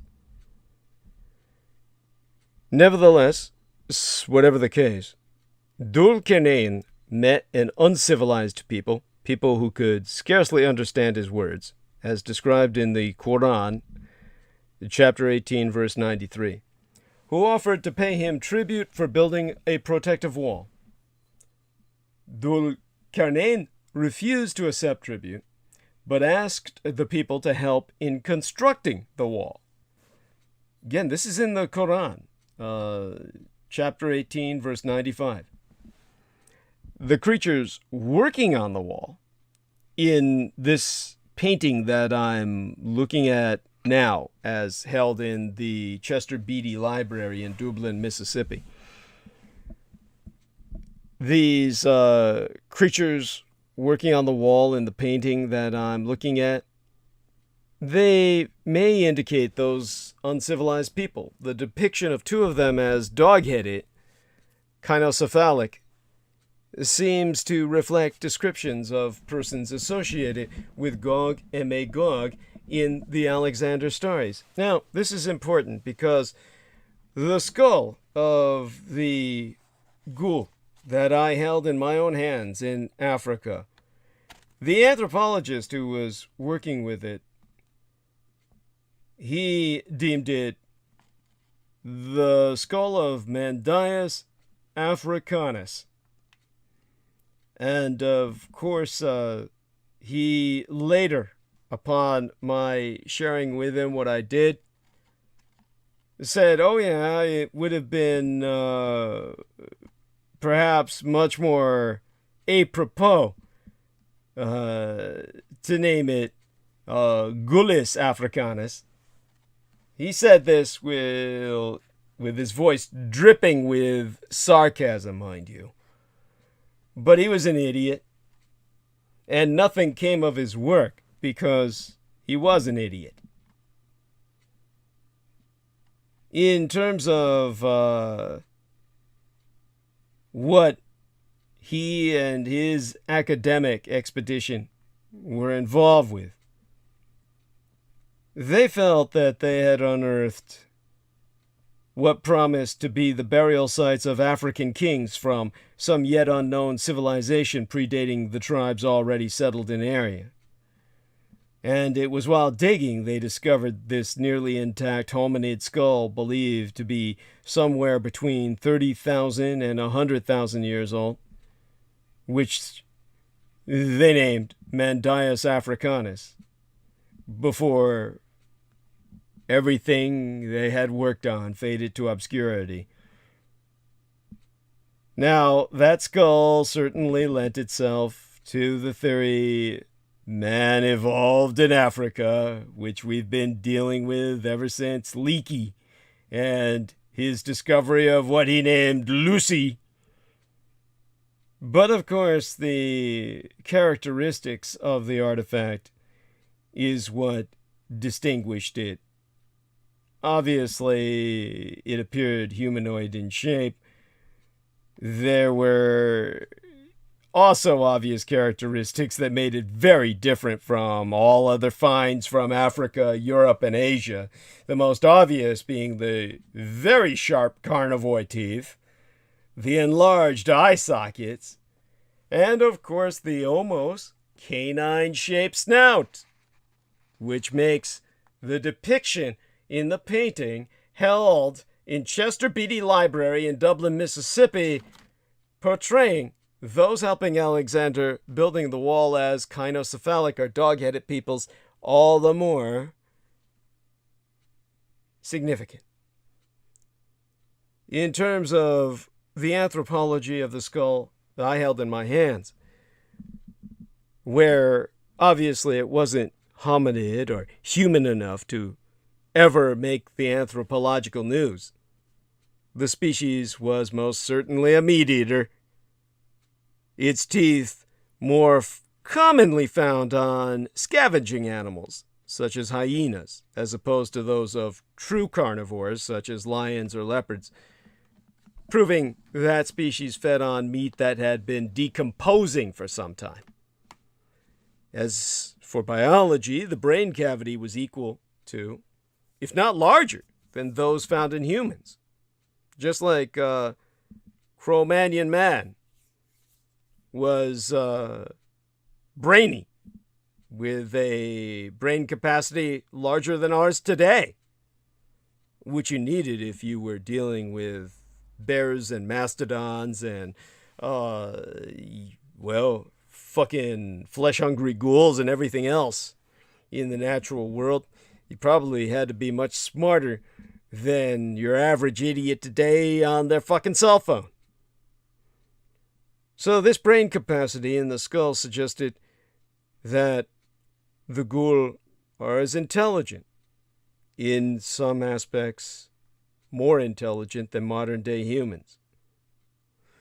Since the species was hominid, then it had to have evolved on a divergent path from common humans at least 500,000 years agone to have had become as diverse as it was manifest in its very bones.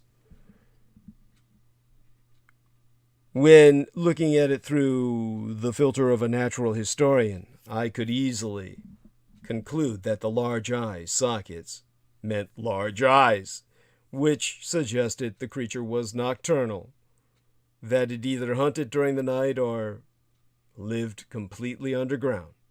Rather both. The skull was thicker than that of a human, suggesting that it was far more tolerant to injury than was characteristic of Neanderthal man, with its thick snout suggesting that its jaw would be strong, capable of tearing through flesh and bone. And of course, the skull belonged to a creature called the ghoul. Physiologically similar to humans, with some notable exception.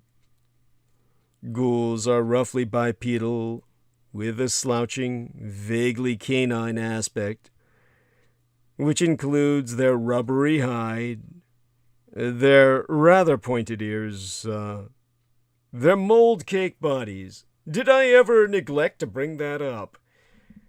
They're like sloths in that regard. Sloths have fur that's caked in mold or algae. Whenever that's washed off the sloth, they die. That's a fact, a biological reality. So too with the ghoul and the mold that cakes their skin. There's some kind of symbiotic reason that the mold grows upon their bodies. And of course their scaled claws for burrowing, very similar to that of a mole. They are really the mole men. They live underground and are found across the globe almost anywhere humans live, and are carrion feeders.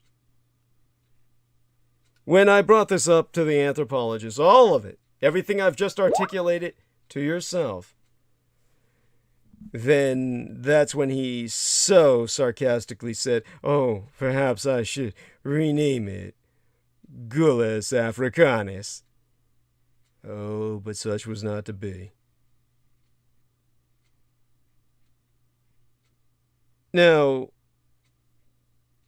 of course, when you look into Near Eastern or Arabian folklore, a ghoul is considered to be a demon of the desert that can assume the shape of an animal. The Arabs overpower them by mythifying them as evil spirits that rob graves and feed on the flesh of the dead or young children, and commonly inhabit graveyards. They're also known as the Wutrub, the Outrub, or a kind of Qutrub, a type of demon which lures travelers into the desert where it devours them, sometimes disguising itself as a prostitute. That, of course, is that sexual repression that comes with the Abrahamic patriarchal religions, which, as Salman Sheikh says, Islam is not and should not be. I'm getting some incoming messages. Let me check on that. And, okay, that's just a posting. Okay, nothing new really going on there. Okay. There we are. Oh, that's Jameson. Okay. It's giving me this kind of dog-headed man. So, Jameson, do you feel this is potentially an interpretation of the ghoul, or something different? What's your... It's just something that I saw online. It looks like a medieval drawing or depiction, but it made me think of it's sort of, there's similarities to the description you give, and of like the loose hanging skin, although they have it here depicted with fur. Yeah, almost like a fur coat, really. They're actually taking its loose folds of flesh and they're kind of turning it into a coat. So thank you for sharing that. I think that's relevant. It's relevant. What also stands out is the way they depict the feet. And there are other images they have, but they depict like the feet are much more narrower than humans, it seems. Yes, thank you. So I imagine that would be advantageous for them being able to move at high speeds very low to the ground. Yes.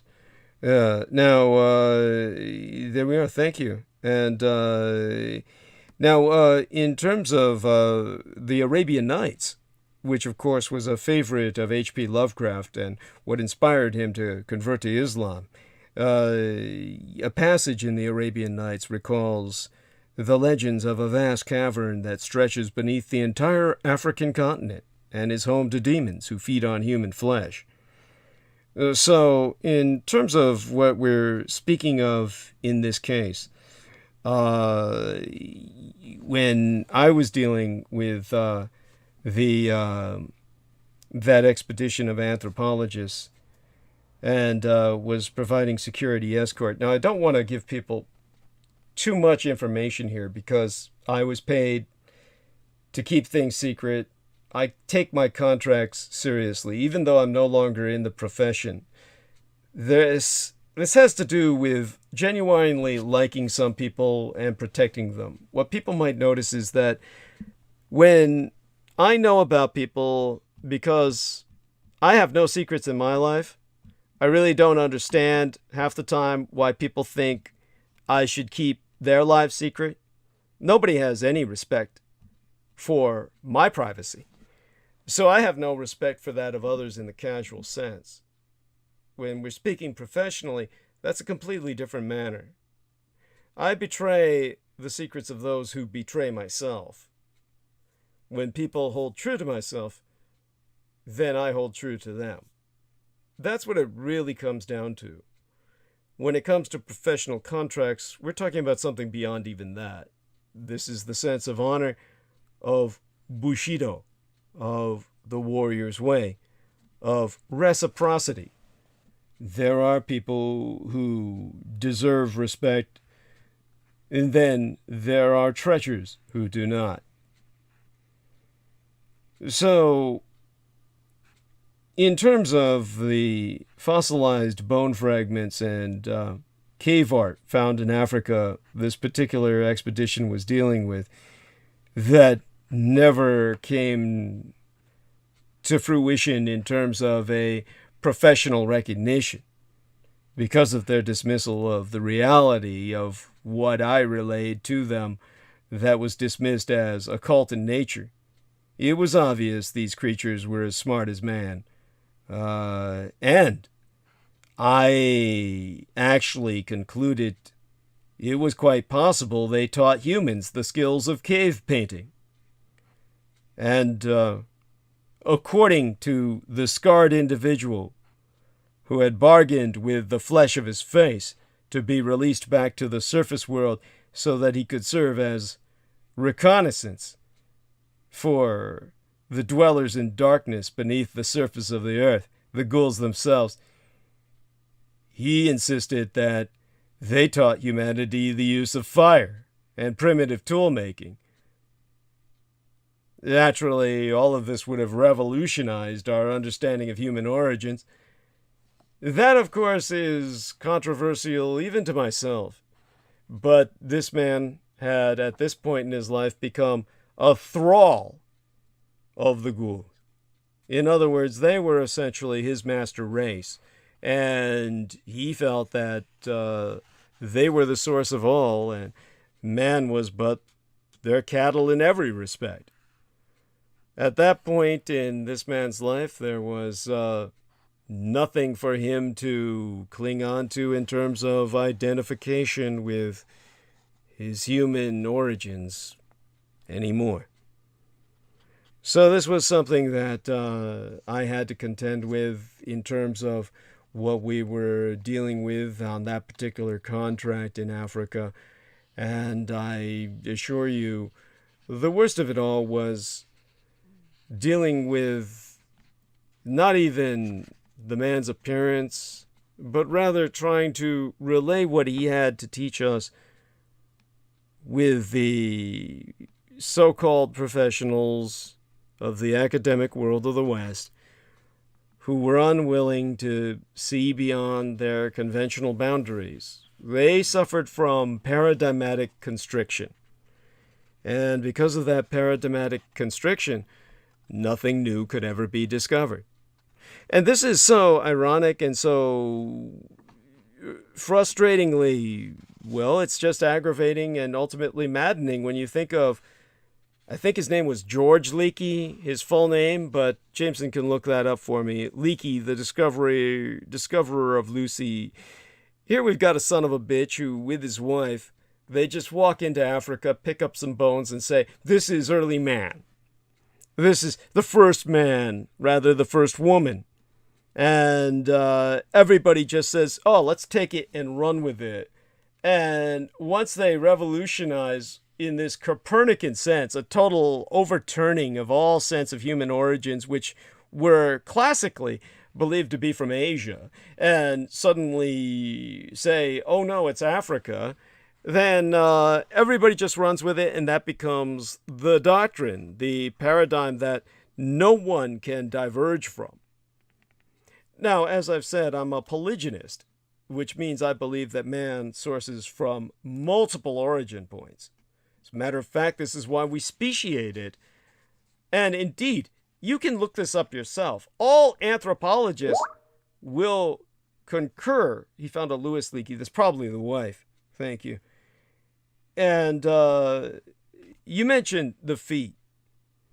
Basically, with the dig sites these men were dealing with, they turned up more bones and the remains of hoofed animals. Of course, none of them connected the hoofed legs and feet with the bodies of the ghouls.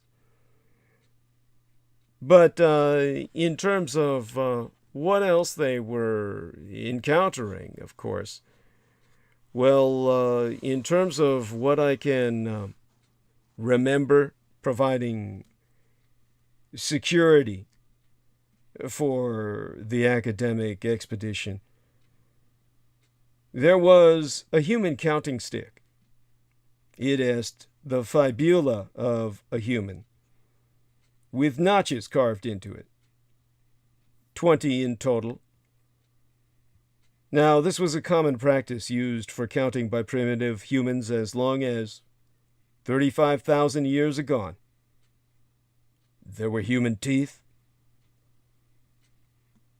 These were confirmed by the analysis thereof, that they were pulled from a skull while the victim was alive or recently deceased.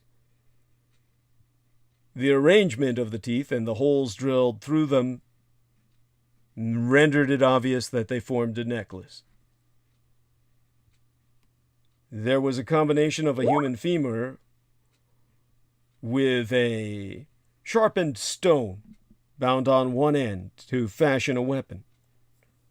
And whatever twine that held that stone and bone together had long vanished. But I know with every fiber of my being that the twine was human hair. And of course, there were any number of crushed human bones, all appearing to have sustained massive injury, either from being crushed by a heavy weight or from falling a great distance. And the bones of a human child. Of course, this was the case where I recognized, seeing enough in my lifetime, I could see they were buried recently. Only in the last 10 years or so, by the time they had started digging. And these children's bones showed the same teeth marks as if the child was eaten by the ghouls, which of course I knew was the case. We were in their hunting grounds. So what you can realize from all of this is that, as I've said, coming out of Southwest Asia, where the ghouls can be perceived as having a parallel experience to the Yazidi, almost a persecuted minority, we go from that to Africa, where the story changes completely and the situation is reversed. Humans are the hunted in many respects. The ghoul are rather the masters of their world beneath the continent of Africa. In terms of the bones that were surfacing, the older bones, and their teeth, they lacked mineralization due to reduced calcium in the bones, proving those humans had been without sunlight for prolonged periods. Cattle kept underground. And Jameson is asking me if the ghouls could have formed the template for the European goblin. No, not at all. No. But in terms of the ghoul, they can definitely see in complete darkness. They, of course, have the ability to scale rocky walls that would be impossible for humans to ascend, based upon their claws. So, these are things that must be taken into account as well if one is to deal with any expected behavior on their part. What I am working towards is, of course, the challenge which confronted Alexander the Great, and why he had to turn to the jinn to build a great wall. One that really was the original connected wall from China through Iran. And the threat that he was dealing with, of course, was the fact that at that point in time, the Ghoul were attempting to conquer the surface world. In terms of the madness of the ancestors, if you will, this is something that will require some contextual explaining. Something that, of course, is based on sources that the overwhelming amount of the Western educated population is never exposed to. And that, of course, is something like what the man from beneath the earth, the man whose flesh had been eaten away from his face, as his bargain to escape the underworld. And yet at that point he became a thrall, being rejected by his own people and all people on the surface world, who considered him to be likely a leper and contagious. I'm familiar enough where I know what he suffered was not leprosy. And he described what it was like entering the tunnels into the world beneath, where the Ghoul Kings reigned, in Africa. And when he described these tunnels, where, of course, the academic expedition was never going to access, obviously, he said there were the high walls and the stalactites and stalagmites. But the tunnel which he accessed, which, of course, when he mentioned it, no one bothered to take him seriously enough to investigate or follow up with a trip to simply just check if he might be right. And he was basically saying he was visiting this tunnel regularly to report to the ghouls. He said it was their passageway of the kings. The African kings of the kingdoms that these archaeologists were seeking, had they bothered to follow up on what this man was sharing, would have brought them to the mummified cadavers of no less than 8 ghoul kings described by this man. That he could only see them by the lighting of a torch. A line of kings in which the most recent were the best preserved and the oldest the most decayed. Each ghoul placed under a stalactite, the oldest so old it was already partially encased in a stalagmite. The fate for all the kings of the ghouls, each ghoul sitting upright, arms and legs crossed, into a fetal position, as if their souls are ready for the journey of rebirth into the next world. That was a burial format used by the Ashanti kings in West Africa and by the Incas of South America.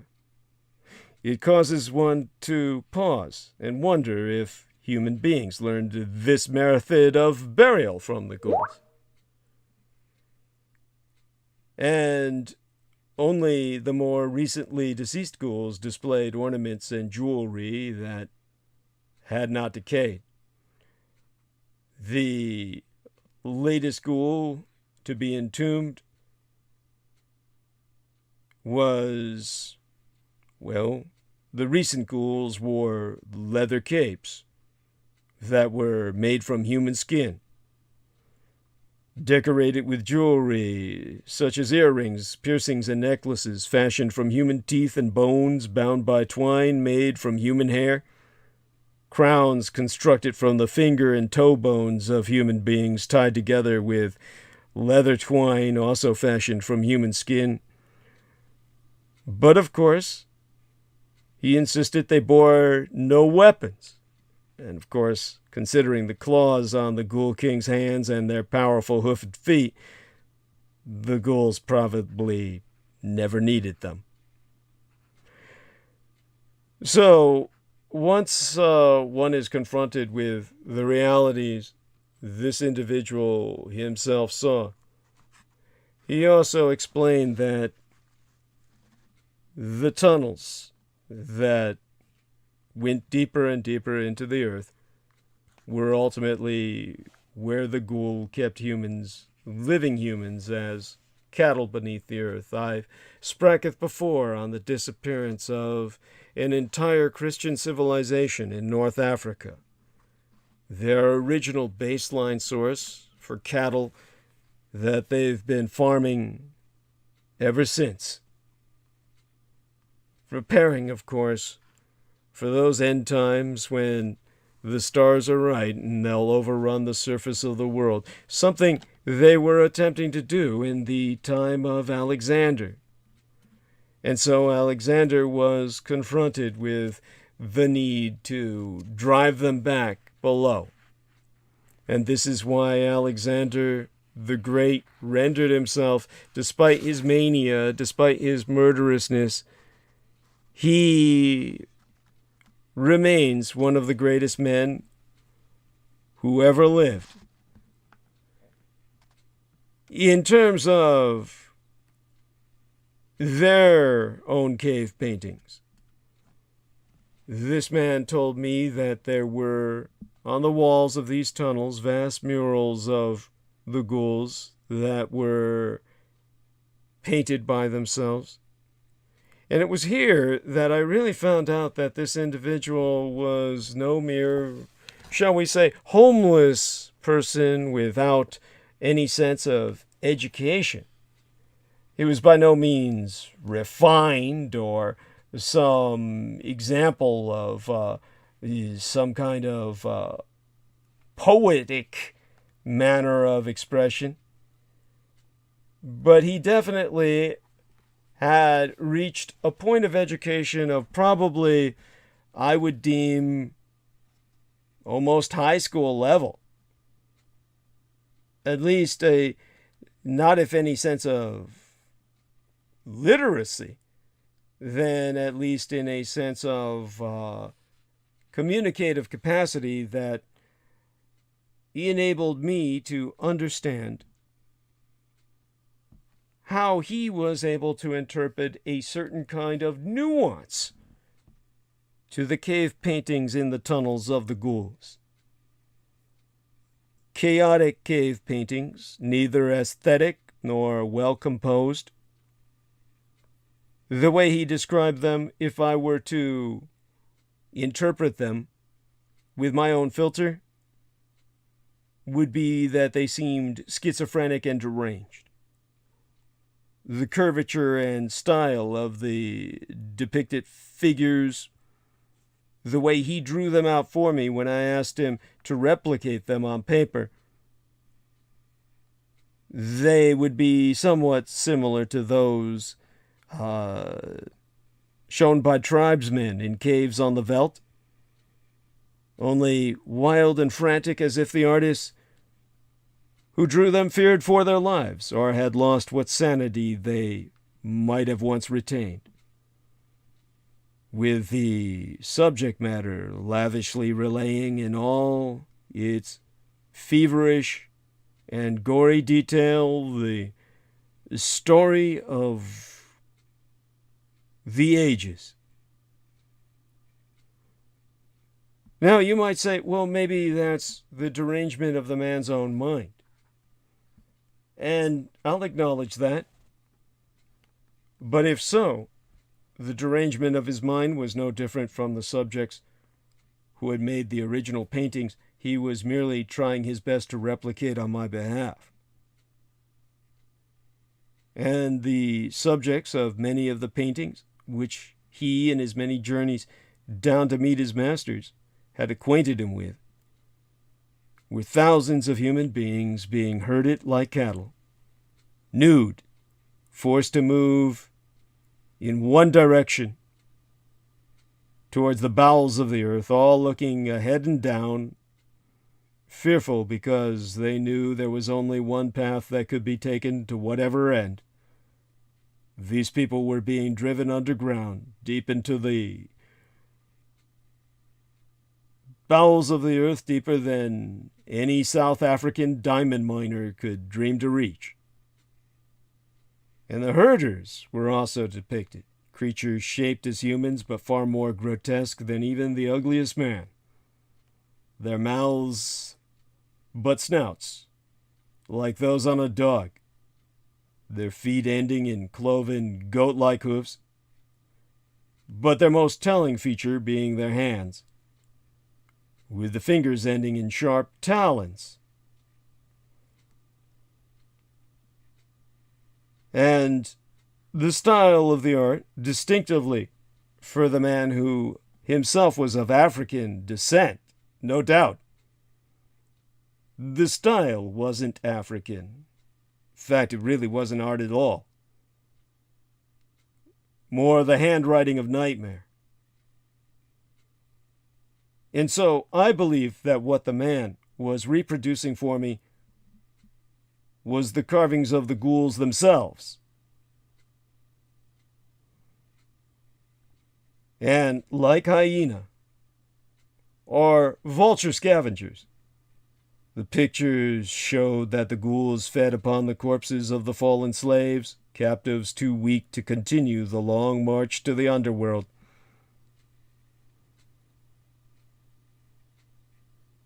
The images in the story he was trying to render for me, the story of the walls upon the cave, from which he lived as his paradigm.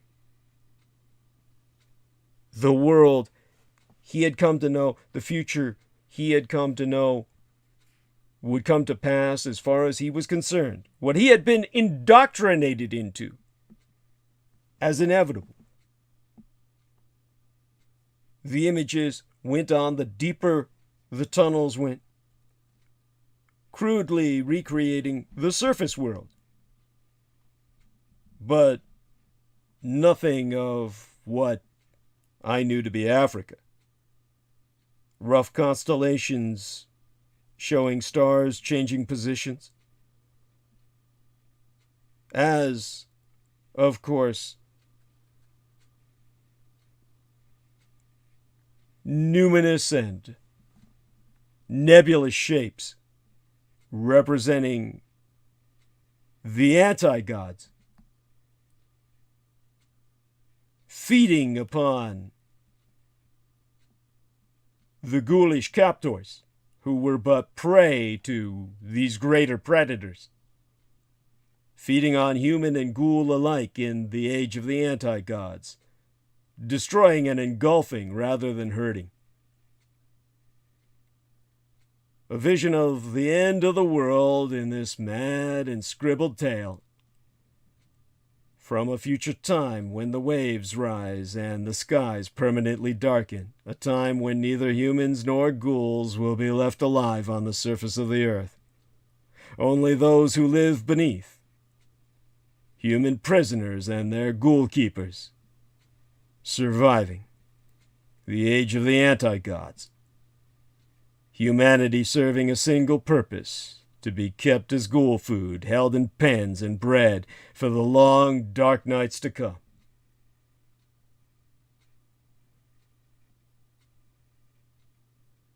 This was the future that agent of the ghouls himself had been indoctrinated to strive for, to bring about, because underneath Africa, so antithetical, the very antithesis of the ghouls of the arid crescent and inner Asia.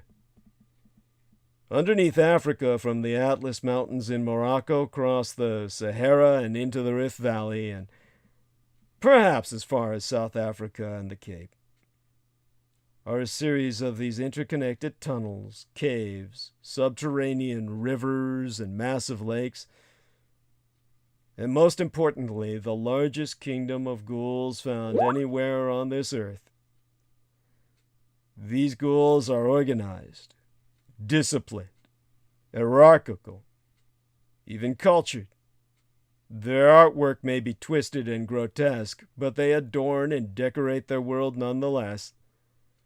Their eating of human flesh might be savage, but they save and breed their food for future needs. The African ghoul kings know that the stars will comest right one day, and to be prepared, they are stockpiling humanity.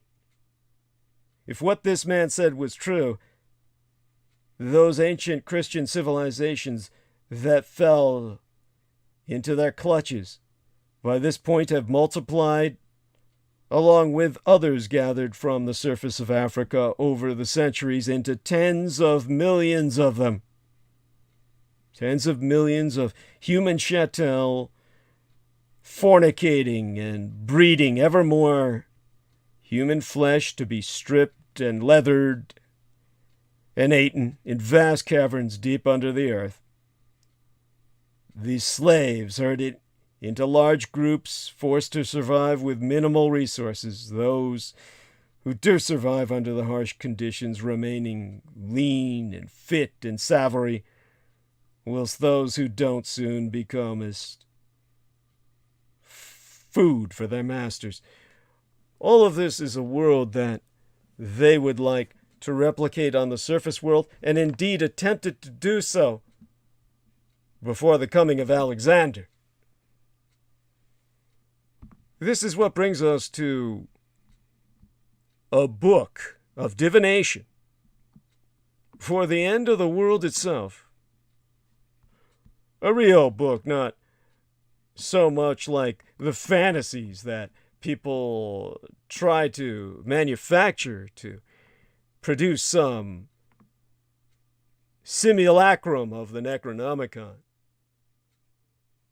Rather, ancient myth can teach us about demonization, xenophobia, and the comforting fiction of a wall. If you can't stand the reality, take this all as metaphor. Now, from the 16th century, Falnama, we have the most technical description of the constructing of Alexander's wall against Gog and Magog. Falnama, F-A-L-N-A-M-A. You can look that up. It's a book of omens used by fortune tellers in Iran and Turkey, the non-Arabic Muslim nations, throughout the 16th and into the 17th centuries. And the Falnama, or Book of Omens, combines apocalyptic representations from many sources. You say a prayer, ask your question, and flip to a random page. For all you whites out there who read that stupid drug abuser, I shouldn't say that about him. He was nice enough to me. But he's responsible for writing The Man in the High Castle, Philip K. Dick, who lived in San Francisco and Berkeley. He had his different residences.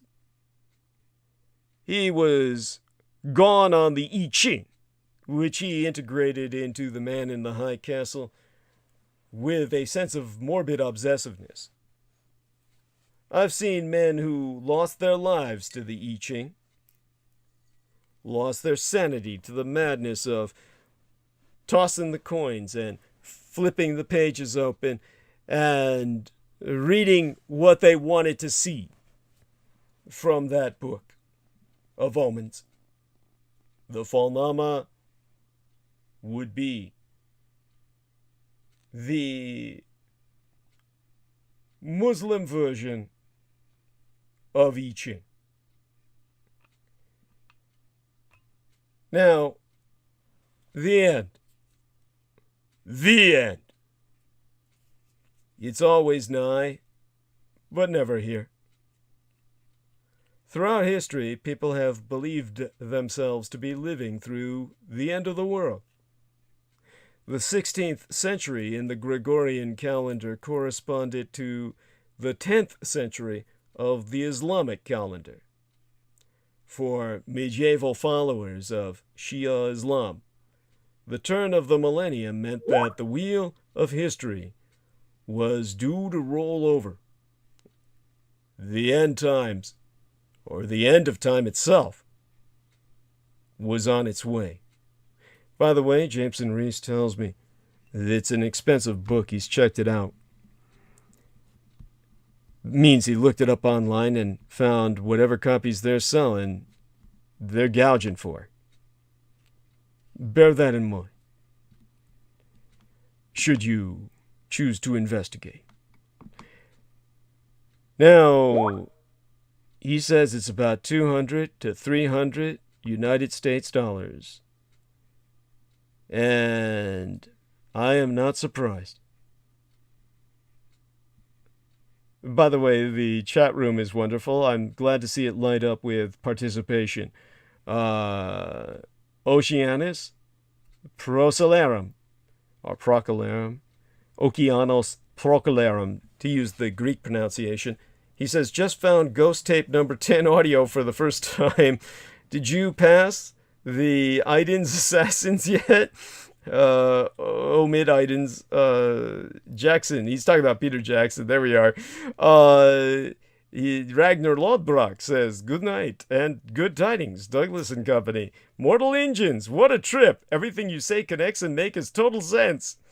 Trillion Phoenix says, the song of insects in the desert at night, referencing the Alaziz, the buzzing of the bugs, the Alazith actually being that title in the Arabic for the Necronomicon, written by the mad Arab. There we are. So thank you for that. That's quaint. That's cute. All right, on to the subject at hand, if I can recover my train of thought. Wouldn't want to lose that.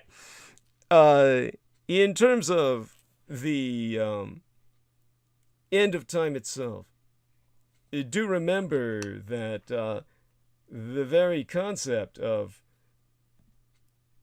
that inexplicable couplet uttered by Abdul al-Hazred, which, as I said, Lovecraft based on a very real historical figure, was that which is not dead can eternal lie, and with the strange days, death itself will die. How do you live in the last days, when so much is uncertain? Well, for nobles of the Safavid dynasty, the answer camest in the form of a book. the book which Jameson Reese found out will cost you $200 to $300 American dollars. The Falnama, or Book of Omens. The Falnama is less a book than a tool. As I said, analog the I Ching. It has no single narrative, and it's not meant to be read from cover to cover. Rather, it's a genre of interactive texts, a framework, as unto the I Ching, for bibliomancy, or the magic of the text. To consult a Falnama, you first sayest a prayer and pose your question. Should I get married? Will I be safe on my travels? You let the book fall open to a random page. On one side of the spread, there be a piece of text. On the other, a full-page illumination. This is your omen. It's your task to decipher it. Of course, interpreting the Falnama was not a simple matter. In a sense, it was a test of erudition. The reader had to be able to connect the image on the page to the story from which it camest, and to understand that story's context within the literary and religious canon. Interpreting that omen was a matter of understanding the subtle relationship between text and image, of grasping how each side of the page reflected the other, like a pair of mirrors. In the Falnama, stories from religion, history, and folklore intermingled. Episodes from the Quran appeared alongside scenes from the life of Plato and Alexander the Great. Moments from famous tales were frozen on the page in colors as bright as stained glass windows. These miniatures, as they be called, what maketh the book so expensive, were and are far from many. The pages were often around 1.5 feet tall. They were big enough for a small crowd to gather round them and marvel together, which implies that these books functioned as a form of entertainment as well as prognostication. In one image, Adam and Eve are expelled from paradise, and gaudy winged angels look on as the pair ride out of the garden on the backs of a dragon and a peacock.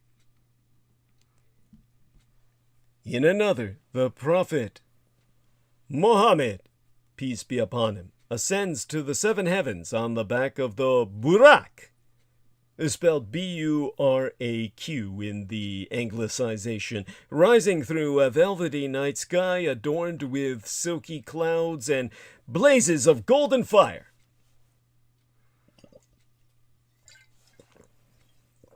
Now, although the images in Falnama texts are drawn from many sources, one theme appears again and again: the apocalypse. Signs of the impending doomsday appeared in the order of their expected arrival in the world: the beast of the earth, the false messiah, the Mahdi, the Mahdi or Redeemer, the Islamic Messiah, paradise, and hell. In the Falnama of Shah Tahmasp, there be a striking depiction of the Day of Judgment. Against a gleaming golden ground, a blue-winged angel holds a pair of scales. At his feet are crowds of tiny people, waiting to be sorted. Some lifted up into paradise, some cast into hell. Some are bowing, some pleading, some praying, some weeping. Some have the heads of monkeys, and others the heads of boars. Some have red frog-like tongues curling from their lips. A few are already being swallowed up by the earth. Their heads poke forlornly out of the rubble.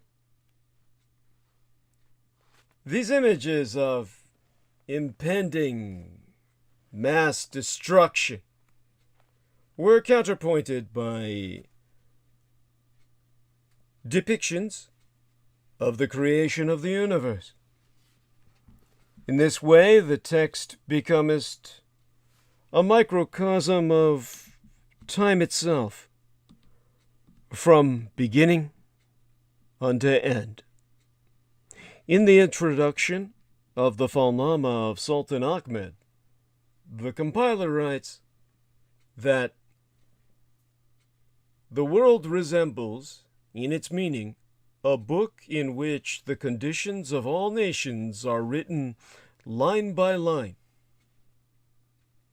Both fears and desires may be found in this book, on whose leaves are depicted the morning and the night. Hence, if an augury be taken, the image of the beginning and the end can then be seen. In this metaphor,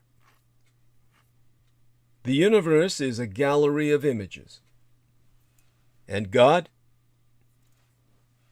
inscribing the brightness of the stars on the pages of day and night, is its painter.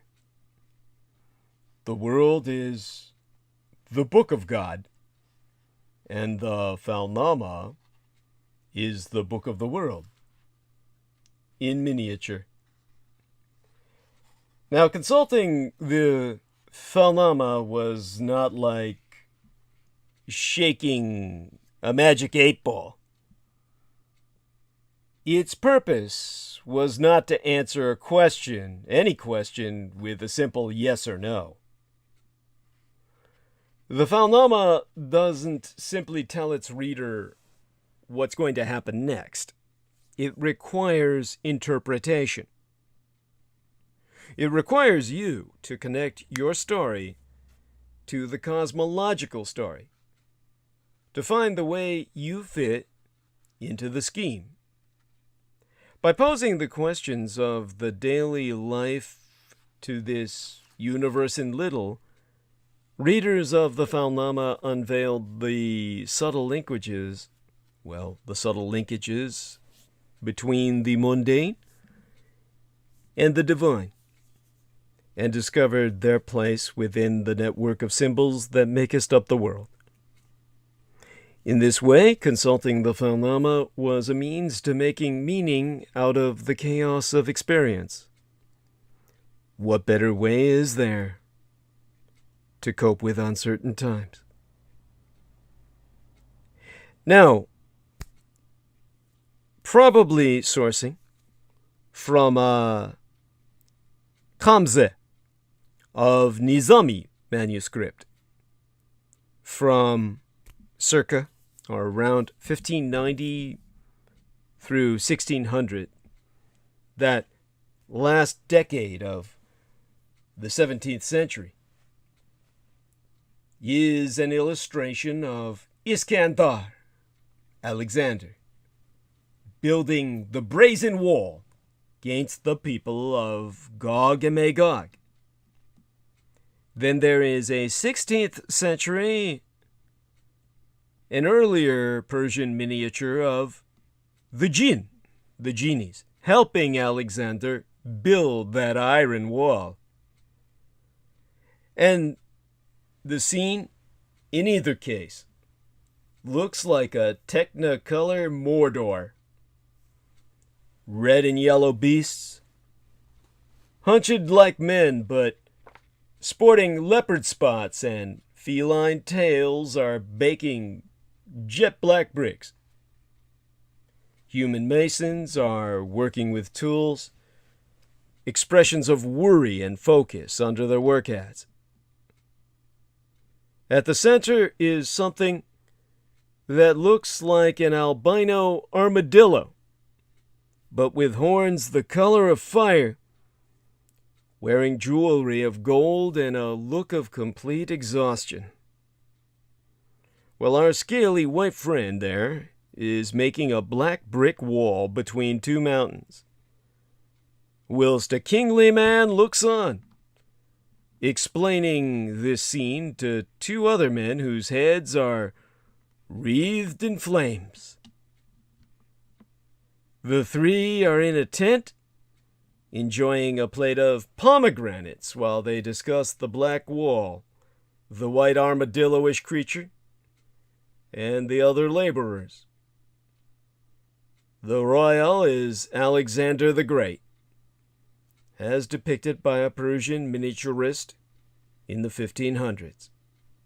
The conqueror of Asia, boy genius, and presumed pansexual, is overseeing the construction of a magic wall.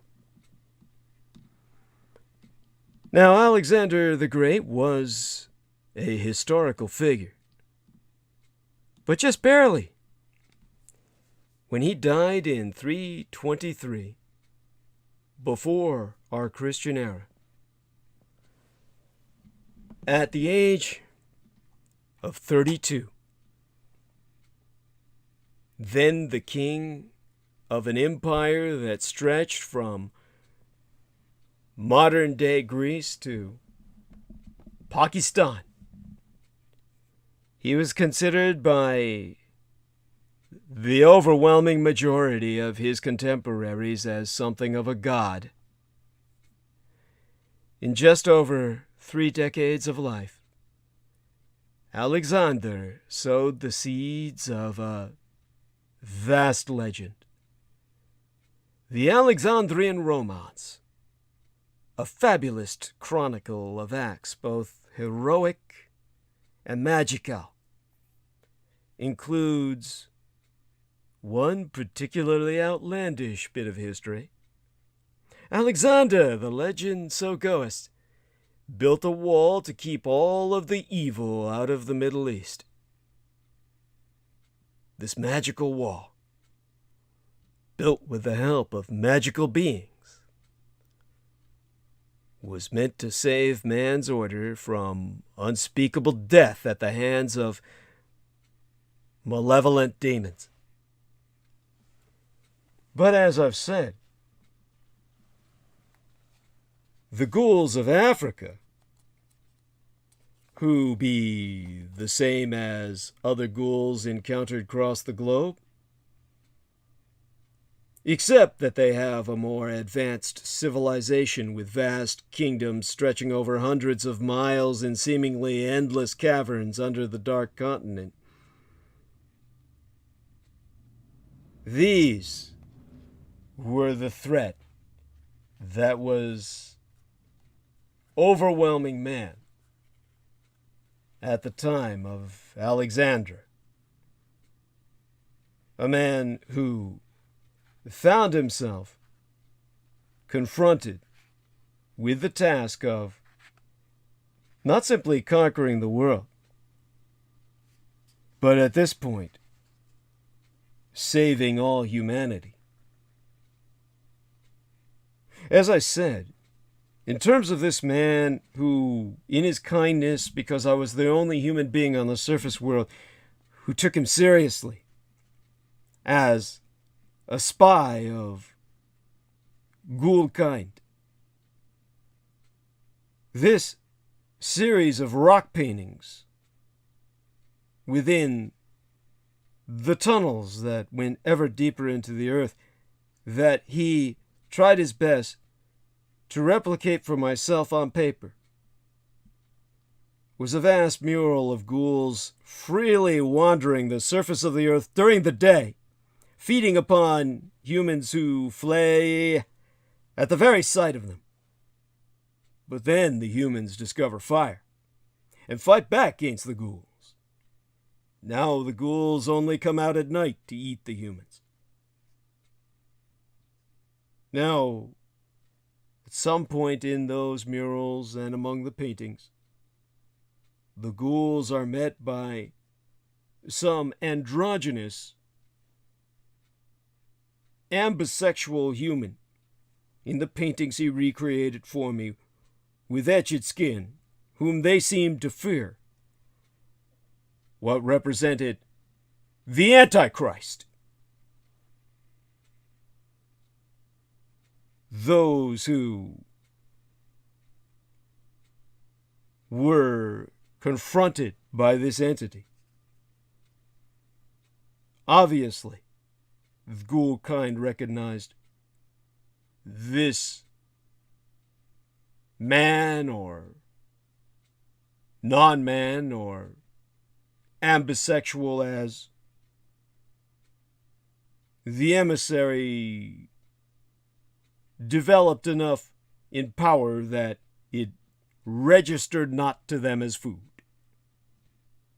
And this sexless human showed the ghouls the ocean and a vast underwater city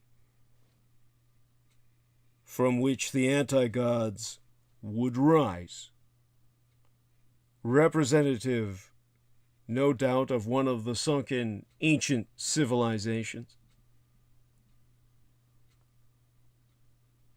What could only be Rillier. Then this tattooed demi-human points to the stars in this ongoing series of images this man drew out for me, which themselves changed shape. And then the great anti-gods and their servitors rose from the watery tombs. A future event, one that is yet to occur. These cephalopodic monsters decimating humans and ghouls alike while the world plunges into a never-ending darkness where life can no longer survive. Forcing the ghouls to hide underground, avoiding these greater apex predators who dominate the surface of the world. The demi-human appearing pleased at how all be working out in the end of time itself. The end times where time itself does end. The ghouls stop killing humans and instead kidnap them, taking them into an underground chamber on what appears to be a vast ledge, from which the ghouls wait at the bottom of said ledge, feeding on the humans who fall from that lofty perch. Humans jumping of their own free will in order to feed their ghoul keepers. Like lemmings indoctrinated to but one purpose now, to feed their master race. This was the future Alexander stopped. The future he aborted. An abortive future in which to be human would have been nothing to be proud of. Of course, those who wish instead to see all this as metaphor can laugh and say, if only, rendering into your own form of dismissal, your own form of trivialization your ability to withstand maintaining yourself as the center of your pathetic little universe. Along those lines, Minu Southgate, a professor of English at Baruch College, in an article that I read in 1977, when it was published, wherein Southgate analyzes the Iskendarnama, the Book of Alexander, a tract written 1194 that describes the historical king in superhero terms, a peerless warrior and ardent lover of travel and of woman, heterosexualizing him for public consumption. Mino Southgate declared, "The Alexander of the Persian romances is much more colorful than his Western counterpart." This is because, I presume, the Persian Alexander visits the land of gold, fighting off enormous bees. Yay, bumblebees. He marries a pious Hermidis, reasoning that it will have him made in both worlds. I never understood what that meant, but that's the transliteration. And later adds a fairy princess to his harem. And you can't beat that. It's all riveting stuff. And as ridiculous as it may read today, one can empathize a bit with the romance's pre-modern audience. Most important for the credibility of the romance, it had the backing of God. The Quran tells the story of one Dhul Qarnayn in Surah 18. And that's one of the terms I think it's come time to educate you a little bit and expand your vocabulary in terms of terminology. Yes, the surah would be the version of the Islamic chapter and verse for our biblical reference. Surah 18, Dhul Qarnayn, the two-horned one, comes across people in a valley with whom he can barely communicate, but who beg him to protect them from Gog and Magog, who are spoiling the land. Dhul Qarnayn builds an iron wall that will keep us out Gog and Magog until the end of times, a noble deed attributed by contemporaneous Jewish and Christian scholars alike, both sources crediting the great Alexander. The Persian Alexander thereafter visits the land of gold, and that presumably be his reward. You know, along with that pious Hermidis, and that fairy princess in his harem is just the cherry on top. But, you know, I still can't get over that transliteration. Made in both worlds. I think maybe that kind of alludes to his bisexuality. But, as I said, this mysterious horned man who comest into the Quran with moral force is, according to most scholars, Alexander the Great. And Muslim Persian writers of the Alexandrian romance could point to their hero's appearance, the equivalent of a guest track in the Holy Book. What's more, it's difficult even today to comprehend the extent of Alexander's impact on history. historians confirm that Alexander defeated Darius III and burned Persepolis to ashes, a ruin that can still be seen today. Silver coins bearing Alexander's face and cities named in his honor crop up in the most unexpected of places. It seems petty to stand in awe of Alexander's historical accomplishments, but then to scoff at the myths that camest in their wake.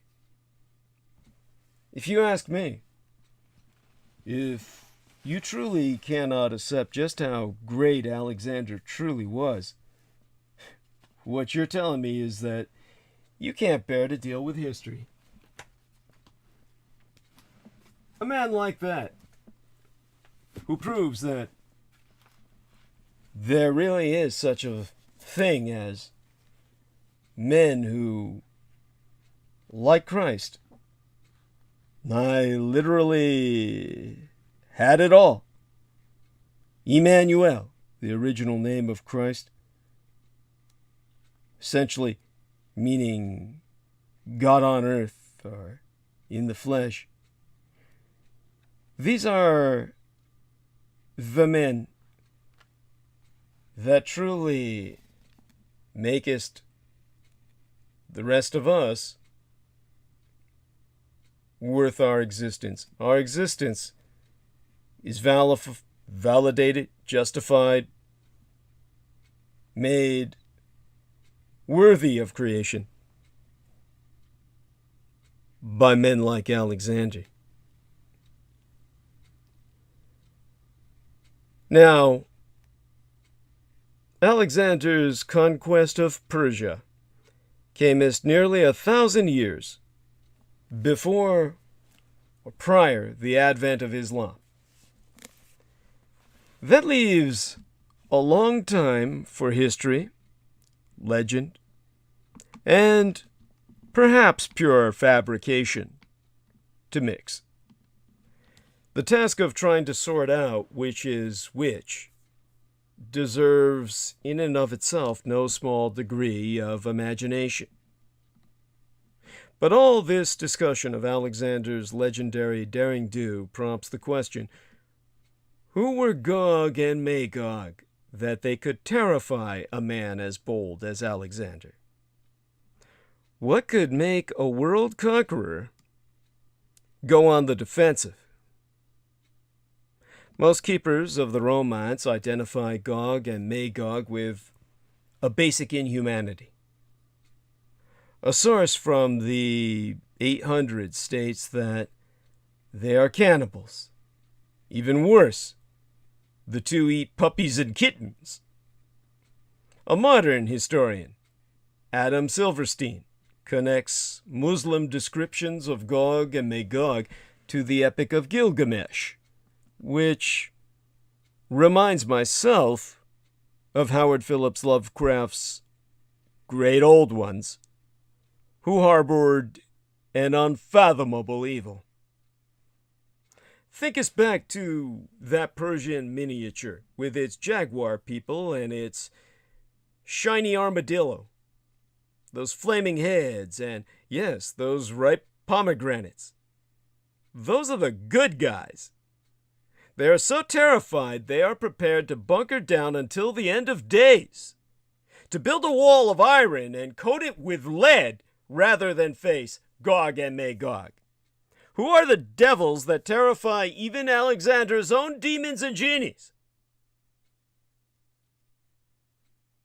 The Iskan Darnama, which imagines all manner of beings whom Alexander either wooed or pillaged, is uncharacteristically bland in describing the creatures excluded by the wall. The text says they be Russians. This may be a result of what counted for geographical rigor in the 1100s. The Iskandarnama's author hailed from a city in what is now Azerbaijan, but a few hundred miles southwest of the fortress of Darbent that I brought up when I sprakeathon the Wall of Gorgan.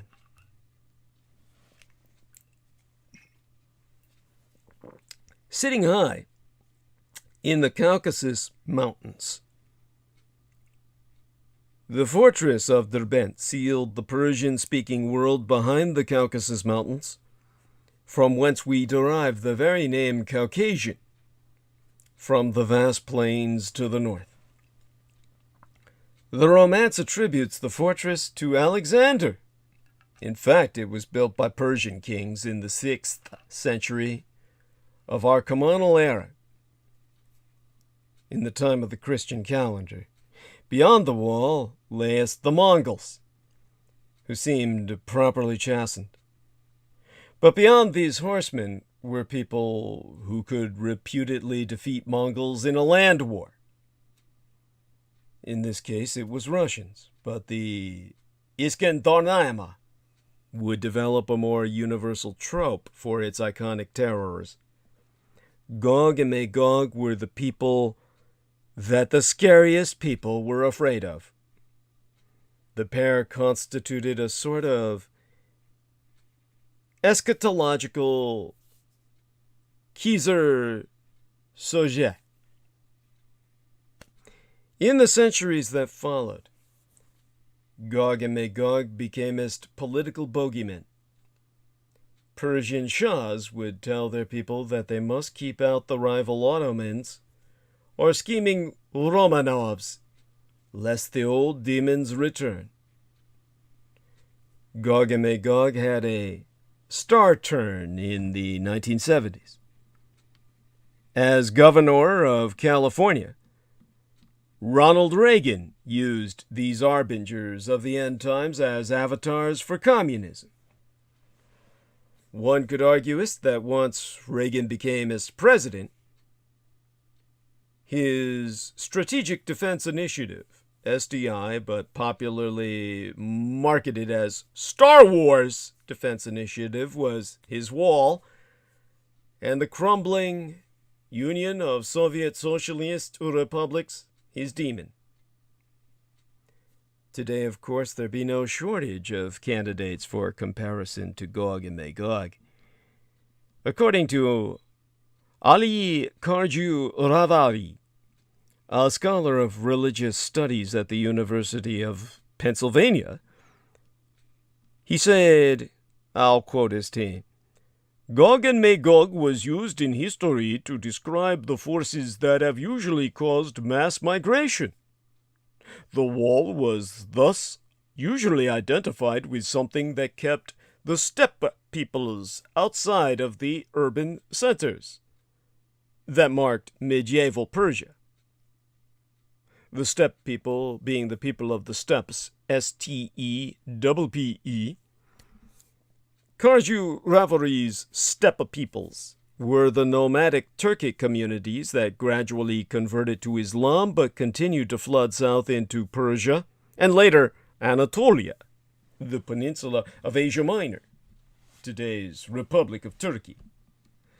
Karju Ravari admits that most Persians saw these horsemen as the evil itself, but some onlookers were more sympathetic. Another perspective would have seen them as refugees from turmoil on the steppe.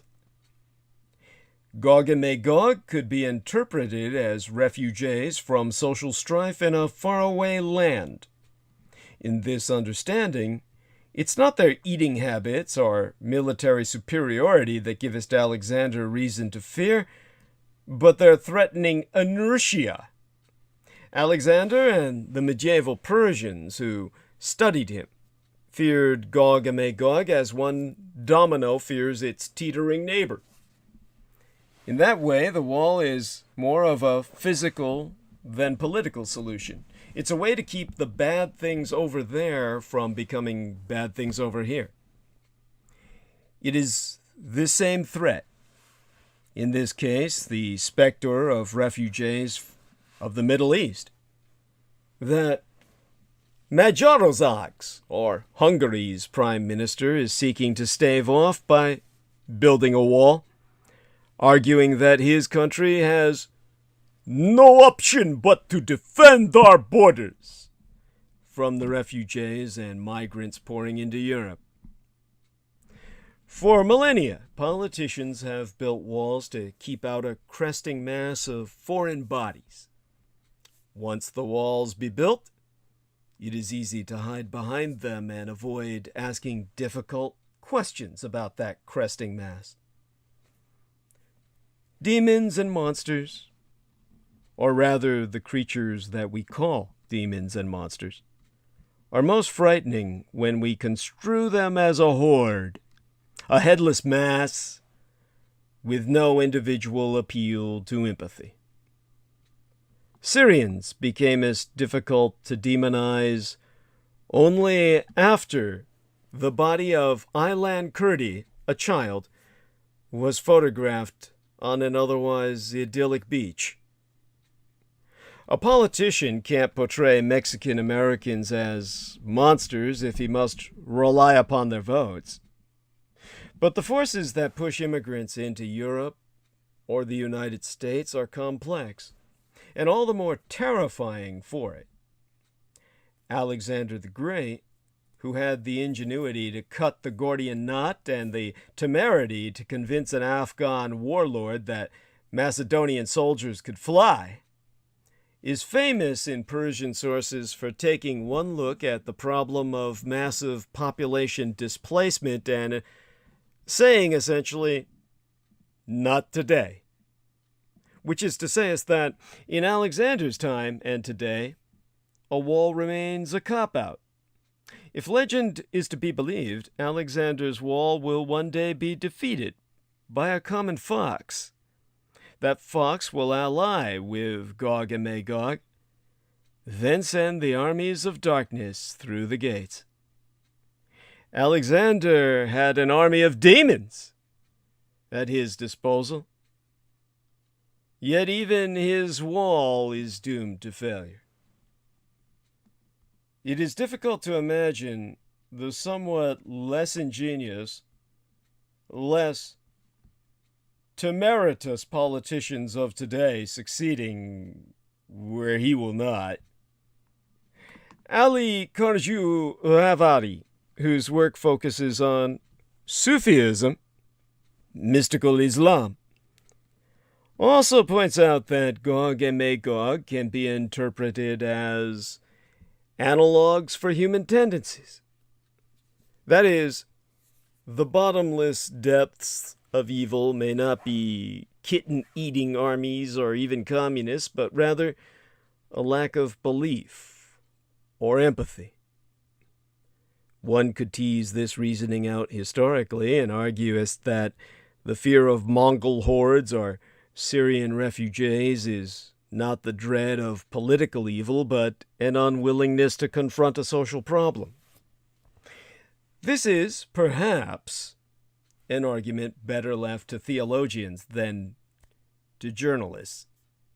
But it is interesting to imagine that Alexander was most terrified not of an invincible army, but of a polity that didn't believe the legend with which he had surrounded himself. Maybe the grotesque demons that comest out round Halloween aren't humanity's worst fears realized, but rather our allies in deception, in trying to protect us from confronting social realities that we really fear the most. This is what brings us back ever and again to building a wall against Gog and Magog. A wall cast a long shadow across the recent United States presidential election. The 1,954-mile-long wall which Donald Trump has promised will soon stretch the length of the U.S.-Mexico border. Whether a foundation will ever actually be dug for this wall, or what that wall should look like, are matters of hot debate right now, but only in theory. Trump, after all, will not be able to pursue that task unless he takes back the presidency. Unless he is reinstated. Archaeologists and historians have pointed out that there be little historical precedence for the efficacy of these kinds of border walls. Still, its proponents are adamant that a wall is necessary to preserve the integrity of these United States. That fearsome and alien things lurk just on the other side of the border. That a wall can be a firm dividing line between us and them. This understanding of a wall, one built as much out of rhetoric and identity as it is out of bricks and mortar, has itself a long history. Medieval Europeans' sense of themselves was defined in part by what they were not. They believed that they were normal, whilst the far reaches of Africa and Asia were inhabited by all sorts of weird and wonderful creatures barely recognizable as people. The Blemois had no heads, but rather faces that were embedded in their chest. Like Anton Zola, the Nazi scientist from the Marvel comics who helped clone Adolf Hitler into the supervillain Hatemonger. The Homo Dubai were a kind of centaur with the body of a donkey. The Panotai had ears so large that they could wrap them around their bodies like blankets, protection against the cold of their homeland in the far north. The most ferocious of these quasi-humans were the peoples of Gog and Magog, cannibalistic invaders who were kept at bay only by the walls which had been built around them. Gog and Magog loomed large in the medieval imagination. They appear in the Hebrew Bible. Ezekiel, or Ezekiel, 38 through 39. In the Christian New Testament, the book of Revelation, chapter 20, verses 7 through 8, and the Quran, the Surah Al-Kahf, the verses 83 through 101. While the exact details of who they were and what actions they were prophesied to carry out varied, all faith traditions agreed that the inhabitants of Gog and Magog were a wild and fearsome people who were held at bay for now, but who would one day help to bring about the end of this world. Though relatively obscure figures in religious scripture, they took on a life of their own in popular legends and stories, particularly in the series of interconnected and apocryphal tales known as the Alexandrine Romances. According to many medieval tales, based in part on the stories of the 1st century of our Christian era Jewish historian Josephus, Alexander the Great had crossed wild and unclean peoples as he and his forces pushed eastwards across Asia. To keep these peoples from destroying humanity itself, Alexander drove them between two huge mountains, then prayed that God would push the mountains together and so imprison them. His wish was granted.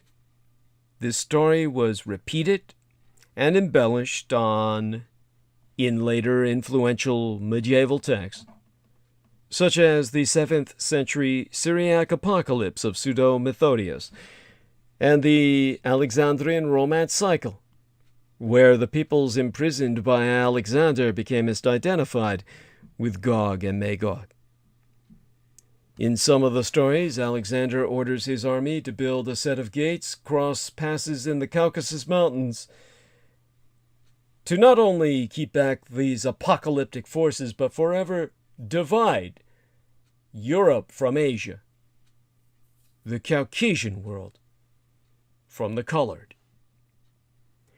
These gates, variously described as of iron or bronze, were coated with a fast-sticking kind of oil, like a fly trap for ghouls who could otherwise climb nigh sheer cliffs. As the Middle Ages progressed, Western Europeans began to look beyond their home regions to become as aware of the scale of the globe in a way they had not in generations. They produced mappamundi, maps of the world, of increasing complexity and sophistication. Gog and Magog appeared on many of these maps, though the location of their homeland and their affiliation shifted according to contemporary concerns and fears. The Ebsdorf Mundi, or the Ebsdorf Mappamundi, a detail of which appears in, well, I'm trying to remember where I last saw it so I could reference you to it. Jameson Reese is saying be right back, so he's abandoning me here, and I can look this up myself then. And at least he gives me warning of what he's doing. Okay, when I look up the Ebsdorf Mappamundi, it was an example of a map of the world. Look it up yourself, and it's fascinating. It basically is something that it's imagining the other world. The Ebsdorf map, well, Jesus is holding the world thereon. So there are moral connotations present in the Ebsdorf map. Now, as it was constructed in the Ebsdorf Monastery in Germany, the Ebsdorf map represents the world in a way that shows how Europeans viewed the world in the Middle Ages. And the way this map organizes geographical locations is in part due to a moralistic ideological projection. The Ebsdorf map depicts more than just location. The map also shows biblical stories from the New and Old Testament. So religion plays a large role in the organization of this map, as the entire map is set within Jesus' body and showcases many scenes from the Bible, including the creation story in Eden. In the Ebsdorf map, the world is literally depicted as being Christ's body, as well as Christ himself being a part of that world. Unlike other mappamundi from the medieval period where Christ's full body overlooks the world map, this map has Christ's head, hands, and feet dislocated from one another and framing the map itself. The Ebsdorf map imagining horrible beasts into lesser-known areas of the world, as well as cannibals past high mountains, opium growers, and a range of monstrous figures called antipodes, which construct the map's interpretation of the continent Africa.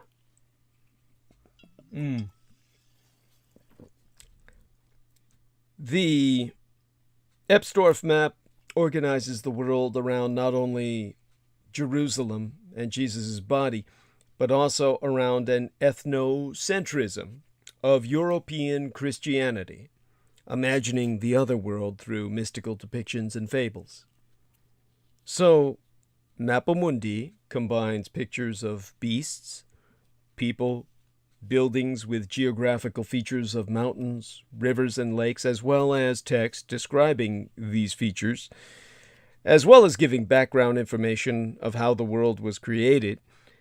This is something that, well, it's mind-blowing to note how the body of Christ is used to frame this map, as well as the oppositional figures of monstrous humans depicted by the Epstorf map, which combines myths, biblical stories, and the science of cartography to create a depiction of the world. In a very real sense, the moral framing of the world is embodied in the Epstorf Mappamundi from 13th century Germany. And in one way or another, all maps are like the Epstorf map. Now, this Epstorf Mappamundi shows a walled-off area labeled Gog and Magog, where the monstrous inhabitants are in the act of devouring a disfigured victim, like the Ghoul. If they had turned on one of their own agents they had created in his bargain to return to the surface world, and had somehow found him guilty of betrayal. On the border of the same map, closer to Europe, there is also text which describes the city and island of Terraconta, which is inhabited by Turks of the race of Gog and Magog, a barbarous and wild people who eat the flesh of young people and aborted fetuses. Other maps identified Gog and Magog with the lost tribes of Israel, showing Jude inclusi, Judai inclusi, enclosed Jews, or red Jews on the maps of Asia, what my biological father Adolf Hitler would call Judeo-Bolsheviks, and creating artwork depicting Gog and Magog that drew on overtly Judeophobic imagery. Hostility towards Islam, or rather Islamophobia, and Judeophobia, hostility towards Islam and Judaism, clearly drove these identifications on the part of medieval Christians. When the Mongol Empire was at its height in the 13th and 14th centuries, many Europeans came to the conclusion that they, appearing suddenly out of the East and sweeping all before them in the creation of an empire of unprecedented size, were the peoples of Gog and Magog, or sometimes descendants of the lost tribes of Israel who had abandoned Judaism. What else could they be but harbingers of the apocalypse? Not only were they conquerors, but their way of life was alien from that of the vast majority of Europeans. Now, in an age today of Google Maps and what we are indoctrinated into believing is accurate cartography, you have to take into account, of course, there is much that is literally airbrushed or photoshopped in this day and age out of your Google Maps. It's tempting to consign the land of Gog and Magog to the past as simply yet another funny and ignorant quirk of the medieval European worldview.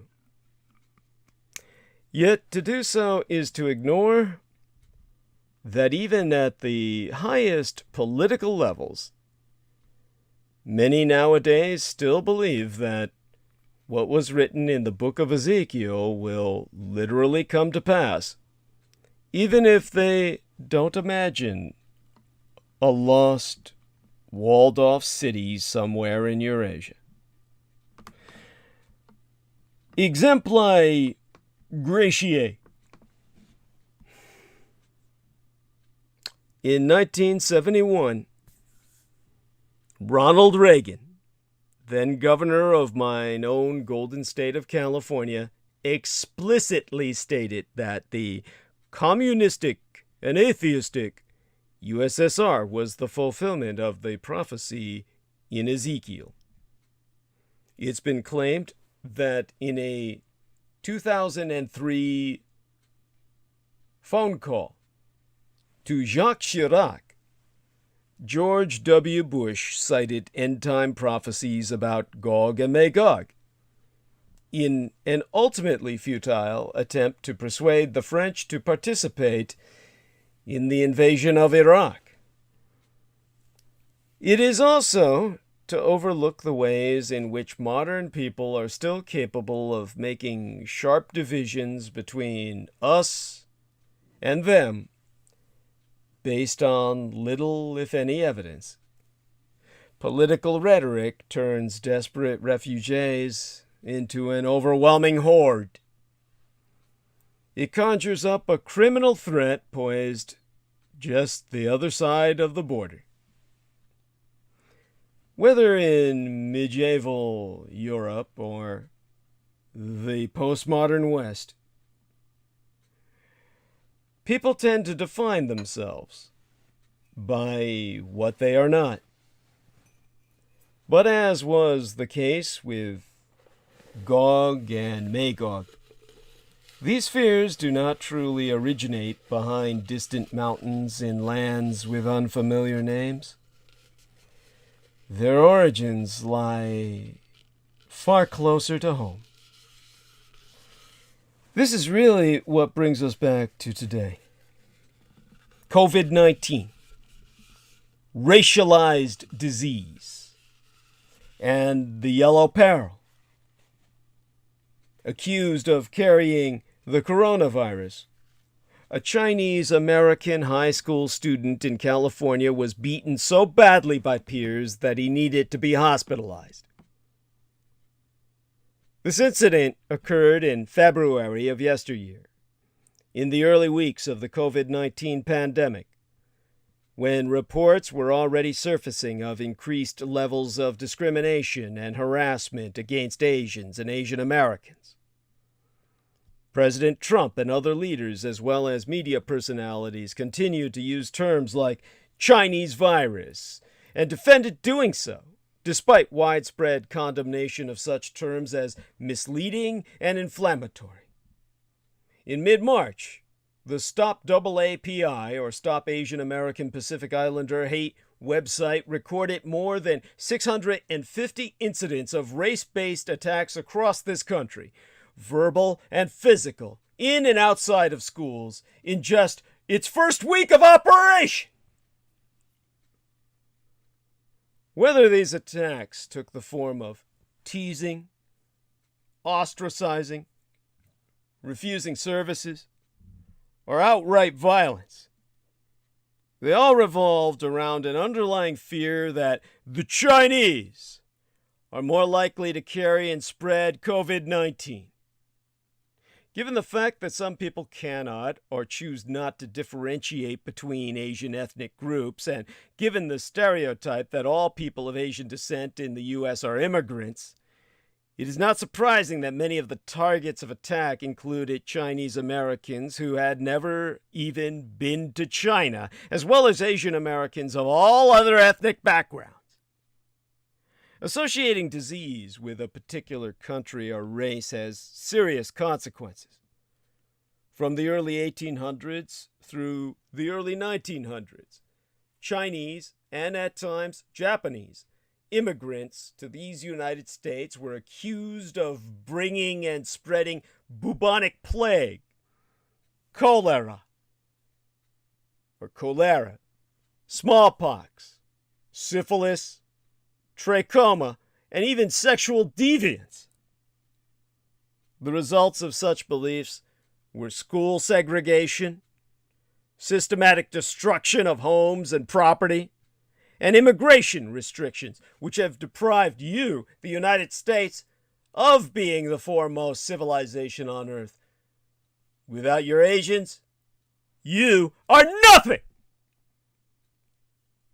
Even the so-called Spanish influenza, the American Army and Navy flu, weaponized by your Surgeon General, Gorgas, in World War I.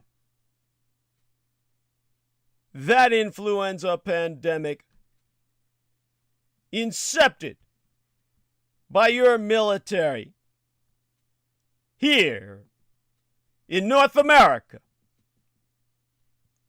was blamed on the Chinese.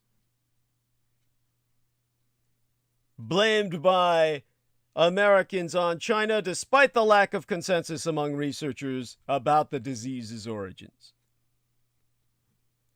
Similar beliefs, more like biases, carried into the 21st century are evidenced by the increase in anti-Asian attacks during the SARS, the Severe Acute Respiratory Syndrome pandemic circa 2003. Some leaders in these United States even misrepresented history itself in order to align with this stereotype. As when one Republican senator blamed the Chinese for the swine flu and MERS, the Middle East respiratory syndrome, despite the fact that, by their very name, neither originated in Asia.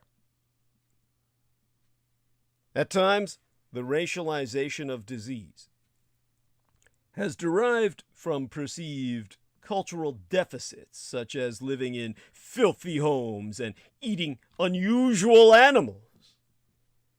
But increasingly, throughout the 20th century, the fear of racialized diseases spreading and debilitating the United States constituted part of a larger narrative of the so-called Yellow Peril, a centuries-old stereotype that Asians pose a threat of invasion and conquest.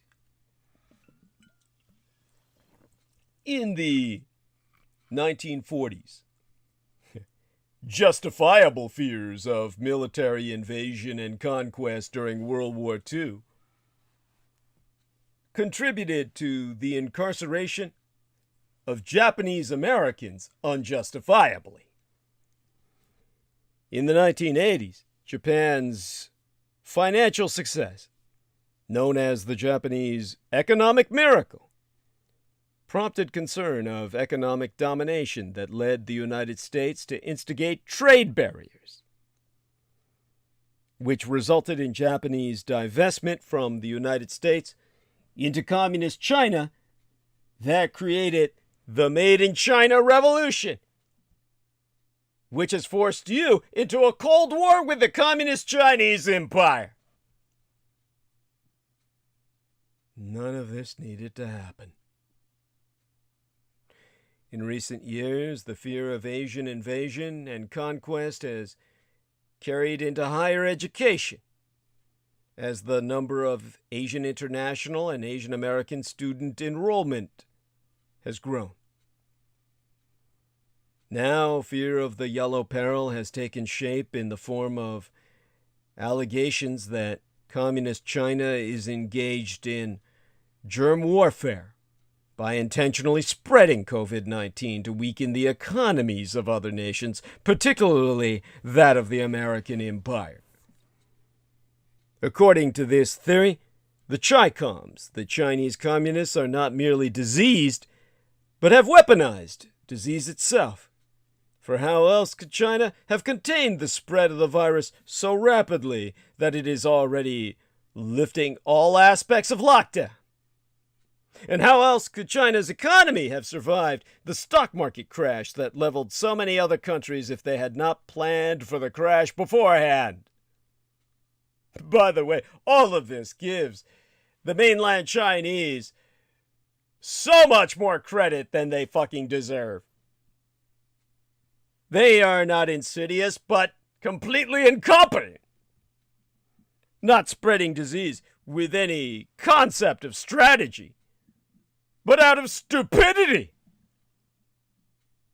They're controlling their own mainland containment, but a farce, a sham, a fallacy, a complete and total lie. Their economy having crashed to the depths of everyone else's level, but they're hiding it all from you. The only thing they've been successful at is maintaining facade, which you're dumb enough to buy into at face value. Attacking China and people of Asian descent by conjuring the long histories of racialized disease serves effectively to detract attention from the failures of the Trump misadministration in addressing this current pandemic. Americans need to be asking why the United States is not nationalizing its healthcare system, as other nations have already done, in order to marshal its vast resources and make its care more widely available. Why is the United States not using the DPA, the Defense Production Act, to redirect industries to serve this crisis by creating more of the equipment so desperately needed? Why has the richest country in the world, months into this crisis, still not developed the capacity for adequate and widespread testing, contact tracing, isolation, and other public health interventions? Or for that matter, why does the federal government continue to respond with unprecedented levels of corporate bailouts and deregulation that exacerbate the conditions of inequity that have made it so difficult for these United States to respond to this crisis effectively in the first? Inflaming anxieties about a new yellow peril detracts from critical analysis of these crucial questions. To solve this crisis, we must overcome America's long-held biases against Asians, which serve as the foundation of these anxieties. We must not let stereotypes and fear control our responses as they have throughout history. In essence, we must do better than we have in the past.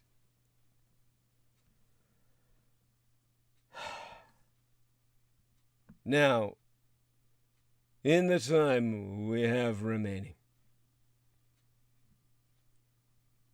a little over an hour, I can try to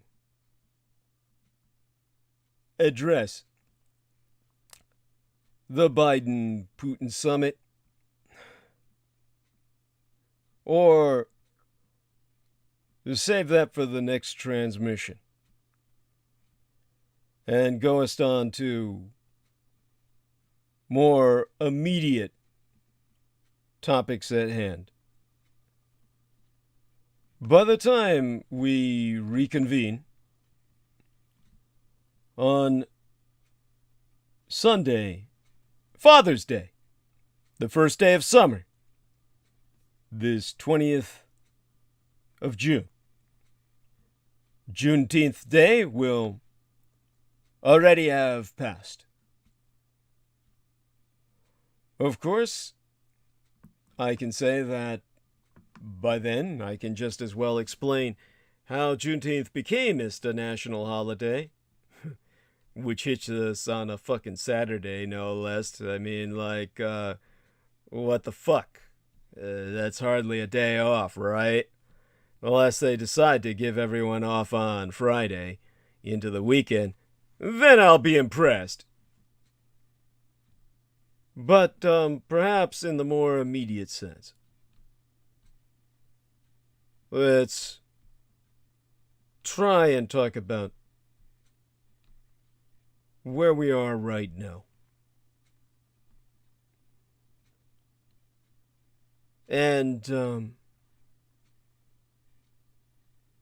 that is the fact that we are in a hate-haunted environment. Hate is haunting Asian Americans. Our fear underscores a racial reckoning that is far from over. I want people to understand that it is from this perspective you have to remember the heritage, the legacy of Eugene Roddenberry, the man who produced the Star Trek franchise. And of course, I dwelt quite a bit on Mr. Sulu, George Takei, in one of my latest transmissions. And that is because you have to understand, the other Asian in the Star Trek series was Spock. He was the metaphorical Asian, whereas Sulu represented Japan. Spock represented China, specifically Free China, my Taiwan. With the Vulcans representing the Taiwanese and the Free Chinese diaspora, while the Romulans represented mainland China. The Romulans being the original enemy of the Federation. The Federation actually engaged in nuclear war with the Romulans. That's canonical. That is literally part of the original Eugene Roddenberry Star Trek timeline. You can look that up. This is because the Vulcan intervention saved humanity, which had essentially destroyed itself. When the Vulcans intervened and helped humanity rebuild to the point where they could reach the stars, the Vulcans demanded payback. And that was that the United Federation of Planets under human suzerainty take on the Romulan Empire, which otherwise threatened to invade and annex and forcibly reunite the planet Vulcan with the capital worlds of the Romulan Empire, Romulus and Remus. In terms of the United Federation of Planets that obviously represented the United States, the Romulans representing Communist China, the demarcation zones, demilitarized zones developed between the twain, representing the struggles of containment of the Korean War, era in which Eugene Roddenberry conceived his vision. All of this is what brings us back to the moment of now. You have to understand Asians as your Vulcan intervention. Without us, the rest of America, white, black, Latino, will destroy itself. Only we Asians can help you to overcome yourselves and ultimately reach for the stars. Now understand that this is National Flag Week. I can address the American flag, how it's become a symbol of hate, why people have come to fear the American flag. I can do that this transmission or the next. All of this is something that I think ultimately can wait until the next transmission. As I feel we're in a situation right now where, well, I've pretty much spent myself relating many things that have brought back flashback after flashback into my mind and generated a sense of doing what I had to do. Feel I've accomplished my purpose for tonight. That being said, I do feel obligated to maintain myself for over an hour. I'm disappointed that people haven't been more active in the chat room while I was covering so many subjects. And I'm hoping that what I said was more or less coherent. Now, I noticed I got,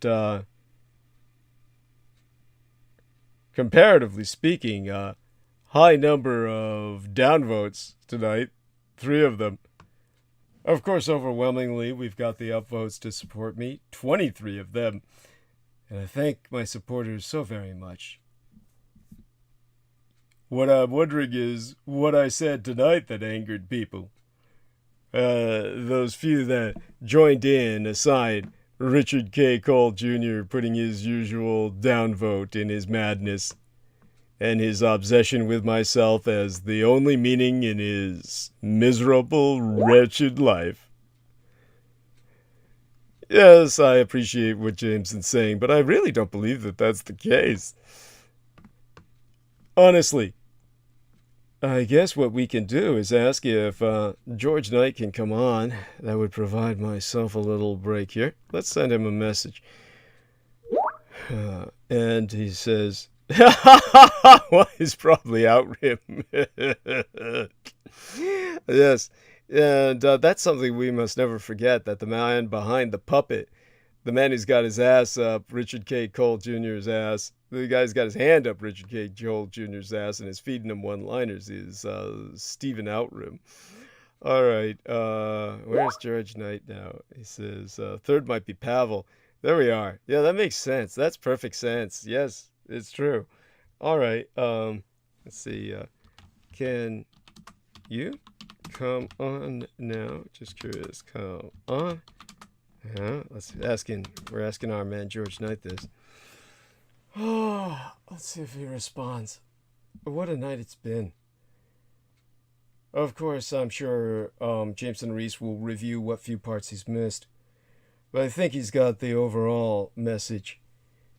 So, outlining what I did about Alexander the Great and his struggle against Gog and Magog, certainly I've made my case. This was so obviously the ghoul, but at the same time, they're nowhere near the way the West has come to understand Gog and Magog in this two-dimensional sense. Here we are. This is the issue. Just as you take a look at the medieval illustrations, and there's no sense of depth perspective, or the conveyance of depth is so primitive that you would honestly wonder if medieval Europeans had any sense of depth perception. Obviously, they must have had sense of depth perception sharper than ours to produce such fine archers, all the way up to the man who was the model, the inspiration for Robin Hood, or the archers at, oh my God, I'm forgetting the battle now. Well, where was that battle? Cressy, was it? I believe. Where the English archers wiped out the French nobility, its entire upper class. There is obviously a sense of depth perception, but there's not a means to convey it in 2 dimensions. This is what leaves medieval art looking so comparatively primitive. So, when these people finally developed that 3D in their minds, oh shit, let me get rid of this. Once you get these things on, they just have a life of their own. I was trying to see if that was George Knight's video that people were leaving comments on. Turned out to be something else I'm tagged in by Daryl Neely. But he tags me with a lot of stuff, and that's really the only things I seek on my timeline are, of course, my interviews with Our Lady Penny Bradley's interviews of myself, because they're relevant, of course, to myself more than anything else he sends me. But where was I now? We're speaking of depth perception, the ability to convey it. And so the Europeans obviously had depth perception, but were unable to portray it. This is where we are with the postmodern human attempt to understand Alexander's struggle against the ghoul in terms of Gog and Magog. People keep interpreting his containment of these unclean races in terms of the geography of the surface world, while completely ignoring the reality of the lands below. Unterland is specifically the German conquests in that realm beneath our feet, but it can also refer to all the subterranean caverns that constitute, those lacunae, those cavities that constitute the universe within the crust of this world upon which we live. The Reichsrealm would be a more appropriate and specific term for those areas conquered and occupied by the Thousand-Year Reich in exile. And all of Winterland could be referred to both those spaces and the spaces occupied by the ghoul who maintain their human cattle in the millions, held at bay from overwhelming our world by the Third Reich, which the Allies sought so completely to annihilate in their campaign of extermination. So, because of this two-dimensional mindset, an inability to think in the third dimension and integrate the reality of Unterland, those who read of Gog and Magog can only think on the level of those medieval maps. So completely to annihilate in there. Oh, Peter Moon has joined us.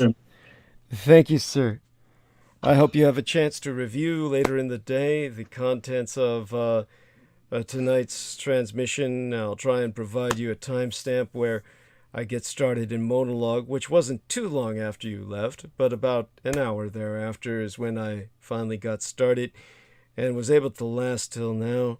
I really appreciate your coming in because I pretty much spent myself, and I'm trying to tell people just the limits of our perception, our ability to think in three dimensions is what prevents people from understanding the Gog and Magog conflict of Alexander the Great. And so for those who needed metaphor, I said you could see it in that perspective as well.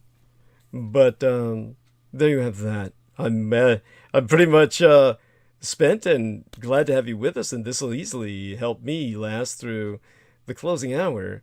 So, dear Peter, how's your morning? You mean you're not done? You're not done? You're still going? Oh, fuck no, I'm done. I'm done, but I'm like, we got still time in the transmission. I'm not going to shut down until we get closer towards, towards the end of the next hour. I mean, we got a few minutes till the next hour, and then we got, 1 hour left. So, I can shut down anytime I want, but, and the majority of people a number of concurrent viewers have left simply because I did finish the topic, really. I finished off talking about Alexander and Gog and Magog and the Ghoul. So with all that, I'm pretty much trying to prevent myself from flashbacking. And with that, I'm so glad you're here. So thank you, and tell us how your morning's going. And yeah, I'm done. But otherwise, we're still transmitting live until I decide to stop. Sometime during this next hour. So tell us how your morning's going, and how I'm so glad you shared with Paula the other day that episode. And so what was her response to it when you shared? Well, just that she's seen the film, Great Wall, and I say I might have too. I just don't the hell remember, because it might have been too cartoonish for me. I just if I saw it at all, I think I really don't remember. Maybe I didn't see it. I could easily believe you could forget it, because it's not that the visuals are forgettable. The visuals are spectacular, but what's offensive was that there was a lot of just horrible politics behind the film, which devastated its ability to carry a story. It was, of course, what in commercial illustration we used to call a camel, meaning that... I heard you say that. I heard you explain a camel. Yeah, it's like too many cooks spoil the broth. Yeah. And this is very symptomatic in Hollywood. They just start throwing stuff at it, and there is no creativity or artiste in it. And it's just the mechanism of a production machine. Now, I have my own production machine, but it's not to that extent. I can't put it on. I will tell you, you'll be heartened to know this. If we had waited, I got in under this it was actually past the deadline to put an ad in for the book. And I learned something I didn't know.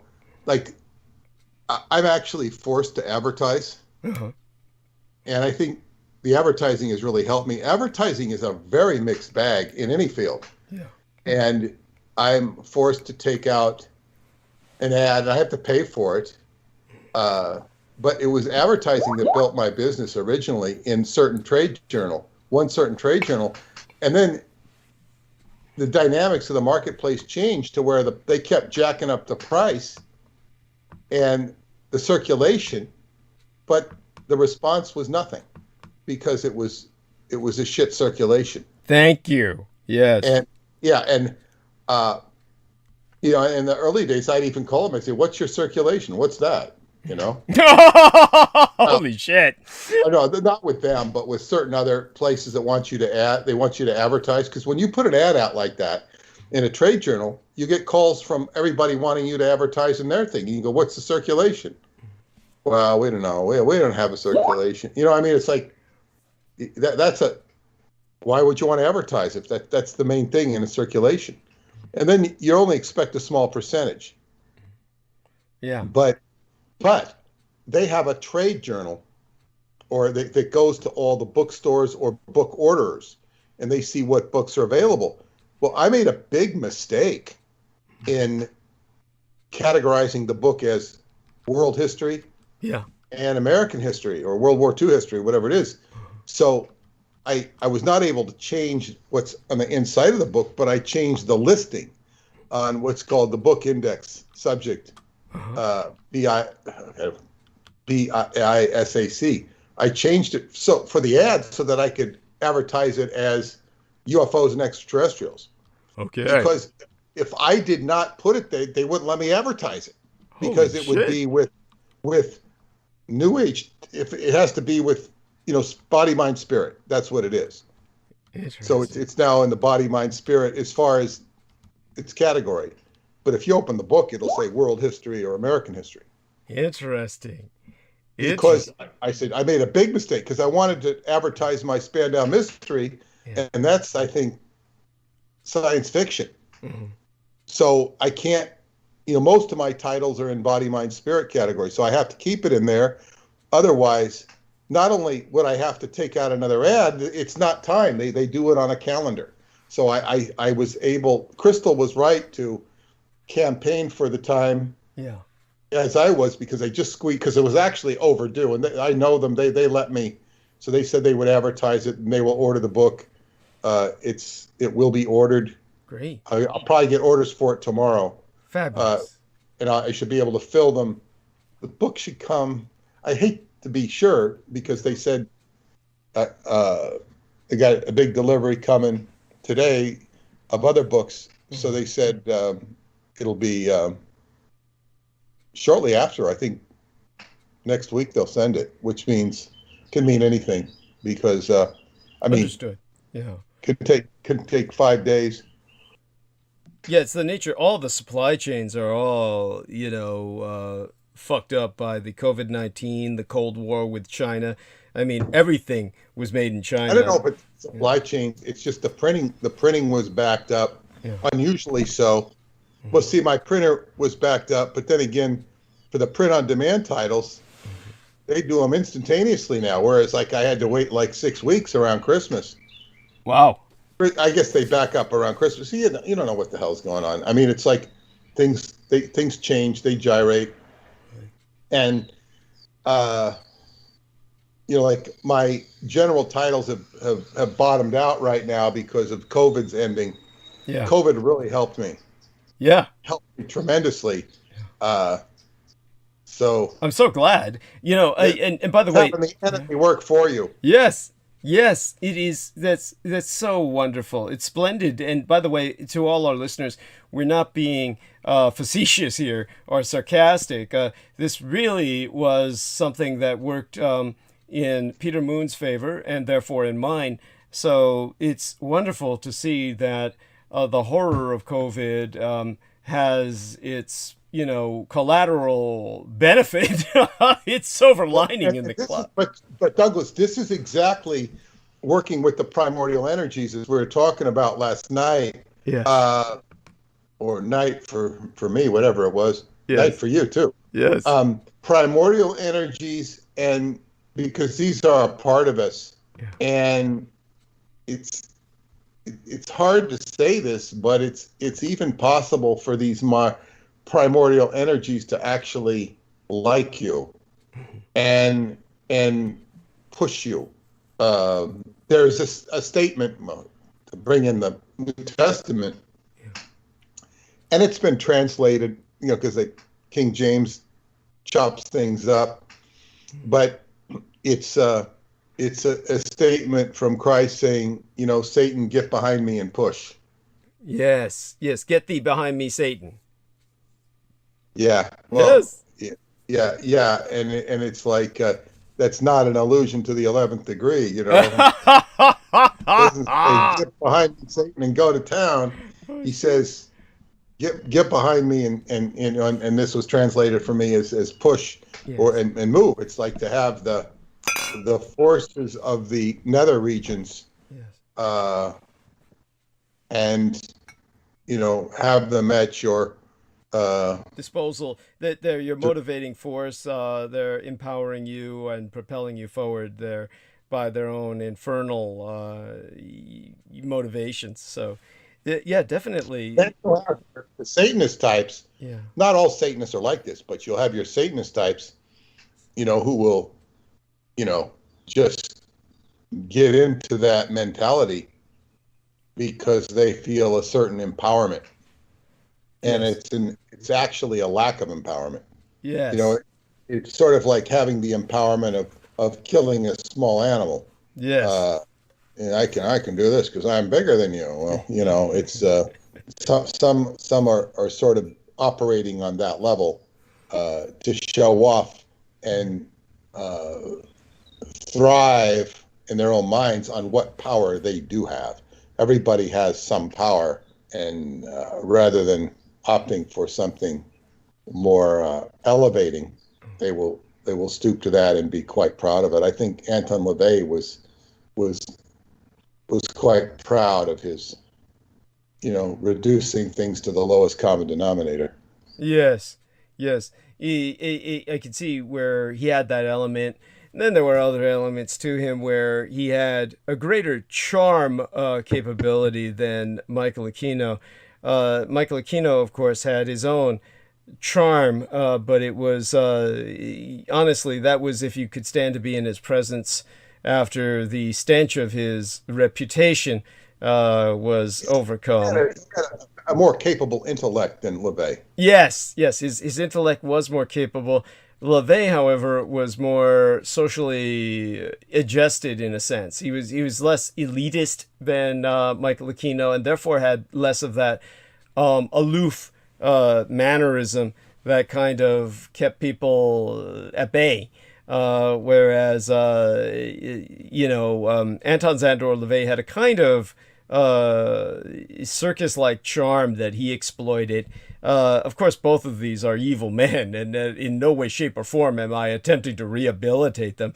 They were just like, people had a, I find that there are many people who try to approach me and ask, well, I kind of just, like, they can't help themselves. They feel like Anton LaVey is somehow someone that's more likable. And so they ask me, is that the case? And I said, well, generally he would have been the one that was more the person that you would talk to in the sense of engaging and entertaining kind of talk, as opposed to Michael Less Aquino. diabolical. Yeah. He at least appeared that way and projected himself that way. So I don't mean to say he wasn't diabolical. He was just less so. Right. So there was less of that to him. So he was less competent, or less intellectually capable of crafting a strategy of evil to. Well, I mean, he wasn't doing military ops. Yes. He might have. So it was. Aquino was subjected to much more sophisticated issues. And resources. He just had vastly more resources. But at the same time, we are talking about Anton Szandor LaVey, who was involved with weapon smuggling. So we are talking about a man. Yeah. He's not out of the picture. He's just, he's more like the Bat Boy compared to the general manager. Yes. It was kind of like that. And so he was just overall, he seemed less threatening. So he was less threatening to most people. So most people, for some reason or another, they seek to give him a pass. Interesting, Douglas. I once read a book on the Crystal Skull. Yeah. And it was a classic book. It was. But anyway, it went into the Crystal Skull, and this was. I mean, there's different crystal skulls, but this was, quote, the crystal skull with a hinge on the jawbone and stuff, and it was beautiful. And they talked about it being brought, or maybe it was in a magazine article, but I think it was in the book. They talked about the book being brought to be, I think it was a journalist was involved, and being brought to be examined by Anton LaVey. And I think it was in Marin County or San Francisco. I think it was in Marin County. Uh-huh. And there was all of this poltergeist phenomena that was, the reporter said, happened when Anton LaVey was exposed to the Crystal Skull. So they physically brought the skull to Anton LaVey. He came to the place where it was going to be seen or viewed. Okay. It was like a private showing for maybe just him or some other people, and it was very disturbing what happened. Just his presence. Interesting. And it sounded like it was, not being, respected falsified or sensationalized. It sounds like, so I think they were restricting showings of it or something, or saying it was a very sensitive issue because he just, activated it in a kind of violent response mechanism. It did not like him, or essentially, or was responding to him in such a manner that it was impacting its environment. That's totally like that. Indeed, something like that. And these crystal skulls can be very problematic in and of themselves, but the people are associated with them and they talk. There was some lady who used to go around and have one called Max. I think it was called Max. I had nothing. I mean, my girlfriend, I checked some of these things out, and I just didn't have too much interest in it. Understood. Yeah. It's a certain kind of trip all its own. Were you the one who was telling me about the different colored skulls, and the different color would represent a different kind of vibe or vibration? And No. somebody was telling me about that. And so there were, so for some people, for their personality, oh, this citron skull, these are of course facsimilacra of the crystal skulls. But by the way, I want you to understand that per the documents I dealt with, this doesn't make them any less genuine, quote unquote, or any less supernatural, or to be taken any less seriously. But many people misunderstood the crystal skulls. Now, of course, this is how I understand it based on the records I was dealing with. And I really had no, shall we say, input from Michael Aquino on this. I was just dealing with military documents. And from what I could ascertain from them, the crystal skulls were originally, of course, everyone thinks these are the products of ancient Mesoamerican culture, and that would make sense. And of course, the ancient Mesoamericans were very much focused on the skull motif and the symbolism of the skull, and skulls were integrated into their architecture, for God's sake, polished and integrated into their buildings, etc., as displays on the facade, etc. I mean, this was very much a industrial scale death culture, so to speak, in terms of Central America, where sacrifice, even mass sacrifice, was an integral part of their view of the world. But when it came to the crystal skulls, my understanding was that that wasn't a product of Mesoamerican culture, and of course all of this could be wrong, and maybe it is. But honestly, my understanding from the records I was dealing with was that these were basically skulls produced in Austria by the finest craftsmen in Europe, who had created these mechanisms that were so refined, so accurate in terms of their rendition of the human skull structure, that they were able to hinge the lower jaw bone. And as you said, that's basically the skull. There are other skulls much more primitive that don't have that ability. That's the most sophisticated, and I think that one had something where you could, red would shoot out of its eyes if you put a light under it in a certain way. Yeah. And this was like something that the original optics had been intended by these craftsmen in Austria. Now, this is why the effort was made by Adolf Hitler, my biological father, to recover them. He felt that these were Austrian treasures that had been stolen, and this was something, of course, Austria was his homeland.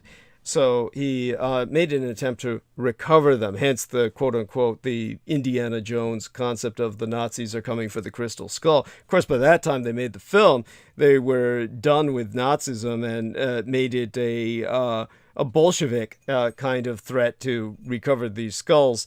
By the way... Stored at Roswell. Is that where they are, or was that in the film? That's in the film. Oh, the beginning of the film, they're at Roswell. Okay, and the stupidity is that there's several things so stupid about that film. Of course, it ends with these goddamn aliens, right? The aliens. Yeah, the ending of the film was just so bad. Thank you. But it ruined the whole film. I mean, it's hard to take any of the film seriously, and it wasn't meant to be taken too seriously, but except at the end, it was like the crystal skulls and the aliens, and they're all joining up to, Childhood's End, Arthur C. Clarke. Yeah, thank you. And beyond that, of course, just the stupidity of the film itself, in which, to provide the action, they're literally throwing the skull to one another. By the way, if you've ever held the crystal skulls, and even if you haven't, anyone should understand this. Those things are heavy as fucking hell. Just pick up a bowling ball, okay? Those crystal skulls are the weight of a bowling ball at least, okay? As much as they can replicate the form of the human skull, they're made of a material which is much denser, a lot heavier, mass alone. It's like taking a bowling ball and throwing it back and forth like it was a throwing ball, not even a medicine ball. We're talking bowling ball. Okay, this is like, you can't catch something like that. Something like that thrown is going to hurt like hell. It's going to, put you out of commission if you catch it, break ribs, break your fingers. And they're throwing this crystal skull throughout the film to each other like it's a fucking, little, like, there's no weight to it. It's offensive. It's just offensive to reality. So, that being said, so the woman the family of that woman who had the crystal skull, I'm trying to remember the name of that British explorer. Hedges. Hedges, yeah. I'm sorry, say it again, the name. Hedges. Hedges. I don't. That was it, I believe. Hedges. And he, I'll look it up while you're talking. Yeah. Let's look that up. But he was subject to just a massive campaign to Mitchell Hedges. Mitchell Hedges. Yeah, he was subject to, and people can look this up. That poor man was subject to a massive campaign to assassinate his character, and it's not that he didn't necessarily deserve it, but he was somebody who, there was just a lot to the guy that was suspect, but there's no denying that he tried. It wasn't like he wasn't traveling all over the world, but, there were claims that he made, such as a claim that he rode on the back of a shark. Okay, there was just no need for him to say things like that. Yeah, I mean, and this was used against him. Like anything you say can and will be used against you. If people find some opportunity to exploit that, that's what they did to him. It was just awful. But here you have this individual whose repute was in some question. But that they didn't themselves consider these skulls to be Mayan in nature, because look at what his daughter did to it. His daughter is the one who claims that she, Mission Impossible style, if you remember the original Mission Impossible film of the new franchise with Tom Cruise, which of course I try to forget, but he's lowered in on these strings to kind of enter into this high technology chamber where he's not using weight, so his weight doesn't trigger any alarms. This is how she claims she was lowered down to retrieve the skull from under the ground in this subterranean temple. It was all very, pulpish, Indiana Jones type stuff. I don't even remember if by the time she related that film that was, I know it was after. This is why some people suspected what she was saying was inspired by the Mission Impossible film. It was supposedly, she said that after that film was released. And so that had to be after the Indiana Jones films was released, because they were released when I was in high school, and so this is like, or junior high even, but high school, I guess.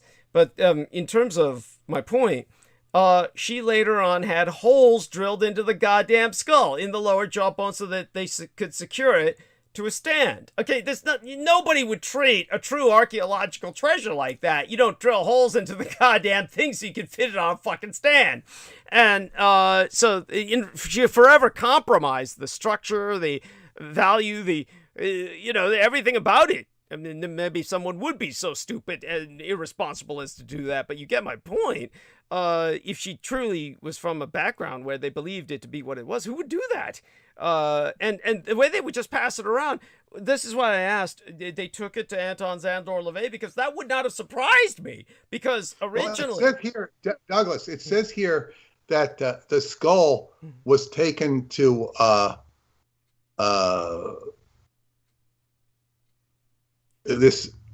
it came to the attention, it was under this Frank Dorland. He was a temporary care of freelance art. He was a restorer, and he was taking care of it.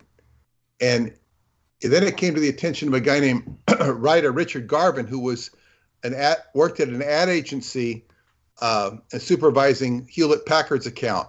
And Hewlett Packard's had Crystal Laboratories at Santa Clara. Now, we're here in the general Bay Area, in the southern San Francisco Bay Area. So that's probably and they determined it was from a single crystal of quartz, including the jawbone. So that might be where LaVey came into contact when it was in the Bay Area. And this guy would have, he was an advertising agency. So, or he worked for for Hewlett Packard's ad endeavor. So that would explain how it might have showed up in Anton LaVey's neighborhood. Well, that makes perfect sense. I mean, yeah, that's easy to believe. And, makes perfect sense. That would be the opening. And, by the way, Sarah Thomas says, good slumbers, Douglas. Another fantastic and informative transmission. Love to you. Oh, God bless you, honey. Love you too. There's just a lady in the chat room who's, I think she's here in North America now that she informed me of that. And I kept thinking she was in Ireland. And best wishes to your family, Sarah. And of course, when it comes to the crystal skull and back to that, yeah, the Hedges were taking the skull everywhere and just kind of showing it to people, bringing it to people. I mean, this is not something any person would do with, in the right mind, who had a invaluable archaeological relic. It's not something you would do. It's just do what they did, casually bring it around all over the place to different people before they finally started saying, oh, God, we better be careful with this thing. But, it doesn't necessarily have to be of Mesoamerican origin. It could just as well be of the Austrian origin I'm describing and still have these occult impacts on the environment and the people around it. I don't know how you feel about that, but once I've related that to you, how do you feel about that? What would be your kind of intuitive? About what? About about the skull not necessarily being of Mesoamerican origin, but actually crafted in Austria and then being winding up in the hands of Hedges. Yeah. Well, I mean, it's when you think of the precision of Germanic peoples with their machines. Yes. And I assume the you think of the Germans, I assume the Austrians are just as. Oh, yes. Just as Germanic. Yes. Like the Swiss. That makes a lot of sense. Thank you. But more of the lore of the crystal skull is associated with Atlantis. Okay. And more Atlanteans than Mesoamericans, who would be considered a derivative or a watered down version of Atlantis. Or an Atlant colony or refugee kind of colony is how they're often. Exactly. But, I just never really took much resonance with the crystal skull. I mean, obviously, when somebody creates a work of art, it's like a work of magic and has certain sympathetic, but it's like, what the hell is going on here? It seemed to me that the most aggrandized form of a crystal skull would be where it's communicating. It's being used as a communication device, and people are all sitting around listening to it. It's kind of like a seance. Yes. It's kind of bringing in, like, what the hell are you bringing in? Let's sit around and listen to these fireside chats by Franklin Roosevelt, in our radio in our living room. Well, most of the people are starving, including maybe ourselves. And so now we're going to sit around and listen to the crystal skull tell us, who's going to win the next World Series or Super Bowl, or are they going to? They're not, are they going to feed the starving people in Biafra? No, it's like, what the hell are you listening to this thing for? Well, this is an important point. Go on. Yeah. Yeah. It's like, so, I sat in on some channeling sessions, and I remember sitting in on one, and it was a channeler, and he had a good crowd. He obviously had a good following. And I would imagine he had a good income. And he said, he says, you'd be surprised. And he was talking quite frankly as the person, not the channel. He was saying, or he was the channel, not the entity. And he was saying, you'd be surprised at who has these channelers. He says, Lee Iacocca deals with, of course, he was the head of Chrysler and was very famous, formerly worked at General Motors. He turned Chrysler around. and he was a capitalist icon of the 1980s. Well, you remember he wanted to run for president at one time. Okay. Yeah. Well, he was, and you know, so he this guy was saying, he's like, you know, we talk to amongst each other, and yeah, Lee Iacocca works with a psychic, with a channeler, and many of these people do. And this is when I was learning how astrology was used by these people as well, these top corporate people. But this guy gets up there, and then he's going to do his channeling session. I think the character he channeled was John. Now, John went back to biblical times, and it sort of implicated John of Revelation or John the Apostle, but it didn't really come out and say that. Of course not. It didn't really matter because it was so resonant with that energy. Right. And then all of a sudden, the channel takes over. And I never saw this I have seen it with Kevin Ryerson, who was made famous by Shirley MacLaine. He was famous in his own right, though, where the entity just takes over the body, and you see a sudden shift of attention. Yeah. It's like the person who is the person goes out, yeah, and something that is something else comes in. Yeah. And you just saw an abrupt change. If he was a theatrical actor doing this, and I will say, theater does come into play with these people, but it can be attributed to the person and or the entity, because the person's on stage in front of people. So this takes over this guy, and he looks around the room.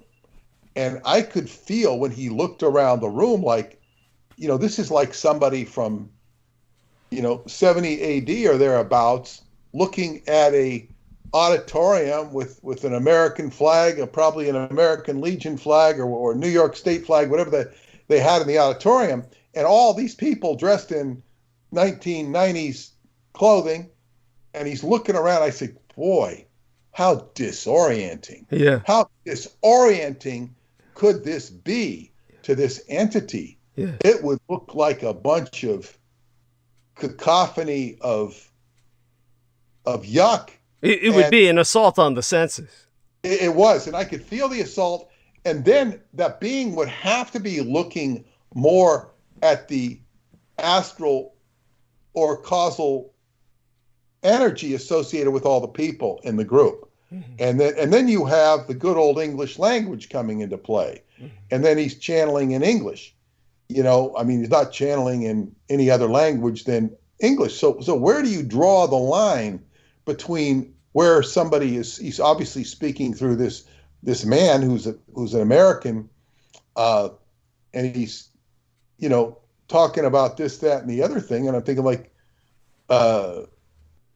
what the hell are you doing here? It's like you're out of place, you're out of time.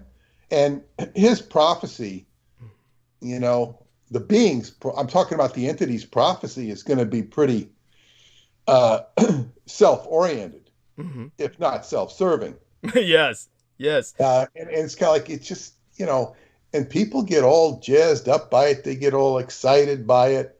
And to me, it's just kind of like, well, what really happened? I don't really even remember what he said. Which says it all. Now, if he said something that later I could see, well, he was full of shit, I could say that, or if he was right. But I never remembered him saying anything that stuck out. Yeah, that even stood out enough for you to. There was no nail that stood out enough to even hammer down. But essentially, for me. But I was never too impressed. I never was skeptical that it was an entity and that he wasn't channeling something, because the drama was just so, it seems so real, of that this guy's head was taken over by something, and that he was obviously in alignment with it. And then these entities are very capable of, chewing someone up and using them and spitting them out. When it's that's severe. Yeah, if it Doesn't comes to mean that, they, yeah, and they will. yeah, go on. It's so important to be in touch with yourself Yeah. and yourself, because this is really all you have to negotiate with, and you can entertain just like you would entertain somebody, a friend. You can entertain these people, but as Crowley said, after you test these things, dispel them, get rid of them, and then after you then test them some more, and then get rid of them. It's because so often, like I think, the end of John Dee's life, who he cavorted with spirits, like, if you were a groupie that wanted to be in the locker room of the New York Yankees or all the rock bands, and you've seen all the rock bands and you're a groupie, and then you end up destitute on the street when you're old. It's like, that's kind of what happened to John Dee. He was cavorting with all sorts of spirits and heads of state, and at the end, you have a man who was broken and impoverished, and now you can go to Mortlake, and where he passed, and you will see an apartment complex. It looks like it's lower middle class, and says the John Dee Apartments. And don't forget, Aleister Crowley was also someone who was pretty much broke and, kind of wound up the same way. I don't know how much that's been exaggerated. Mm-hmm. I don't know. I mean, people love to say that, and there might be a degree of truth from it, but, in the end, he's sort of like, well, I'd say his quarters were more modest than they were impoverished. Okay. And I don't know. It's like people love to just jump on that. Right. But I've heard other versions where, he was very connected. And he was also the type of character who deliberately impoverished himself to create challenges in his own life. He was so extreme. It's true. Yes, he was that extreme. And so, yeah, I hear you. Your point's well taken. I always get, like, I'm not a supporter of him. I understand. Yeah, I get it. But boy, did he have, he had a lot of viewpoints that people just can't even entertain. Yeah, in other words, what you're saying is that it's important to remember that many people just lose it when it comes to someone like Aleister Crowley. So they they can't think, and it has to be this way. It has to be like Colin Wilson says. And John Dee, difference between Crowley's very weird, because Crowley was speaking to an audience. He always was writing to an audience, not as much as Hubbard. Hubbard had a much bigger and better and active audience than Crowley ever did. Although Crowley at this time might have more people interested in his work than Hubbard does at this particular time. That seems that way, doesn't it? Yeah. Yes, go on. And John Dee never seemed to be writing for an audience. He never, it's just like he was doing scholarly work. He was writing for purposes of scholarship. And not to have a wide, like say Shakespeare was writing for an audience and plays. So John Dee doesn't seem to be, trying to interest people. Other than pure, he was all about scholarship, and then getting himself involved in people have done a lot of work since I read stuff about John Dee. They go in and they look at him from all angles. It can be a little nauseating. A little. It can also be informative. It's, because they're trying to, here it is, 100, 500, 400 years later, and they're trying to figure out the life of John Dee. Now, this is just really interesting, and I just don't know what will be afforded me in this regard, as far as the time travel option, or even the Radu Cinema option of going into these holographic projection devices and looking at history. Now, I had once said to David Anderson, I said, have you ever looked at the Montauk Project or the Philadelphia experiment in terms of, looking through time? And, he's been very guarded on that. sort of subject in general. He says, I've been tempted to, but I never have. Because you're going back and looking at, it's a time experiment. Going back and looking at a time experiment, it's kind of going to ignite a mother load of energy. Yeah. And then by the same token, to go back into time and look at what John Dee was doing, now you're stirring up Enochian calls, angelic orders. Yeah. And it was one of the angels had said, I think it was Michael, who said to John Dee, John Dee reproaches him for not showing up on time. And the angel says, we moveth time, time not moveth us, or something like that. The angel put him in his place. Right. You didn't show up on time.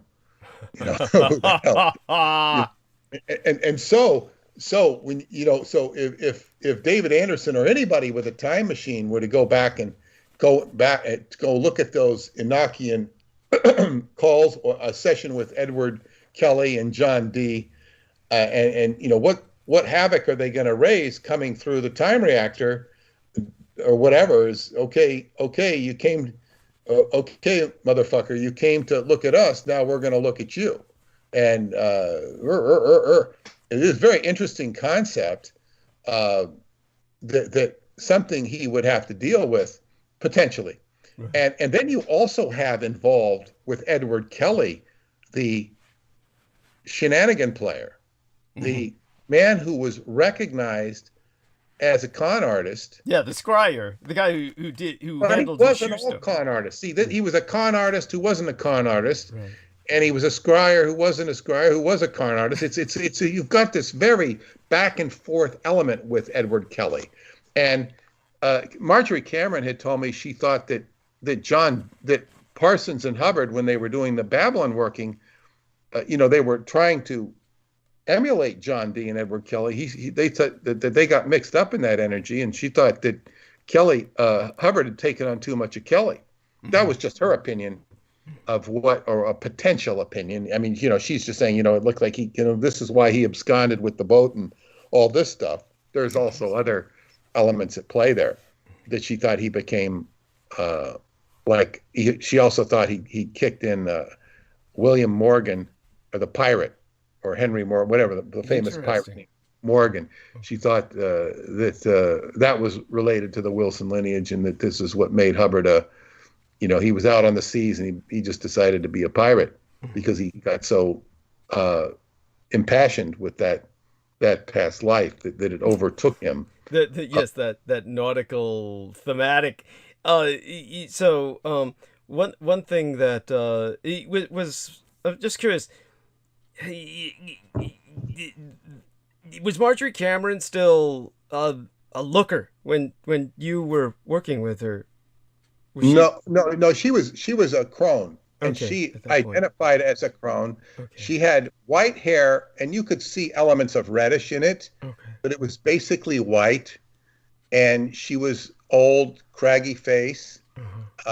She was, but she kind of said she started getting that attribute of what she called. She said she started carrying a wand like Gandalf. This was after Jack died, and she started to get whitish hair. She started to become the crone in the 50s. That was probably even before she makes that appearance in the movie Inauguration of the Pleasure Dome, where she's quite striking in appearance and red hair. When Kenneth Anger did this video, she stole the show from Anais Nin, who was supposed to be the star and looked like a fool with a bird cage in her head. It didn't work. And she said Anais Nin never really liked her for that because she upstaged her. I can imagine. It wasn't intentional on her part, but she upstaged people all the time. That was just who she was. So she started taking on the ambiance of the crone after Jack died slowly, and started to look more like Gandalf.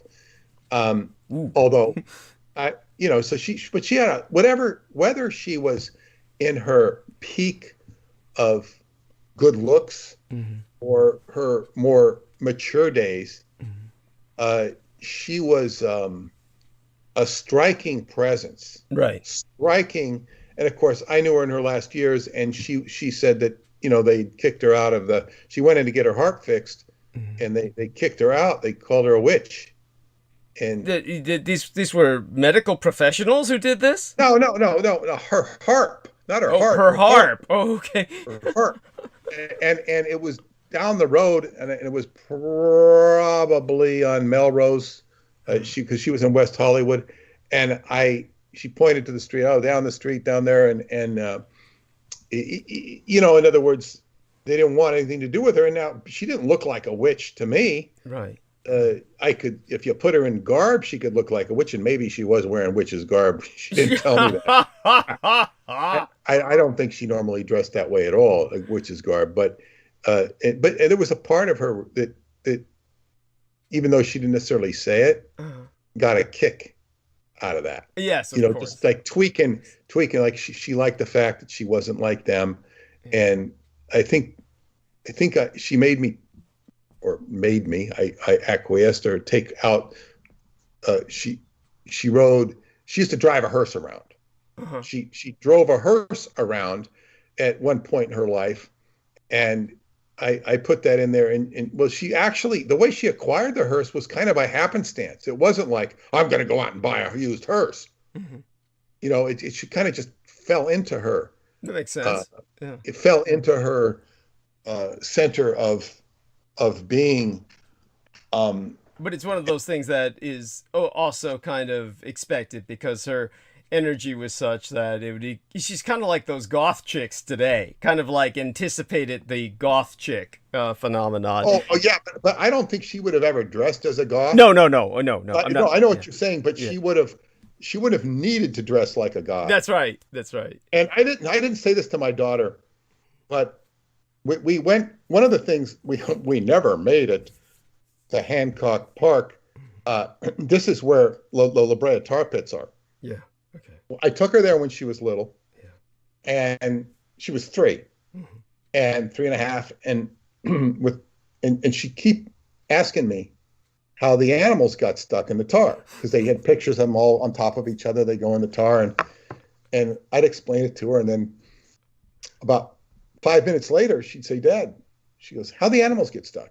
And I'd explain it, and this went on. It was comical, And so I mean, forever after in her life, I'd look at her and I'd say, "How'd the animals get stuck?" Because she keep asking me, like, how did she handle that? How did she handle it? So when we were there many, many years ago,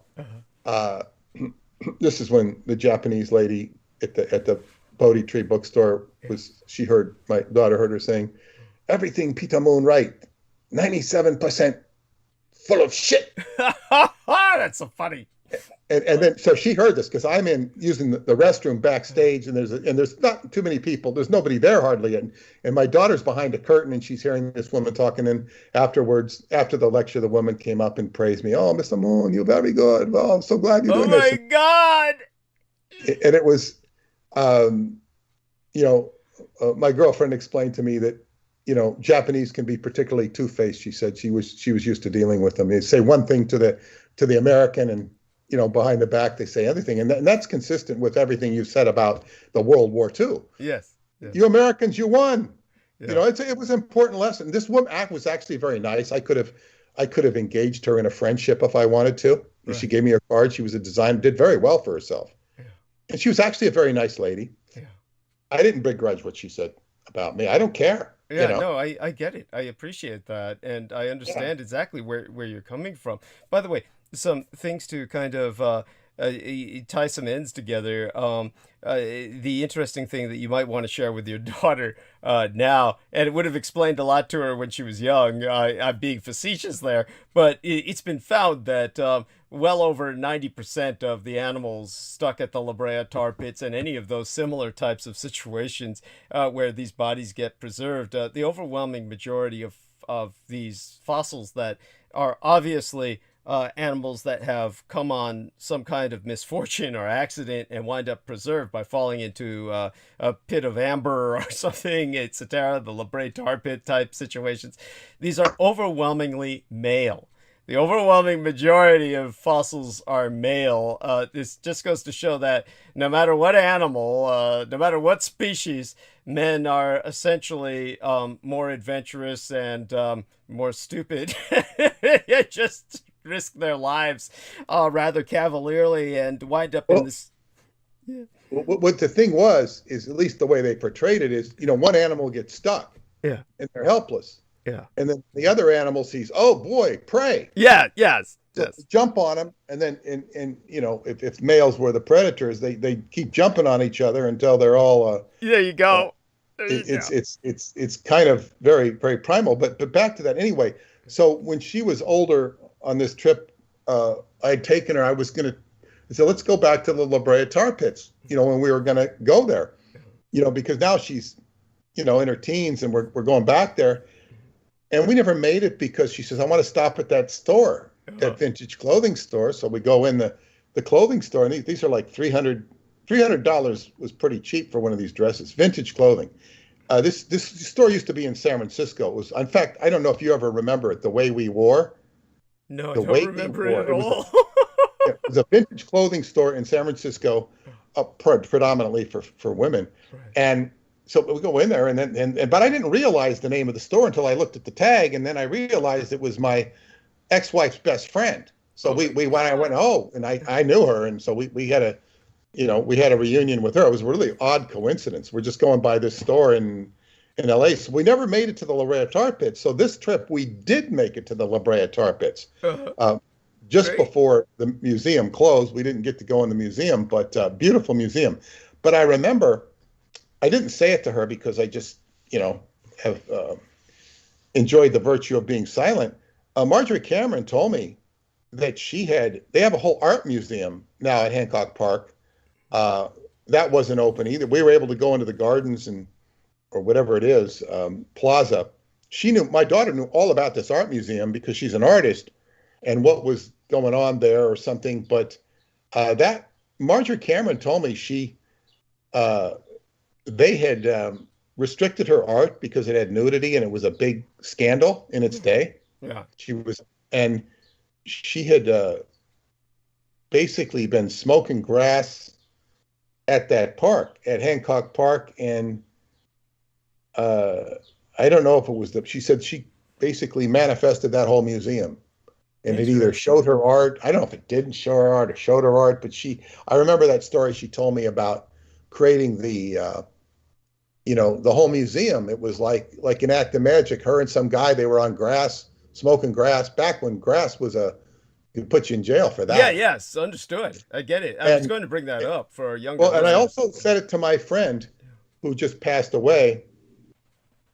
And I was telling him about that because I would have seen him on that, I saw him on the same trip where I saw Marjorie Cameron, saw him before. And he said, I can believe that. I can believe that. Because he worked in the music industry and he saw all sorts of weird stuff. Oh, yeah. And he said that he had to leave the music industry at some point because, it's like you look around him and everybody was on drugs. I mean, that was it. And he says, I can't be around this anymore. In other words, he reached his limit. He indulged saturation limit. Yes, the saturation point. Yes. Yeah, I never really talked about what drugs he did or didn't do. Never really talked to him about it. It never came up. But as the priest referred to them, he called them his restless years, which would have been from his late teens to his whenever he got out of the music business and engaged in other pursuits. But yeah, it's like Marjorie Cameron had quite an impact on the art world, and she has an artistic curator. I hope he's okay. He's quite a character. George Herms. Okay. George Herms is the art curator, and Scott Hobbs is the curator of the estate. And she has a granddaughter who's her magical heir, Iris Wolfe. And I would really hope to, if George can still stay alive, if my work can be brought to the screen in terms of a series or something to do justice to her by engaging her estate and, and engaging her story, as opposed to stories about her, as opposed to saying everything from Jack Parsons, the point of view of Jack Parsons, which she said was a problem because everybody interprets Jack as the great thing. Right. And she says, it's not diminishing him, but she says the emphasis is on Babylon, right, which is what she was. Yes. She's not being egocentric here. She's long past. It's like, get the point. I was the work. I was the result of the work. Babylon is what's relevant, not Jack reciting his poem about peyote. Right. Not that that's not relevant, because that brought the whole thing into being. And the Babylon working is fascinating because it's an imperfect work. Yes. And the OTO, for all of their misbehavior and arrogance, would look at this very almost priestly and say the Babylon working was an abomination. Right. Because it did not follow the protocols of the Catholic Church. It did not have this, and then not that they are the Catholic Church, but it's the attitude of just it's like violating